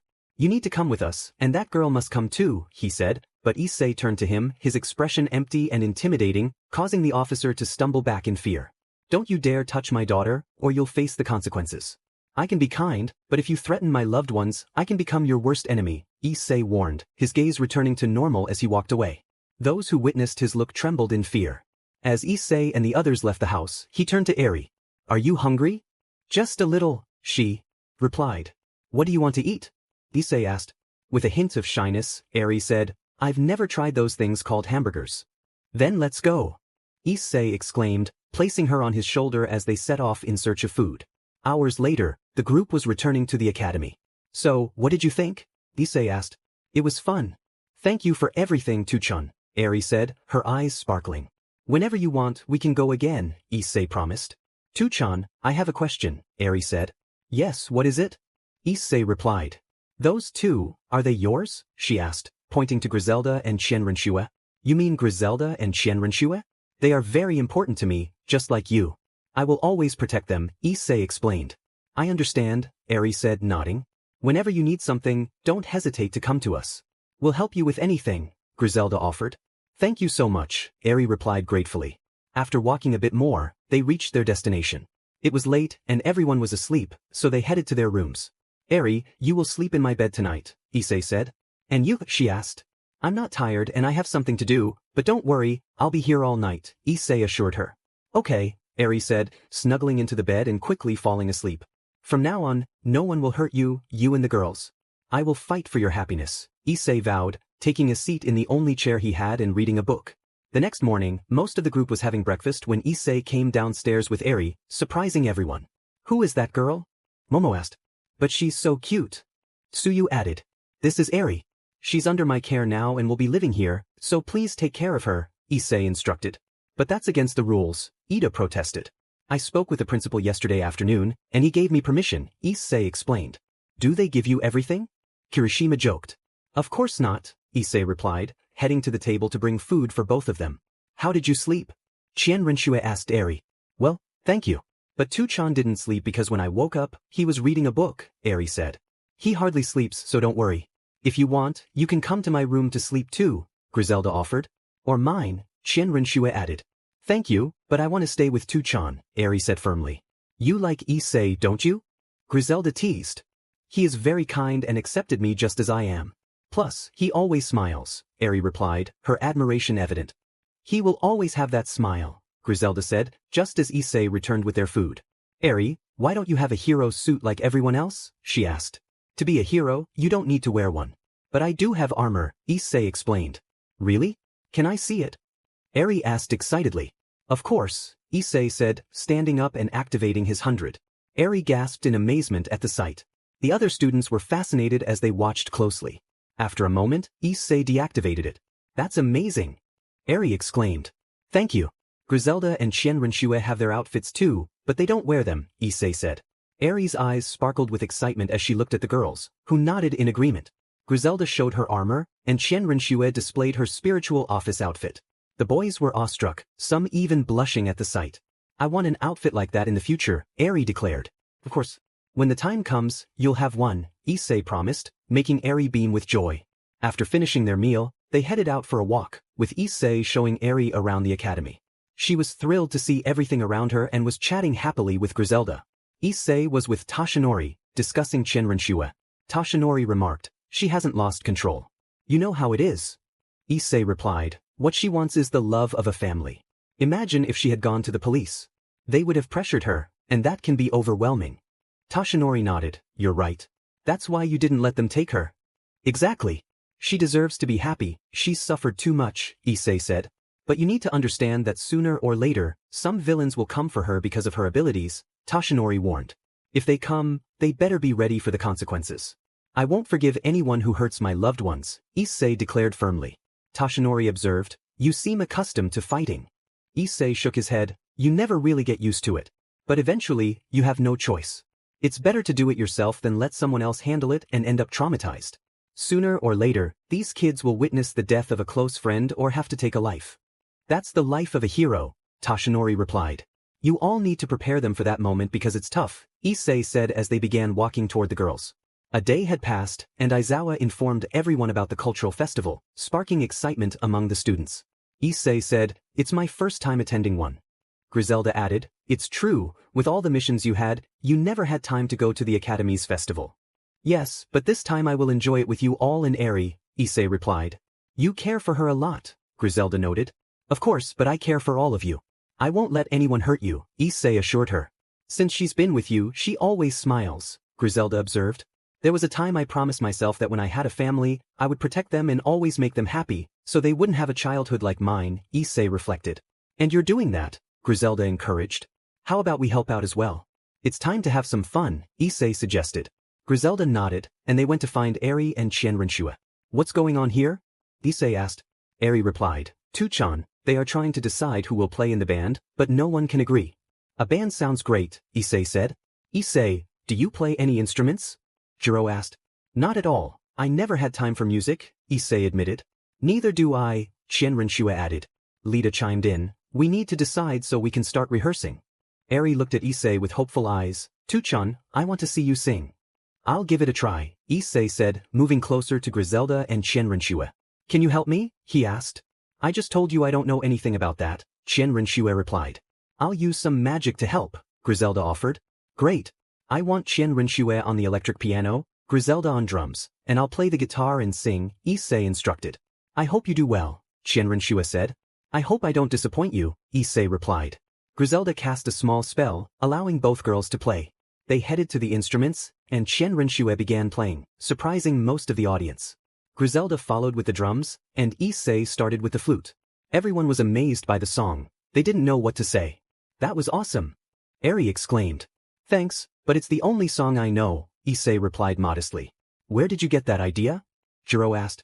A friend once told me the story of his father fighting against very strong opponents, Issei explained. That's cool. So you guys will play? Jiro asked. It would be better if you played, you have better song ideas. Plus, I promised Eri I'd take her to see all the booths, Issei said. Alright if that's the case, Jiro agreed. They continued discussing until they formed a band. As the days passed, everyone prepared for the festival. Issei helped with the preparations but didn't want to participate, despite the girls insisting they join the beauty contest, which they declined. The day of the festival arrived, and everyone was ready. Are you ready, Eri? Issei asked. Yep, let's go. Eri replied excitedly. You all have so much energy, Griselda remarked. It will be a long day, so let's go. How about we eat out afterwards since it will be noisy here? Issei suggested. Sounds good, Qianrenshu agreed. Yes. Eri chimed in. The four of them made their way to various booths. They later watched their classmates sing and dance energetically. After a few hours, the group left the academy as it was getting late and time for lunch. The day ended peacefully, and they returned to the academy to rest. The next day was free, and many went to see the new hero booths. Issei decided to head into the city with company, as he had nothing better to do. While they were out, they heard an explosion. What was that, Tu-chan? Eri asked, concerned. Something's not right. Stay with Griselda and Qianrenshu, Issei instructed, and she nodded. He ran toward the direction of the explosion. Upon arrival, he saw two monsters about to attack two people. Without hesitation, he charged in and took them down with a single blow. Get out of here. It's not safe, he warned the two people, who nodded and ran away. I've seen ugly things, but you two are among the worst, he muttered as he prepared to attack. Looking up, he noticed a battle in the sky where Endeavor was fighting another opponent against a rapidly regenerating monster. Kid, get out of here. It's dangerous. Hawks shouted. I can fight, Issei replied confidently. Wait, who are you? Hawks asked, surprised. There's no time for that. What is that thing? Issei pressed. It's a Nomu, but this one can think and isn't easy to kill. It can also regenerate, Hawks explained. I understand, Issei said, activating his wings and taking flight, surprising Hawks. When he reached Endeavor, he found him tired and injured. Get out of here. I'll handle this from now on, Issei insisted. You're crazy, kid. You can't take it on, it can't be killed. Endeavor protested. Everything has a weakness, you just have to find it. Leave now, Issei urged. Before Endeavor could respond, Issei knocked him out and carried him to a nearby building to rest. Returning to face the Nomu, Issei declared, let's see what you can do. The Nomu sneered, you're not strong. You don't even rank among the strongest. Let's find out, Issei challenged, moving toward the Nomu.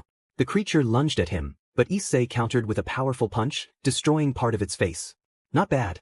I hope you can entertain me, the Nomu taunted, regenerating its face and arm before attacking again. After several minutes of fighting, Issei had some scratches, while the Nomu continued to regenerate. This reminds me of a Hydra, Issei thought, preparing for the next round. Issei was determined not to waste any time this time. He had people waiting for him. The Nomu sneered, you'll never defeat me. I'll use this, Issei replied confidently, activating his fourth ability, Hydra's Poison. He unleashed a massive amount of venom. The overconfident Nomu thought it wouldn't affect him and stood still. However, when the venom touched his arm, it disintegrated as if it were nothing. The Nomu attempted to regenerate, but it was futile. Seeing this, he tried to flee, but Issei grabbed him by the neck. Not so fast, my friend, Issei said firmly. What are you? How many abilities do you have? The Nomu asked, panic creeping into his voice. You don't deserve to know, Issei replied, watching as the creature disintegrated completely. He then dispelled the venom and returned to the others, realizing he had taken longer than expected. Upon his return, Eri ran up to him and hugged him tightly. I thought you weren't coming back, she said, relief evident in her voice. I will always come back. I'll never leave you unprotected, Issei assured her. What was that? Griselda asked, curious. Just an ugly thing. But it's all over now. How about we head back to the academy?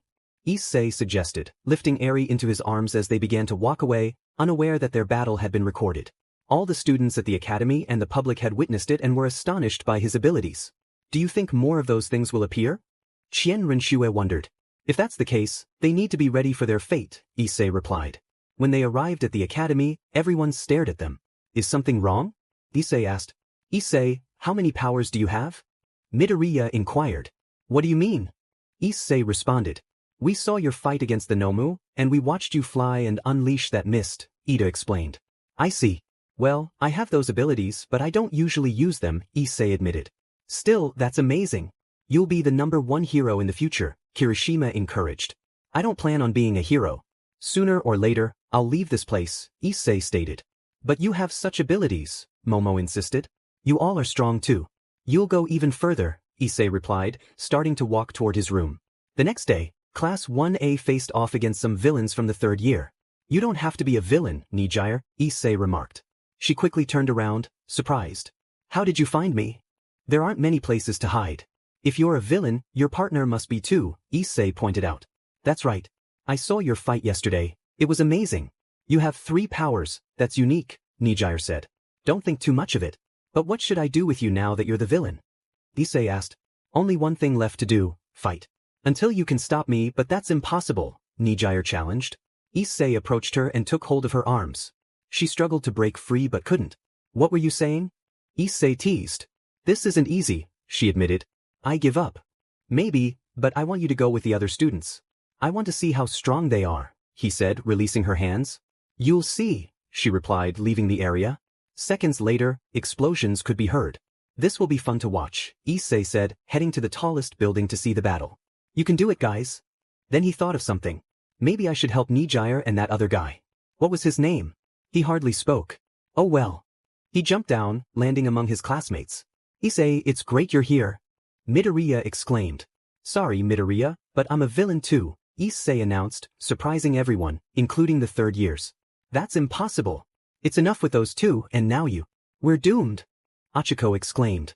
They'll give up that easily? And you, Nijire, let yourself get caught, Issei teased. That was a surprise, huh?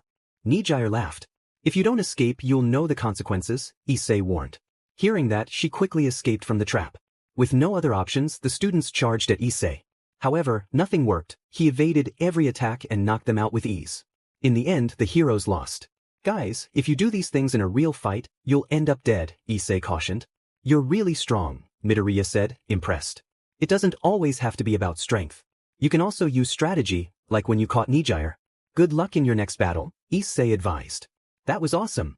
How do you move so fast? Tell me. Nijire insisted. You remind me of someone with your enthusiasm, Issei replied. Really? She asked. Intrigued. Yeah. But I'll see you later, he said, leaving the area. Days passed and nothing bad happened. Issei was in the lounge with the girls. You seem deep in thought, Issei, Qianrenshua noted. I was thinking about how long we've been here, Issei replied. It's almost 6 months. Time flies, Griselda added. I know, Issei said. Before I left, the faction leaders gathered and planned to make you the pillar of the factions, Griselda revealed. I don't want that. I don't want to disappoint them, Issei replied. Seraphal said the same when someone proposed it. Plus, Ajuka and Surzek wanted to give you your set of evil pieces, Griselda continued. I'm not interested in that, Issei stated firmly. It would be like having a connection with your peers, Griselda suggested. I prefer things like this. Besides, we're already united. We live in the same house and everything, Issei explained. Do you have any plans for when we return? Qianrenshua asked. To catch up and show Eri everything, Issei said. I can't wait to see the place you come from, Tuchan, Eri chimed in. There are many places and I know you'll love them. The other girls will be happy to take you to their factions, Griselda said. Tuchan, I want to go now. Eri exclaimed. Everything in its time. But don't worry, sooner or later, we'll leave, Issei reassured her. After that conversation, a day passed, and Class 1A was set to face Class 1B. This time, Issei and his friends wouldn't participate due to their strength. This will be great, right, All Might and Midnight? Issei said. Indeed, Toshinori agreed. Why didn't you want to fight? Midnight asked. There are 20 students in each class, so it would be unfair. Besides, that new guy will join both classes, Issei explained. You could handle all of them even with difficulty, Toshinori said. Maybe, Issei replied. Meanwhile, Griselda recalled how Issei had fought against thousands alone, being much stronger than the students. Is something wrong? Qianrenshua asked. Nothing important, Griselda said. That girl doesn't leave your side, Toshinori noted. She doesn't like being alone, and she'll be fine with me, Issei replied. As the battle began, Issei and his friends watched as everyone charged into action. They're not doing badly, but they should be faster, Qianrenshua commented. They're not like you, Griselda pointed out. Maybe, but they should be more cautious.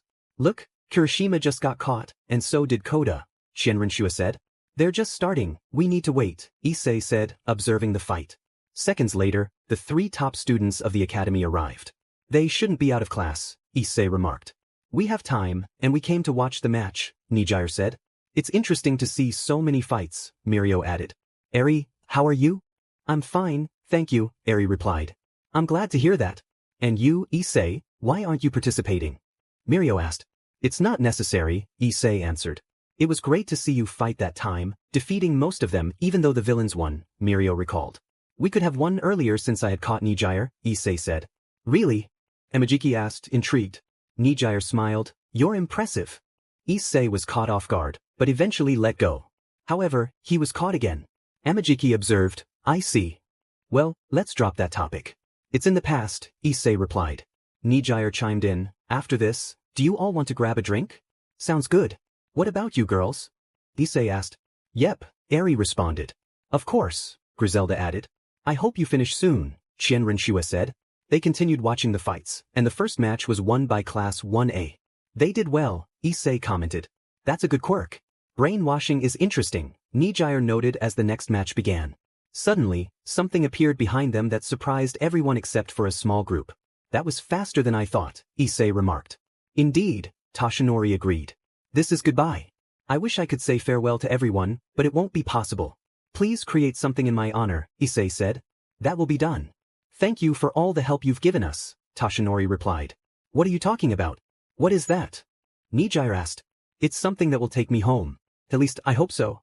So this is goodbye. It was fun getting to know you all, Issei said.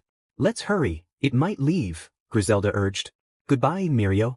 Please say goodbye to Midoriya for me, Eri added. The group made their way to the portal, and one by one, they entered. Well, it's time, Issei said. Just in time, Nijire replied.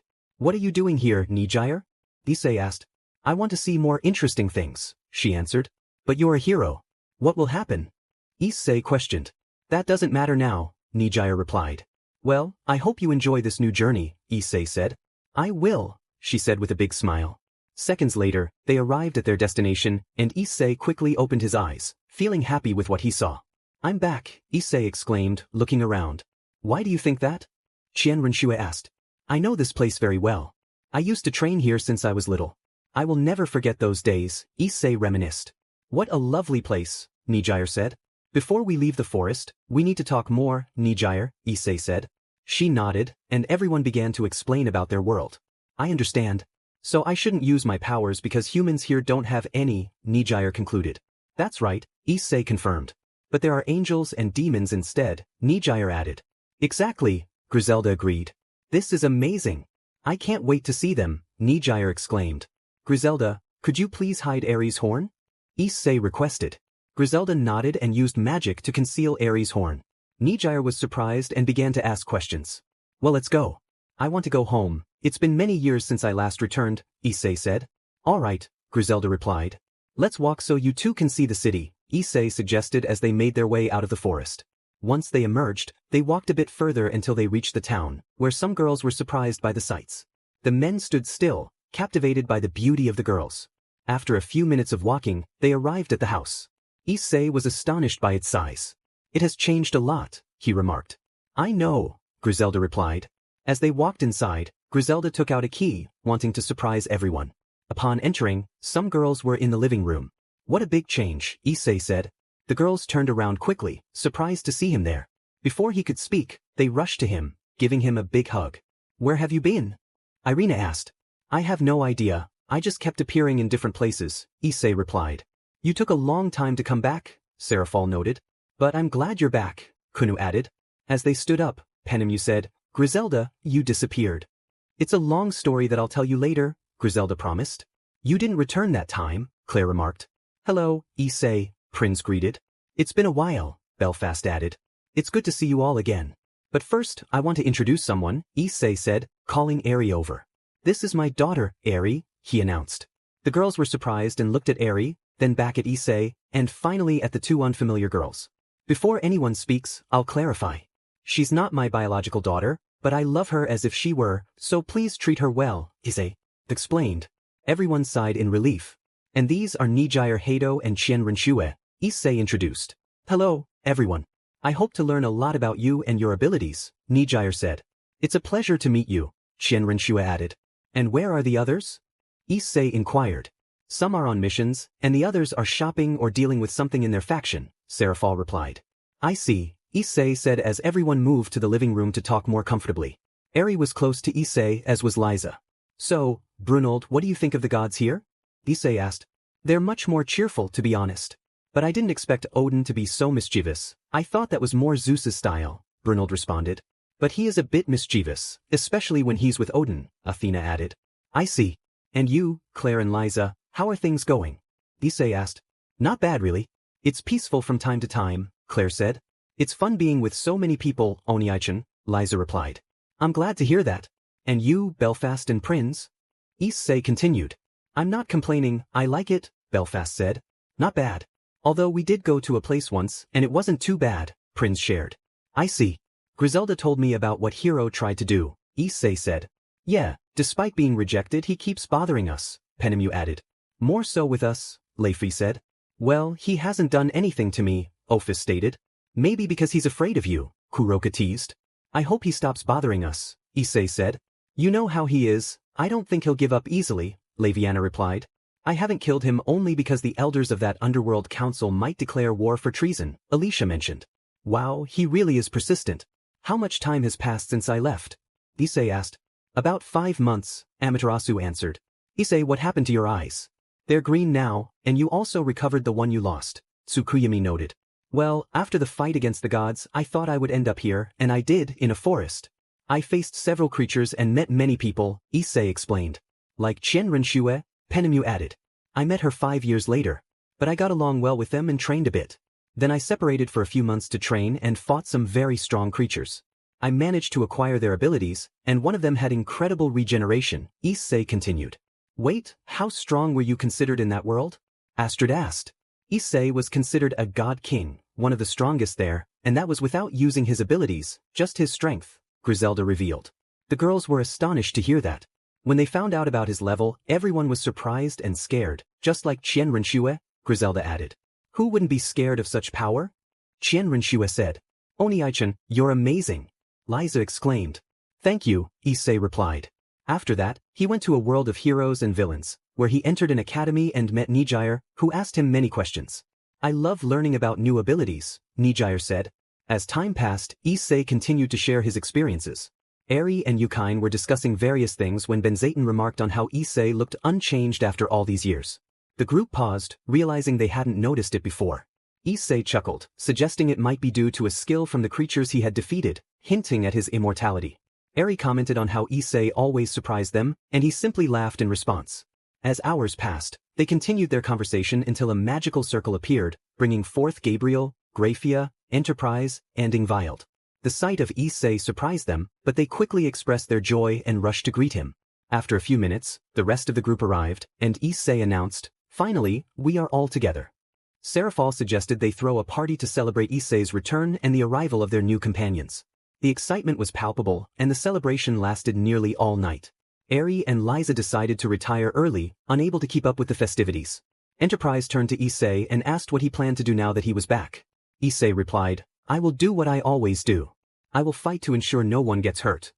Clare chimed in, expressing her longing to join him, as did Nijire. Issei smiled at the group, assuring them that everything would happen in due time. As the party concluded, everyone went to bed except for Issei, who remained outside in the courtyard. Ophis approached him, and he noted that she should be sleeping. Ophis replied that she usually didn't sleep, and Issei shared that he was simply happy to be back.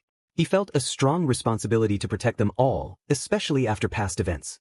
Ophis reassured him that it wasn't his fault what had happened, and they spent some time together before deciding to go inside and rest for the day ahead. The next day, everyone gathered around a large table for breakfast. Seraphal announced that they would be leaving after the meal. Nijire asked where they were going, and Issei explained that they were heading to the Underworld to speak with the leaders about his return. Clare expressed her eagerness to join, and Eri asked if she could come along as well. Issei agreed, and after breakfast, they took a stroll through the city, which Eri found delightful. Once they finished lunch, Issei and his companions made their way to the Underworld. Upon arrival, Issei led them to the meeting room. He greeted the leaders and provided a brief explanation of his adventures. Azazel commented on Issei's experiences, and Issei confirmed he had met many good people along the way. Azazel inquired about Issei's armor, and Issei mentioned he had received one like the blonde girl's. Azazel asked to see it for analysis. Surzek then asked Issei what his plans were now that he had returned. Issei stated he intended to fight again, and Michael cautioned him to consider resting. Issei insisted he would rest later, as he now had a daughter to protect. Odin understood his longing for a safer world for his family. Surzek informed Issei that they had received word about a base belonging to Rizavim, which was involved in experiments of unknown nature. Zeus warned that the base was heavily guarded, and Issei acknowledged the need for caution.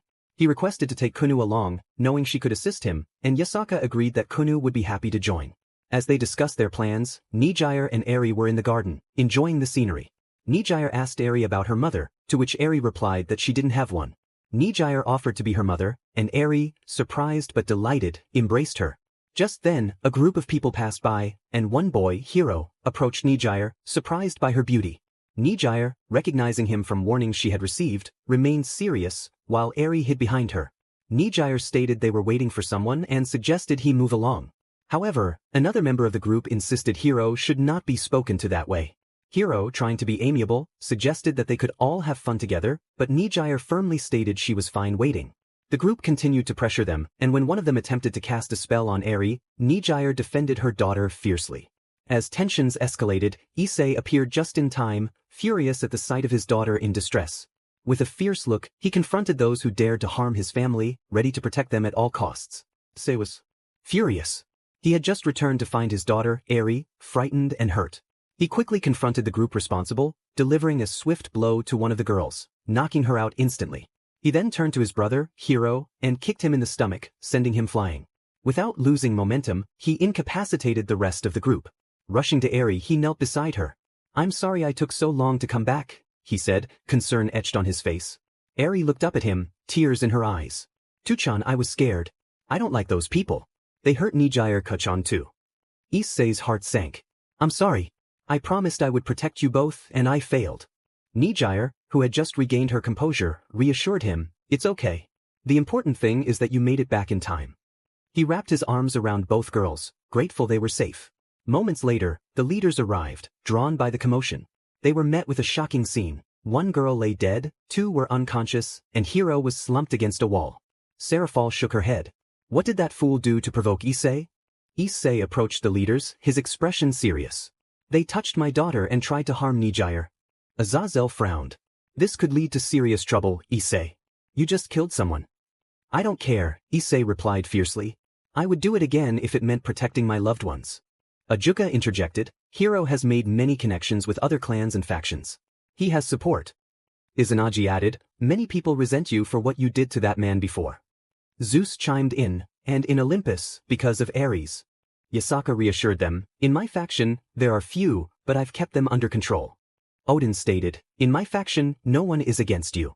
If anyone speaks ill of you, the citizens take care of it." Azazel noted, "In Grigori, some can be bribed, so he has allies." Serafal concluded, "Not to mention the council." Issei's resolve hardened. "They can come at me, but they better be ready for a fight. I know when he wakes up, he will run to the council, and I will be summoned." Serafal asked, "What will you do?" "I will go," Issei replied. "I'll see what they want, and if it's nonsense, that will be the end of their story." Azazel warned, "Do you know what would happen if you kill him?" "I don't care," Issei shot back. Surzek cautioned, "If he dies at your hands, many will come after you and your family." "I don't care," Issei repeated, taking Eri in his arms. Serafal teleported them back to the human world. Once home, Issei took Eri to her room. Alicia was waiting for them. "What happened?" she asked. Serafal explained, "Hiro and his group. One of his girls hit Eri-chan and tried to turn Nijire into a demon." The room fell silent, shock and anger evident on everyone's faces. Issei's friends were outraged. "How dare they hurt a child?" Prinz exclaimed. Nijire felt guilty. "I couldn't defend her." Griselda comforted her, "Don't blame yourself. You did your best." Serafal added, "That's right." Shenrenshue spoke up, "What will we do? This can't go unpunished. I've cared for Eri for a long time, she's like my own daughter." "I feel the same," Griselda agreed, and the others nodded, sharing her sentiment despite having just met Eri. Minutes later, Issei descended to the living room, sensing the heavy atmosphere. "Why the long faces?" he asked. Nijire hesitated. "Issei, I." He stepped closer, enveloping her in a warm embrace. "It's not your fault, Nijire. Don't say that. I want to see that smile of yours." She pulled back and smiled brightly at him. "Okay. That's more like it," he said, feeling a bit lighter. Brunhild asked, "What happens now?" "Now we wait," Issei replied. "I had planned a mission, but I think it's best to cancel." Serafal nodded. "I've taken care of it." "Thank you," Issei said gratefully. Gabriel reassured him, "You're not alone, Issei. We'll support you." Rossweiss added, "We'll always have your back." Issei smiled at their words, feeling bolstered by their support. 2 hours passed, and Serafal returned with news. "Just as you said, Issei. The council wants to see you." "Understood." "When?" he asked. "In a few hours. The leaders of their clans and others will be present." Amaterasu interjected, "Specifically, those who dislike you." Serafal confirmed, "Yes." "All right, I'll be ready," Issei said, steeling himself. Clare offered, we'll go with you. Enterprise added, you won't be alone.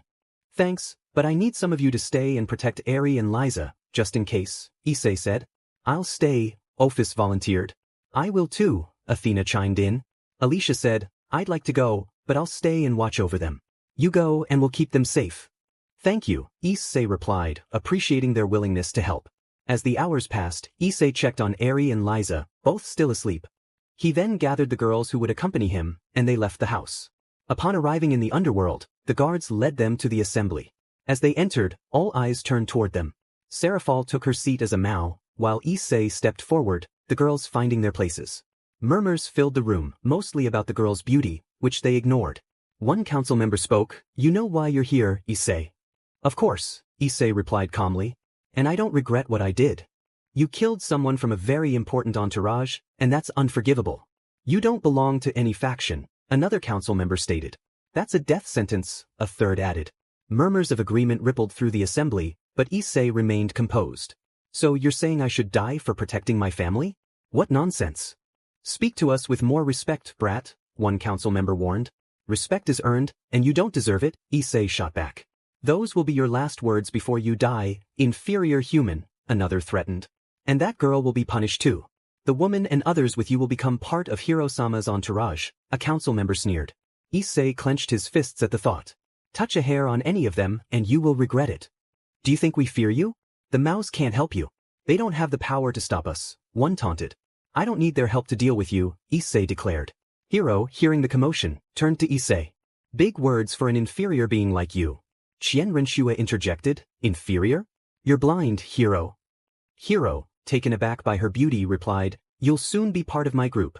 You'll be very happy. Issei could only shake his head in disbelief at Hiro's arrogance. Hiro had always been driven by power. Are you jealous because Asami and I were born with great powers while you have none? Hiro taunted. I won't deny that you've gotten a bit stronger, but it won't last long. You're human, and you'll die while I live for many years. Is that all you have to say? Issei replied, his voice steady. The advisor interjected, you're acting quite arrogantly. However, as per the request of the Mao, you will face Hiro-sama in a raiding game against his team. He will fight alongside his friends, and you can gather your own team as well. A maximum of 10 people. I'll give you the honor of falling on the battlefield, Hiro declared. The first advisor added, this will be a battle to the death. Once you enter the arena, there will be no escape, no matter how much you plead for mercy. No one will be allowed in or out. You have 4 days to prepare. If you flee, you will be hunted down with a great reward for your capture, and you will be tortured first, warned another advisor. I understand, Issei said, realizing they wanted him to die there. This time, you won't do anything to me. I've trained non-stop. Besides, there are others who will fight by my side. And one more thing, don't bring the girls. I don't want such appealing women to die because of an idiot like you, Hiro added. Do you think I've been wasting my time? Issei shot back. Doesn't matter.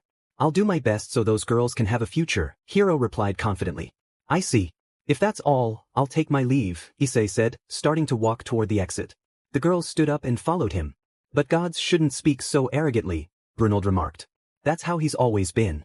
He was spoiled as a child, and if he wanted something, he got it. There's no saving him now, Issei explained. Issei, who will fight with you? Prince asked. Just me, Issei replied. And don't say you're going alone. This time, we're coming with you, Prince insisted. Understood. Then decide among yourselves. I'll do my best to help you during the fight, Issei said. It's obvious I'm going, Chien Renshua stated. Issei smiled at her, and soon they returned to the human world. Upon arrival, the others gathered around, eager to ask questions. When they learned about the battle, they exchanged glances, trying to decide who would join Issei. 4 days passed, and Issei found himself at home. Eri, can I style your hair for good luck? Eri asked. Sure, Issei replied. I can help, Liza chimed in. Of course, Eri said as she began to comb Issei's hair. You have such smooth hair, Tuchan. It's great. Eri exclaimed. Thanks, Issei replied. Oniai-chan, why can't we go to that place later? Liza asked. It's dangerous, and I don't want anything to happen. But the girls will be here, so don't worry. Ophis will take care of them, Issei reassured. Okay, Liza said. Don't take too long, Eri urged. All right, Issei replied while the other girls watched with smiles. Issei is a great dad, Gabriel remarked. That's how it will be when I have my kittens, Kuroka added, causing the others to blush as they imagined their future children playing with Issei. After a few minutes, both girls finished styling his hair. How do I look, girls? Issei asked. I love it, Serafal said. I agree, Irina added. You're going like that? Clare asked. Of course, they worked hard to style my hair, Issei replied. It's time, Issei, Brynhild said. I see, then let's go, Issei said, and everyone nodded. Ophis, I'm counting on you. If anything happens, call the others, Issei instructed. Understood. Just because I lost some power doesn't mean I'm weak, Ophis replied confidently. I know you're not weak. See you later, Issei said, and the group teleported to the Underworld. Upon arrival, they were guided to the stadium. Minutes later, Issei was amazed by the size of the arena. Wow, it's huge, he exclaimed. They really went all out, Leifi commented. Once they reached their destination, they split into two groups, those participating and those supporting. Say good luck. And you girls too, Gabriel wished. See you later, Issei replied. As time passed, the stadium filled with spectators, most of whom were cheering for Hero. If Issei wins, things are going to get ugly afterward, Penemu said. Inevitably, this would happen. The Gremory group looks confident, Irina noted. Despite his 2 defeats, nothing has changed, Tsukuyami remarked. All we can do now is wait, Athena added. The announcer spoke up. Are we all ready for this grand combat? The crowd erupted with excitement. Tonight, 2 teams of 10 will fight to the death. Once they enter the arena, no one will leave or enter. With that said, let's welcome Hiro-sama's team. The crowd cheered as each member entered, culminating with Hiro, who wore a broad smile. While many cheered, some booed, no longer favoring him. Now, let's welcome Issei-sama's team. The first to enter is a Valkyrie whose name is Brynhild. She stepped onto the battlefield in her battle attire. Next is a skilled fighter with one of the new sacred gears, the fan of the Abyssing Dragon Emperor. She entered wearing her usual attire. Following her is Qianrenshue, who appears angelic in her spiritual office outfit, the announcer continued. Next is the famous goddess, Amaterasu-sama.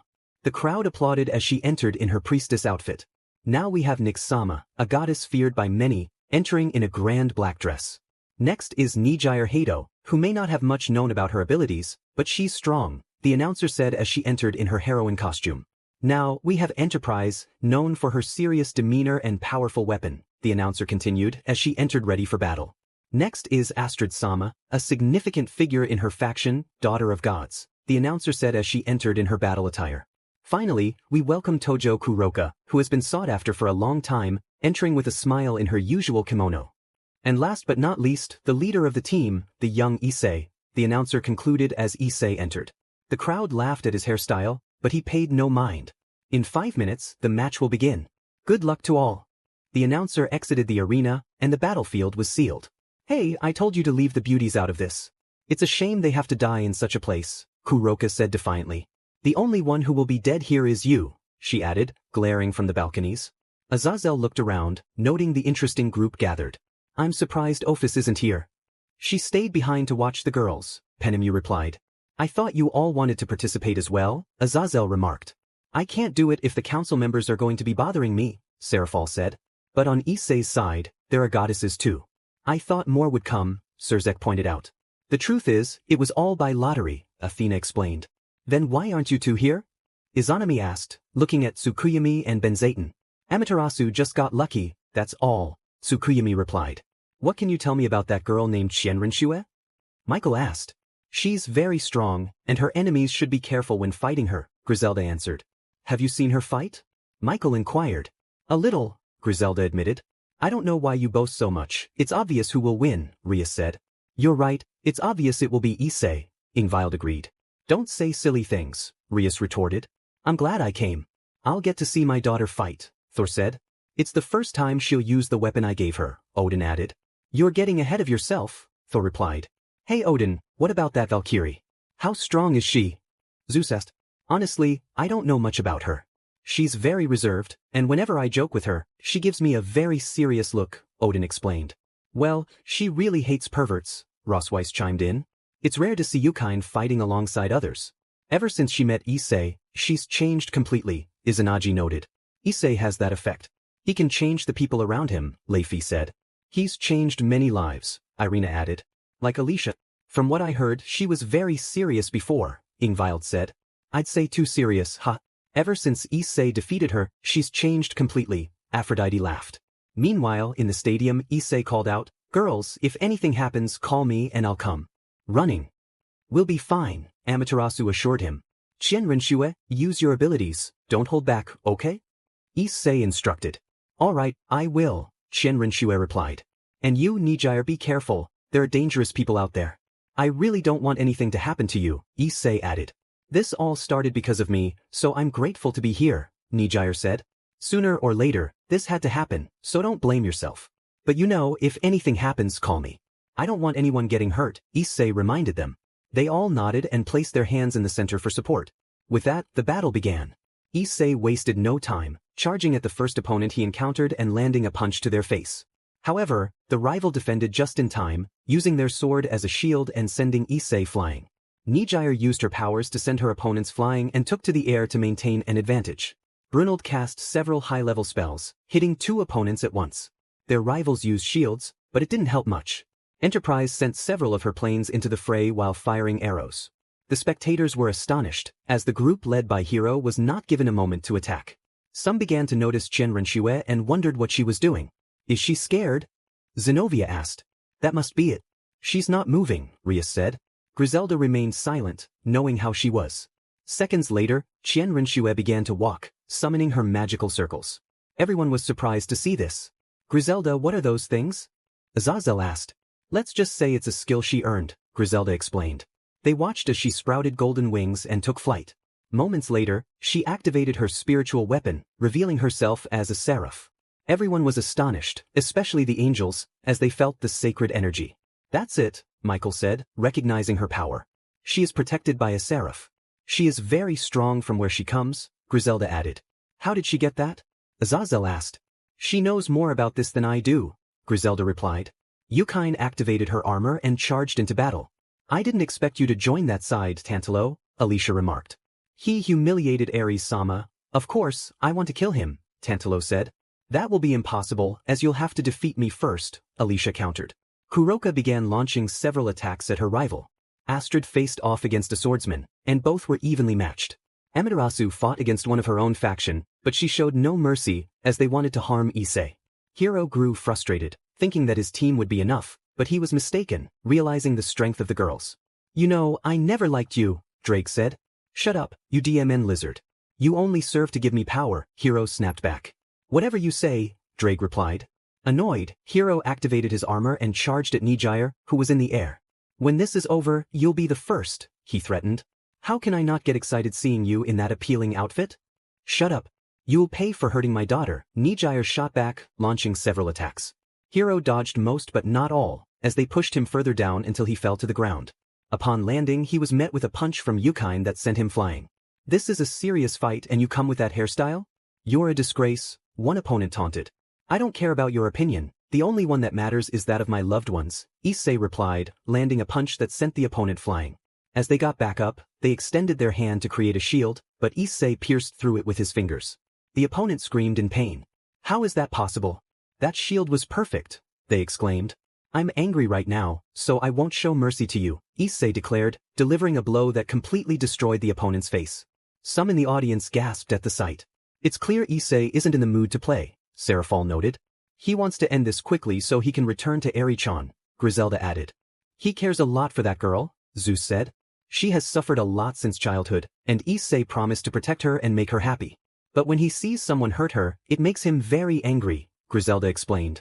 That girl did that hairstyle, didn't she? Surzik asked. It suits her well, Irina replied. Poor person who tries to do something to that girl, Azazel warned. Not just her, but also Liza, who is her little sister, Penemu added. They continued watching the fight. Angel feathers. Qianrenshue shouted, creating several golden feathers and launching them at her opponent. They could only defend with a shield, but it couldn't withstand the hundreds of feathers. Seeing this, Qianrenshue created a large sword, wielded by the seraph, and struck her enemy directly, defeating them completely. How pathetic. I expected more, she said, moving to help one of her companions. Brunald continued launching her attacks without pause. We have to do something. If we keep this up, we might lose, one rival said, realizing the dire situation. Brunald, on her part, conjured more spells, determined to turn the tide of battle. Hiro stood before Issei, his expression dark and unfriendly. You always ruin everything. If only you hadn't been born, all those women would be mine, he said, frustration evident in his voice. Issei replied firmly, They are people who deserve respect, not objects. He approached Hiro and delivered a swift punch to his stomach, sending him flying.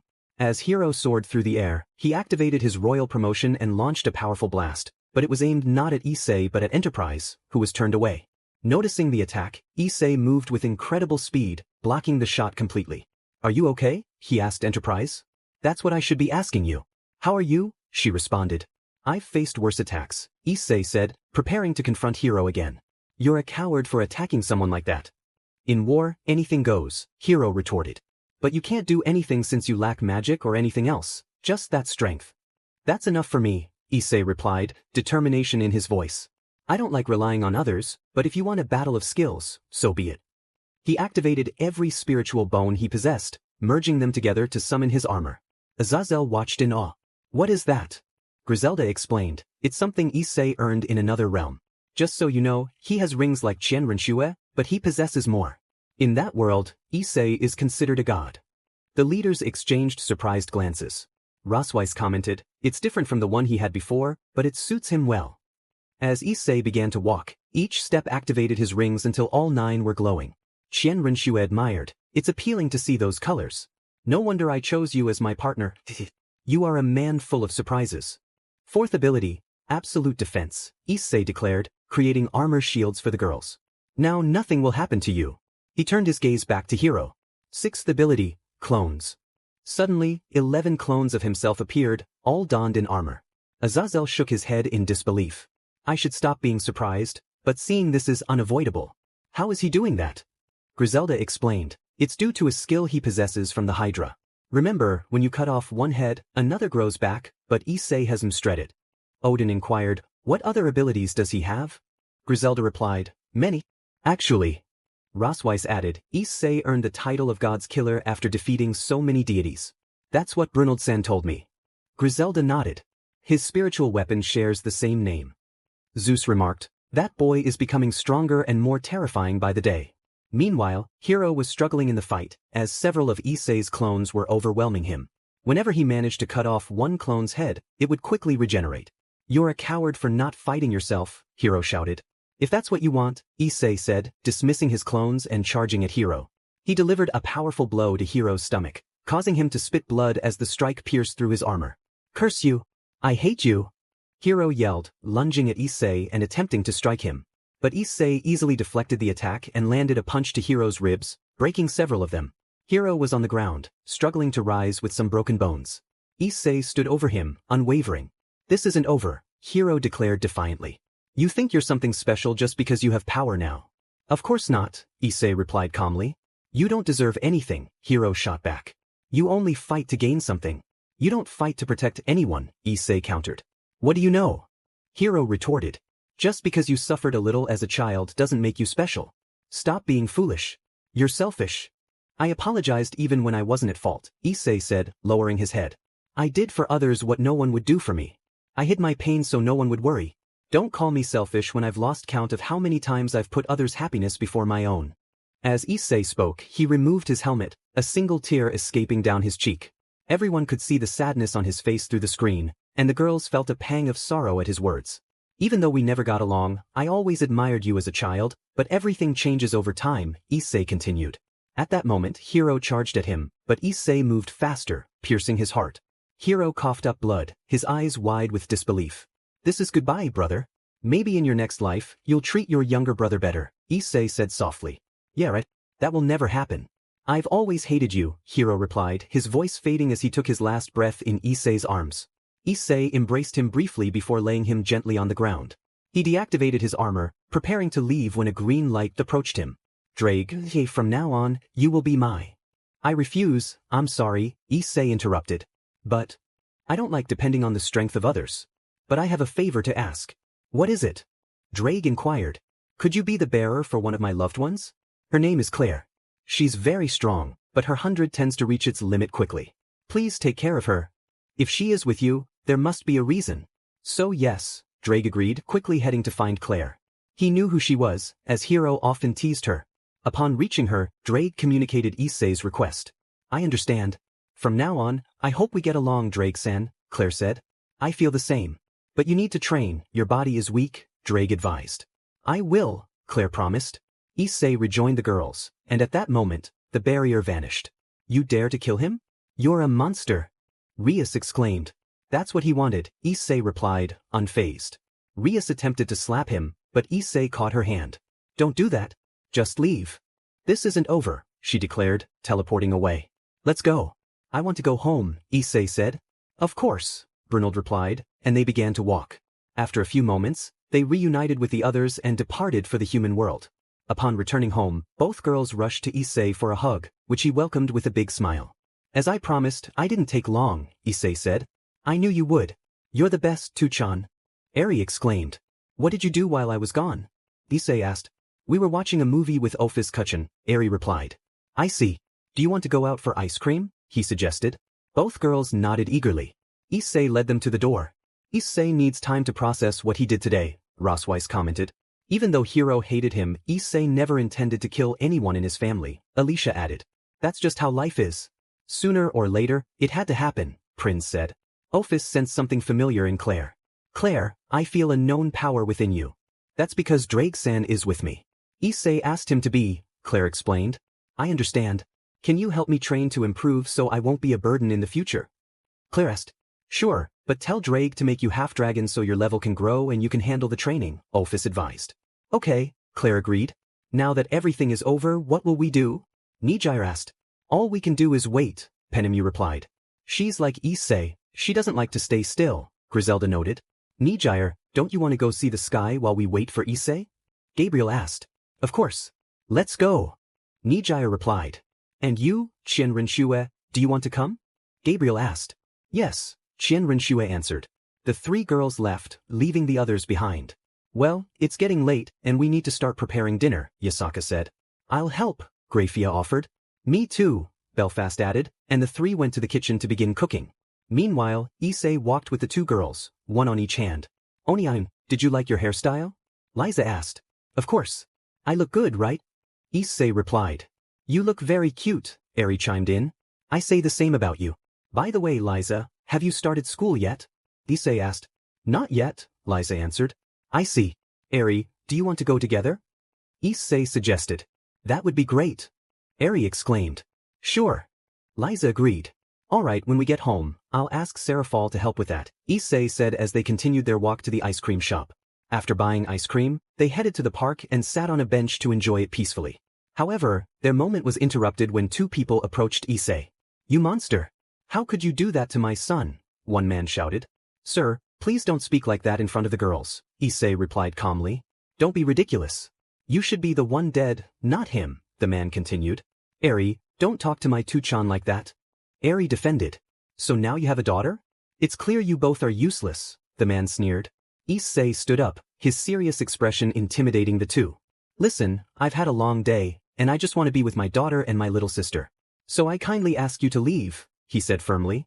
The two were about to respond, but Issei's serious demeanor made them reconsider, and they decided to walk away. I'm sorry about that, Issei said to the girls. It's okay. I've met people like that before, Eri replied. Just like my old brother, Liza added. Now you both just need to enjoy life, okay? Issei encouraged and they nodded. As they were about to leave, Issei sensed a barrier and quickly stood up, activating a shield around the girls. Whoever is there better come out, he warned. To be just a human, you managed to detect us, a voice said. What do you want? Issei demanded. Well, since you're going to die, I'll tell you. The council sent us to kill you because you interfere with their future plans. And as a reward, we were told we could keep some women and sell those girls, the voice continued. Let's finish. This quickly, I want to have some fun, another voice chimed in. Issei turned to face them, ready for whatever was to come next. Issei stood before his daughter and sister, a serious expression on his face. Can you do me a favor? He asked. Eri and Liza nodded in agreement. Close your eyes and cover your ears, he instructed. They quickly complied, and a small smile crept onto Issei's face. However, as he turned away, his demeanor shifted entirely. His green eyes glowed with intensity. I won't waste time with you, he declared, as I have some old scores to settle. A voice from the shadows taunted him. Do you think you can take on so many of us? We are hundreds and we are powerful. Issei's response was swift. Seventh ability, spiritual weapon fusion. In that moment, a massive figure began to form behind him, radiating a menacing aura. The onlookers were struck with fear, some struggling to breathe under the weight of Issei's energy. With a swift motion, he clenched his fist and eliminated them all in an instant, eager to move on to his next target. He then used his poison ability to destroy their remains. All done, he said, turning back to Eri and Liza. Eri looked around, confused. What happened to those people? We talked a bit, and then they left, Issei replied casually. Now, how about we head home? The girls nodded, and they made their way back. A few minutes later, they arrived home. Yukine greeted them. Dinner will be ready soon. Great! Eri exclaimed. Go wash your hands, Kunu instructed. Okay, Kunu-kun, Eri replied, with Liza echoing her agreement. The two rushed to the bathroom, and Kunu felt a surge of happiness at being called that. Issei turned to Serafal. I need a favor, he said. What is it? Serafal asked. Please send me to the Underworld. I have something to take care of. Irina looked concerned. What's going on? Issei sighed and explained the situation. The others listened, their expressions darkening with anger. So you want to go to eliminate them? Serafal asked. Yes, if I don't do it now, they'll keep bothering us. All right, but be careful, she warned. Issei nodded, and in an instant, he was teleported away. Upon arriving in the Underworld, he sprinted straight to the location where his enemies awaited. Without hesitation, he kicked down the door, shattering it into pieces. The advisors inside were taken aback, having thought him dead. You dare threaten my family? Issei's voice was cold. This I will not forgive. Before one could speak, Issei seized him by the neck and crushed it, separating his head from his body.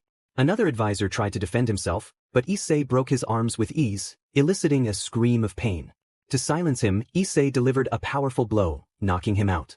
The remaining advisors were terrified, but they could only attempt to defend themselves.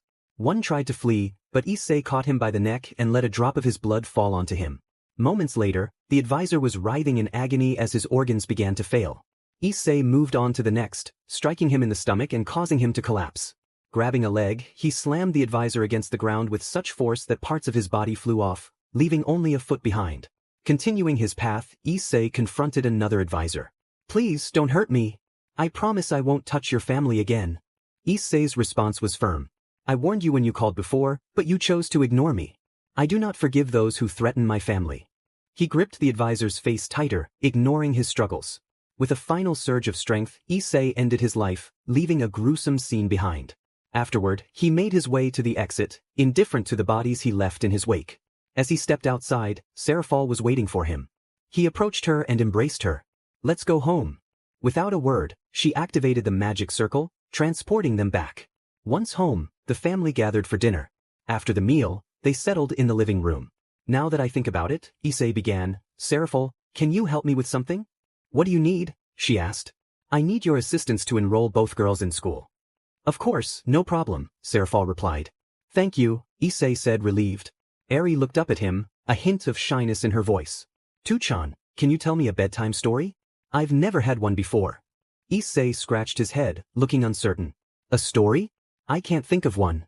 Yasaka chimed in, I'll tell you one, just like I did for Liza when she was younger. Thank you, Yasaka-kun, Eri said gratefully. Thanks, Liza echoed. Yasaka smiled at them, and the three girls headed upstairs. Issei sighed, I guess I need to learn a story or two. Astrid teased him, you don't know any? I never had the chance to hear one, he admitted. Sorry, Astrid said. It's fine. Putting that aside, I know it's a lot to ask, but I've made many enemies since returning. I want you all to look after the girls when I'm not around. Leifri reassured him, you don't need to ask. We'll take care of them. Laviana added, to ensure their safety, they should attend school in the Underworld. Will they be treated well? Issei asked. Absolutely, Serafal assured him. Many kids will want to be friends with them. All right, if that's the case, I have no objections. And one more thing, Nijire, I need your help with Aries' abilities. Of course, Nijire replied. Clare spoke up, Liza has been improving but she still has a long way to go. Don't push her too hard, Issei cautioned. Don't worry, Ophis is helping with her training, Clare assured him. With everything settled, I can finally focus on my mission. Enterprise asked, what mission? When I went to the Underworld, I requested one. But I'll only be taking Prinz with me. I had planned to take more, but this is better. Just be careful, Penemu advised. Prinz grinned, finally an interesting mission. Ingvild added, but we've had important missions before. True, but Issei only gets the dangerous ones, Prinz countered. That's a fair point, Ingvild conceded. Alicia asked, Issei, why did you refuse to be the host of Drake? I don't like relying too much on others' abilities. I only use them to protect you all. Plus, Drake is well known, and he wouldn't receive the fame he desires with me. Clare, on the other hand, is strong and learns quickly. Aphrodite inquired, how did you meet her? She didn't tell us. Well, Issei began, she challenged me to a fight. The others turned to Clare, who blushed. It's not my fault. He barged in where he wasn't invited, she protested. He was quite arrogant, but over time, we became friends and then a couple, Issei explained. Graphia nodded, I understand, just like with Chen Renshue. Exactly, Issei agreed. Though she's more of a tsundere. Hey, don't call me that. Chen Renshue protested. Just saying, Issei shrugged. Most of you I met in similar ways. But let's leave that story for now, I have to leave early tomorrow. With that, everyone began to stand up, ready to head to bed. Issei was saying goodbye to everyone the next day. Eri looked up at him with concern. Tuchan, please don't take too long, she pleaded.